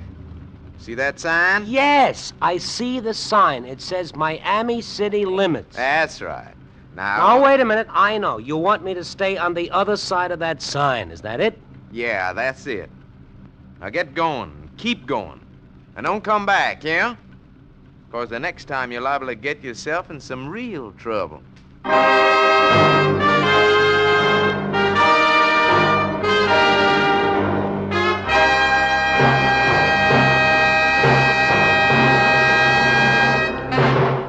Escape is produced and directed by William N. Robeson. Tonight we have presented Danger at Matecumbe by John and Gwen Bagney. Featured in the cast were Frank Lovejoy as Joe, Marie Windsor as Henda, and Ted DeCourcy as Ress. Also heard were Rick Vallon, Robert Clark, Harry Bartell, Dee Tatum, Jerry Hausner, and Larry Dobkin. Special music was composed and conducted by Del Castillo. Next week... You are the prisoner of Mr. 3 from the land of 1. You're being driven like an animal toward the giant spaceship from which you know there can be no escape. Next week, we escape to the forbidding valley of the Infernal River high in the Peruvian Andes, a valley from which no traveler has ever returned, as T.S. Stribling tells it in his science fiction classic, Green Splotches. Goodbye, then, until the same time next week, when once again we offer you Escape.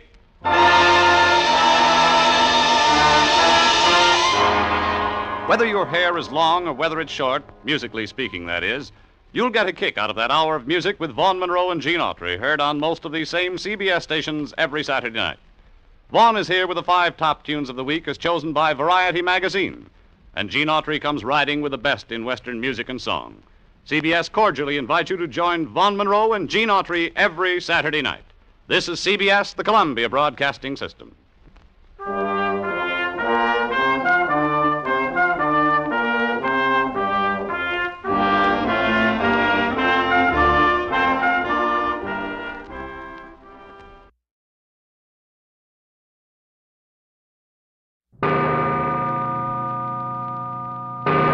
Escape.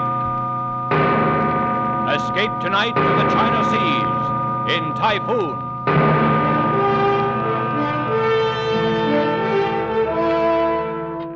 The Columbia Broadcasting System and its affiliated stations presents Escape, a new series of programs of which this, the 4th, is Typhoon by Joseph Conrad, produced and directed by William N. Robeson.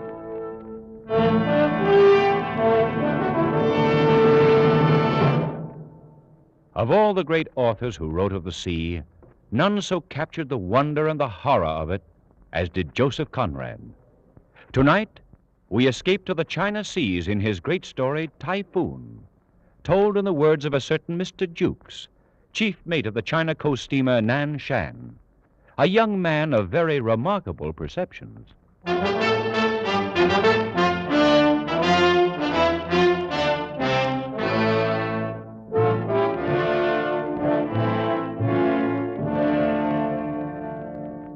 I've been sailing the China Sea long enough to see some strange and terrible things, but nothing as bad as that was.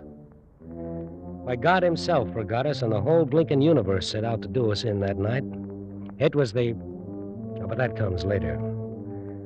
I guess you can't really understand what happened on board the Nan Shan without knowing something about our skipper, Captain McWhirr.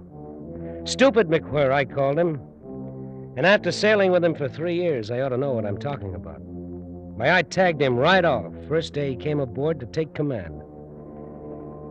In Liverpool, it was. And Mr. Siggs, who was one of the owners, was showing him around the deck. There's no more modern ship afloat. I might say again that you've come to us very highly recommended, Captain McWhirr. We've a great deal of confidence in you. Thank you, Mr. Siggs. She's a brand new ship and a good ship. There's no reason why you shouldn't continue in command of her as long as you like. Well, that's fine. She'll be the smartest thing afloat in the China trade. Why, she's put together like a Swiss watch. Precision built from stem to stern. Wait, just a minute, Mr. Siggs. What is it? That lock. Lock? What lock? Here, on the cabin door. What about it? You'll notice how it's been set in the frame, somewhat cocked at an angle. The ship starts rolling a bit, and the first thing you know, it snaps open and leaves the door swinging. It really should be fixed, Mr. Siggs.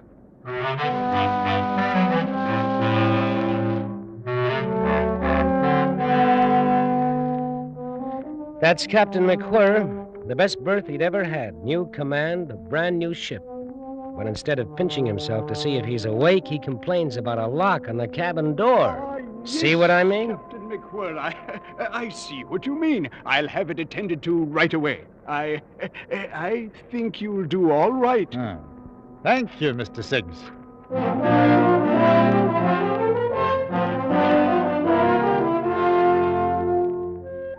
Well, everybody knows what the China coast is. You haul out of Bangkok for a quick run up to Singapore and then shove off for Hong Kong. 2 days ashore, you do it all over again. 3 years of it. 3 years of heat, smells, weather, copra, silk, and tea. Along in there somewhere, the owners decided to transfer the ship's registry to the Siamese flag. Don't ask me why. They just did, that's all. Anyway, I can tell you I didn't like it. When you grow up under the Union Jack, you figure to go on sailing under it. Not that the skipper, of course, could understand that kind of a feeling. Oh, no. Not old stupid McWhirr. Aye? What is that, Mr. Jukes? They just sent the new flag out from shore, sir. Here it is. Oh, fine, fine. Unroll it. Let's have a look. Ah, yes.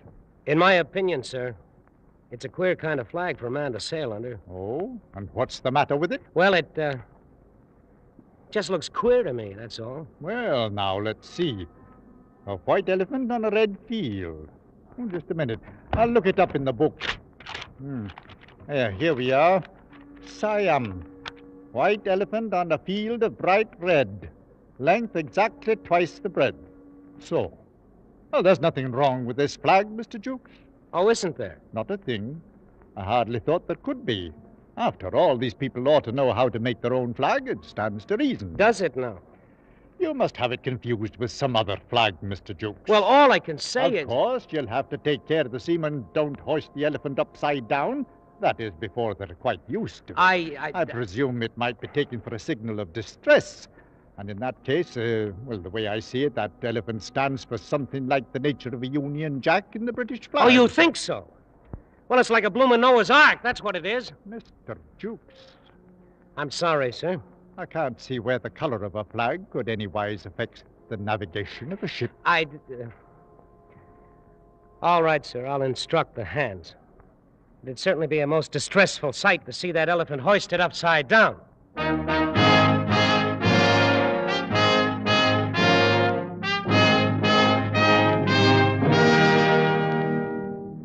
Well, that was Captain McWhirr. Couldn't get a thing through his head if you drew him a picture. And that's the skipper we had to sail under on the maddest, wildest trip that any coaster ever took. We were loading out in Singapore. Half the cargo had already come aboard. The sun was blazing, and the smoke from our stacks hung over the decks like a blanket.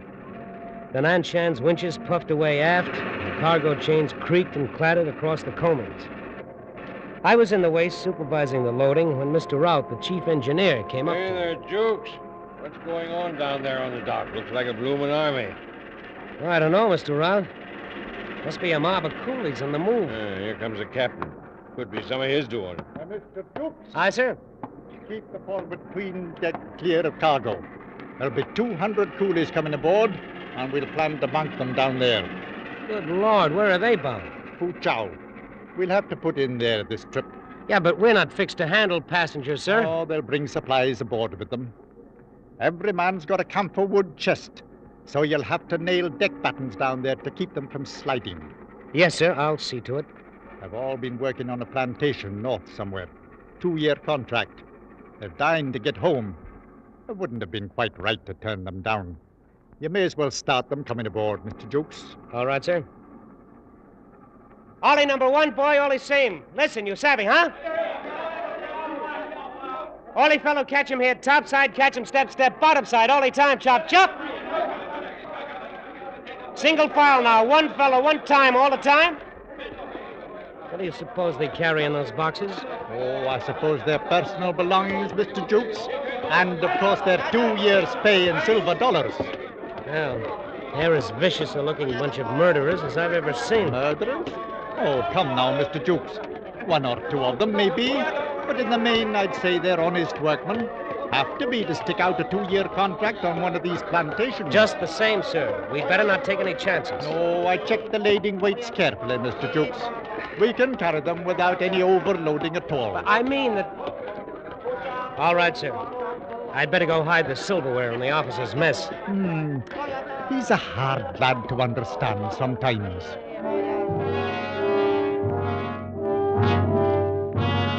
I could say I had a premonition right then, and I wouldn't be lying.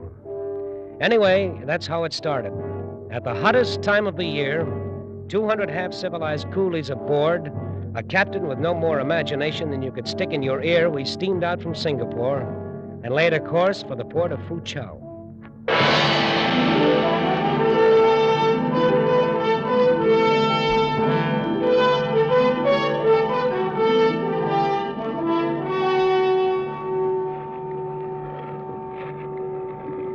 Tell you, Jukes, I don't like it. I don't like it a bit.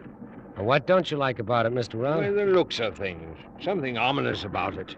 Oh, there's a bit of a swell running all right. There's not a breath of wind. It's uncommonly hot, that's all. Gives a man the jumps. You're as bad as the second mate. He's been groaning around like the voice of doom all day. Well, I don't know. Mr. Jukes! Oh, that's the old man. I'll see you later. Keep your steam up, Mr. Round. Are you calling me, Captain? I was, Mr. Jukes.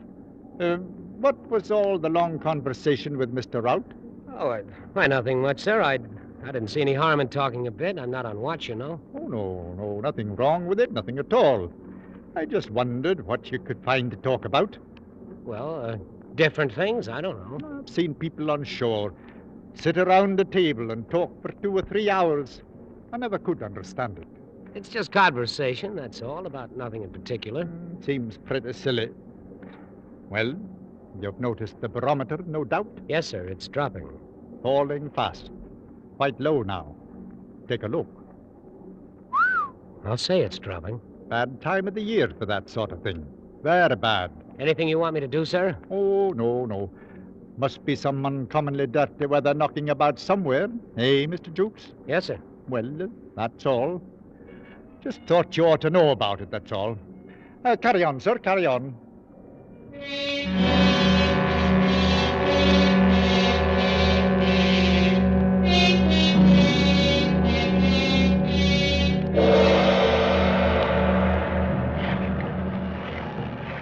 Whoa, there's a heavy one, all right, mate. Them coolies must be having a time of it down below. Lucky for them, the old girl rolls easier than any ship I've ever seen. You just wait. Oh, you think we may be in for it, huh? Oh, no. I don't think anything. You're not going to make a fool out of me that way, Mr. Jukes. I didn't say a word. What's the matter with you, Second? Why shouldn't you say what you think if you're a mind to? Oh, no, you don't catch me. Whoa, there's another one. That's pretty rough. Now, whatever is about, we're steaming right into it. Ha! You just try telling the old man that. And why shouldn't I? Matter of fact, I think I'll ask him about this cross swell. It's getting worse all the time. I've known skippers to break some right good men for saying a whole lot less. Captain McWhirr. Yes, Mr. Jukes. What is it? The swell is getting a good deal worse, sir. Yes, I noticed that in here. Anything wrong? Well, I was thinking about the passengers. Huh? What passengers? Why, the coolies, sir. Then if you mean coolies, say coolies, Mr. Jukes. A man ought to say what he means. What about the coolies? She's rolling her decks full of water, sir. I thought you might want to put her head at the swell for a bit, until this goes down, of course. So that's it, eh? Put her head at the swell, 4 points off the coast. Well, it's just for a while, sir. A swell as high as this can't last long. That stands to reason. Mr. Jukes, take a look at the barometer. Good Lord. Yes, exactly. It's a dead calm outside, isn't it? There's not a breath of air stirring, sir. Only that cross swell. I've been reading in the book here about storms. It's a funny thing. If a man believed everything written down here, he'd spend half his life running to get behind the weather. If I was to go by what this fellow says, I'd alter my course and come booming into Foochow from the north. 4 days late, 300 extra miles in distance, and a pretty bill for coal on top of it. I tell you, Mr. Jukes, if I knew every word in here was gospel true, I couldn't bring myself to do that. No, sir, I guess not. And how's a man to know if the book is right? If you dodge around a spot of dirty weather, how do you ever find out it was there in the first place? Answer me that. No, Mr. Jukes, there's things that a man can't get from books. I've thought it all out this afternoon. We'll hold her steady as she goes. Whatever you say, sir. You're the captain. I guess I'd better write up the log. I'm going on watch. Good. I dare say we're heading into something a bit out of the ordinary. Call me at once if anything shows up in the night, Mr. Jukes. All right, sir. I'll see to it. And, Mr. Jukes. Yes, sir. If you're going into the chart room, please close that blinking door. I can't stand to hear a door banging. Yes, sir. 8 p.m. Swell increasing. Ship laboring heavily and taking water on all decks. Still a dead calm and very hot. Batten down the coolies for the night. The barometer is still falling. All appearances indicate an approaching typhoon.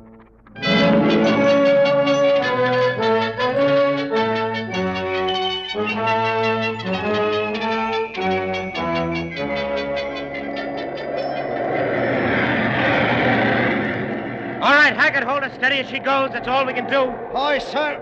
I'll sure try to. Well, do the best you can. Aye, aye, sir. Mr. Jukes. Mr. Jukes. Aye, Captain, I'm coming. Stand by. Over here, Mr. Jukes. Starboard bridge rail. Right, sir. Coming over. Mr. Jukes, why didn't you call me? Oh, there was no warning, sir. Hit us all of a sudden about 5 minutes ago. Blasted right out of a dead calm. The book was right in some parts, anyhow. How's it go in the wheelhouse? Hackett is... Look out, sir. Hang on.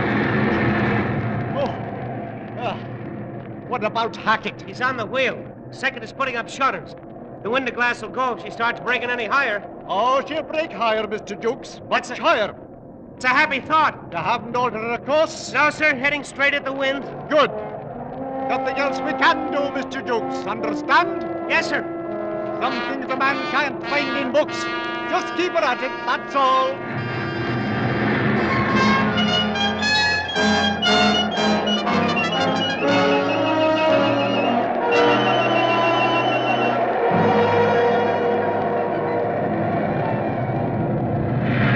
Captain, our boats are starting to break away. That's all right. But the boats, sir, 2 of them are gone now. It can't be helped, Mr. Jukes. Hammering through a mess like this, you're bound to leave something behind. Stands to reason. Hold hard.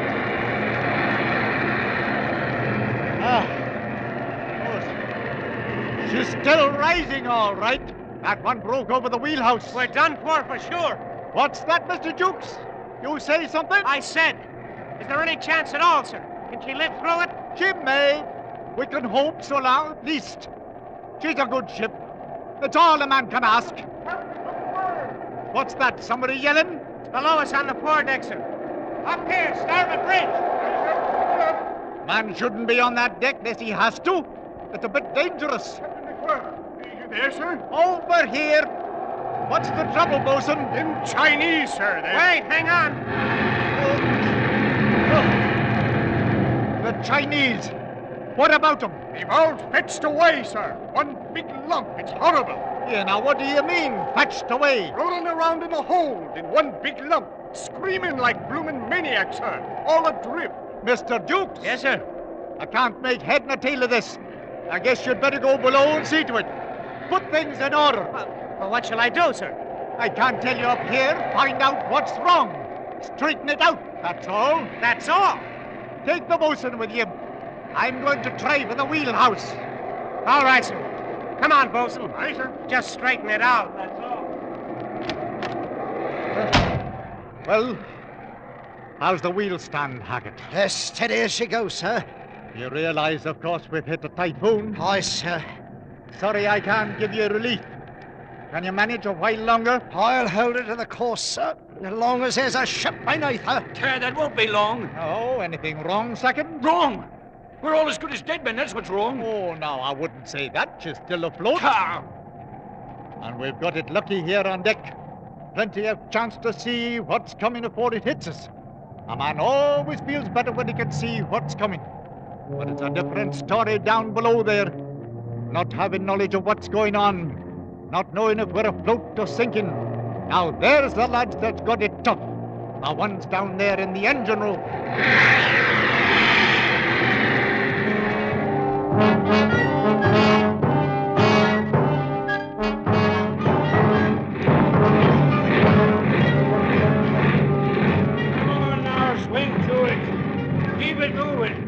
No time now for the steam to drop. Here, ride that throttle, Beale. And let her rip her shaft out when she breaks clear of those swells. Hello, Bridge. Hello, Bridge. Confound it, why don't they answer the speaking tube? Can't tell if they're dead or alive up there. Hello! Hello! Yes, Mr. Rout? Captain, how is it on deck? Bad enough. It depends mostly on you. Well, so far so good. We're holding a full head of steam. Good. We'll need it. Don't let me drive her under, sir. Have to take a chance. Can't see 20 feet up here. Got to keep moving enough to steer. I understand, sir. Count on us. Getting smashed about a good deal, but doing fairly well. As long as the wheelhouse stands. Wait, hold on. Hello! Hello! Is that the captain, Mr. Rout? I've got to talk to him right away. Wait a minute, Jukes. Something's happened up there. Hello! Hello, Bridge! You still there, Mr. Rout? Right. Anything wrong, sir? No, not now. The second mate's lost, though. Overboard? Oh, no. Lost his nerve. Awkward circumstance. Had to knock him out, too. Too bad. You hear that, Jukes? Yes, let me talk to him. Captain, Jukes here. The bosun and I just took a look at the tween deck. It's them bloomin' boxes, sir. They've all broke loose and smashed to bits. And the coolies are fighting like crazy men for them silver dollars that's rolling around. Fighting? We can't have fighting on board, Mr. Jukes. There are 200 of them, sir. They're all trying to kill each other. I can't have it, Mr. Jukes. Put a stop to it at once, do you hear? Put a stop to it? How? They're crazy mad. They'll kill anybody that came on that deck. You're second in command, Mr. Jukes. Use your authority. Make it clear to them. We simply can't have fighting. Make it clear to them? Oh, yes, sir. After that, you'd better gather up all the money. I can't have it lying about on the deck. Get the bosun to help you. Wait. Here it comes. Gee, Arsafat. There's the one that does it. That must have swept the deck from stem to stern. Hello! Hello, Captain McGuire. You all right up there? Everything's all right, Mr. Rout. All the boats and half the starboard rail carried away. Nothing serious. There's nothing to worry about, Mr. Rout. Carry on. Nothing to worry about. Carry on. You're all right, Captain. As you say, sir. Carry on. Carry on? Hey, now. Where you going? Where you going, eh? Where do you think I'm going, you loud-mouthed old windbag? Out on that deck to get myself murdered. Nothing serious, Jukes. Nothing to worry about. The whole bloomin' world's falling apart, and I'm out picking up silver dollars. Captain's orders. Come on, bosun. Don't miss any, old Jukes. Carry on, boy. Carry on.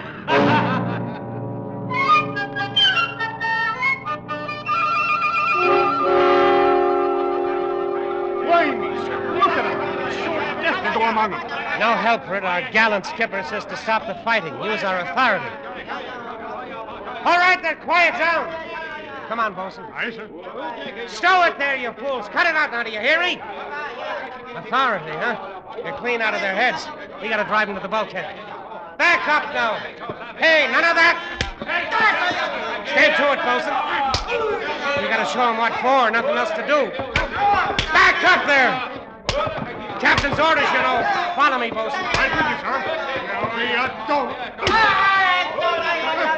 I was just thinking, sir. Yeah, what about? Back there, no fighting allowed. Skipper's orders. I was just thinking. No, you don't. Thinking, what if me old lady could see me now? She'd say, oh, you jolly sailor lad. Keep moving there. Jam him up, bosun, into the bulkhead.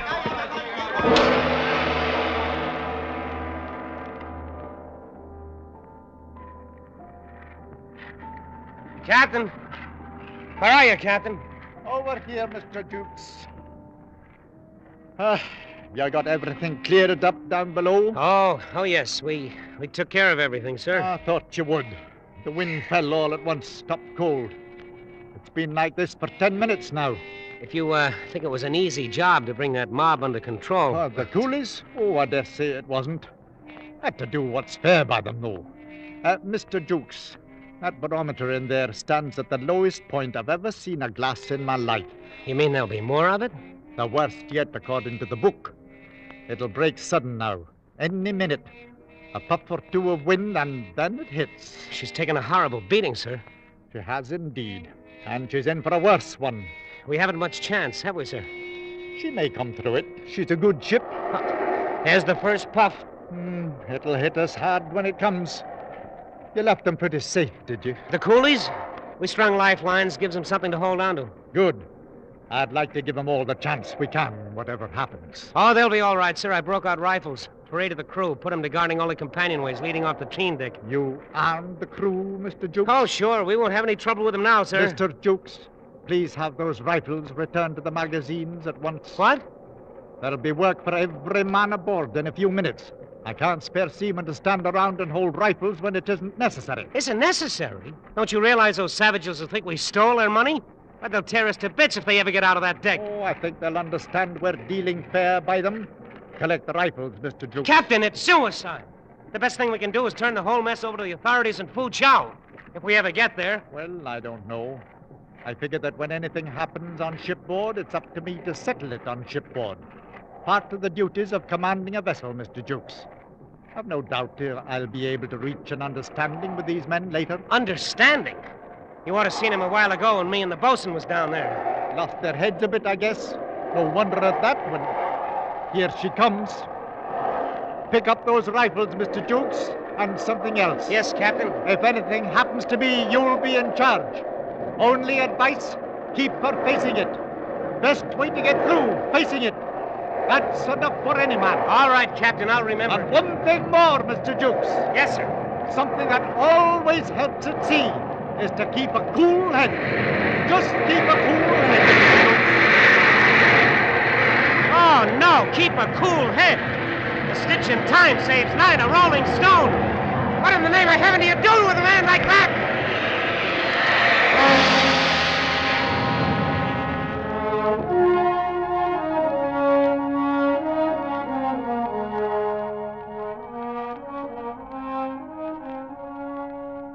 There was a clear blue sky and bright sunshine the morning we steamed into Foochow Harbor. Mr. Rout was leaning on a hatch combing, smoking a pipe, and the bosun lounged on the foredeck, waiting to pick up a line from the wharf. And the captain?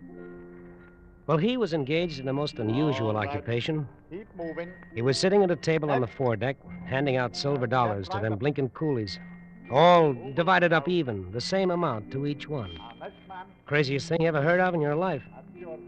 You see, the way the captain figured it, since those blighters had all worked for 2 years at the same rate of pay, then their savings ought to all be about equal. As you can see, of course, that wasn't necessarily true by any means, wasn't even legal. But you couldn't tell him anything. Well, that's that. Mr. Jukes. Yes, sir. Coming, Captain. Well, Mr. Jukes, I've disposed of our little collection of silver dollars. Ah, that's great. Only wait till those boys get ashore and file claims against us. Oh, no, they won't do that. As a matter of fact, they were quite pleased at having it arranged that way. Figured it might avoid a lot of arguments later. They sent a spokesman to thank me. Well, I'll be... Mr. Jukes, you may as well give all the hands 6 hours leave before we start working the cargo. Whatever you say, Captain. Oh, yes, and before the carpenter leaves, I wish you'd have him fix the lock on that port cabin door. What? That seems to have got broken somehow. During the storm, I suppose. I can't stand to hear a door banging, Mr. Jukes. Aye, sir. I don't suppose it matters that the ship is battered from stem to stern, half her topside carried away, and smashed till she looks like a bloomin' Tinson freighter. Mr. Jukes, I don't understand you. You don't understand me, sir?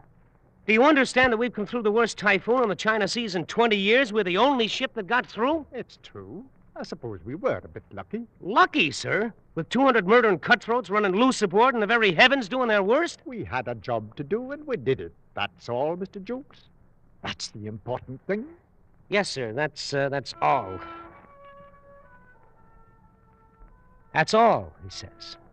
A job to do. A bit lucky. What can you do with a man as thick as that? But then, as I started to turn away, Captain McWhirr said something else that surprised me. With emotion wrung from the very bottom of his soul, he uttered words I never thought I'd hear coming from so stupid a man. But I'm glad we brought her through, Mr. Jukes. Truly I am. She's a good ship, Mr. Jukes. A good ship. I should have hated to lose her. I should have hated to lose her.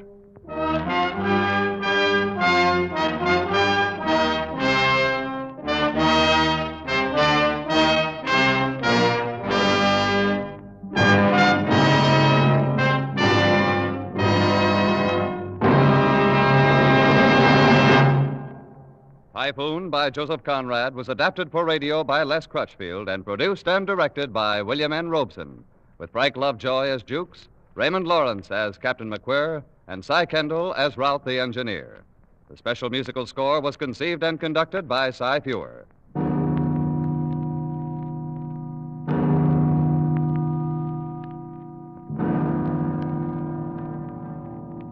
Escape is presented by the Columbia Broadcasting System and its affiliated stations each week at this time. Next week, we invite you to escape to Paris of 500 years ago in Robert Louis Stevenson's story of a fascinating adventure, the Sire de Maltroit's Door.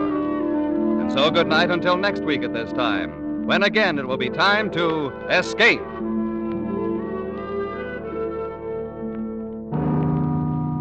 This is CBS, the Columbia Broadcasting System.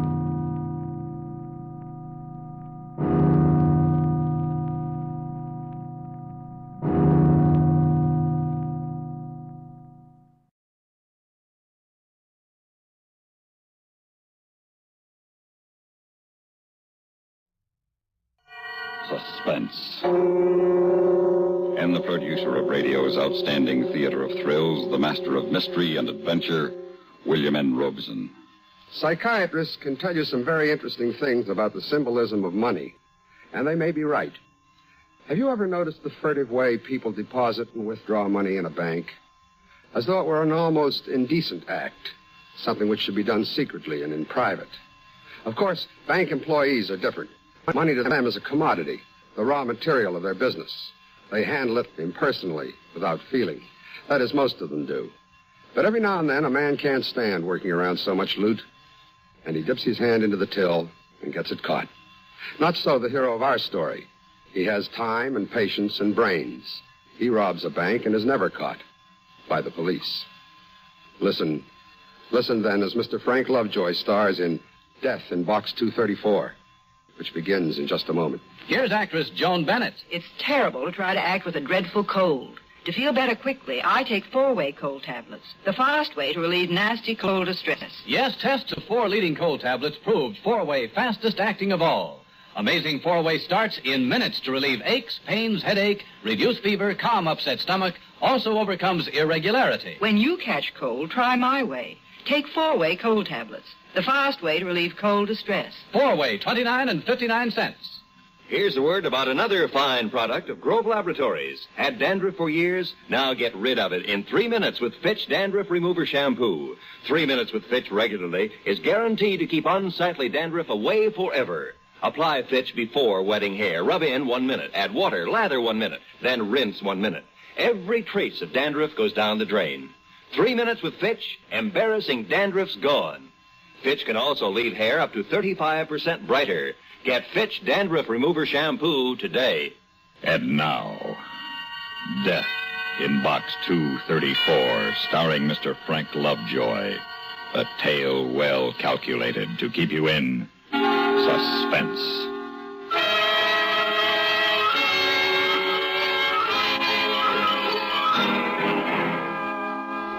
I'm sure you'll agree the best way to rob a bank is from the inside. Well, I was on the inside. I was the guy you had to sign in with before you could get into your safe deposit box. It sort of gave me a sense of importance and power. Made me a little dizzy, too, thinking of all the loot in those 2,000 boxes. Jewelry, bonds, and cash. And it taught me patience. I had to wait a long, long time before I could put my plan to work. But finally, one day, a little old man walked into the bank carrying a covered birdcage. Is this where I can get a safety draw, young fella? If you mean a safety deposit box, this is the right place. Bank, ever been robbed? No, sir. Don't trust banks. But I got to unload this cage somewhere.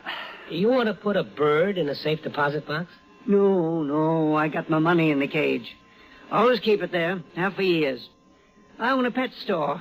Lots of bird cages, some covered, some uncovered. You want to hide something, hide it in the open. But now, I don't know. There's been so many stick-ups lately. Tell you what, I'll take one of the safety drawers. Very well. If you'll just sign here, I'll get you a key. I turned to the key chart, my heart pounding. This was the kind of a customer I'd been waiting for.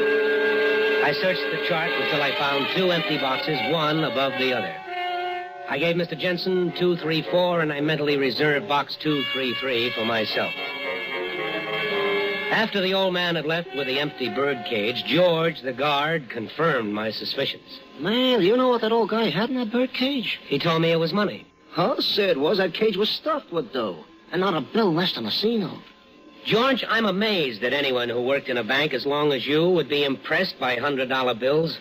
In a bird cage? George, you know it's against the bank's policy to discuss the contents of the customers' safe deposit boxes. What are you barking for, a vice presidency? Merely reminding you, George. It would never do for me to betray my excitement to George. Just as it would never do for me to take out the box above Mr. Jensen's in my own name. For this, I needed someone else. Someone who needed money desperately. Someone with larceny in his heart. But not grand larceny, just petty larceny.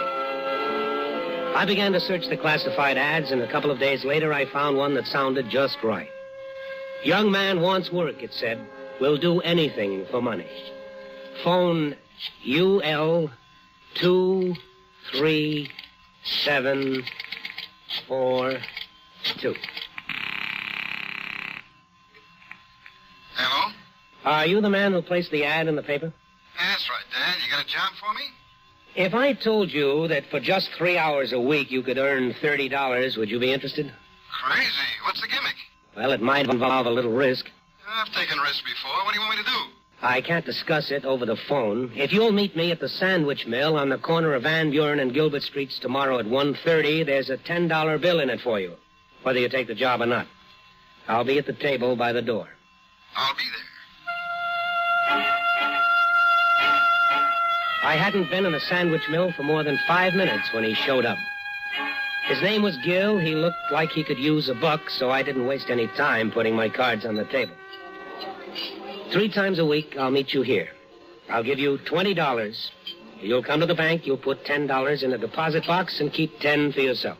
It's too easy. What's in it for you? Well, that's beside the point. If you do as I say, you'll have $30 a week. If you don't, you'll have nothing. First time you don't show up, the deal will be off. Have you got that straight? Yeah. How long will this go on? Well, that depends when I no longer need your services. All the money you leave in the deposit box will be yours, plus a $1,000 bonus. Still interested? Are you kidding? What have I got to lose? Nothing. He couldn't lose. I couldn't lose. Nobody could lose but Mr. Jensen. And any old man who carries his dough around in a bird cage deserves to lose it.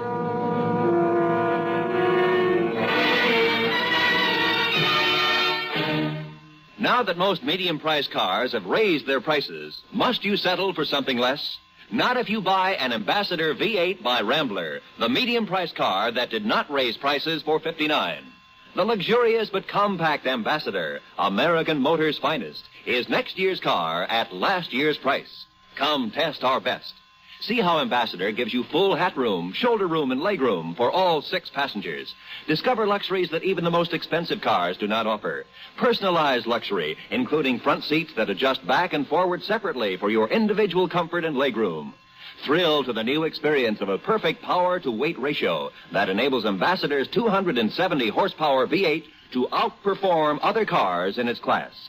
Turn on a dime, park easily anywhere, because Ambassador has no useless overhang. Don't let yourself be priced out of the medium-priced field. Get next year's car at last year's price. The luxurious Ambassador at Rambler dealers. And now, starring Mr. Frank Lovejoy, Act 2 of Death in Box 234.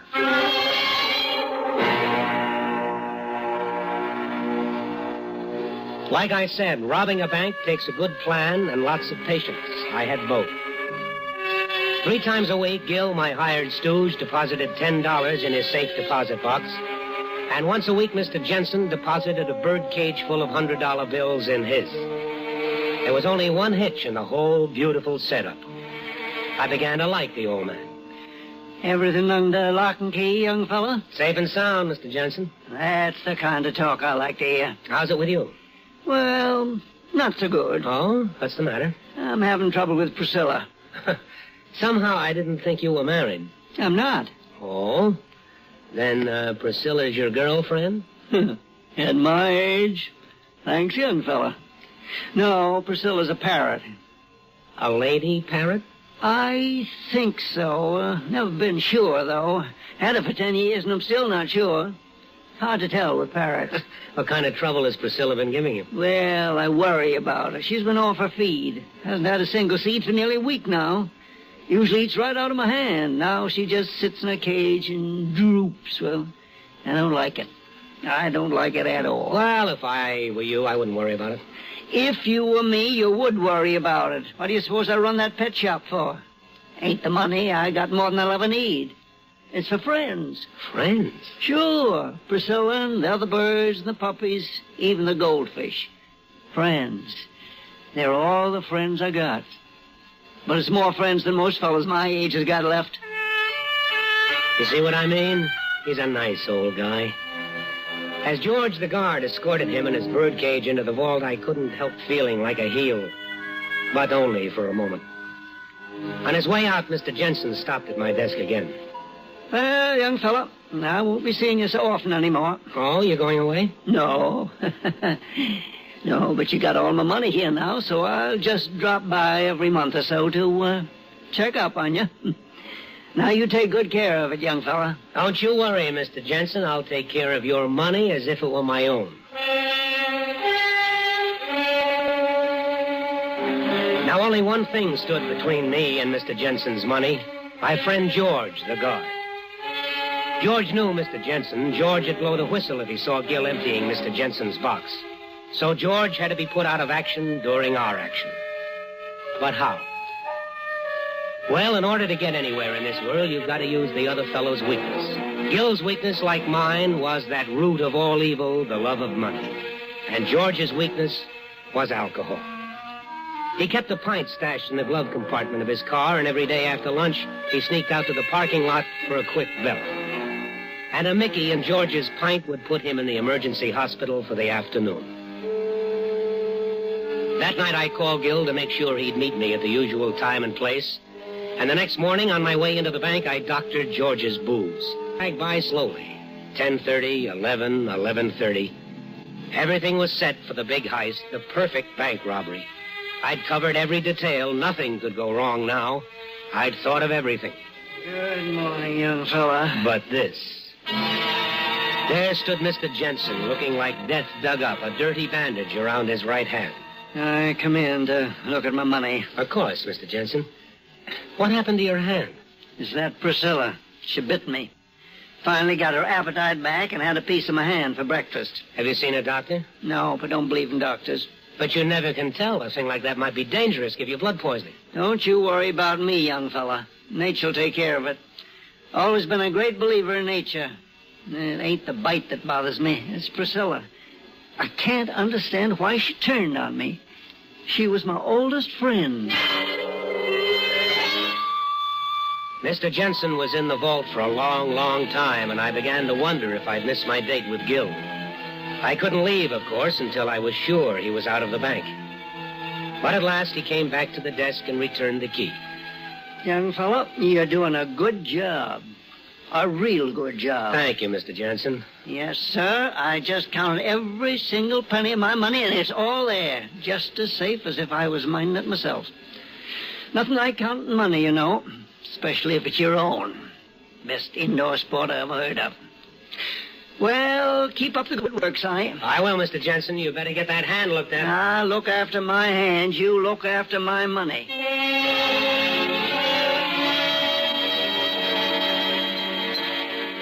Look, Dad, you know how much dough I got in that safe deposit box? Yes, Gil. Do you? $240, and I could use it. You know, there ain't nothing that can stop me from going in there and taking it out. That's right, Gil. It's your money. Yeah, well, then that's what I'm going to do. And lose your bonus? What bonus? $1,000. $1,000? Who do I have to kill? No one. I don't dig you, man, but I learned a long time ago you don't get something for nothing. That's right. Now, here's what you have to do for your $1,000. Go, man. Come into the bank at 2:30. I'll give you a large manila envelope and the key to box 234. That's just below yours. There'll be a different guard, so don't worry about being recognized. Take all the money out of the box and put it in the envelope. When you come back to my counter, return the key, give me the envelope. I'll give you an identical one with $1,000 in it. Just like that. I'm reading your mind, Gil. Don't try to walk out of the bank with the money. All I have to do is push one little button and you'll be shot before you reach the door. Remember that. What about my $240? Well, you come back tomorrow. You get it out of box 233, and that's the last time I want to see you. Have you got everything straight? I got it straight. I'm reading your mind again. Stop thinking about $10,000 reward leading to the arrest and conviction. You couldn't prove a thing. It's your word against mine, not a shred of proof or evidence. So just take your $1,240 and go quietly. When I got back to the bank, George was nowhere to be seen. And Big Joe, the guard who works the front door, was back at the vault. Right on the dot of 2:30, Gil came into the bank, took the manila envelope and the key to box 234 and disappeared into the vault, followed by Big Joe. 5 minutes later, he was back. He shoved the key across the counter, but he held onto the manila envelope full of money. I held onto the envelope containing the $1,000 bonus. How do I know there's $1,000 in that envelope? You don't? Yeah, but I know what's in this envelope, and it's plenty. I know. More than $1,000. Lots more. Don't be greedy, Gil. I got a right to some of it. All right, go ahead. Take it all. But you'd better hurry. The guard is looking this way. Now remember, there's the little button under the counter. My finger is on it, Gil. Shall I push it now? Here's the envelope. Give me the grand. I thought the day would never end, but of course it finally did. And I rushed home to my apartment, double-locked the doors, ripped open the envelope, dumped the money onto a coffee table in a beautiful green pile, and began counting. I was only up to $50,000 when I noticed there was blood on the money. Fresh, wet blood. And I discovered I'd cut my finger when I'd torn open the envelope. One of those deep paper cuts that don't hurt at first, but only bleed. I wrapped my handkerchief around it and went on counting. 100, 110, $118,000. Old man Jensen was right.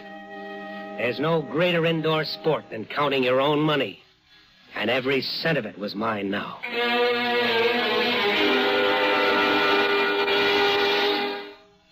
Now here is where the story should end. With a bank robber skipping the country with his ill-gotten gains to spend the rest of his life in luxurious ease in some Central American banana republic. But this was no ordinary bank job, and I was too smart a bank robber. I didn't need to make a getaway. I went back to work the next morning.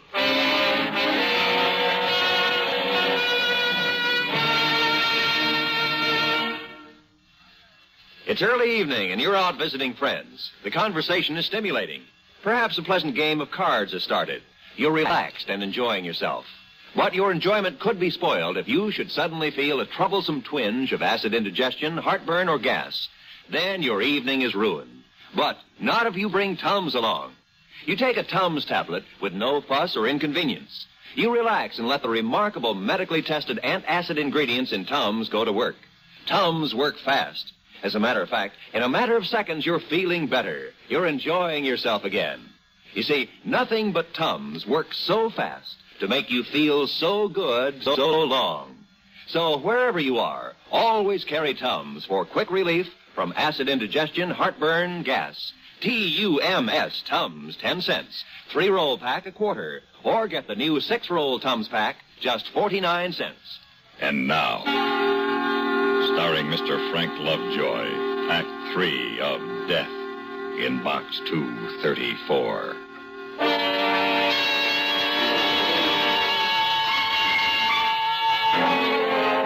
Yes, I went back to work the morning after I knocked off Mr. Jensen's safe deposit box for $118,000. I went back to work as though nothing had happened, and nothing did. George was back, too, looking peaked and blaming his illness on the lousy luncheon meat his wife put in his sandwiches. Gil came in and emptied box 233 and left without a word. And days went by without a sign of old Mr. Jensen. I gave my notice to the bank and made my plans to move out to the West Coast. But I began to feel lousy. And then I began to look like I felt.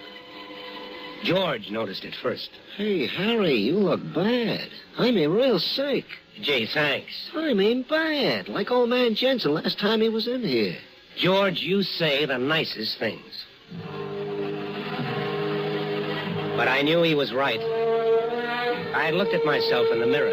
I was flushed. There was a hollow look I'd never seen in my eyes before. I got scared. I couldn't figure it out. Somehow counting the money wasn't fun anymore. Finally, I woke up one morning with a raging fever. Going to work was out of the question. I was weak as a kitten. It was all I could do to pick up the morning paper from under my apartment door. I slumped back into bed, and then I saw it. A couple of paragraphs tucked away on the back page. The diagnosis of my illness.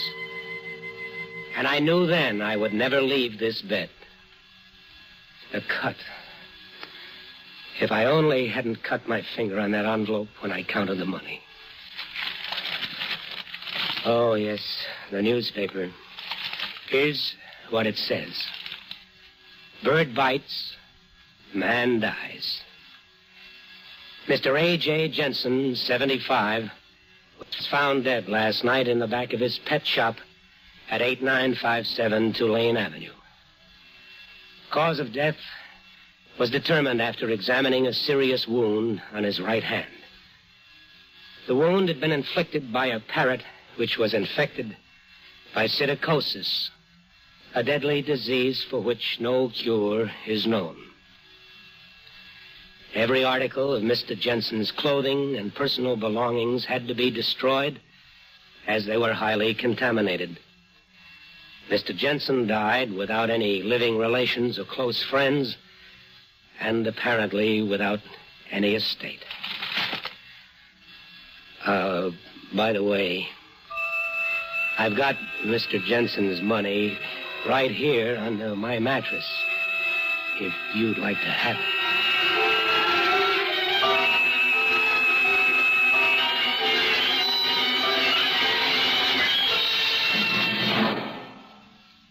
Suspense, in which Frank Lovejoy starred in William N. Robeson's production of Death in Box 234, written by Don Hahn. In a moment, the names of the supporting players and a word about next week's story of Suspense. Hi there, Frank. Fill her up, will you? Sure thing. Say, Frank, what's this I just heard on the radio about a big treasure hunt? Said I might have a Fram-filter cartridge in my car right now worth $1,000 and not even know it. Well, that's right. A regular filter check is important to today's cars. So important that Fram Corporation is paying from $1 to $1,000 in prizes to get people to check their filters now. Not cash money, Frank. Oh, yes, sir. This is Fram's silver anniversary. Last year, 10,000 secretly numbered Fram filters were distributed all over the United States and installed in cars during regular servicing. And if you have one in your car now, you could get up to 1,000 silver dollars. And I'd get up to $1,000 too. Well, what are we waiting for? Let's check my oil filter. And let's check my air filter, too. Hurry, folks. Get in on the big Fram treasure hunt. You could win up to $1,000 in cash. Check your car filters now. Supporting Frank Lovejoy in Death in Box 234 were Edgar Staley, Lou Krugman, and Sam Pierce. Listen. Listen again next week when we return with script by Mark Brady. Another tale well calculated to keep you in suspense. Tired of the everyday routine? Ever dream of a life of romantic adventure? Want to get away from it all? We offer you Escape. Escape, designed to free you from the four walls of today for a half hour of high adventure. Tonight, we escape with the pilot of an experimental jet rocket aircraft, about to be hurled 40 miles out from the Earth's surface into the limitless boundaries of space, where he receives the most terrible warning in the history of man, from which there is no escape, as Graham Dorr tells it in his thrilling and widely discussed story, The Outer Limit, starring Frank Lovejoy.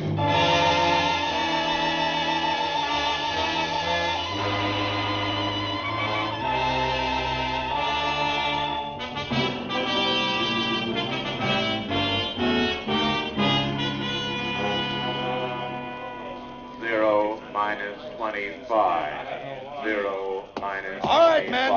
Settle down. Settle down, men. Okay, Colonel. Yes, sir. All of you will want to know why we took you out of whatever warm beds you were in. Got a reason. The RJX-1. Yeah, that's right. The RJX-1.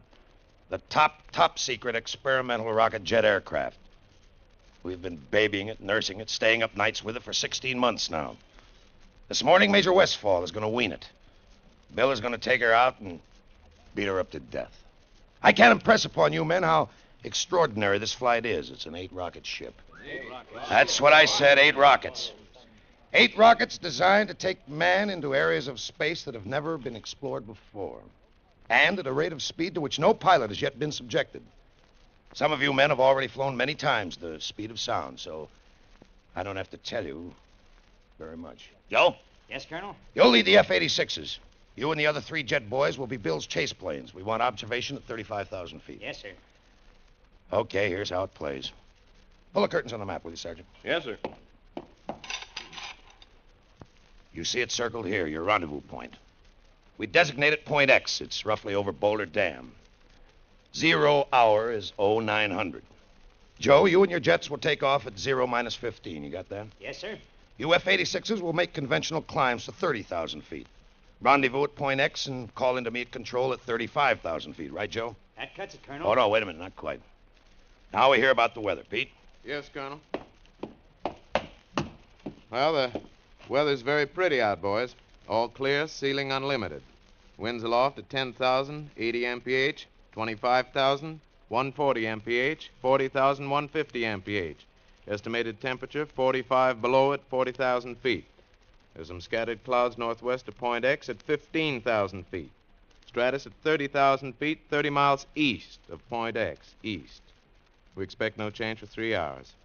That's it, sir. Okay, Pete. Joe, you and your boys go unwrap your F-86s. Have a nice time. Yes, sir. Come on, boys. Major Westfall. Major Westfall, stick around. I want to talk to you. Okay, Hank. How you feeling, Bill? Why? You worried, Hank? Don't worry. Look, Bill, you've got only 10 minutes of rocket fuel. Get rid of those jets before you fire the rockets. Fire only one rocket at a time. Yeah, that's right. Now, look, I'll be listening in on the public address at control. I won't bother you until you're airborne. It'll be between you and the tower until then. All right, don't worry, Hank. I'm going to fly that baby higher and faster than anybody ever did before, just like you said. I'm going to take it up and I'm going to bring it back. And then you and I'll have dinner together.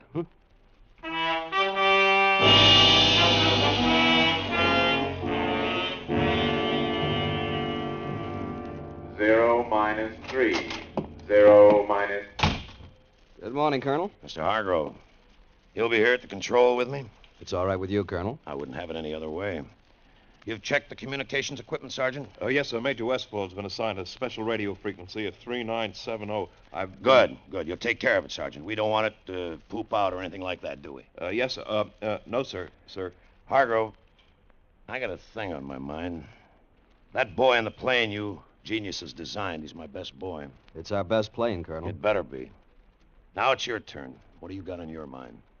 Everything's in proper order, Colonel. Recording equipment, the television cameras in the cockpit, everything. Every known scientific device, even some unknown. They've been very We're talking about a man, Hargrove. That's all I really want to get back out of this. What about the man? There may be one difficulty. Tell me about it. I'd like to know. The takeoff, with all that load. The jets, the rockets, all at maximum fuel capacity. It's never been tested that way before. Go on, Mr. Hargrove. Well, it's just that Major Westfall has only 6,000 feet to get his ship airborne. If he accelerates from 0 to 160 miles per hour in 6,000 feet, he should be airborne in 7 seconds. 7 seconds, that makes 0 plus G. Yes, Colonel. Beyond 0 plus G, well, beyond that, we don't know. We just don't know. Thanks. Thanks for everything, Mr. Hargrove. Sergeant. Yes, sir. Flip your switch on Major Westfall. I hear he's got a swell program. Flip them all, will you, Sergeant? Yes, sir. RJX-1 to tower. Any change in weather? Tower to RJX-1. Barometer reading 29.7. Set your altimeter accordingly. Roger. Wind 15 miles from south. Take off runway 27. Runway 27. Got it. 0 minus 130. 0 RJX-1 to control. Over. Control to RJX-1. Go ahead. This is just for you, Hank. Cabin pressure, okay. Oxygen pressure, okay. All right. Get off the dime, kid. Take a pill, Hank. You'll need it to settle your stomach. 0 minus 1. 0 RJX-1 to crew chief, over. Crew chief to RJX-1. Go ahead. I'm ready to fire. Hold it. Okay. All set to fire. Clear? Clear. Starting right, jet. Starting left, jet. 0 minus 30 Tower seconds. to RJX-1. 0 Over. minus 30 seconds. RJX-1 to tower, go ahead. Western Airlines convey reported over Ventura. Got it. Eastbound Constellation at 17,000 over Salt Lake. Roger. Western Airlines DC-4 on Base Lake at 1,000 over Burbank. The rest of the air is yours. Thank you so much. 0 minus 10. RJX-1 to tower. Ready for 8, takeoff. Tower 7, to RJX-1. 6. Clear for takeoff. 5. Good luck, Bill. 4, 3, 2, 1, 0. He's rolling. 0 plus He's rolling. B, C, D, E, Bill, F, lift it. G, Lift it. H. Lift it, Billy. He made it. Bill made it, Mr. Hargrove.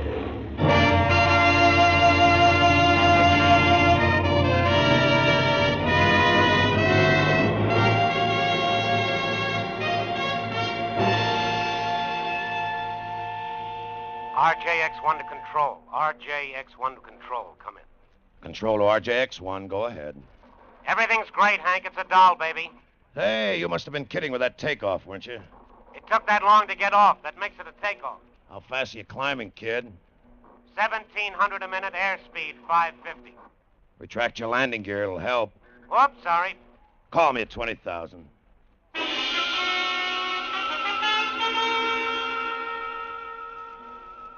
Heading is 87. Everything is real good. Come in, Hank. How do you feel? I like it here. Pressure okay? Okay.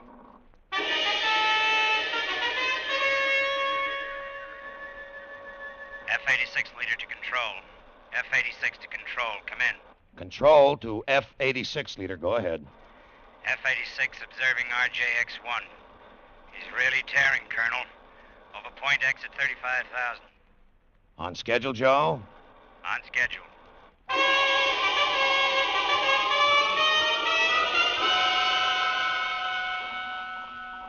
RJX-1 to control. RJX-1 to control, come in.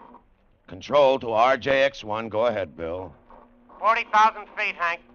Still a down, baby? Still is. Ready to pressurize. Can you hear me okay, Hank? Coming in fine. Pressurized. Ready to prime rocket system in 5 seconds. Primed. Dropping right jet. Dropping left jet. All clear. Good luck, Bill. Firing number 1 rocket. Fired. Oh! Taken back. Firing number 2 rocket. Fired. Hey, Hank! Okay, Bill, what is it? Bill! Bill, are you receiving me? Control to RJX-1. Come in. Come in, RJX-1.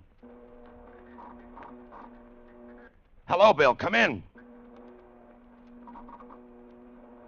Control to F-86, leader. Control to F-86, leader. Come in. F-86 leader to control. Go ahead. What about it, Joe? F-86 observing RJX-1. RJX-1 at approximately 60,000 feet, maintaining a heading of north-northwest. I can barely make him, Colonel. Try calling. Okay. F-86 leader to RJX-1. F-86 to RJX-1, come in. Come in, RJX-1, come in. Mr. Hargrove. F-86 to RJX-1. Share it with me, Mr. Hargrove. F-86 to Sit RJX-1. here and run your fingers through your hair and Come in, RJX-1. wait and think about it and share it with me. F-86 to RJX-1. F-86 leader to control. F-86 leader to control, come in. Go ahead, F-86 leader. We've lost him, Colonel. Stay up there, Joe, for as long as you can. What do we do now, Colonel? I just told you, Mr. Hargrove. We wait. You and me, we wait.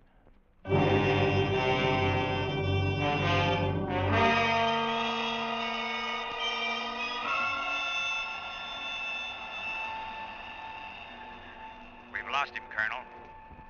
You haven't lost me. I can hear you, Joe. Stay up there, Joe, for as long as you can. Hello? Hello? Hello? I'll try another frequency, Joe. RJX-1 to F-86. Can you make me? RJX-1 to F-86. Come in. Come in. No good, huh? I'll switch back to Channel Charlie.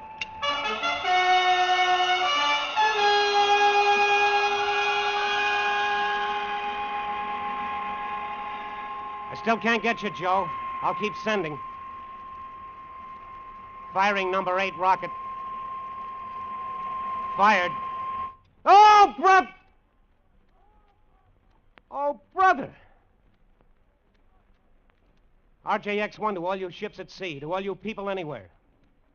This is Bill Westfall approaching 210,000 feet. That's 40 miles straight up in the air, all you people, and that's where I am.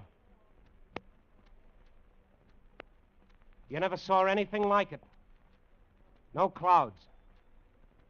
A color no one ever named before. And silence. 8 rockets roaring at my tail, and I can't hear them. Their sound will never reach me at 1,800 miles an hour. Silence so complete that the ticking of the clock on my instrument panel is a hammer in my brain. Silence. Otherwise, nothing. Nothing except... No, nothing at all. Wait a minute. Yes, there is something all right at 2 o'clock high. Oh, that's really something, brother. Maybe a flying disc, and this is a big one. spinning like a top, and it's coming toward me. Can you hear me? Can you hear me? Listen. Something has just happened. Something, a missile, a shot maybe through the canopy. My pressure is going down. Something is happening to me. This disc thing, it's like a magnet. I'm being pulled toward it. I've lost control of my ship. I've no control. I'm going through decompression. I'm on the verge of unconsciousness. I'm blacking out. I'm black. Can you hear?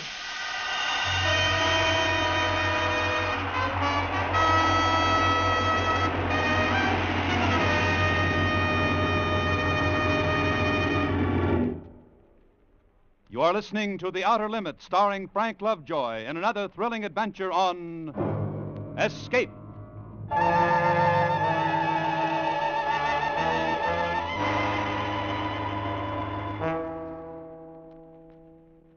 He had only 10 minutes fuel. He's 3 hours overdue. Well, that's that, Colonel. But wait some more, Mr. Hargrove. There's no point to it. May I make a suggestion, Colonel? What? Give it up. Make your report to Washington. What about you, Mr. Hargrove? To be frank with you, Colonel, in another 16 months, there'll be another plane. The RJX-2. And the Army will give us another man to fly it. Not till we're certain about this man, and we're not certain. What do you propose to do? The things that are in the manual.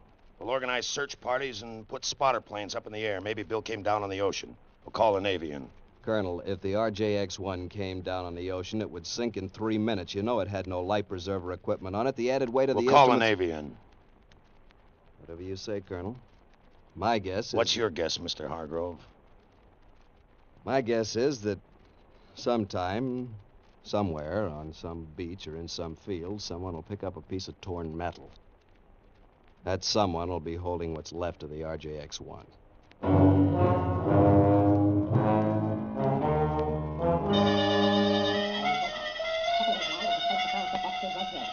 You're aboard that ship now. Am I getting through to you? Can you understand me? But there is no manifestation that we're in communication with him, sir. Try again on a different frequency. Yes, sir. I am Zeglon. You're aboard the Space Patrol ship S2J3. Am I in communication with you? Can you understand me? Are we in contact? Can you understand now what I am saying to you? Yes. Yes, I can understand you. Earthman, your brain is in turmoil, is it not? It has great difficulty in accepting what you see. Yeah. Yes, that's right. Accepted. What you see here exists. All this? This exists? It exists, Earthman. The spaceship you're on exists. Those jet dynamos you see before you exist. Jet dynamos driven by the harnessed power of 1,000 suns. Listen, Earthman. Listen to them.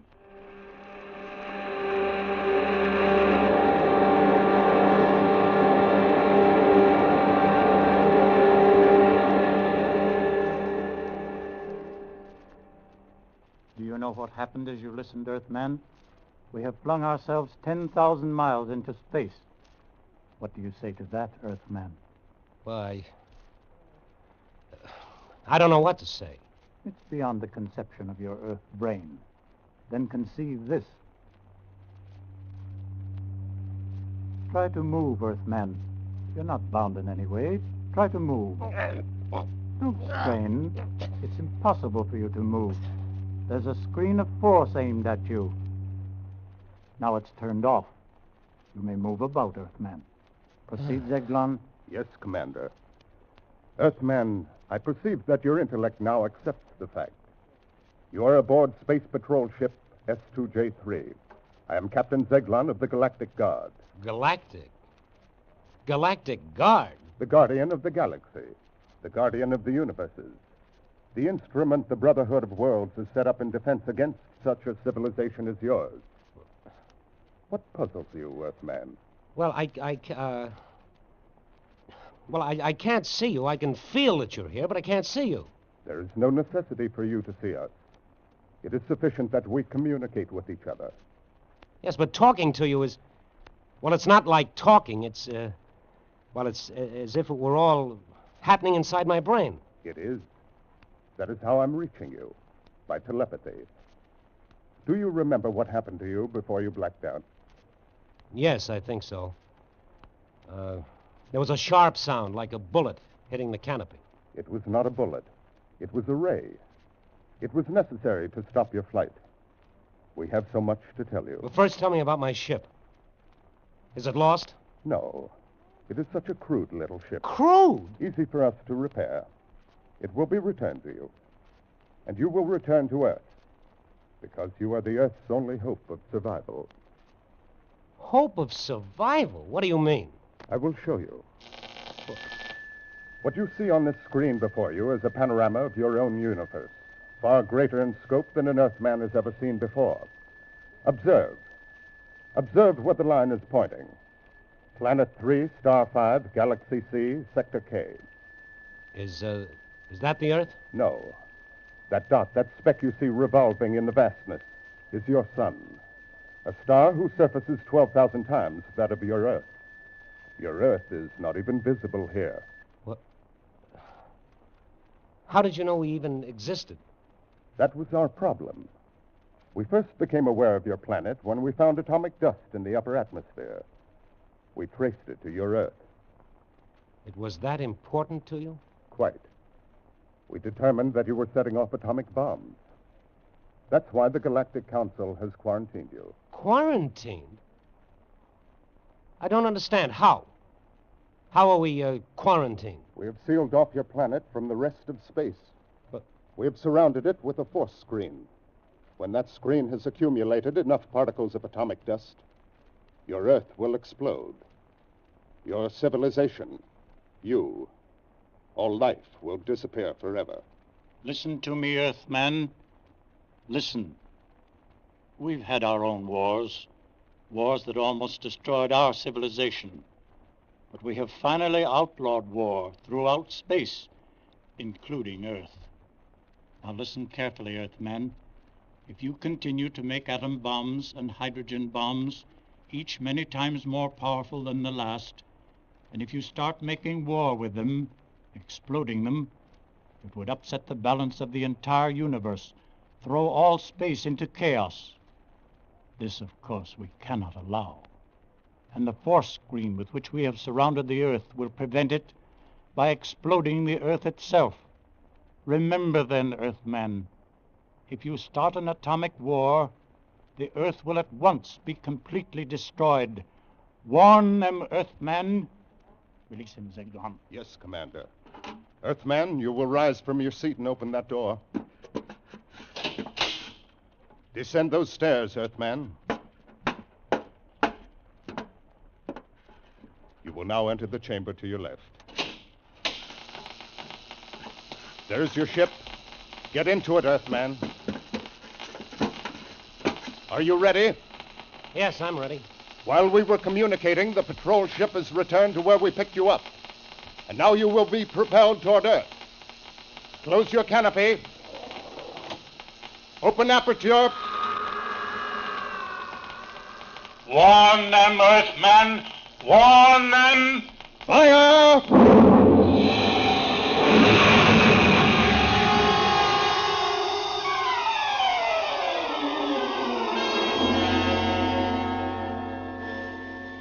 RJX-1 to tower. RJX-1 to tower. Come in. RJX-1 to tower. Come in, tower. Tower to funny man. You loaded, kid? How did you get in on this frequency? Listen, this is RJX-1. RJX-1 coming in for landing. Give me landing instructions. Tower to funny man. Impossible that you're RJX-1. He's 10 hours overdue. Get away from the area. Area cleared for bomber practice approaches. This is Major Westfall and RJX-1. Come on, kid, give me landing instructions. I have no fuel. I'm gliding. What? Hey, yeah, I see you now, Major. Wait a minute. I'll restrict the area. Okay, RJX-1. Go ahead. Approximately 6 miles north of field. Clear area for 10 miles. Being cleared. What's your altitude? 10,000. Estimate 6 minutes to land. Tower to RJX-1. You are cleared to land. Runway 9. Wind east-southeast 15. Roger. Coming down.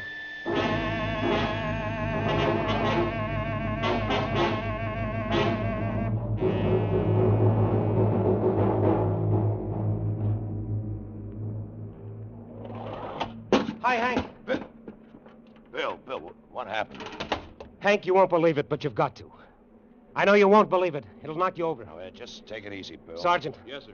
Have the ship gone over by Geiger counters for radioactivity and seal it. What? Oh, yes, Hank, you better mount a 24-hour guard on it.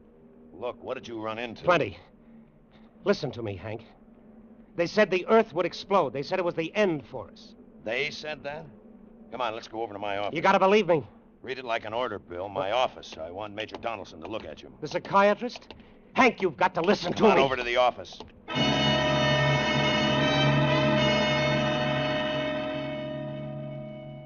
Well, that's the story, Major Donaldson. I see. Well, Hank, you believe it, don't you? Well, Major, what do you think? I'm not sure. Bill, these men from Mars. I didn't say they were from Mars. Did you hear me say anything about men from Mars? No, you didn't. All I'm trying to tell you is this. Whoever those people were, they knew all about us, everything. And they warned me.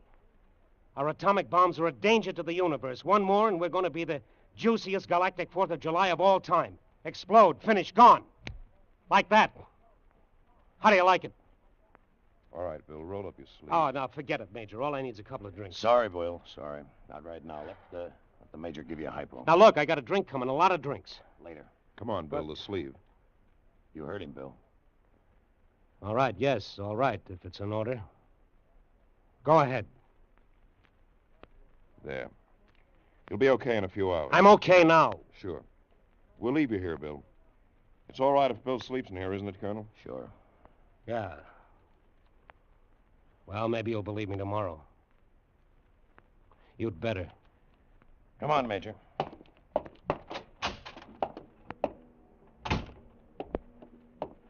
He'll be okay by himself, Major?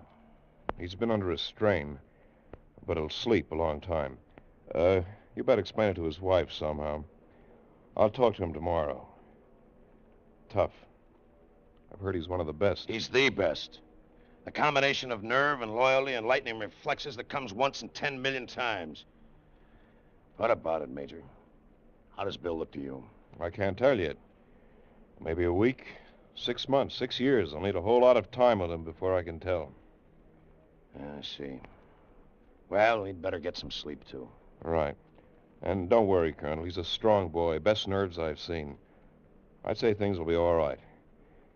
Delusions like Bill's latched onto... Well, delusions like this... Major. Yes, Colonel? Major, when you make your charts for Bill, diagnose him and treat him and do all the things you have to, when you do that, Major, consider this. Yes? How did he keep that plane in the air for 10 hours? For 10 hours, Major, when he had fuel to last him only 10 minutes.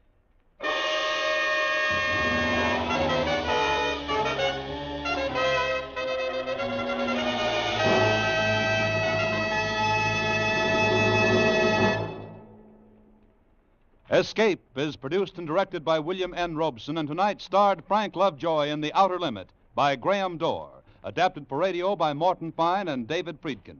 Featured in the cast were Charles McGraw as the Colonel, Jeff Corey as Major Donaldson, Stan Waxman as Zeglon, and Ian Wolfe as Zill.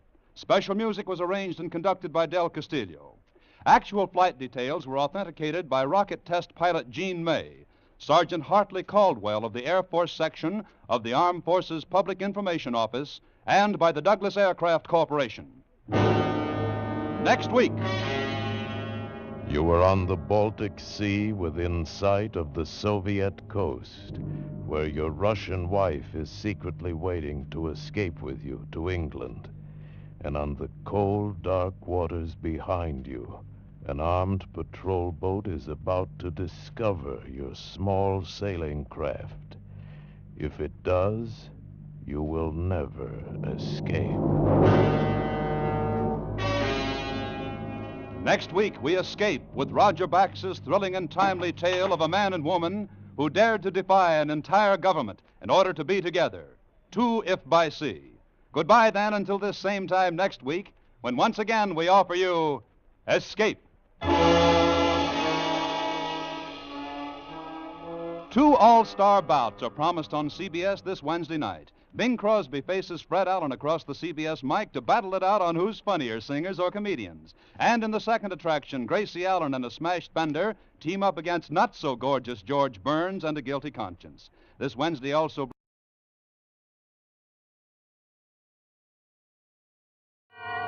Suspense.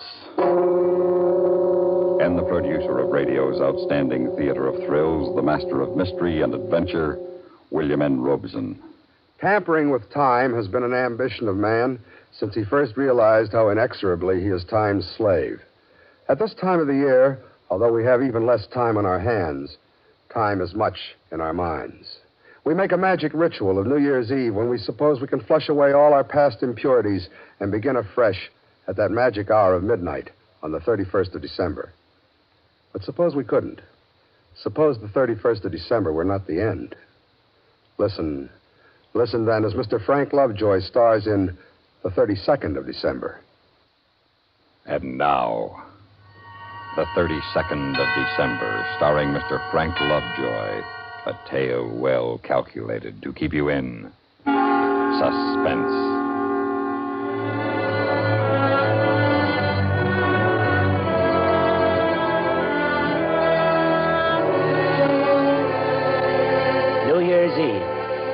As far as I was concerned, when I got up the morning of December 31st, it could stay 1958 forever. The only trouble is time doesn't work that way. Time is a downhill ride in a car with no brakes. You can't stop it even if your life depends on it. And mine did. Joe, your breakfast is getting cold. I'm coming. All I have time for is a cup of coffee anyway. What is this, milk? Don't we ever have anything but milk to put in the coffee? You know we can't afford cream these days. We can hardly afford to eat. Molly, you'll be wearing mink yet. Just give me a little more time. Yeah, you've been saying that ever since we got married. Well, sooner or later, Molly, I'm going to make it. By the way, honey, let me have your ring. Why? Well, you said the diamond's loose. I'll drop it at the jeweler's on my way to the office. Oh, we can't afford to get it fixed now. Molly, that's an expensive ring. We can't afford not to take care of it. Joe, have you been gambling again? Oh, now, Molly, I told you, I'm all through with that. You told me the same thing just before you pawned your watch. And the cufflinks I gave you on our first anniversary. I'm not going to pawn your engagement ring. Now, let me have it. I'll pick it up on my way home tonight.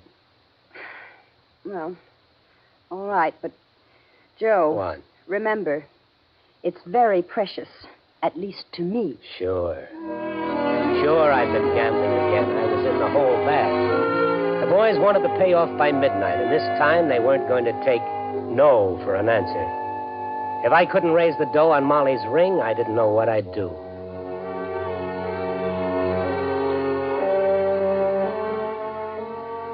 The pawn shop was like any other pawn shop, dirty and gloomy, full of junk, with clocks ticking all over the place.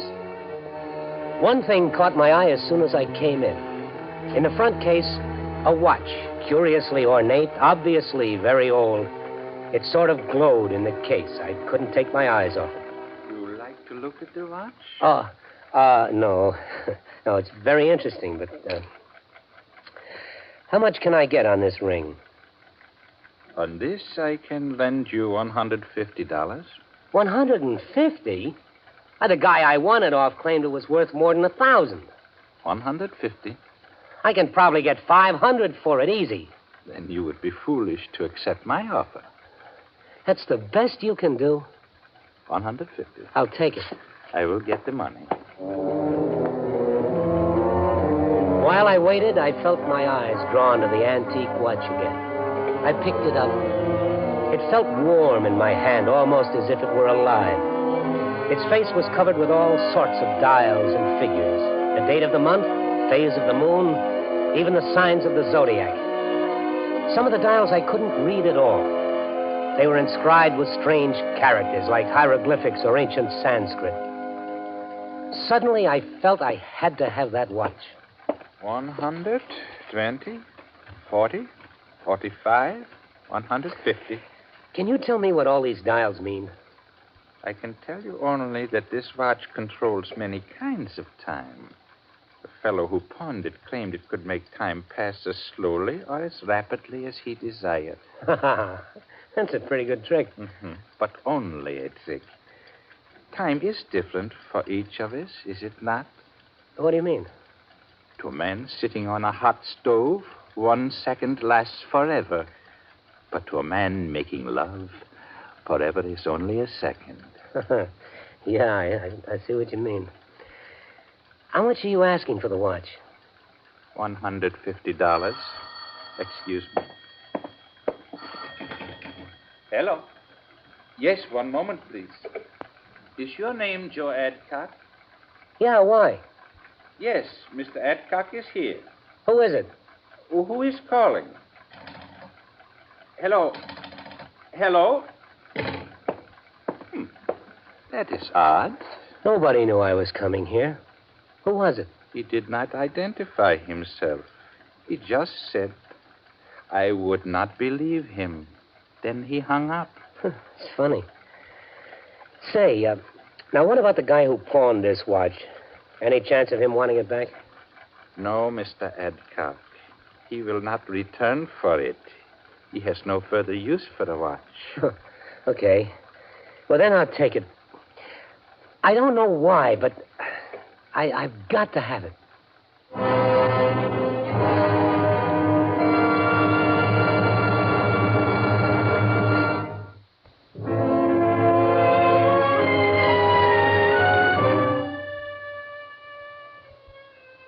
I had no business buying the watch. It was a crazy thing to do. I hadn't walked more than a few steps from the pawn shop when I learned just how crazy. Hold it, Adcock. Well, who are you? Just one of the boys. What do you want? A little talk. Private. In the alley here. But I don't have In the alley. Ow, my arm. You got the grand, Adcock? I got until midnight to get it. Yeah, that's right. The boss just wants me to make sure you don't forget. Like last time. Oh, I won't forget, I promise. I'll be waiting for you at midnight, right here by the pawn shop. Oh, and one more thing. So what is it? This. Oh, That's just to make sure you don't forget. If you don't show up with the dough, there ain't going to be no New Year for you. You understand? Yes, I understand. Good. See you at midnight. I had to get back the 150. Maybe I could make a fast killing at the track with it, or something. I had to get it back. Oh, back so soon, Mr. Adcock? Yes, I made a mistake. We all make mistakes. That is life. Look, I've got to have that money back. Here's your watch. My watch, Mr. Adcock? This is your watch. You bought it. But I don't want it. I want the money. A deal is a deal. But you don't understand. It is you who do not understand, Mr. Adcock. To sell the watch, you must find a buyer. I am not buying. Look, you got to help me. Well, will you take the watch and pawn? Of course. That is my business. Well, how much can I get for it? $5. $5? Just a few minutes ago, I paid $150 for it. It is unfortunate that I do not value it so highly now. $5? No, thanks. $5 wouldn't help me. I had to have money, big money. My only chance now was to try to borrow it. I know you've had an account here for years, Mr. Adcock, and of course we like to do what we can for our regular customers, but unless you have some collateral. Well, what kind of collateral? Oh, stocks, bonds, real estate. If I had that kind of stuff, I wouldn't need the loan. 500? Joe, you're crazy. Hey, bartender, another beer. All right, Harry. Make it a C note. Anything. Yeah, well, what about the C note you borrowed last August? Oh, I'll pay you back. Honest. Yeah, I heard that last August. Oh, Harry, how long have you known me? 10 years, I guess. All right, 10 years. Doesn't that count for anything? For a C note, it don't. Oh, but Harry. No. Not a dime. Not a lousy dime. Only one thing left to do.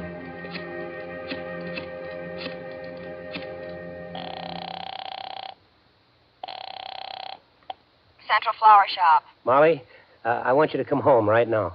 Joe, aren't you at work? No, I'm home. Well, what's matter? Are you sick? I'm all right. Just come home and hurry. Joe, what's wrong? We've got to get out of town. Fast.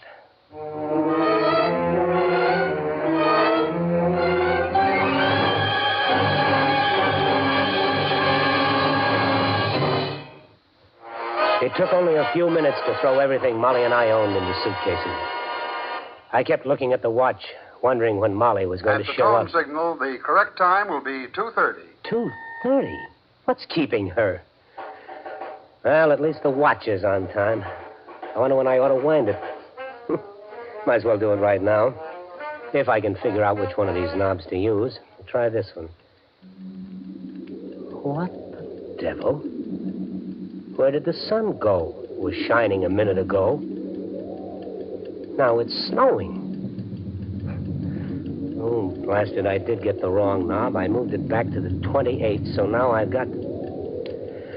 Hey, wait a minute. The 28th was Sunday, the day we had the big snowstorm. Could the watch have... Ah, it's impossible. I set it back to the 31st, and I... What the... Now the sun is shining. Did the watch change the day, or am I losing my mind? Maybe I could set it again, test it. Let me see. I was in that pawn shop just before 1 o'clock. I set the hour hand back to 12:45. There. Now we'll see.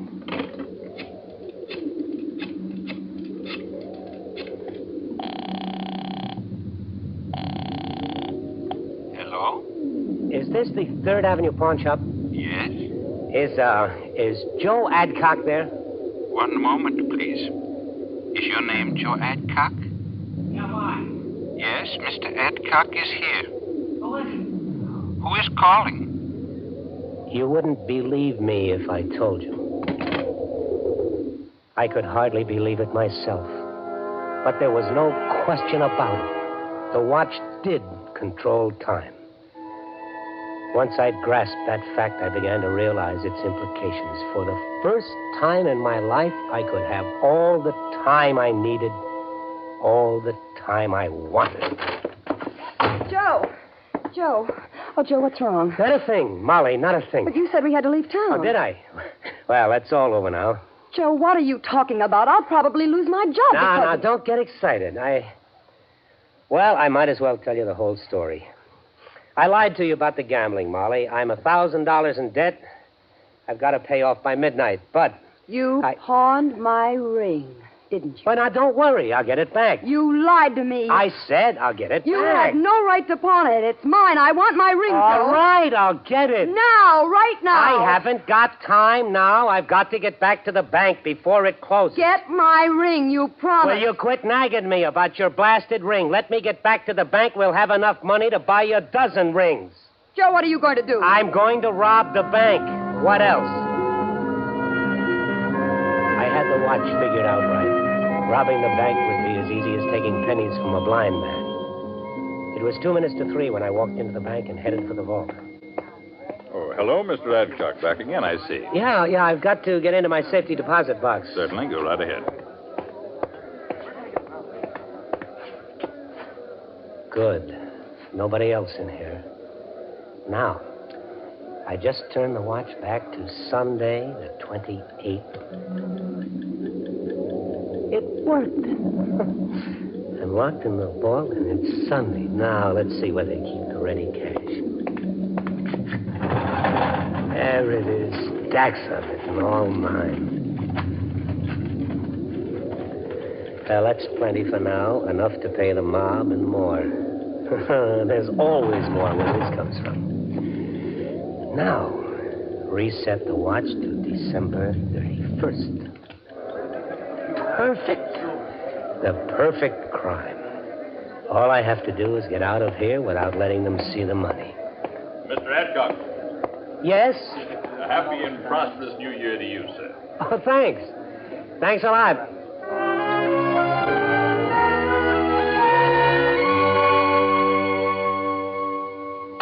Molly! Hey, Molly. Molly, it worked. We're rich. Have you been drinking? No, not a drop. Here, look at this. Go on. Pick 'em up. They're real.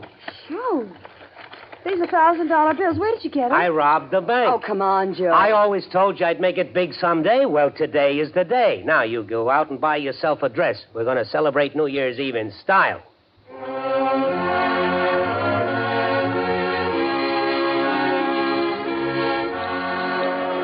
Happy New Year, Joe. Happy New Year. Yeah, come on. Let's get out of this crowd. It's almost midnight. I thought we were going to celebrate. You were going to take me to a nightclub. Yeah. But first, I got to meet a guy at midnight. Come on. Ooh. A guy. I got to pay off that gambling debt. Well, where are you meeting him? It's just a block away in front of the pawn shop. The pawn shop?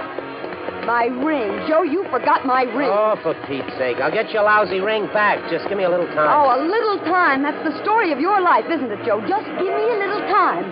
Well, all right. I'll give you all the time you want, all the rest of your life. I'm through with you, Joe. I just can't take it anymore. Molly, don't leave me. Molly, come back. Happy New Year. Well, what happened? Molly just disappeared. The street is deserted. Molly! Hey, where is everybody? I wonder if this crazy watch had anything to do with the 32nd. It should have clicked over to January 1st. Oh, no wonder everybody disappeared. There isn't any 32nd of December. I'll just reset it. It's stuck. It won't budge. Oh, it's got to move. It's just... Oh, no. It can't be broken. I can't stay in the 32nd of December forever. I've got to fix it. I've got to get the back off. I've got to get it to works. There. But there's nothing inside. It's the 32nd of December. And it will always be the 32nd of December.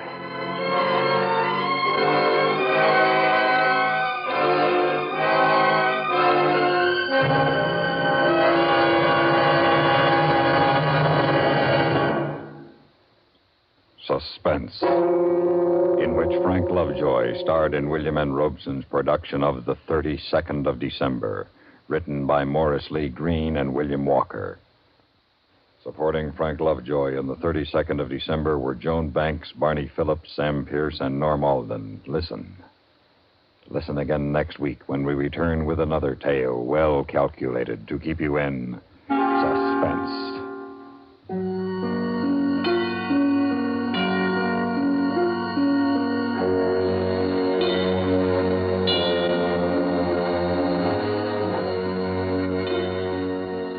Tonight, thrill with Gunsmoke on the CBS Radio Network.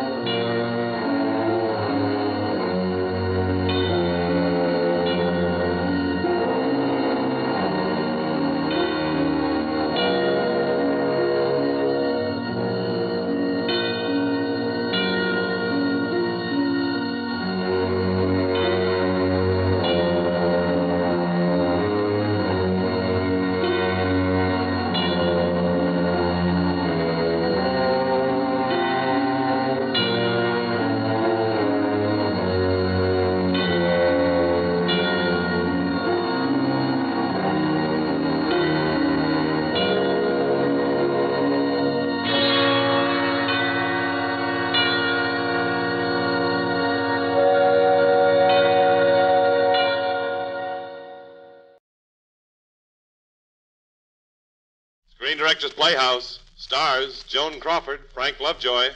Production, The Damned Don't Cry. Director, Vincent Sherman.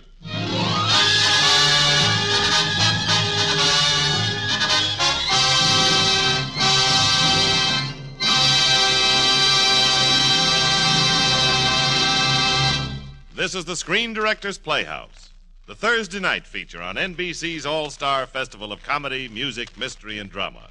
Brought to you by RCA Victor, world leader in radio, first in recorded music, first in television, By Chesterfield, the cigarette that has for you what every smoker wants, mildness plus no unpleasant aftertaste, the cigarette that brings you Bing Crosby and Bob Hope, and by the makers of Anacin for fast relief from the pain of headache, neuritis, and neuralgia.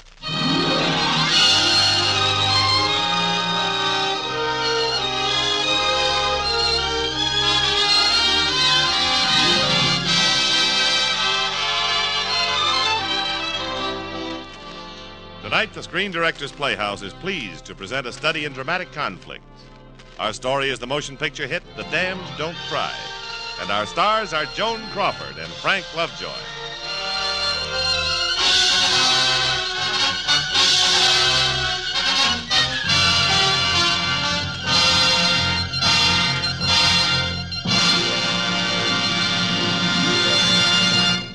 Today, with the country rising to meet the challenge of possible aggression, your Red Cross has been asked to undertake grave defense responsibilities in addition to its normal services.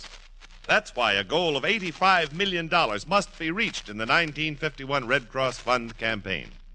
Remember, when you give to the Red Cross, your gift is a lift to our fighting men. Now, before our first act, here's a word from RCA Victor. A word about money and how to make it go farther with an RCA Victor combination. You'll get the equivalent of 3 consoles, 3 different kinds of fun, and yet you'll pay for just 1 cabinet, 1 sound system. RCA Victor's Rutland, for example, brings you television at its finest. 17 big inches of million-proof television, quality proven in over 2 million homes.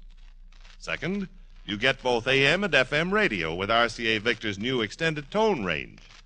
And third, the Rutland gives you 2 automatic record changers that enable you to enjoy records at all 3 speeds.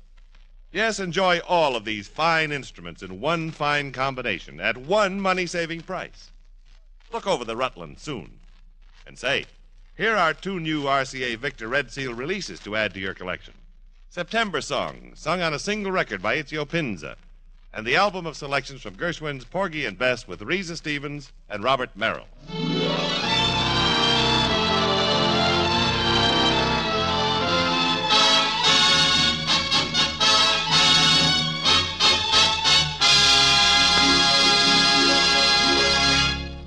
Now for the first act of the Screen Directors Playhouse presentation of The Damned Don't Cry, starring Joan Crawford as Lorna Forbes and Frank Lovejoy as George Castleman.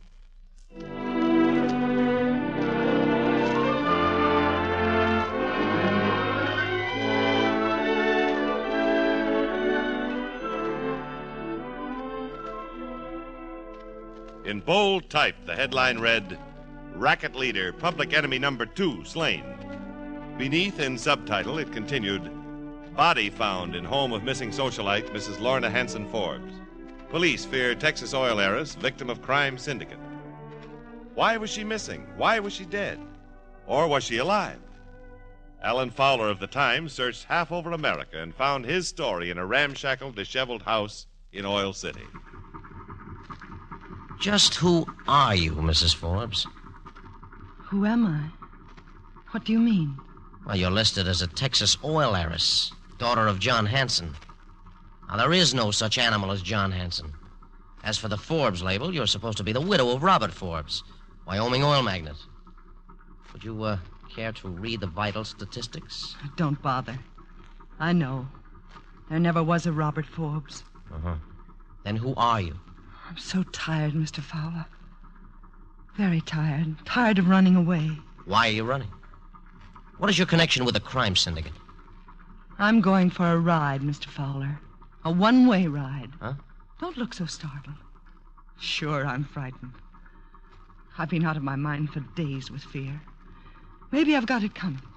Maybe I haven't, but all I know is I can't stand the waiting, and I can't keep running. Look, why don't you start from the beginning? Huh? The beginning.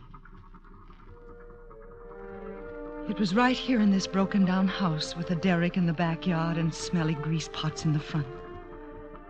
2 years ago, we buried my 5-year-old son, Tommy. And there was nothing to hold me here any longer. I was sick of being poor and sick of the man I called my husband. So I packed and went to New York. I was pretty naive when I got a job as a model in a wholesale dress house and discovered that my major duty was to entertain out-of-town buyers at night. One night, Sandra, another model, and myself were returning from a date, my first. Enjoy yourself, Ethel, honey? I feel like something that was on a sale in a bargain basement. I'm one big bruise from here to here. So they wrestle with you a little. It's no worse than the subway. Hey, you got to stop being antisocial. This living by yourself, that's for channel swimmers. You're having a great time, and at retail prices. Here's $20. $20? What's this for? Your cut.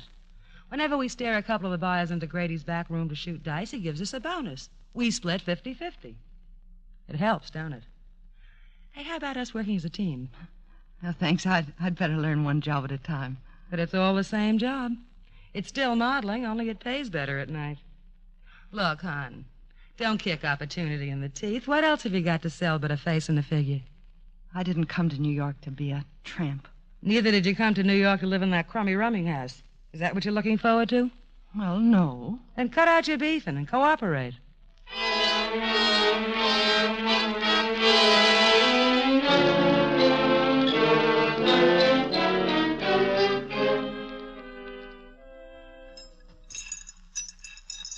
Great racket, this modeling business, Sandra. Here's your 20 from last night.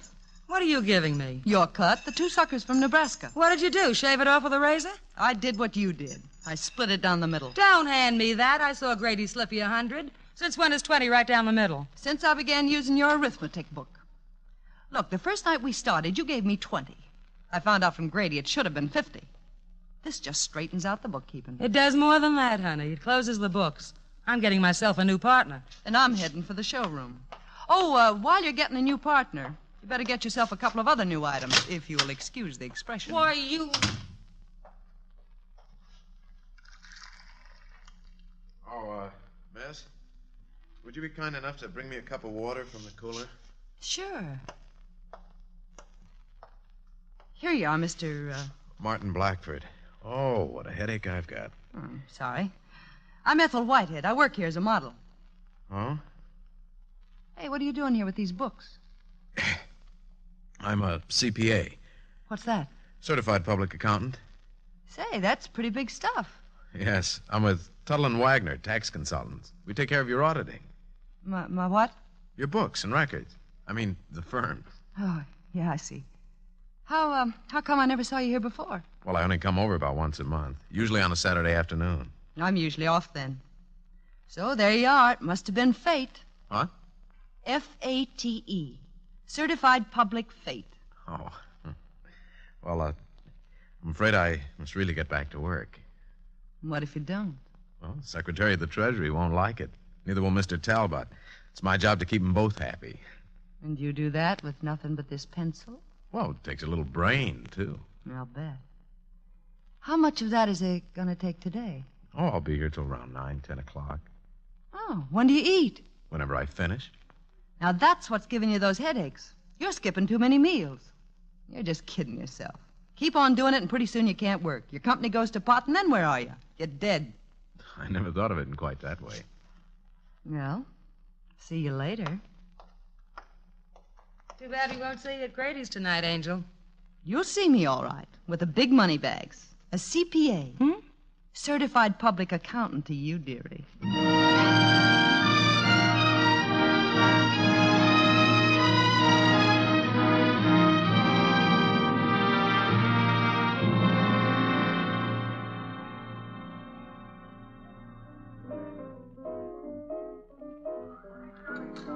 Reading the menu spoils my appetite, George. Just bring me the squab with wild rice, asparagus with hollandaise, a small mixed green salad with a touch of garlic, cherries jubilee, and a double martini. What are you having, Martin? Huh? Oh,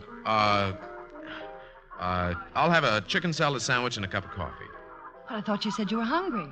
I'm afraid reading this menu sort of spoiled my appetite. Are you sick or something? No, just a bit embarrassed. Afraid I'm short of funds. Oh, that's all right. They'll take your check. I don't think you quite understand, Miss Whitehead. How much do you think an accountant earns? Well, I took it for granted that a man who... Well, the Treasury Department. I assumed that at least you made something Less than that. Here's an item on the menu that's half a day's salary. I make exactly $60 a week. Well, of all the crummy deals. Oh, not really. Salary isn't everything, you know. Oh, they're a very nice firm. Are you on the level? Oh, don't worry. I'll manage all right. I like chicken salad sandwiches. Don't be silly. Nobody likes chicken salad sandwiches. All that education, brain, and for what? 60 lousy bucks a week. You'd be surprised what my mother could do with it. You support a mother, too? Oh, she's quite a manager. She'd have to be a magician. Why, you could make more than that bouncing drunks out of here. Well, I see you made it. Oh, who's this gentleman? I thought I knew most of our out-of-town buyers. Out-of-town buyers? Oh, boy. The boys in Washington will love that, won't they, Martin? Mr. Blackford happens to be a tax consultant associated with the Treasury Department. Tuttle and Wagner, really. So many connections, I just can't keep them straight. Oh, well, Mr. Blackford, in case I ever have any tax problems, I'll know who to call. That's fine. You'll send over his office boy to add up your tips. A great sense of humor. She used to sell more cigarettes that way. Hello, folks. Why, Grady, I'd like you to meet Mr. Blackford. He's connected with the Treasury. And how are you, sir? I'm afraid Miss Whitehead's a little confused. My only contact with the Treasury Department's when I make a mistake. You make many of them? Certainly not. That's what the clients pay for. He's a CPA. Oh, well, whatever he is, any friend of yours is a friend of mine. That means certified public accountant. Yeah, sure, CPA, I know. After you finish your dinner, you and Mr. Blackford might like to drop into the black room for no. He couldn't possibly. He's right in the middle of a terrific problem. He barely has time for a sandwich. Well, it's just a friendly little game. Grady, he's got to rush right back. I keep telling him what's the point of having a brain from here to here and making a bundle of money this high if you can't take time off from starving. Well, that's too bad.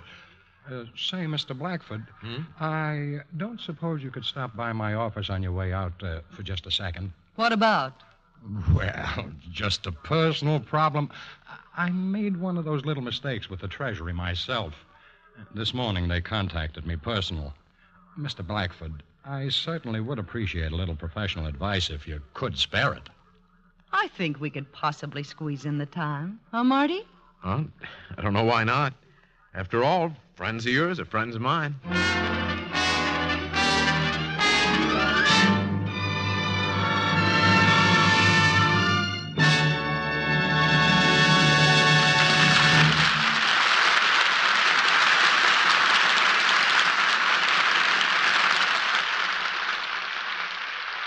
Let's take time out for a message from Bing Crosby and Bob Hope. Hey, Bing, you got a minute? Oh, sure, Bob. I got all the time in the world. Don't tell me you own that, too. Oh, never mind that stuff. Get to work with it. Okay. Folks, Better Tasting Chesterfield is the only cigarette that combines for you mildness with no unpleasant aftertaste. And you can prove that yourself. Just make our mildness test. Buy Chesterfields, then open them and enjoy that milder, mellow aroma. Now light one up, and you'll know Chesterfield's milder because it smokes milder. And Chesterfield leaves no unpleasant aftertaste. That fact has been confirmed by the country's first and only cigarette taste panel. Yes, mildness and no unpleasant aftertaste are what you and I and every smoker wants. Hurry up, Dad. Here comes the music. Buy Chesterfield, Chesterfield, the one that proves its case. Yes, Chesterfields are milder, plus no aftertaste. Oh, open a pack and give 'em a sniff. Then you'll smoke 'em. And here is the second act of the Screen Directors Playhouse presentation of The Damned Don't Cry, starring Joan Crawford and Frank Lovejoy.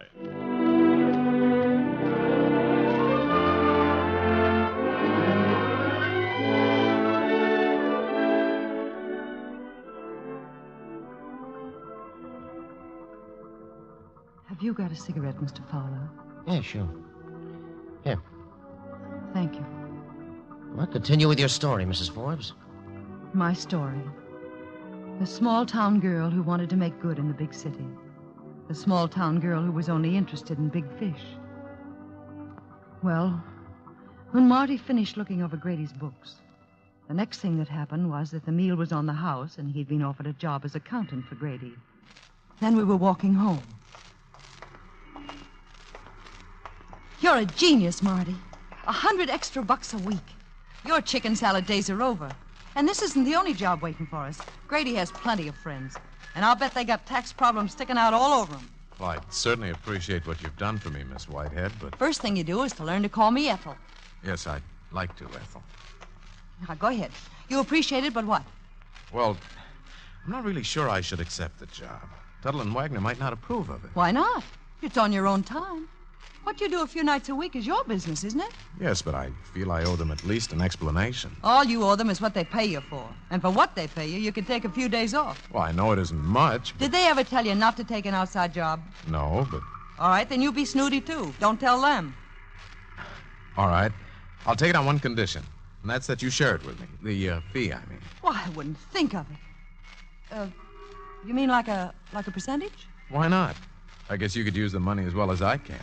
I wouldn't feel right otherwise. Well, I wouldn't want you to do anything you thought was wrong. Good, then it's settled. After all, you're responsible for this whole thing, Ethel. I wouldn't have had the nerve. You don't need it, Marty. I got enough for both of us.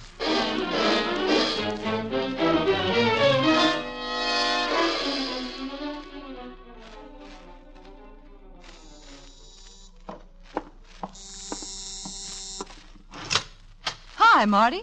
I thought you were working tonight. I am, but even night workers have to eat. Now you're getting smart. I was hoping I could have dinner with you. Oh, I can't. I have a date. Out-of-town buyer? Yeah. What about tomorrow night? Tomorrow night, I'm busy.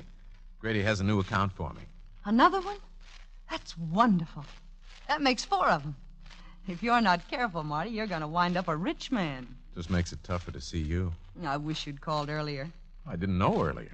Here, zip me up, will you? Oh, yeah, sure. I was working, and all at once I just felt I had to see you. Couldn't you break that date tonight? I'd love to, Marty, but it's impossible. He's a big chain store buyer, one of our most important customers. But it's been such a long time. Well, if it isn't my old friend Grady. Hello, Ethel. Sorry, I'm going to have to rush out on you. Oh, this isn't a social call. I just came to pick up Marty. We're going to a meeting. But I'm due back in Malloy's tonight. Malloy will be there, too. What kind of meeting? Business, big business. Like an invitation to the White House from the Prexy himself. Coming, Marty? Sure, he's coming. Hey, Marty, if you'd like, I'll come with you. Oh, wait a minute, Ethel. George didn't tell me to bring you. This George. Did he tell you not to bring me? Why should he? He doesn't even know you're alive. All right, let's prove to him I am. But what about your date? Where your interests are concerned, Marty, my date can go to the movies. Thanks, Ethel. Oh, but George wants to see Marty, not you. All right, we'll leave it up to Marty. If he wants me, I'll come. If not... I'd like to have her along, Grady.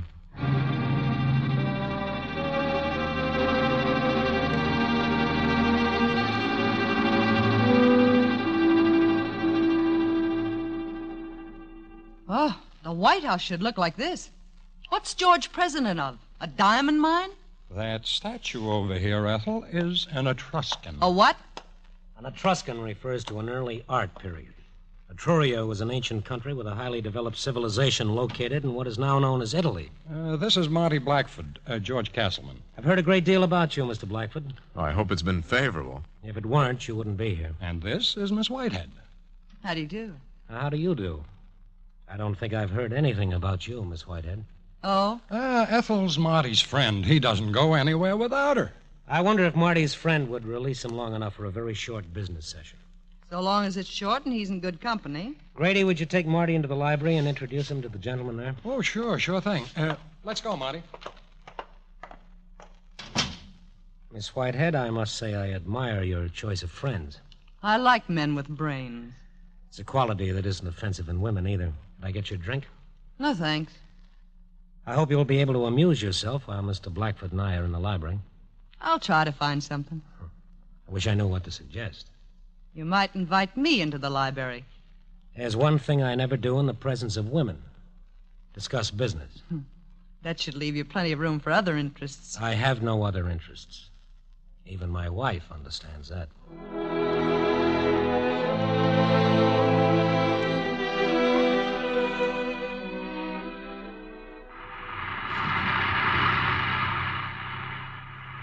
What happened? What happened in the library, Marty? Oh, Mr. Castleman offered me a job. Secretary of the Treasury. Grady and the others are just little outposts in an empire. They have everything in the empire except a good accounting system. And they want you to give it to them. Yes.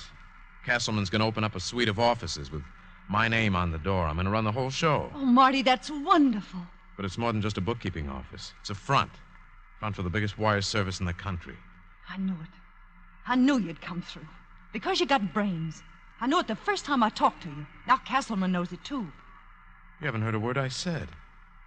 It's to be a wire service for bookmaking, betting. Wires to every racetrack and sports arena in the country. So what? So what?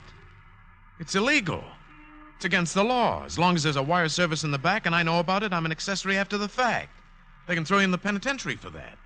What did you tell Castleman? Nothing. He never gave me a chance. He just told me what I was going to do. What are you going to do? What do you think? I'm going to get out fast. Are you crazy? You can't get out now. I won't let you. You mean you want me to be like them, a criminal? You bet I want you to be like them, smart. Nothing's going to happen to you. Castleman won't let it. You don't understand, Ethel. This is a syndicate of organized crime. It's not just betting and gambling, but narcotics. Every kind of vice and corruption you can think of. I don't want to think about it. And you don't have to think about it either. You'll be an accountant, just like you always have been. There's such a thing as self-respect. Self-respect? That's something you tell yourself you got when you got nothing else. Where's the self-respect in living on chicken salad sandwiches? In being afraid to blow your nose because Tuttle and Wagner don't like the noise? At least it's decent. And what good is that? Can you pay the rent with it? Can you live like George Castleman? Have a butler call you sir and light your fire? Having a butler light a fire has never been one of my ambitions. And what is your ambition? A hole in the wall stuffed with decency and self-respect? Look, Marty, the only thing that counts is the stuff you can take down to the bank. Oh, I know how you feel. You're a nice guy. But it's not a nice guy's world. If you don't kick and punch and belch your way up, nobody's going to give you a lift. We've got to do it ourselves, because nobody cares about us, except us. Ethel, you think it's right for me to take it? I'm not saying it's right. I'm only saying if you don't, what happens? You go back to Tuttle and Wagner and wait for your pension. And I go back to waiting for the out-of-town buyers.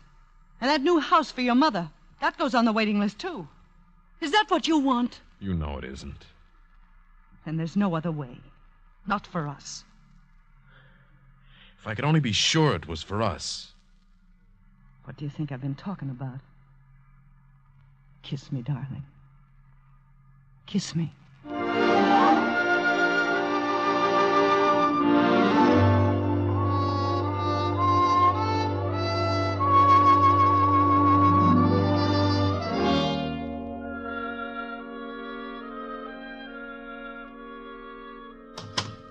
Come in, Miss Whitehead. Thanks, Mr. Castleman. Grady told me Blackford didn't go anywhere without you. He didn't tell me that you went anywhere without Blackford. Grady doesn't know as much as he thinks. I had a talk with Martin last night. The office idea's okay. He's agreed to come in. Is there any question about it? Yeah, a big question. Martin has an important position with a very old and reliable firm. He has a reputation to maintain. He'd be giving up quite a lot to come in with you. Oh, really? Martin Blackford is 34 years old. He earns $60 a week at Tuttle and Wagner. He lives with his mother in a cheap suburb. He drives a broken-down jalopy. Until he was hired by Grady, he never owned more than 2 suits of clothes at one time. Well, there are other things. The terms. And there's a little matter of protection. Protection? From whom? Well, from whoever you need protection from, or is running a bookie joint legal these days. Miss Whitehead, I never initiate a project until I'm assured of the cooperation of the proper authorities. As for the terms, I think Mr. Blackford can safely leave those to me. No, I didn't mean to give you a fast shuffle. It's just that, well, he hasn't had much experience at this kind of thing. You seem a little new at it yourself. Sit down. Now, what did you really come to see me about? Well, Excuse me while I open the window. What kind of perfume are you using? Temptation. Yes, I suppose it is in some quarters. Let me tell you Now, something. what were you going to say? I was about to say it was a pleasure being associated with a gentleman, but I made a mistake. It's no pleasure, and you're no gentleman. You enjoy making a person look like 2 cents, don't you? Well, get this straight. I don't like being made to look like 2 cents, especially by somebody who was small change himself not so long ago. Now, what do you mean by that? I mean Joe Cavaney, who changed his name to George Castleman. You and your Etruscan flower pots. You and your sensitive nose. Since when did Joe Cavaney know anything about perfume? Since you were a loudmouth hoodlum hijacking beer trucks in Jersey, running rum from Cuba, plugging guys for a $10 bill. I can find out things, too. You didn't waste any time. I don't have any time to waste. I'm late. Oh, no, wait a minute. I made the mistake last night. I should have invited you into the library. I admire a woman with brains, but a woman with brains and spirit excites me. A woman like that reminds me of Joe Cavaney. What is it you want? I want what Joe Cavaney wanted, and what George Castleman has. I think you're quite capable of getting it, too.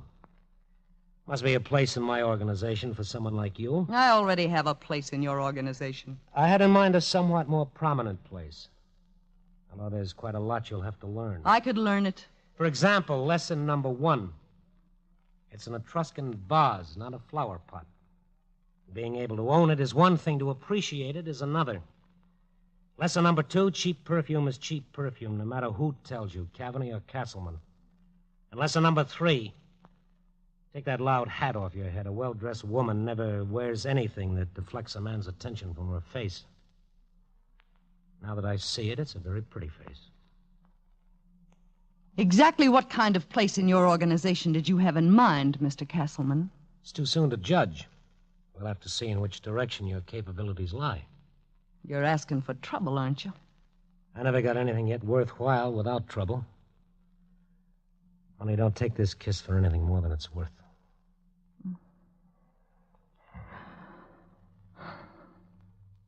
It may be worth more than you think.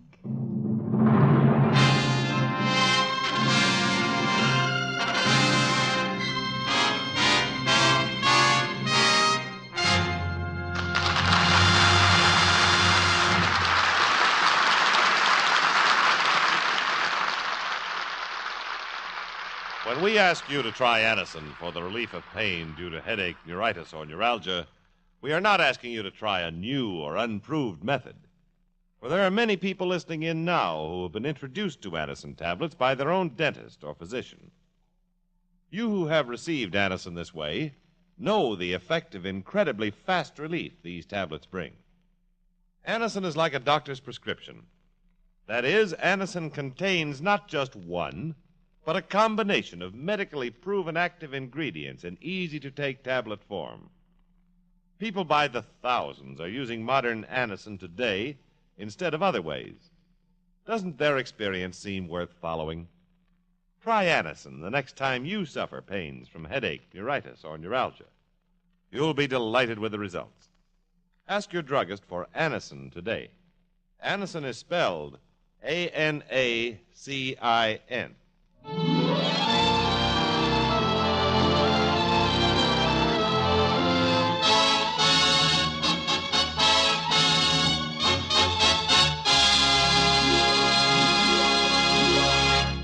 You are listening to the Screen Directors Playhouse, the Thursday night feature on NBC's All-Star Festival, brought to you by RCA Victor, world leader in radio, first in recorded music, first in television. By Chesterfield, the cigarette that has for you what every smoker wants, mildness plus no unpleasant aftertaste. And by the makers of Anacin, for fast relief from the pain of headache, neuritis, and neuralgia. The Screen Directors Playhouse presentation of The Damned Don't Cry, starring Joan Crawford and Frank Lovejoy, will continue in just a moment after a brief pause for station identification.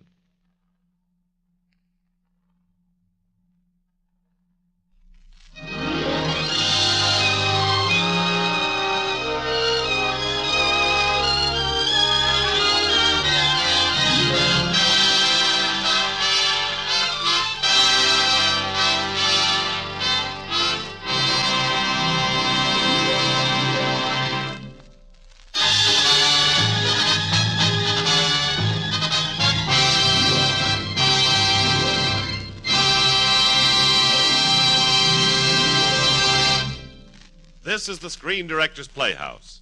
We continue with the third act of The Damned Don't Cry, starring Joan Crawford as Lorna Forbes and Frank Lovejoy as George Castleman.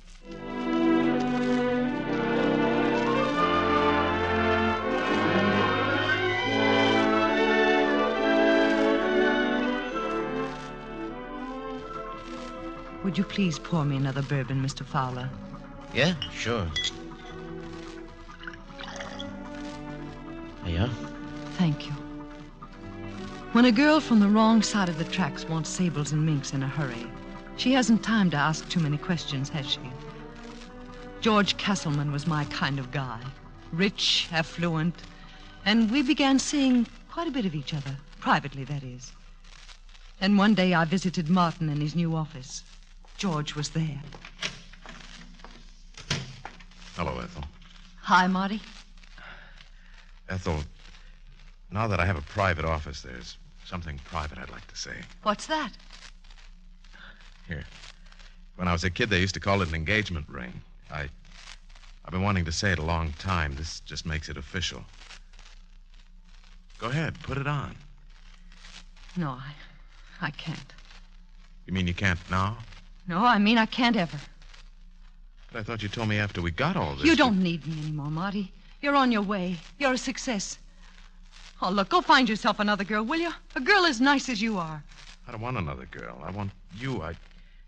I always thought well, as soon as we got what we wanted, that you and I... But I'm no good for you. I never said you were, but that doesn't matter. It's too late for that. I want you to marry me.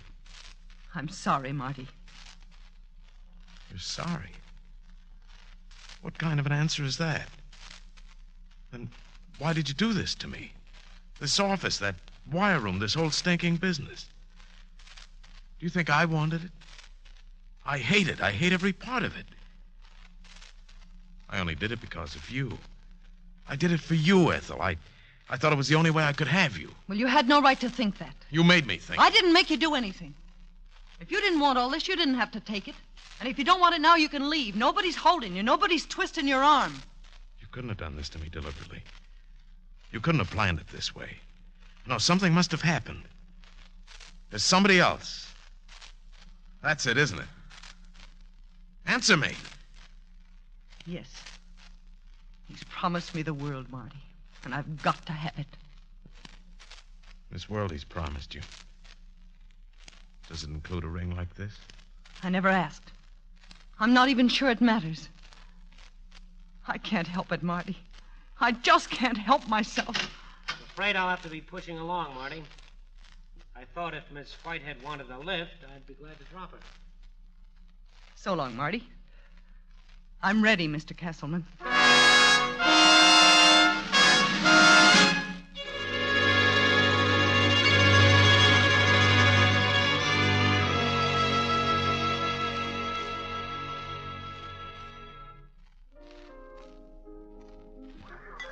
Miss Whitehead? Yeah? I'm Patricia Longworth. A mutual friend told me I might find you here in this bar. May I join you? Yeah, of course.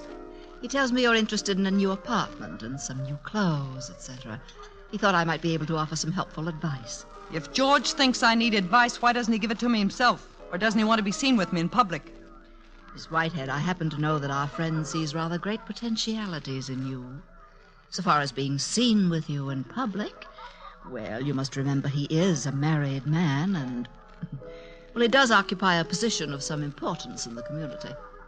Okay, I'll buy that.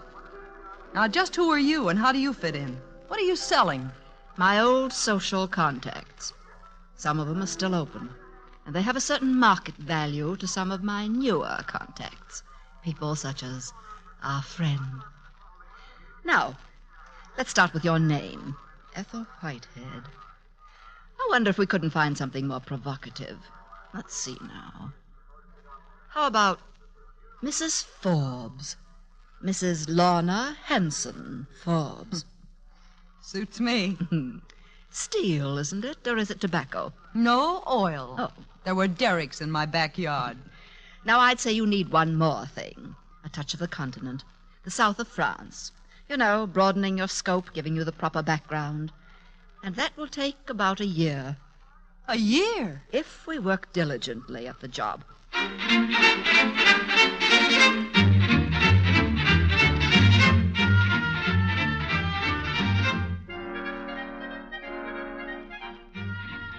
Now, repeat after me, Madame Forbes. Voulez-vous aller au ballet avec moi? Huh? Repeat after me. Voulez-vous aller au ballet avec moi? Voulez-vous aller au ballet avec moi? Oh, bien, bien.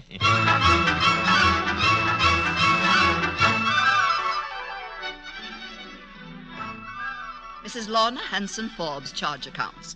Mink coat, $6,000. Champagne, $3,000. Diamond bracelet.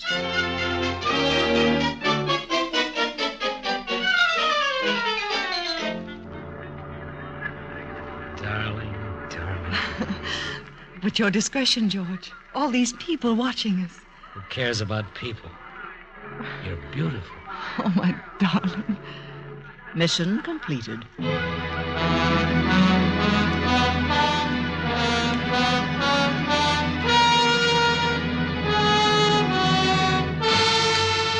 Whatever became of Ethel Whitehead?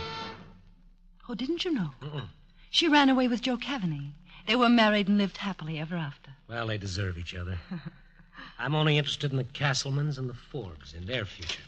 Sorry to interfere with your evening like this, Mr. Castleman, but something came up that couldn't wait. Well, let's have it. Please sit down, Martin. No thanks, Ethel. The name is Mrs. Lorna Hanson Forbes. Mrs. Forbes. It's about Grady. Nick Prent has been trying to reach you long distance. Grady's been killed. Killed? Automobile accident. He was drinking. Must have lost control of his car. Drinking? Who says so? Prenta found a bottle in the wreck. Well, Prenta lied. Grady doesn't drink. He was murdered. Grady must have been on the track or something, and Prenta found out, and that's why he killed him. That cheap hood, I pulled him out of a garbage can and gave him a start. I'm going to dump him back in the garbage can. That's quite a problem now that he's been alerted. Unless we send out someone to check. Someone he'd never suspect. Lorna. Oh, you can't be serious. I don't know anyone I'd have more confidence in. Anyone more perfect for the job. You can do it, Lorna. You're the one person who can find out if he killed Grady. George, you really want me to go out there? Well, why not? Nick is a setup for you. He's always sucking around cafe society. Well, you can't let her risk it. He's a killer. Listen, bookkeeper, you're paid to keep my accounts, not to tell me what I'm doing. Now get out. George. Get out!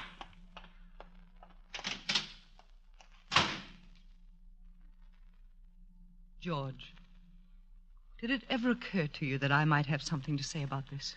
I'm sorry, dear. What did you wish to say? From what I've heard tonight, Mr. Prenta isn't likely to pour out his life story without very strong inducements. There must be a limit to, well, how far you want me to try to induce him. Well, you know how to handle it. I've got to know what's going on out there. Would you send your wife? Why bring my wife into it? Why bring me into it? Because my wife is incompetent for this job, and you're not. I equipped you for it. Every Paris label, they can all pay off now. What am I? One of your slot machines? Another racetrack? Another wire service you've underwritten? Is that all I've meant? Just another investment? You know better than that.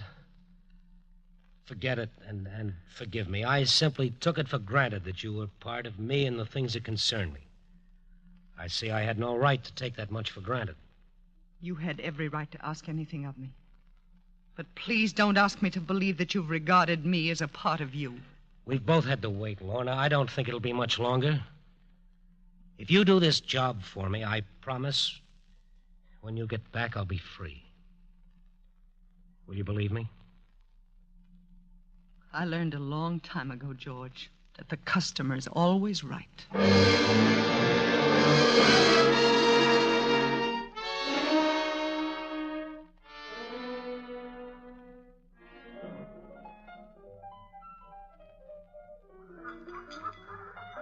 One newspaper calls you an Oklahoma heiress, another says you're from Wyoming.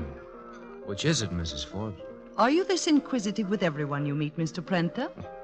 It's a habit I picked up in my business. Well, perhaps that's where it should stay. It's a good rule any place. People I deal with, I like to know about. And in what way do you feel you're dealing with me? Well, right now, I'm only dancing with you. As for the future, I had something more interesting in mind. Then you'd better change your mind. Have I made myself clear, Mr. Prenta? My friends call me Nick. Oh, I wouldn't be so presumptuous as to try to break into your little circle of friends. I moved into your circle. Oh, come on. Don't you think we're wasting a lot of time? What are you doing tomorrow? You're the masterful type. You tell me.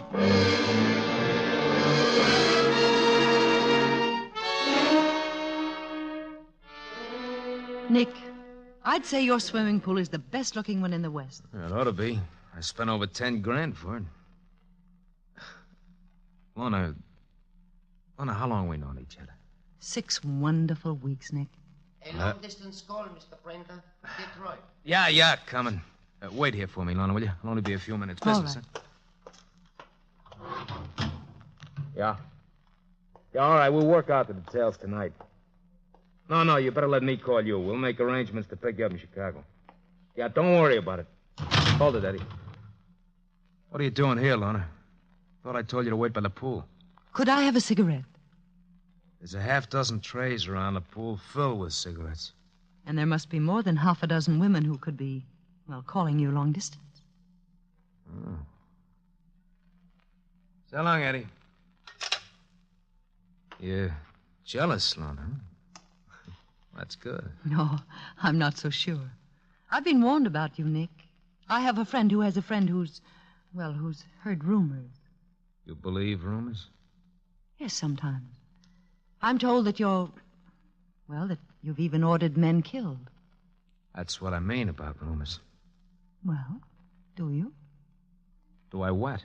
Order men to be killed? Lorna, your old man made his money in oil. That made you an heiress. I never knew my father or anyone I could call that, so I've had to make it myself. I'm making it. But there's always people who try to take it away. You either protect what you got or you got nothing. And to do that, you'd kill? You don't like what you're hearing, huh? I can't believe what I'm hearing. Well, that's because you never had to be a part of it. You never had to watch yourself 24 hours a day against somebody trying to cut you down. The guy he sends out to trip you up. The guys you can't trust. You gotta take measures, that's all. Nick, suppose you couldn't trust me. Would you order me killed? No, Lorna. I'd do it myself. Thank you, Nick. No. Save the kiss for tonight. I can't make it tonight. Oh? That long-distance call? Maybe. I'm expecting some people over. Strictly business. Oh. What's the matter? Don't you trust me? Maybe. It depends on what kind of business.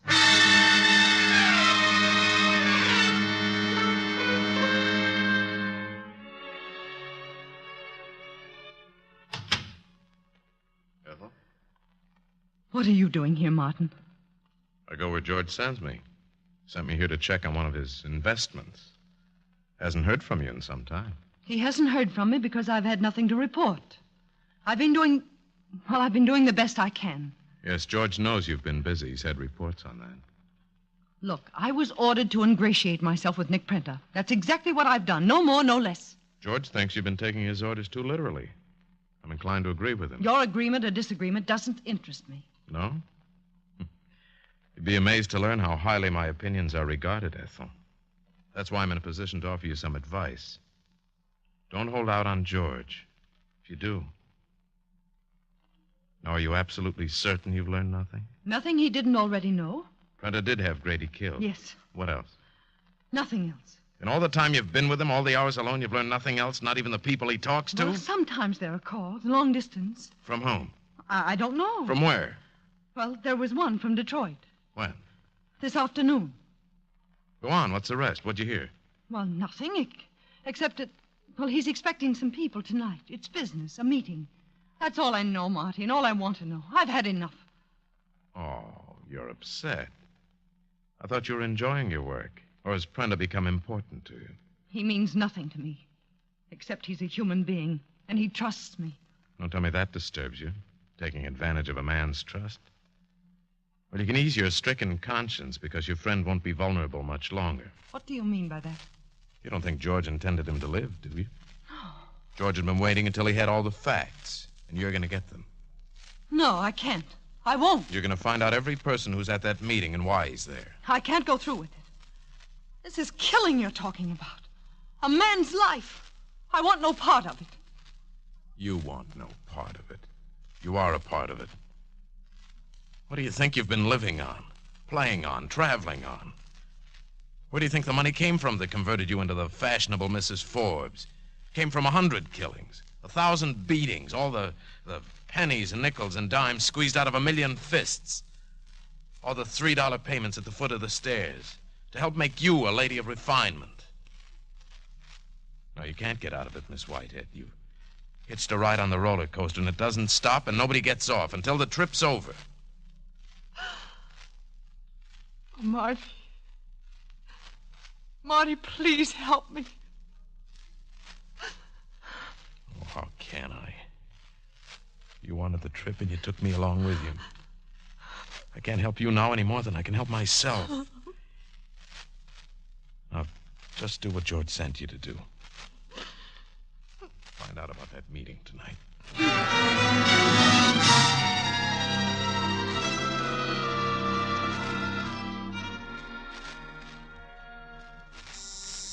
Take it easy, boys. I'll see who it is. Unscheduled visitors are frowned upon in better circles, I know. Something wrong, Lorna? Yes, I'm afraid I've come down with a terrible malady, Nick. A bad case of jealousy. But I had to be sure. About who I was with tonight? Yes. Come in. Come on, I want you to meet your competition. Take a look. Real heart crushers, aren't they? This is Mr. Lohman, Mr. Hart, Bender, Joe Sheffer. Boys, Mrs. Lorna Hanson Forbes. Haven't we met before, Mrs. Forbes? What? Oh, I'm afraid I don't recall you, Mr. Lohman. I'm Hart. Oh. He's Lohman. Oh, I'm sorry. Are you from around here, Mr. Hart? Kansas City, but I get back east a lot. Well, I guess you must have seen my picture in the paper. Yes, that's it. Someone's always recognizing me. Gentlemen, I offer my apologies for the interruption. Back to your national convention. Nick, try to forgive me. Come on, Lorna, see outside.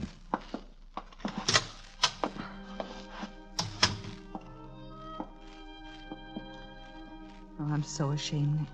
I shouldn't have come here. I'm sorry. No, you couldn't have picked a better time. Those fellas in there work for the same guy I work for, George Castleman. Lorna, in exactly 48 hours, Mr. Castleman's going to be canceled out. They'll be working for me. The whole country will be mine. Oh, Lorna, I want you to share it with me. Oh, what's the matter? I'm not good enough? I'm not good enough? I didn't say that. But that's it, isn't it? That's what you really have to face, isn't it? No, I know the right people. I wear the right clothes, but I don't bleed the right No, color, stop it. Let's see what color I bleed. When this goes through, I'll be on my way. Do you understand that? I'll have your old man's oil. I'll own all your gold-plated friends.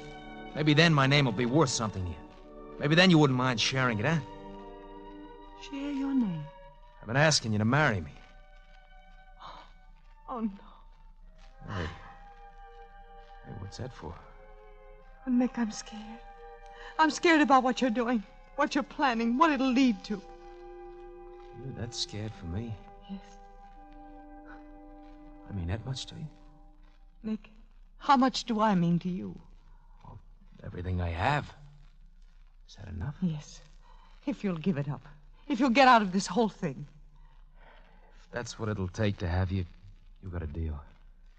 I can check out inside of a year. No, it'll be too late. But then. I can't get out now. This is the big jump. I gotta see it through. Please, Nick, give it up. Don't go through with it. It's too late, baby. The wheels are already turning. Nick, could I see you a minute? Yeah, okay, Eddie. You go home, darling. I'll call you later.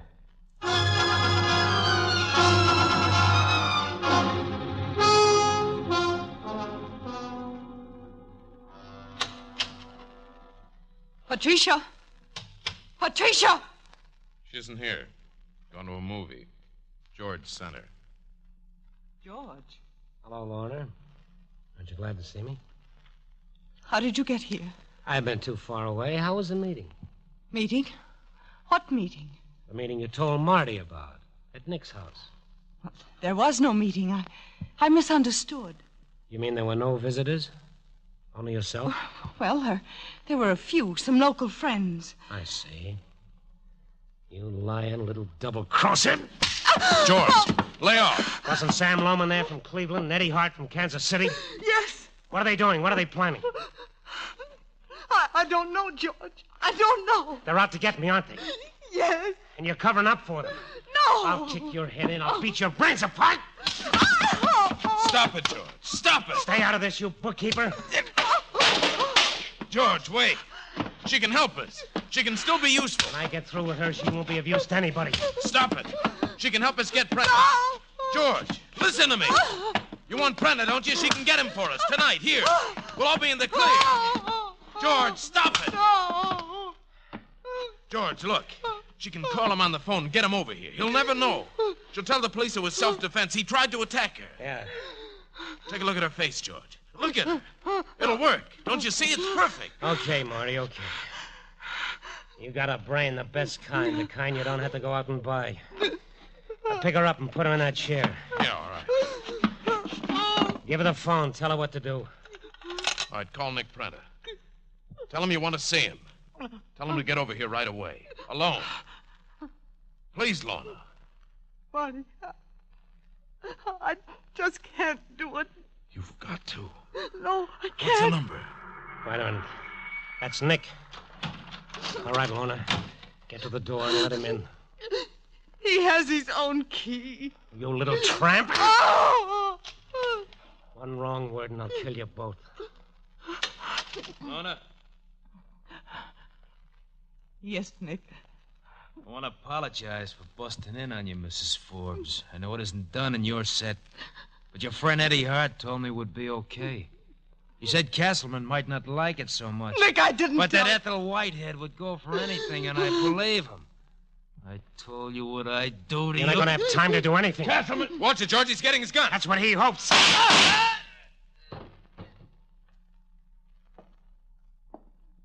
Nick wasn't even a good hoodoo. Marty, where's Ethel? She beat it. She's in her car. All right, let her go, Marty. I'll get her no matter where she hides.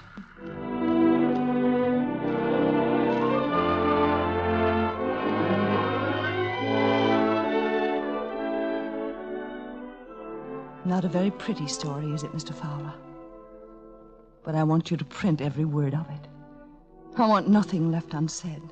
Uh-huh. Why? Well, let's understand each other. I've never been possessed by humanitarian instincts, but listen, Mr. Fowler. There must be hundreds, thousands of girls like I was, trapped by poverty and wanting to escape. Let them be ambitious. Let them try to better themselves, but not my way. It's much too expensive.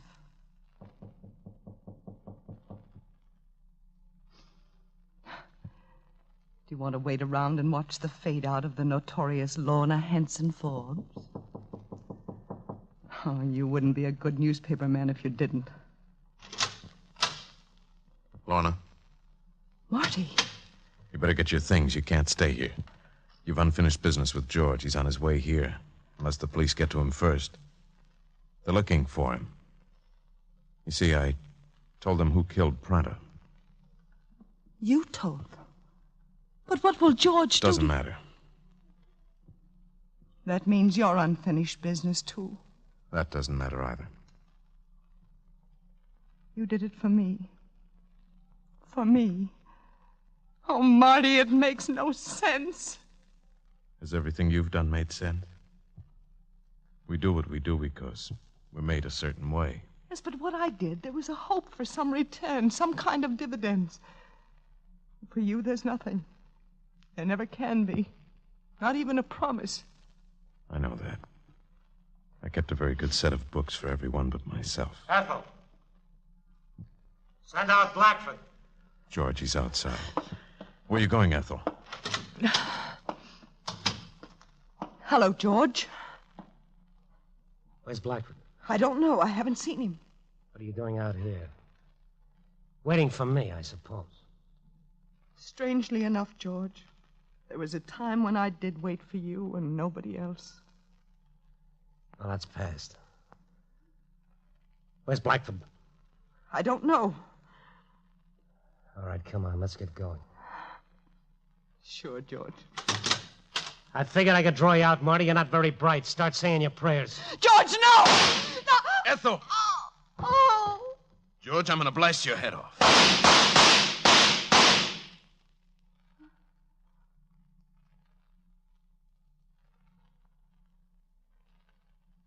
Ethel. Ethel, darling. Ethel, I'll get a doctor. You'll be all right. You have to be. Don't look so sad, Marty. Oh, Ethel. Ethel. It's the only way. Maybe this will help balance the books, Marty.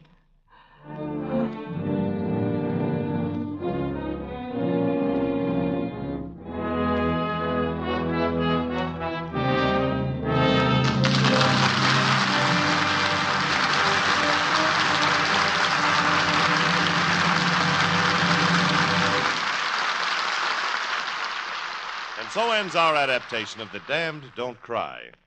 Our stars, Joan Crawford and Frank Lovejoy, will return in just a moment with our guest screen director. Next week, the Screen Directors Playhouse is pleased to present the hilarious comedy Hired Wife, starring Rosalind Russell and Jeff Chandler. In future weeks, we will present Humoresque, starring Tallulah Bankhead and Stephen Cochran. And on April 26th, the Screen Directors Playhouse is proud to present Jackpot. And our stars will be Miss Margaret Truman and Jimmy Stewart. Now, here again are tonight's stars, Joan Crawford and Frank Lovejoy.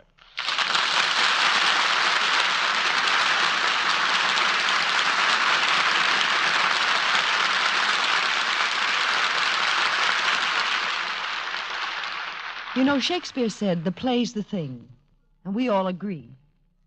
If he were alive today and around motion pictures, he would have added, and so is the director, and especially one with the scope of the very brilliant Vincent Sherman. Ladies and gentlemen, may I present Mr. Sherman.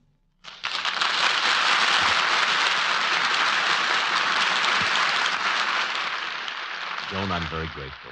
I hadn't realized I was such a remarkable fellow. Oh, but you are, Vincent. When an actor doesn't mind getting up at 5 a.m. to work for you, you are remarkable. Remember how many of those early calls we all had working for you in Goodbye, My Fancy? Yes, and I apologize for ruining your sleep, Frank. Apologize? Vincent, I'd think nothing of getting up at 2 a.m. for you. Oh, and greater love hath no actor than for his sleep. It's been a long time since I've heard a finer tribute. Incidentally, if I may, I'd like to say how much I enjoyed working with Frank Lovejoy as my co-star in Goodbye, My Fancy. And may I add, the gentleman is really an actor. Well, thank you, Vincent. And, Joan, there isn't anything I can say about you that everybody doesn't already know. You're wonderful. Say, before this turns into a mutual admiration society, don't you think we'd better say good night? Yes. Good night. Good night, Vincent. Good night, Frank. Good night. Good night, everyone.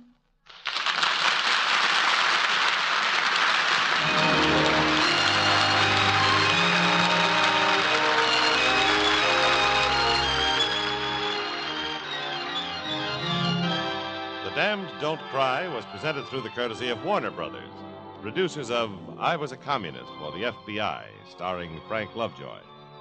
Joan Crawford can soon be seen in the Warner Brothers production Goodbye, My Fancy, directed by Vincent Sherman. Included in tonight's cast were Irene Winston, Eddie Fields, Paul Frees, Eleanor Audley, Tony Barrett, Ken Christie, and Sidney Miller. The Damned Don't Cry was adapted for radio by Jack Rubin. Screen Directors Playhouse is produced by Howard Wiley and directed by Bill Karn. Portions of tonight's broadcast were transcribed. This is Jimmy Wallington speaking and inviting you to listen again next week when we present Hired Wife, starring Rosalind Russell and Jeff Chandler, with screen director William Seiter.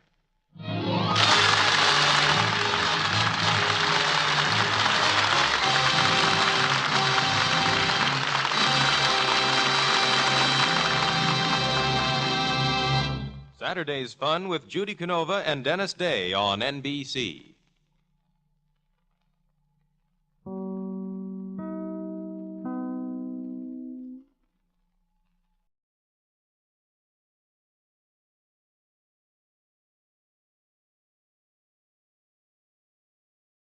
Tired of the everyday routine?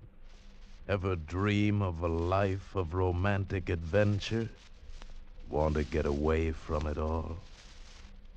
We offer you Escape.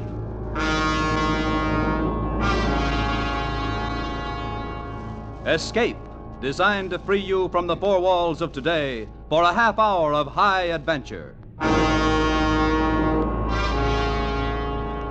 Tonight, we escape to the island of Pelota in the South Seas, and an exciting tale of the strangest bargain ever made, as we bring you Letter from Jason, adapted from George F. Worth's famous story, Sunk.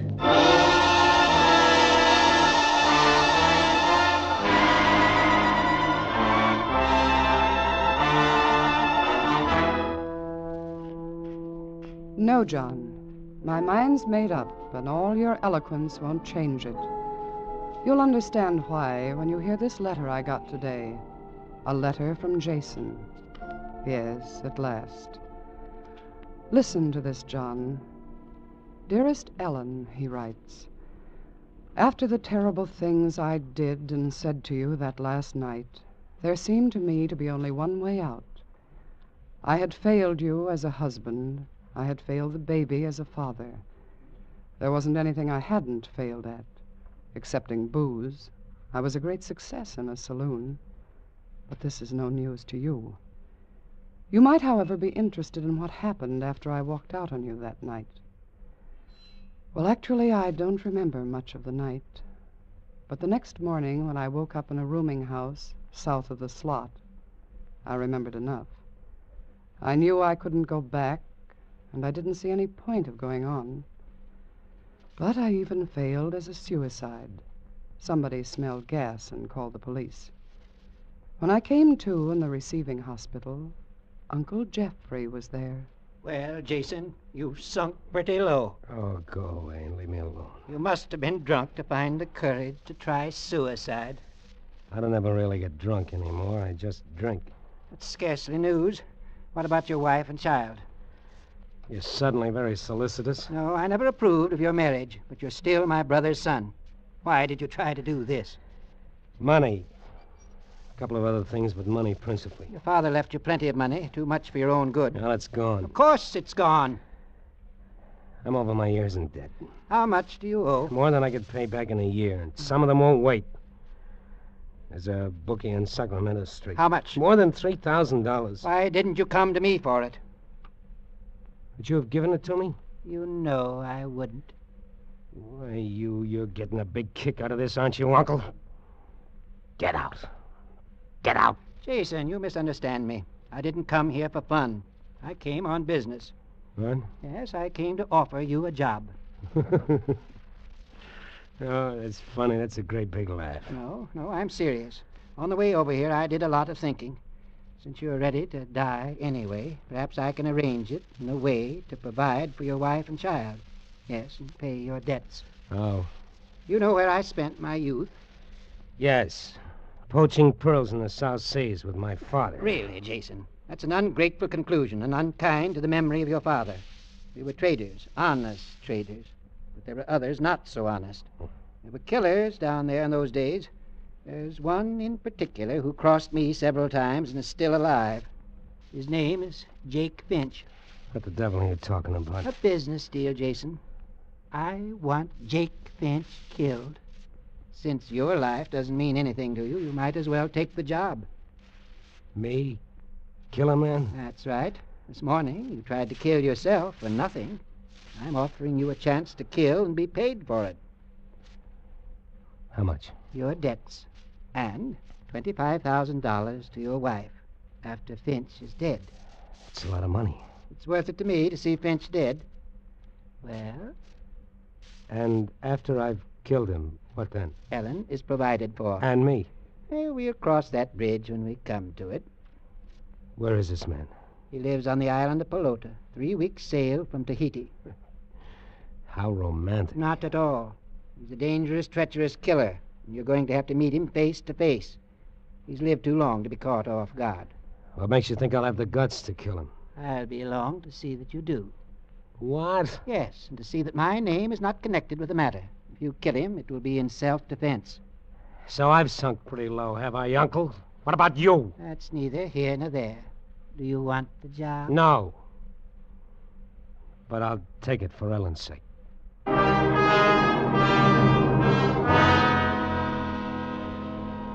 Yes, John, I know it sounds incredible, but don't be so hasty in your judgment.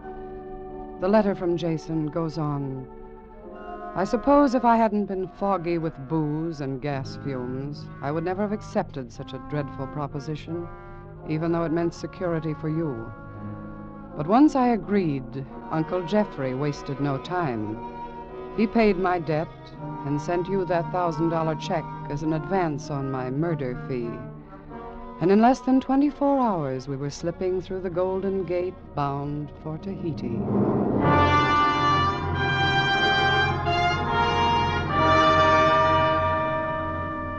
It wasn't any different aboard ship. They have bars, too, and wonderful brandy, French cognac.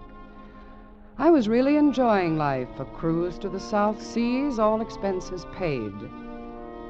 And then, the fourth day out, Uncle Jeffrey came into my cabin as I was breakfasting on a brandy milk punch. Good morning, Uncle. Everything ship-shape topside? Jason, it's time we got down to business. Oh, sure. Anything you say. Do you understand what I'm saying? Sure. Go ahead, Uncle. Here, you better get used to the feel of this. A gun? Is it loaded? Naturally. Pick it up. It's heavy. Yes, it's a .45. Tear a hole in a man the size of a silver dollar. Never held a gun in my hand before. Aim it. There, at your reflection in the mirror. What's the matter, Jason? Your hand's shaking. You're perspiring. I can't. I can't. You must. Remember, if you want your wife to get that money, you'll have to kill Jake Finch, not just try to kill him. I need a drink. I need a drink bad.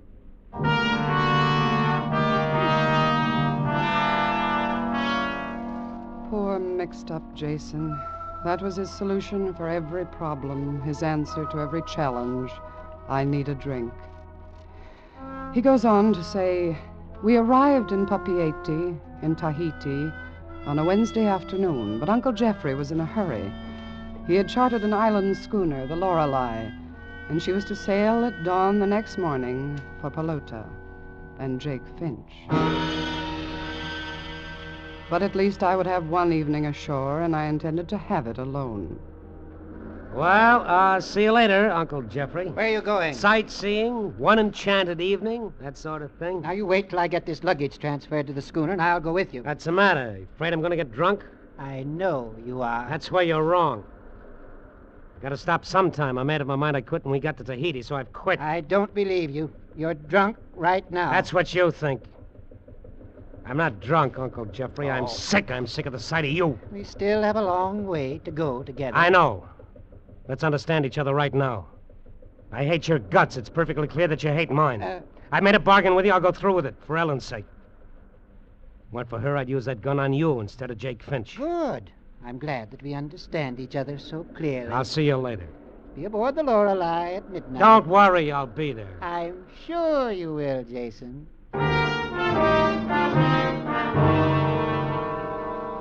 Papeete, the letter goes on, is not the South Sea paradise we dream of back home. Unpaved streets, miserable natives, provincial French colonists, but plenty of bars.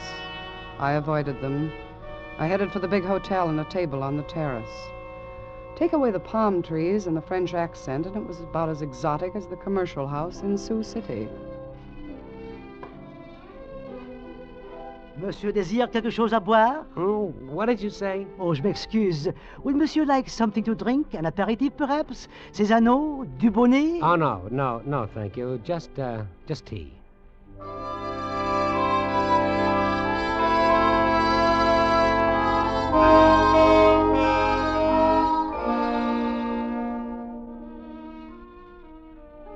Garçon? Oui, monsieur? My check, please. Tout de suite, monsieur.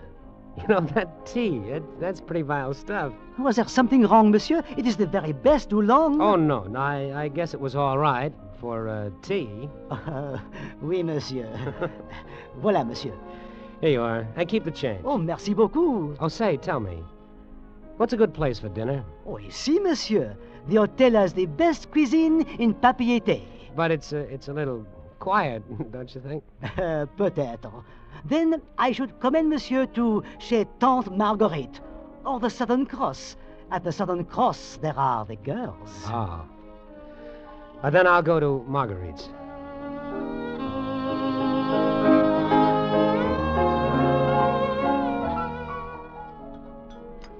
And with the dinner, Monsieur desires to drink?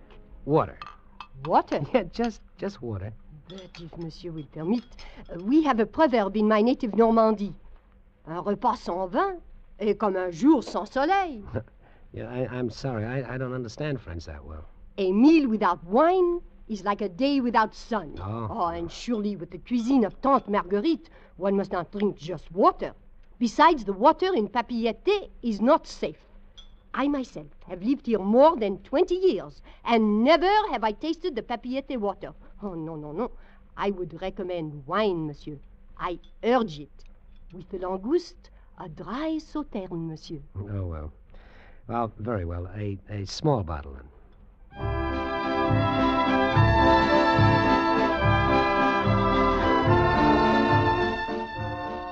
Monsieur has eaten well? Oh, yes, thank you. And now perhaps liqueur? No, I really don't. Permit me to offer it, monsieur. As you say, on the house. Well, no, that isn't Cointreau, Chartreuse, cognac? Cognac.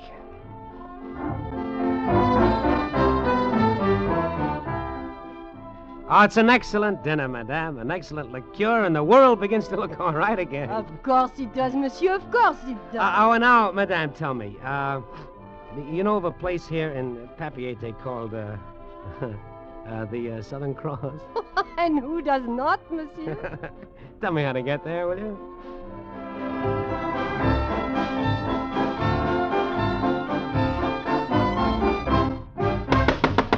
Charlie! You deaf? Oh, yes, my son. You like maybe something, huh? Oh, yeah, another cognac. Oh, yes, sir. You like cognac maybe, so help yourself. Oh, sure, I like it. That's the best thing the French do is make cognac. Oh, look out. You're spilling it. I'm trying not to. Can't you see? I'm trying to hold it steady. You're not so steady yourself. Why can't I hold it steady? It's like the gun. I can't hold the gun steady either. How can I shoot straight if I don't hold it steady? All the same. Whiskey, gun. You can't go steady with both. You go steady with me. Hmm? Oh. Well, hello, baby. You are alone? Yeah, I'm alone. It is not good to be alone too much. No, I don't mind.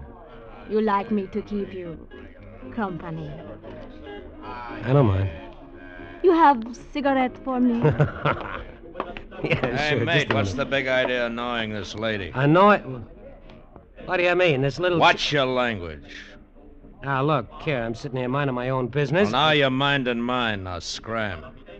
Well, I got as much right Are you as... looking for trouble? Well, no. But it seems to me you are. You little jerk. Okay, boys, carry him out. Nice work, sister. Here's your 100 francs. Thank you, Captain Steve. You want me to make change? Not now. Some other time. I got work to do now.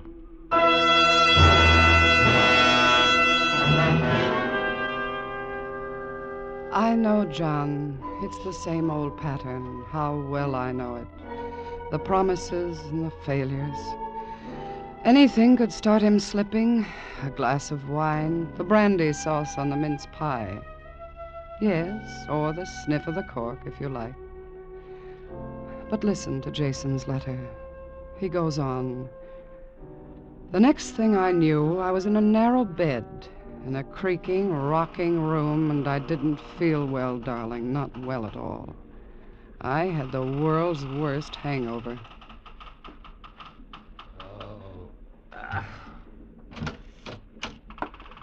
Oh. Good morning, Jason. Oh, Uncle Jeffrey, where am I? Aboard the Lorelei. 5 hours out of Papeete. Oh. Bad night? Yeah, I guess so. Looks like you were in a fight. I was. I don't remember anything after it. How'd I get on board? You were delivered at my instruction. What do you mean? My captain brought you aboard. I want you to meet him. Captain? Yes, Mr. Sheldon? Come in. I want you to meet my nephew, Jason Torrance. How do you do, sir? Why, you... We've already met, Uncle. This is the man who knocked me out. I know. according to my instructions. That'll be all, Captain. Yes, sir. Well, you're a... Save your breath, You're the Jason. dirtiest... Your head will only ache more if you get excited. I'm not trying to hide anything from you. Captain Steve is a tough guy, but not nearly as tough. Not half as quick or strong or hard to kill as Jake Finch. And he tells me you never even hit back. Object lesson, huh? That's right. You've already cost me a lot of money, and I want my money's worth. You're no good to me, drunk, or to yourself, or to your wife and child. Suppose you'd gotten in a real brawl in that saloon last night. Well, you could have been killed. And where would your wife and kid be? But believe me, I won't pay off until you kill Jake Finch. I do believe you. I believe you'd let Ellen and the kid starve before you'd help them. I would, Jason. You can be sure of that. Unless you kill Jake Finch. All right, Uncle. I'm on the wagon from now on. Oh, it's easy to say when you're still going on last night's booze. I mean it. I've taken my last drink. I wonder, Jason. I wonder.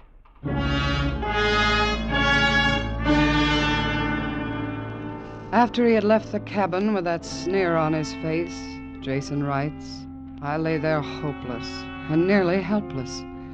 For I knew now if I was to be helped at all, I would have to help myself. So I pulled my aching frame out of the bunk, and head throbbing and tongue thick, I climbed up onto the deck and faced the captain. Well, Mr. Torrance, you had a nice long nap, huh? Yeah, thanks to you. You got any work for me? Work? Yeah. You know, something to do. I want to get busy. Well, now, there's always work aboard a sailing vessel. Know how to holy stone a deck? Does it take a college degree? No. But you'll need something else. Muscles and guts.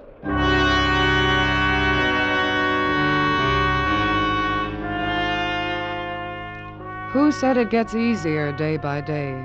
Jason writes. It didn't for me. I was stiff and sore from using muscles that had never been used before, and the only thing I wanted was a drink, just one drink to ease the pain. But I knew I'd never stop with one. It got tighter and tighter inside me, and there had to be a breaking point. And then on the 10th day out, the captain sent me up to secure a block on the mainmast. The sea was kicking up a little, and when I was 15 feet above the deck, the schooner lurched suddenly. I lost my grip and fell. I grabbed at the shroud, and it bit into the skin of my palms, and I hit the deck and lay there for a moment, shaking with fear, knowing that this was the end of my fight. Then I got to my feet, ran down to the galley, and opened the cabinet where I knew the captain kept his brandy. Having a little nip, Jason? Yes! I'm through. With your rotten bargain, your Jake Finch, and your... Through with Ellen and the baby. Through with keeping your word. Back where you started from. A gas-filled room, trying to commit suicide. Well, go ahead. What are you waiting for? You've got the bottle in your hand. Go ahead. Take your drink. Shut up. What are you waiting for, Jason? Shut up. Shut up. Just remember, Jason, one drink will finish you. Jake Finch will kill you, and Ellen won't get the money. I'm a businessman, Jason. I made a bargain. Don't think I'm going to renege. I didn't want you to marry Ellen in the first place, remember? She won't get a penny from me when you die. Remember that. Be careful, Jason. You're trembling so, you might drop the bottle. Maybe you do need a drink, Jason. Think it over. It's an easy way out, and I won't embarrass you by staying and watching. Murderer! You dirty murderer! I won't touch a drink! I won't touch it! I'll show you! I'll show you!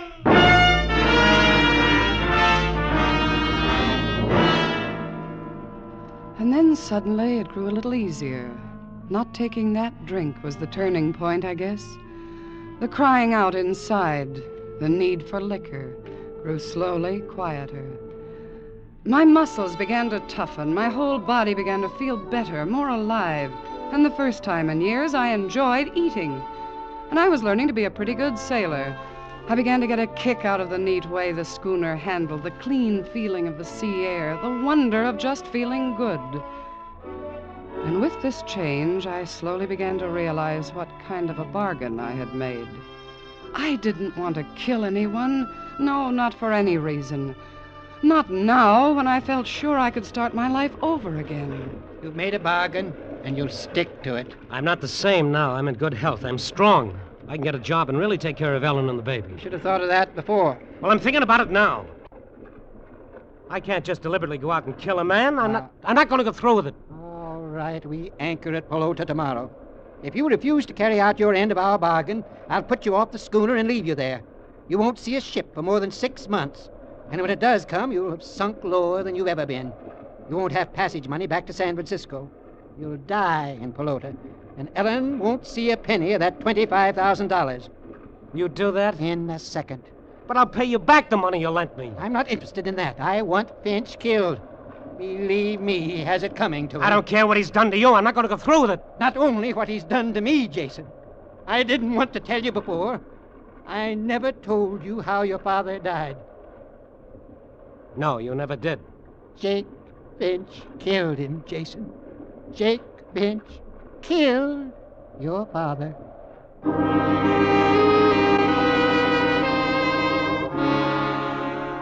Jason's letter continues.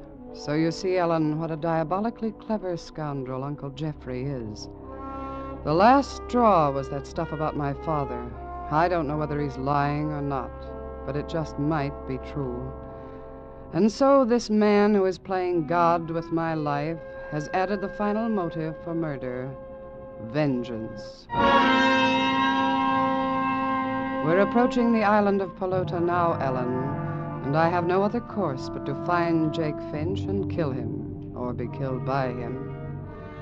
What a crying shame that I couldn't have found myself before this, for I know now what a wonderful life we might have had together.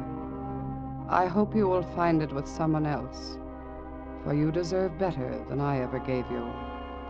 We're dropping anchor now, and I must go.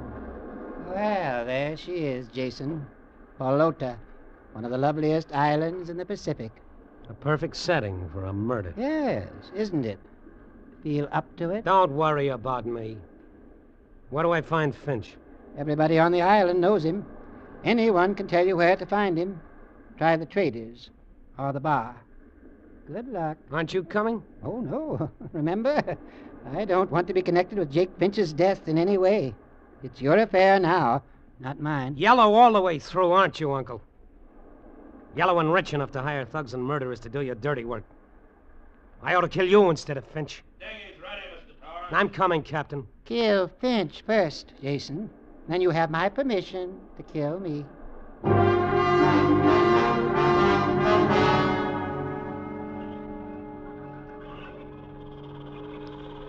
Good day to you, sir. Good day. Put in for supplies, have you? No. Well, we've got everything a trim little schooner like yours would be needing. Look, can you tell me where I can find Jake Finch? Jake Finch? What do you want with him? Well, that's my business. Where is he? I couldn't say exactly. He might be down on the beach this time of day. Thank you.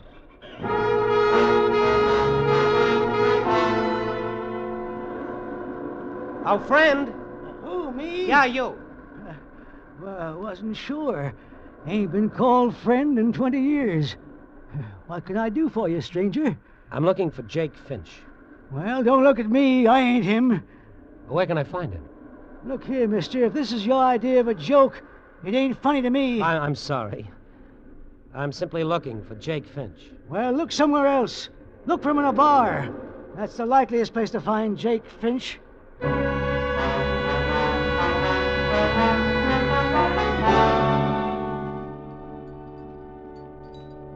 Yes, sir.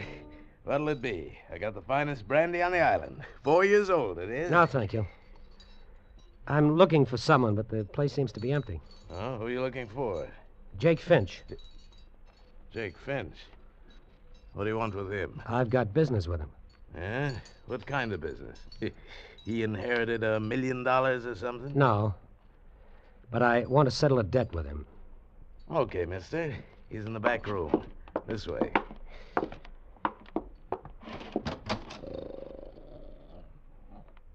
There he is. That old bum? Yeah. Sleeping it off.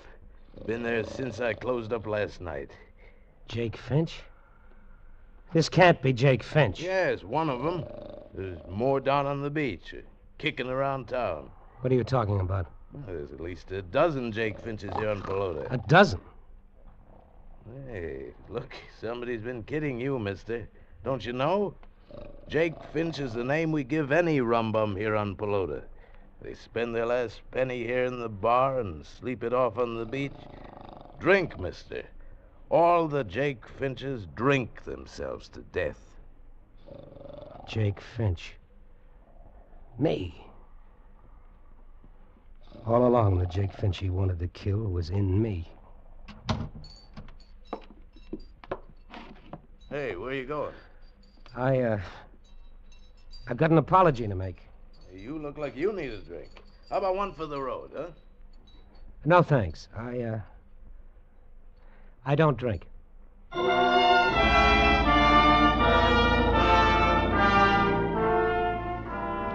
There it is, John. That's my letter from Jason.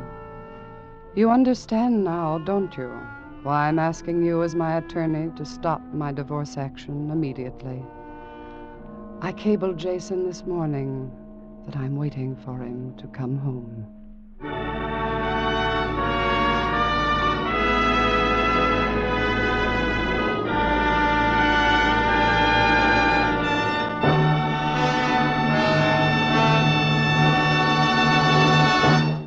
Escape is produced and directed by William N. Robeson. Tonight we have presented Letter from Jason, adapted by Seeley Glester, Merwin Gerard, and Mr. Robeson, from Sunk by George F. Wirtz. Featured in the cast were Frank Lovejoy as Jason, Will Gear as Jeff, and Kay Brinker as Ellen. Special music was arranged and conducted by Del Castillo. Next week. You are lying on a small knoll in the prairie west of the Platte River. In a few moments, dawn will herald the attack of the encircling Apaches. An attack of such fury that for you there can be no escape.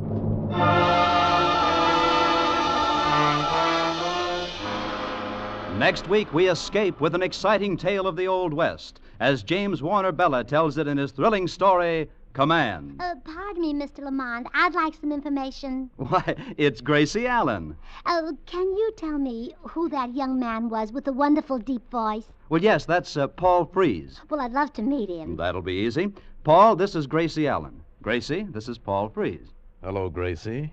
Or should I call you Mrs. George Burns? Well, yes, you should. You see, I've been Mrs. Burns ever since that day when a certain tall, handsome man came along and pronounced George and me man and wife. I see.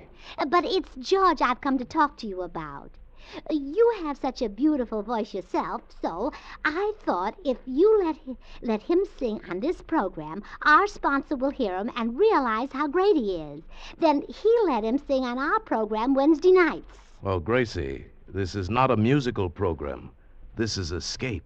Well, George can make your program more popular. When he sings, everybody will be looking for Escape. I'm sorry, Gracie. I'll have to turn you down. Oh? Well, goodbye, Mr. Freese.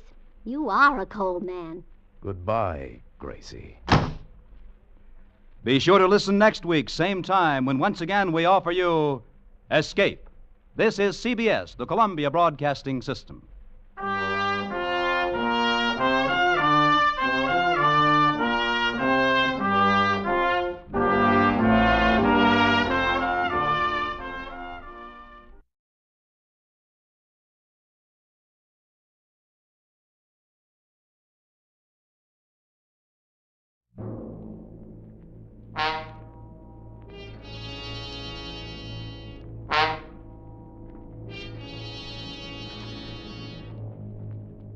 You are groping down a dark alleyway in the French Quarter of New Orleans, driven by terror, hounded by the curse of the Papaloi, a curse from which there is no escape.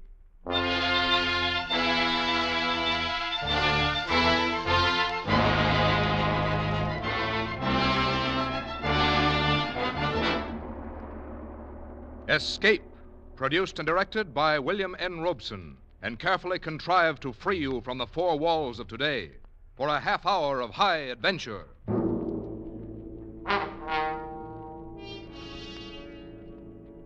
Tonight we escape into two worlds.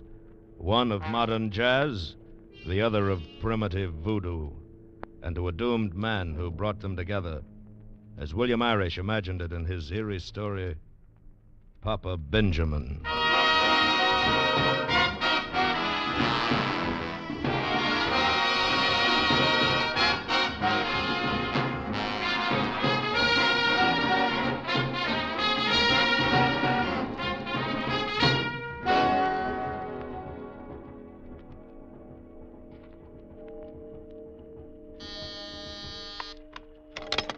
Orleans Police Department, 4th Precinct, Sergeant Tolliver speaking.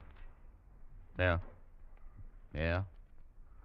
Well, pick him up on a drunk 723. Right. Yes, sir. What can I do for you? Are you in charge here? Yeah. Hey, aren't you Eddie Block, the band leader? That's right. Hey, Joe, look who's here, Eddie Block. Well, never thought we'd get a visit from a big celebrity like you, Mr. Block. And at 4 o'clock in the morning. I suppose, though, this is just the shank of the evening for a big shot orchestra leader. Well, what can we do for you, Mr. Block? I just killed a man. You're kidding. I tell you, I've just killed a man.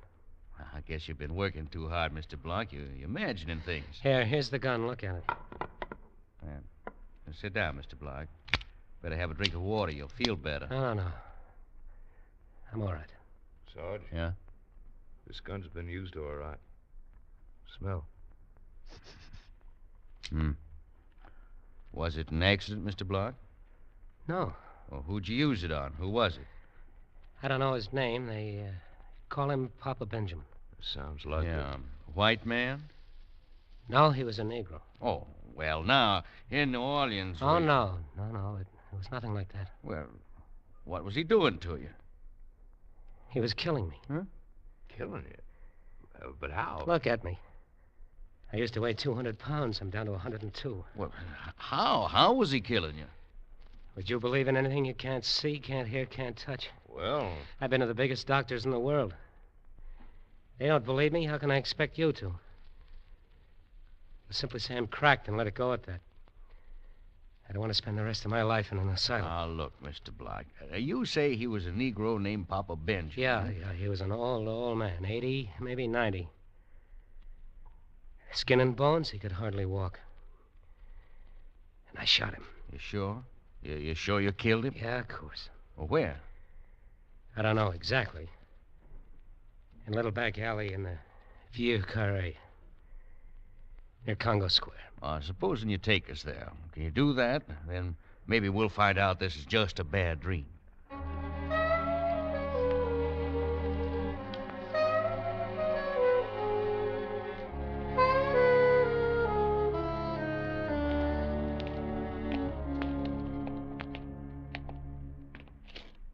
This is the alley. To the right, between the buildings. All right, let's go. You pack, Sarge? You catch cold without it. Don't go back there, honey. Quiet, you. Oh, cops. Nice neighborhood. This is it. In that door and up the stairs. Come on. Oh, no. Don't make me go up there again, please. Better come, Mr. Block. You're showing us. Hey, flash a light. There's somebody here on the stairs. Huh? He won't bother us. Dead drunk. Step over him and let's go. This ain't the most pleasant neighborhood to come crawling in.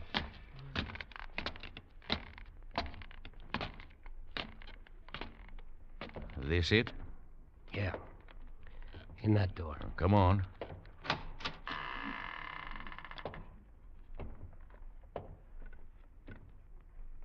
Better call the commissioner. Mr. Block wasn't kidding. This man's dead.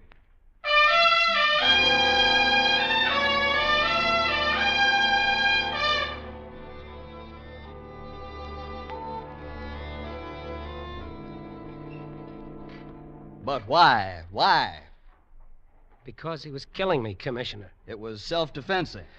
He never came near me once. I was the one who went to him. I offered him $3,000, $10,000, any amount, and he refused. Finally, I offered him my gun and asked him to shoot me with it, to get it over with quickly and not to drag it out any longer. Then when he said no, you shot him. Yeah. So you can lock me up now. Mr. Block, do you think we want to hang a murder rap on you, one of the most popular celebrities in the United States? Use your head. Now, I'm trying to find an out for you. He was killing me. Look, an 80-year-old colored man who's so feeble he can't even go upstairs by himself, who has to have his food pulled up to him in a basket, is killing who? A stumble bum his own age? No. Mr. Eddie Block, the top band leader of America, who can name his own price anywhere, who has about everything a man can want. Tell me just one thing, Mr. Block. How was he killing you? By thinking thought waves of death that reached me through the air. Now, Mr. Block, You want to hush the whole thing up, don't you? No. No, Mr. Block. But I'm going to get the whole story, so you might as well start telling me from the beginning. All right. It began one night about 2 years ago. We were playing at Maxim's on Charles Street.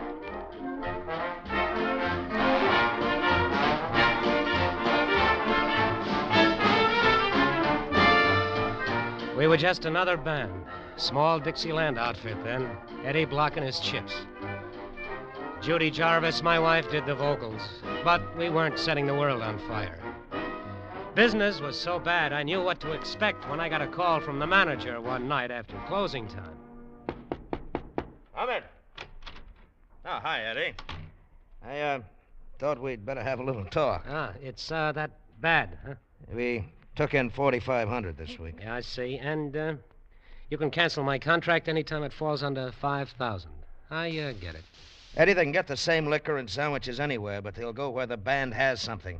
Tonight there were more waiters in the place than customers. Judy didn't even get a hand. It's not her fault. I know Graham. it's not her fault. She's okay, but... Well, I'm asking you, what's wrong? I don't know. I'm getting the latest arrangement sent to me from New York. We sweat our heads bald rehearsing. Well, this is New Orleans, practically the cradle of jazz. You gotta give them something new. Yeah, I know. When do I leave? Well, finish the week out. See if you can do something about it by Monday. If not, I'll have to wire St. Louis to get Kruger's band. I'm sorry, Eddie. Oh, that's okay. You're not running a charity bazaar.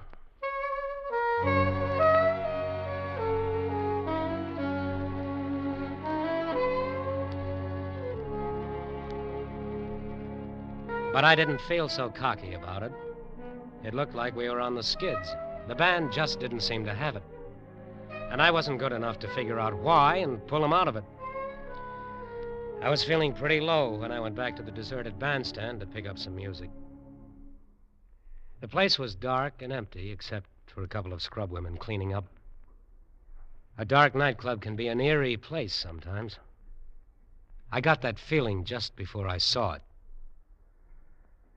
Saw it lying on the floor between the stands. It was a severed chicken claw with a red ribbon tied around it. I almost laughed. How did that thing get there? Then I picked it up and tossed it out of the floor where the scrub women were cleaning up. I certainly wasn't expecting the reaction I got. They took one look, turned, and ran out.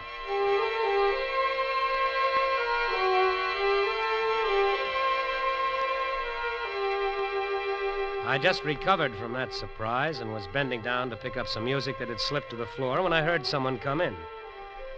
I guess I was pretty well hidden from view. Anyway, he didn't see me. It was Johnny Stats, my drummer, and he was acting funny, looking intently at the floor, searching for something.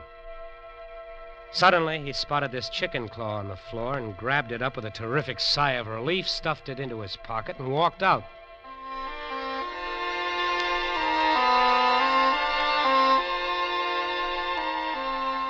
What I did then, I did on a strange impulse, and it changed the whole course of my life.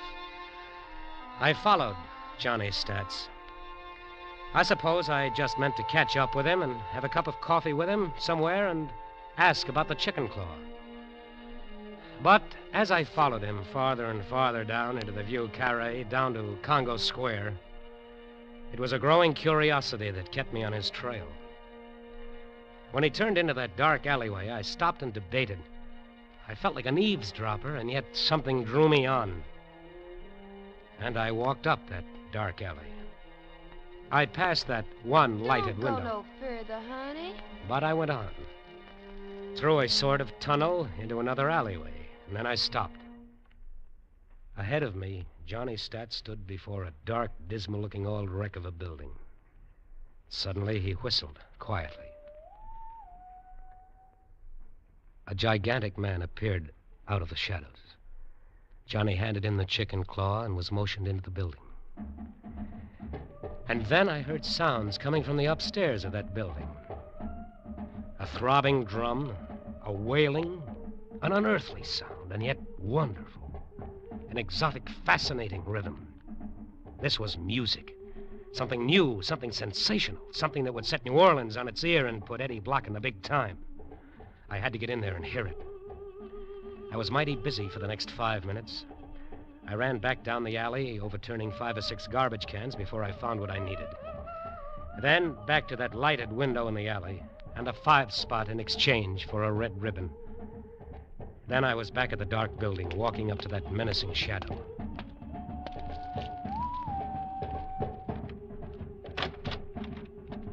Light up. Let me see your face. Okay. Easy with that knife. My ribs are tender. Your face never been here before. My friend Johnny Stat's up there. He'll tell you. Mr. Johnny, your friend? He asked you to come? This chicken claw told me to come. Papa Benjamin sent you there? Certainly. You'll make me late. Papa Benjamin won't like that. All right, go along in. First thing you know, all New Orleans gonna be caught around. I groped up the stairs, half expecting to feel his knife in my back. But I got to the top safely. Cautiously, I opened the door and slipped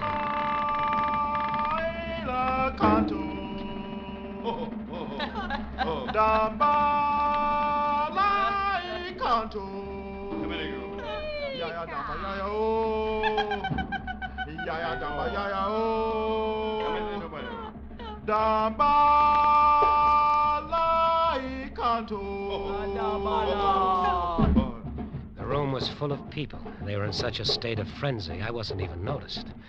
I slipped into a corner and slid down by the wall, sitting on the floor. That was a sight I'll never forget. Wild, fantastic, hideous, revolting, fascinating. In the center of the room was an incredibly old man, naked to the waist, wearing a hideous mask, and holding a live chicken. There were wild gestures, weird incantations, frantic dancing, shouting, rolling of eyes. There was blood. And always there was the chant. Nobody noticed me. After a moment, I took a piece of copy paper out of my pocket and began putting down the notes. It was wonderful, fantastic and wonderful. In 10 minutes, I had it, and I'd seen enough for a lifetime of nightmares. I began to feel sick. I wanted to get out. I started to stand up. Suddenly, the room went dead. A stranger is here. His bony arm stretched out straight from the shoulder, pointing at me like an arrow. And there was blood on it. What you do here? I know this man. Let me find out. No one moved. There was no sound in the room as Johnny Stats came over and squatted beside me. You're in terrible trouble, Eddie. I don't know if I can get you out of it. What is this, Stats? And what are you doing here? There's no time to talk now. You've got to do something quick or you'll be a dead man. Why? I'm in the very heart of New Orleans. They wouldn't dare. Listen, you've seen enough tonight. You know better. Eddie, there's only one way. What? Join. Become one of us. No, It's the only way, Eddie. I can't save you. You'd better hurry up, because unless you do, you'll never get out of here alive. You know what this is, don't you? This is voodoo. Okay, sure. I'll join up. Why not? Wait a minute, Eddie. There's a lot more to it than you think. Unless you're serious, it'd be better to get cut to pieces right now. All right, don't worry. I'm serious. All right. Papaloy. His spirit wishes to join our spirits. The old man burned some feathers while the others watched silently. Then he nodded. It came out all right. He reads them. The spirits are willing. There were other things, rituals, ceremonies, another sacrifice. Then as the chanting started again, they brought me the sacrificial bowl. I didn't have to be told what was in it. I started to draw back. Drink, Eddie, drink, or they'll kill you on the spot. Late next morning, the band assembled at Maxim's for a rehearsal. When Johnny Stats got there, he found another drummer sitting in his place. Naturally, he came to me. What's all this about, Eddie? I don't want any voodoo lover in my band, that's all, Stats. Here's a check for 2 weeks' salary. So you're crossing him, are you? Boy, I wouldn't want to be in your shoes for all the gold in Fort Knox. If you mean that bad dream last night, I haven't told anybody and I won't. I'd be laughed at. I'm only remembering what I can use of it. The jungle is just trees to me, the Congo a river, and the nighttime is just a time for electric lights. Hey, but this new number you're going to rehearse this morning. I said I'd remember what I can use. Listen, Eddie, that chant is sacred. It's secret. It was secret. Eddie, don't do it. Look, here's a couple of C notes. Hand them these. That ought to pay up my dues from now to doomsday. And I don't want a receipt. And if they try putting poison in my orange juice, they'll end up in a chain gang. It's not that easy, Eddie. You're one of us now. Oh, get out. Okay. Goodbye, dead man. Graham, the manager of the club, changed his mind about canceling our contract when he heard us rehearse the chant. Instead, he spent 5 G's in publicity. And Saturday night was set for the big unveiling. It seemed like all New Orleans tried to jam into Maxim's, came to hear the voodoo chant, the real thing. Just before we were ready to hit it, Judy came up to me. Eddie, listen. Let's not do it. Oh, what do you mean, baby, not do it? This is it. This is our ticket to the big time. It'll be a sensation. Yeah, I know, but I got a funny feeling. And look, I found this under your dressing room door just now. It sounds like a warning. Somebody doesn't want you to play that number. Let me see. You can summon the spirits, but can you dismiss them again? Think well. Forget it, baby. Stats is trying to scare me because I fired him. Ladies and gentlemen. Oh, come on, honey, let's go. They're waiting. Maxim takes great pleasure in bringing you a historic moment in musical history. You're about to hear for the first time anywhere the voodoo chant, the age-old ceremonial rhythm no one but the initiated has ever heard before. This is the real thing, an accurate transcription, not a note's been changed. So, ladies and gentlemen, Eddie Block and his Chips present for the first time anywhere the voodoo chant.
They screamed for more, but we were playing it cagey. Once a night, that'd pack 'em in. After it was over, I went back to our dressing room. Judy got there before me. She was reading a newspaper somebody had brought in. Eddie, listen. Oh, baby, you were wonderful, and we wowed 'em. We're in the money now. Yeah, Eddie, but... Oh, boy, am I tired. I feel more tired than I've ever felt in my life. Nervous strain, I guess, huh? Let down? Eddie, look here in the paper. Oh, who cares about the paper? No. Eddie, it's Johnny Stats. Huh? He's dead. He drowned himself in Lake Pontchartrain this afternoon. This afternoon? Then that note, it wasn't Johnny. Oh, well, look, Eddie, you can't blame yourself. Me? Oh, no. No, of course not, but I think I know who to blame. What do you mean? Nothing. Eddie, why don't you lie down and rest for a few minutes? You look worn out. I am. I feel dead. Here, let me take off your coat. Oh, be careful. What's the matter? I don't know. Funny thing, while I was waving the baton on the chant, I felt something, a sharp pain there in my back, like a pin or something stuck in me. Oh, I don't feel anything there now. Maybe it slipped down. I don't know. Couldn't have been much. There. Now, you just lie down. You'll feel better in a few minutes. You've been working too hard. You should relax now. Maybe take a few days off. Hey, Eddie, look here. Where did this come from? What? It's a little doll. It was lying on the dressing table. Why, Eddie, it looks just like you. Let me see. That's funny. Look, there in the back. There's a little pin sticking in the back. Yes. That's right where I felt the pain.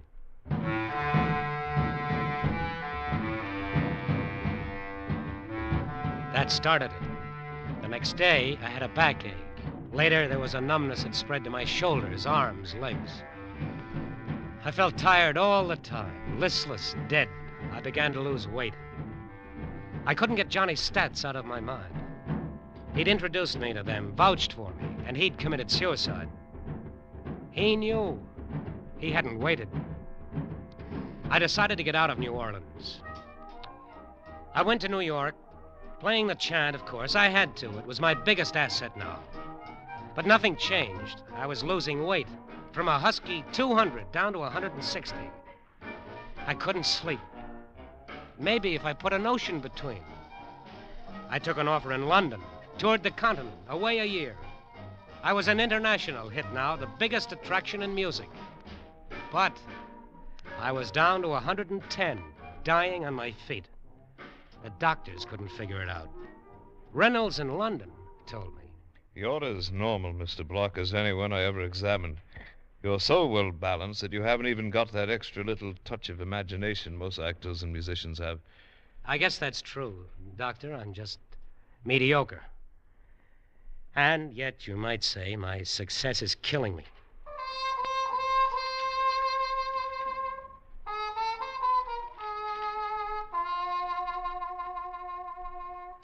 And so, after 2 years, I finally realized it was no use. I came back. Back to New Orleans. Back to the dark alleyway down near Congo Square. I could just barely drag myself along. But I had to see Papa Benjamin. I slowly climbed the stairs, up to that loathsome door. I went in. There he was. Papa Benjamin, staring at me from the bed as if he'd been expecting me. Then he started to laugh.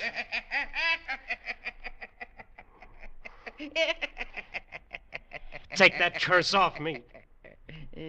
Give me my life back. I'll do anything you say. What been done cannot be undone. You think spirits of earth, air, fire, water know what forgiveness means? Intercede for me, then. You brought it about. Here's money. I'll give you twice as much. All I earn. All I ever hope to earn. You have fouled the Obaya. Death has been on you from that night. All over world, in the air above, you have mocked spirit with the chant that summons him. And please, here's a gun. Kill me now and be done with it. I can't stand anymore. All you have to do is shoot. I'll write a note, sign it, that I did it myself. Death will come, but different. Slow. Oh, slow. Oh, no. I can't stand it. I won't. Maybe if I kill you, maybe then the spell will be broken. No. Yeah, that's no, it. No, I'll kill you. No.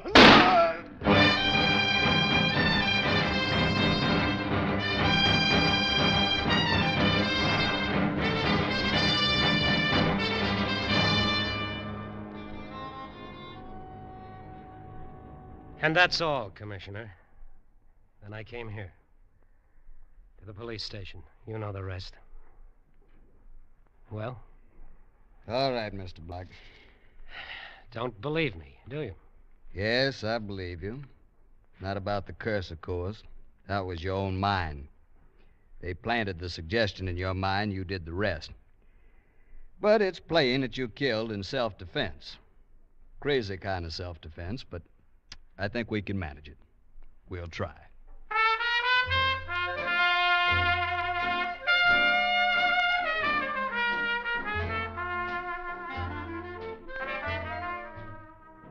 The commissioner managed it all right. How is almost a story in itself. How a detective with a moulage false face posed as Papa Benjamin and called the Voodoo clan together and into a trap. How they collected the evidence that proved my story. and how they sent most of that voodoo bunch to jail. My name wasn't even connected with the case, so now I'm free. I'm living again. I've gained weight, and the tiredness and the numbness is gone. I took a nice vacation. I went to Bermuda, relaxed, and had fun. Now I'm back in New Orleans at Maxim's, and the whole thing is forgotten. We're opening tonight, and the place is packed. Everybody's come to hear the chant. Eddie Block and the chant. We're on our way now. Nothing can stop us. And now, ladies and gentlemen, we welcome back on his triumphal return Eddie Block and his Chips, playing for you the one and only Voodoo Chant.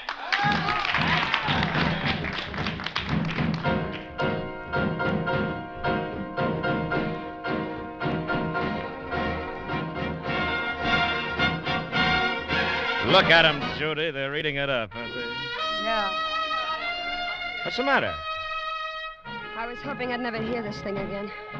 What do you mean? It's your trademark, yours and Eddie's. I tried to persuade him not to do it, and he wouldn't listen. Why? You aren't imagining all that voodoo stuff. I don't know. It was all in his mind, and it nearly killed him. I don't think you can put it out of your mind and forget so easy. When Eddie plays it again... Oh, nonsense. Hey, wait a minute. Look at Eddie. There's something wrong. What? Oh, he's staggering. Eddie! Eddie! Eddie! Eddie! Judy, now wait.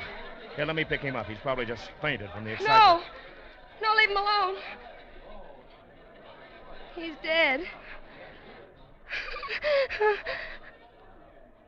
I guess Papa Benjamin won after all.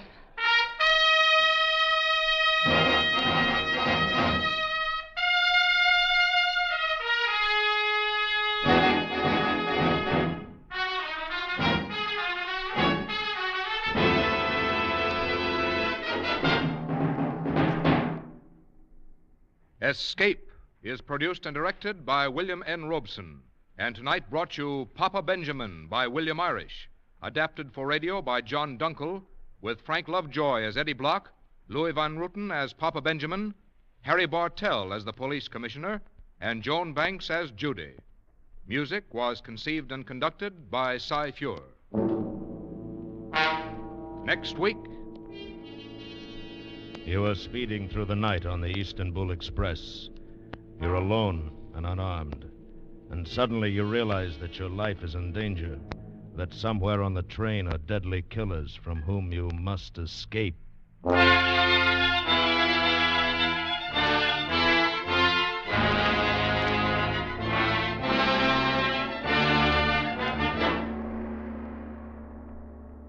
Next week, we escape with Harold Lamb's exciting adventure story, 3 Good Witnesses. Good night, then, until this same time next week, when again we offer you Escape. This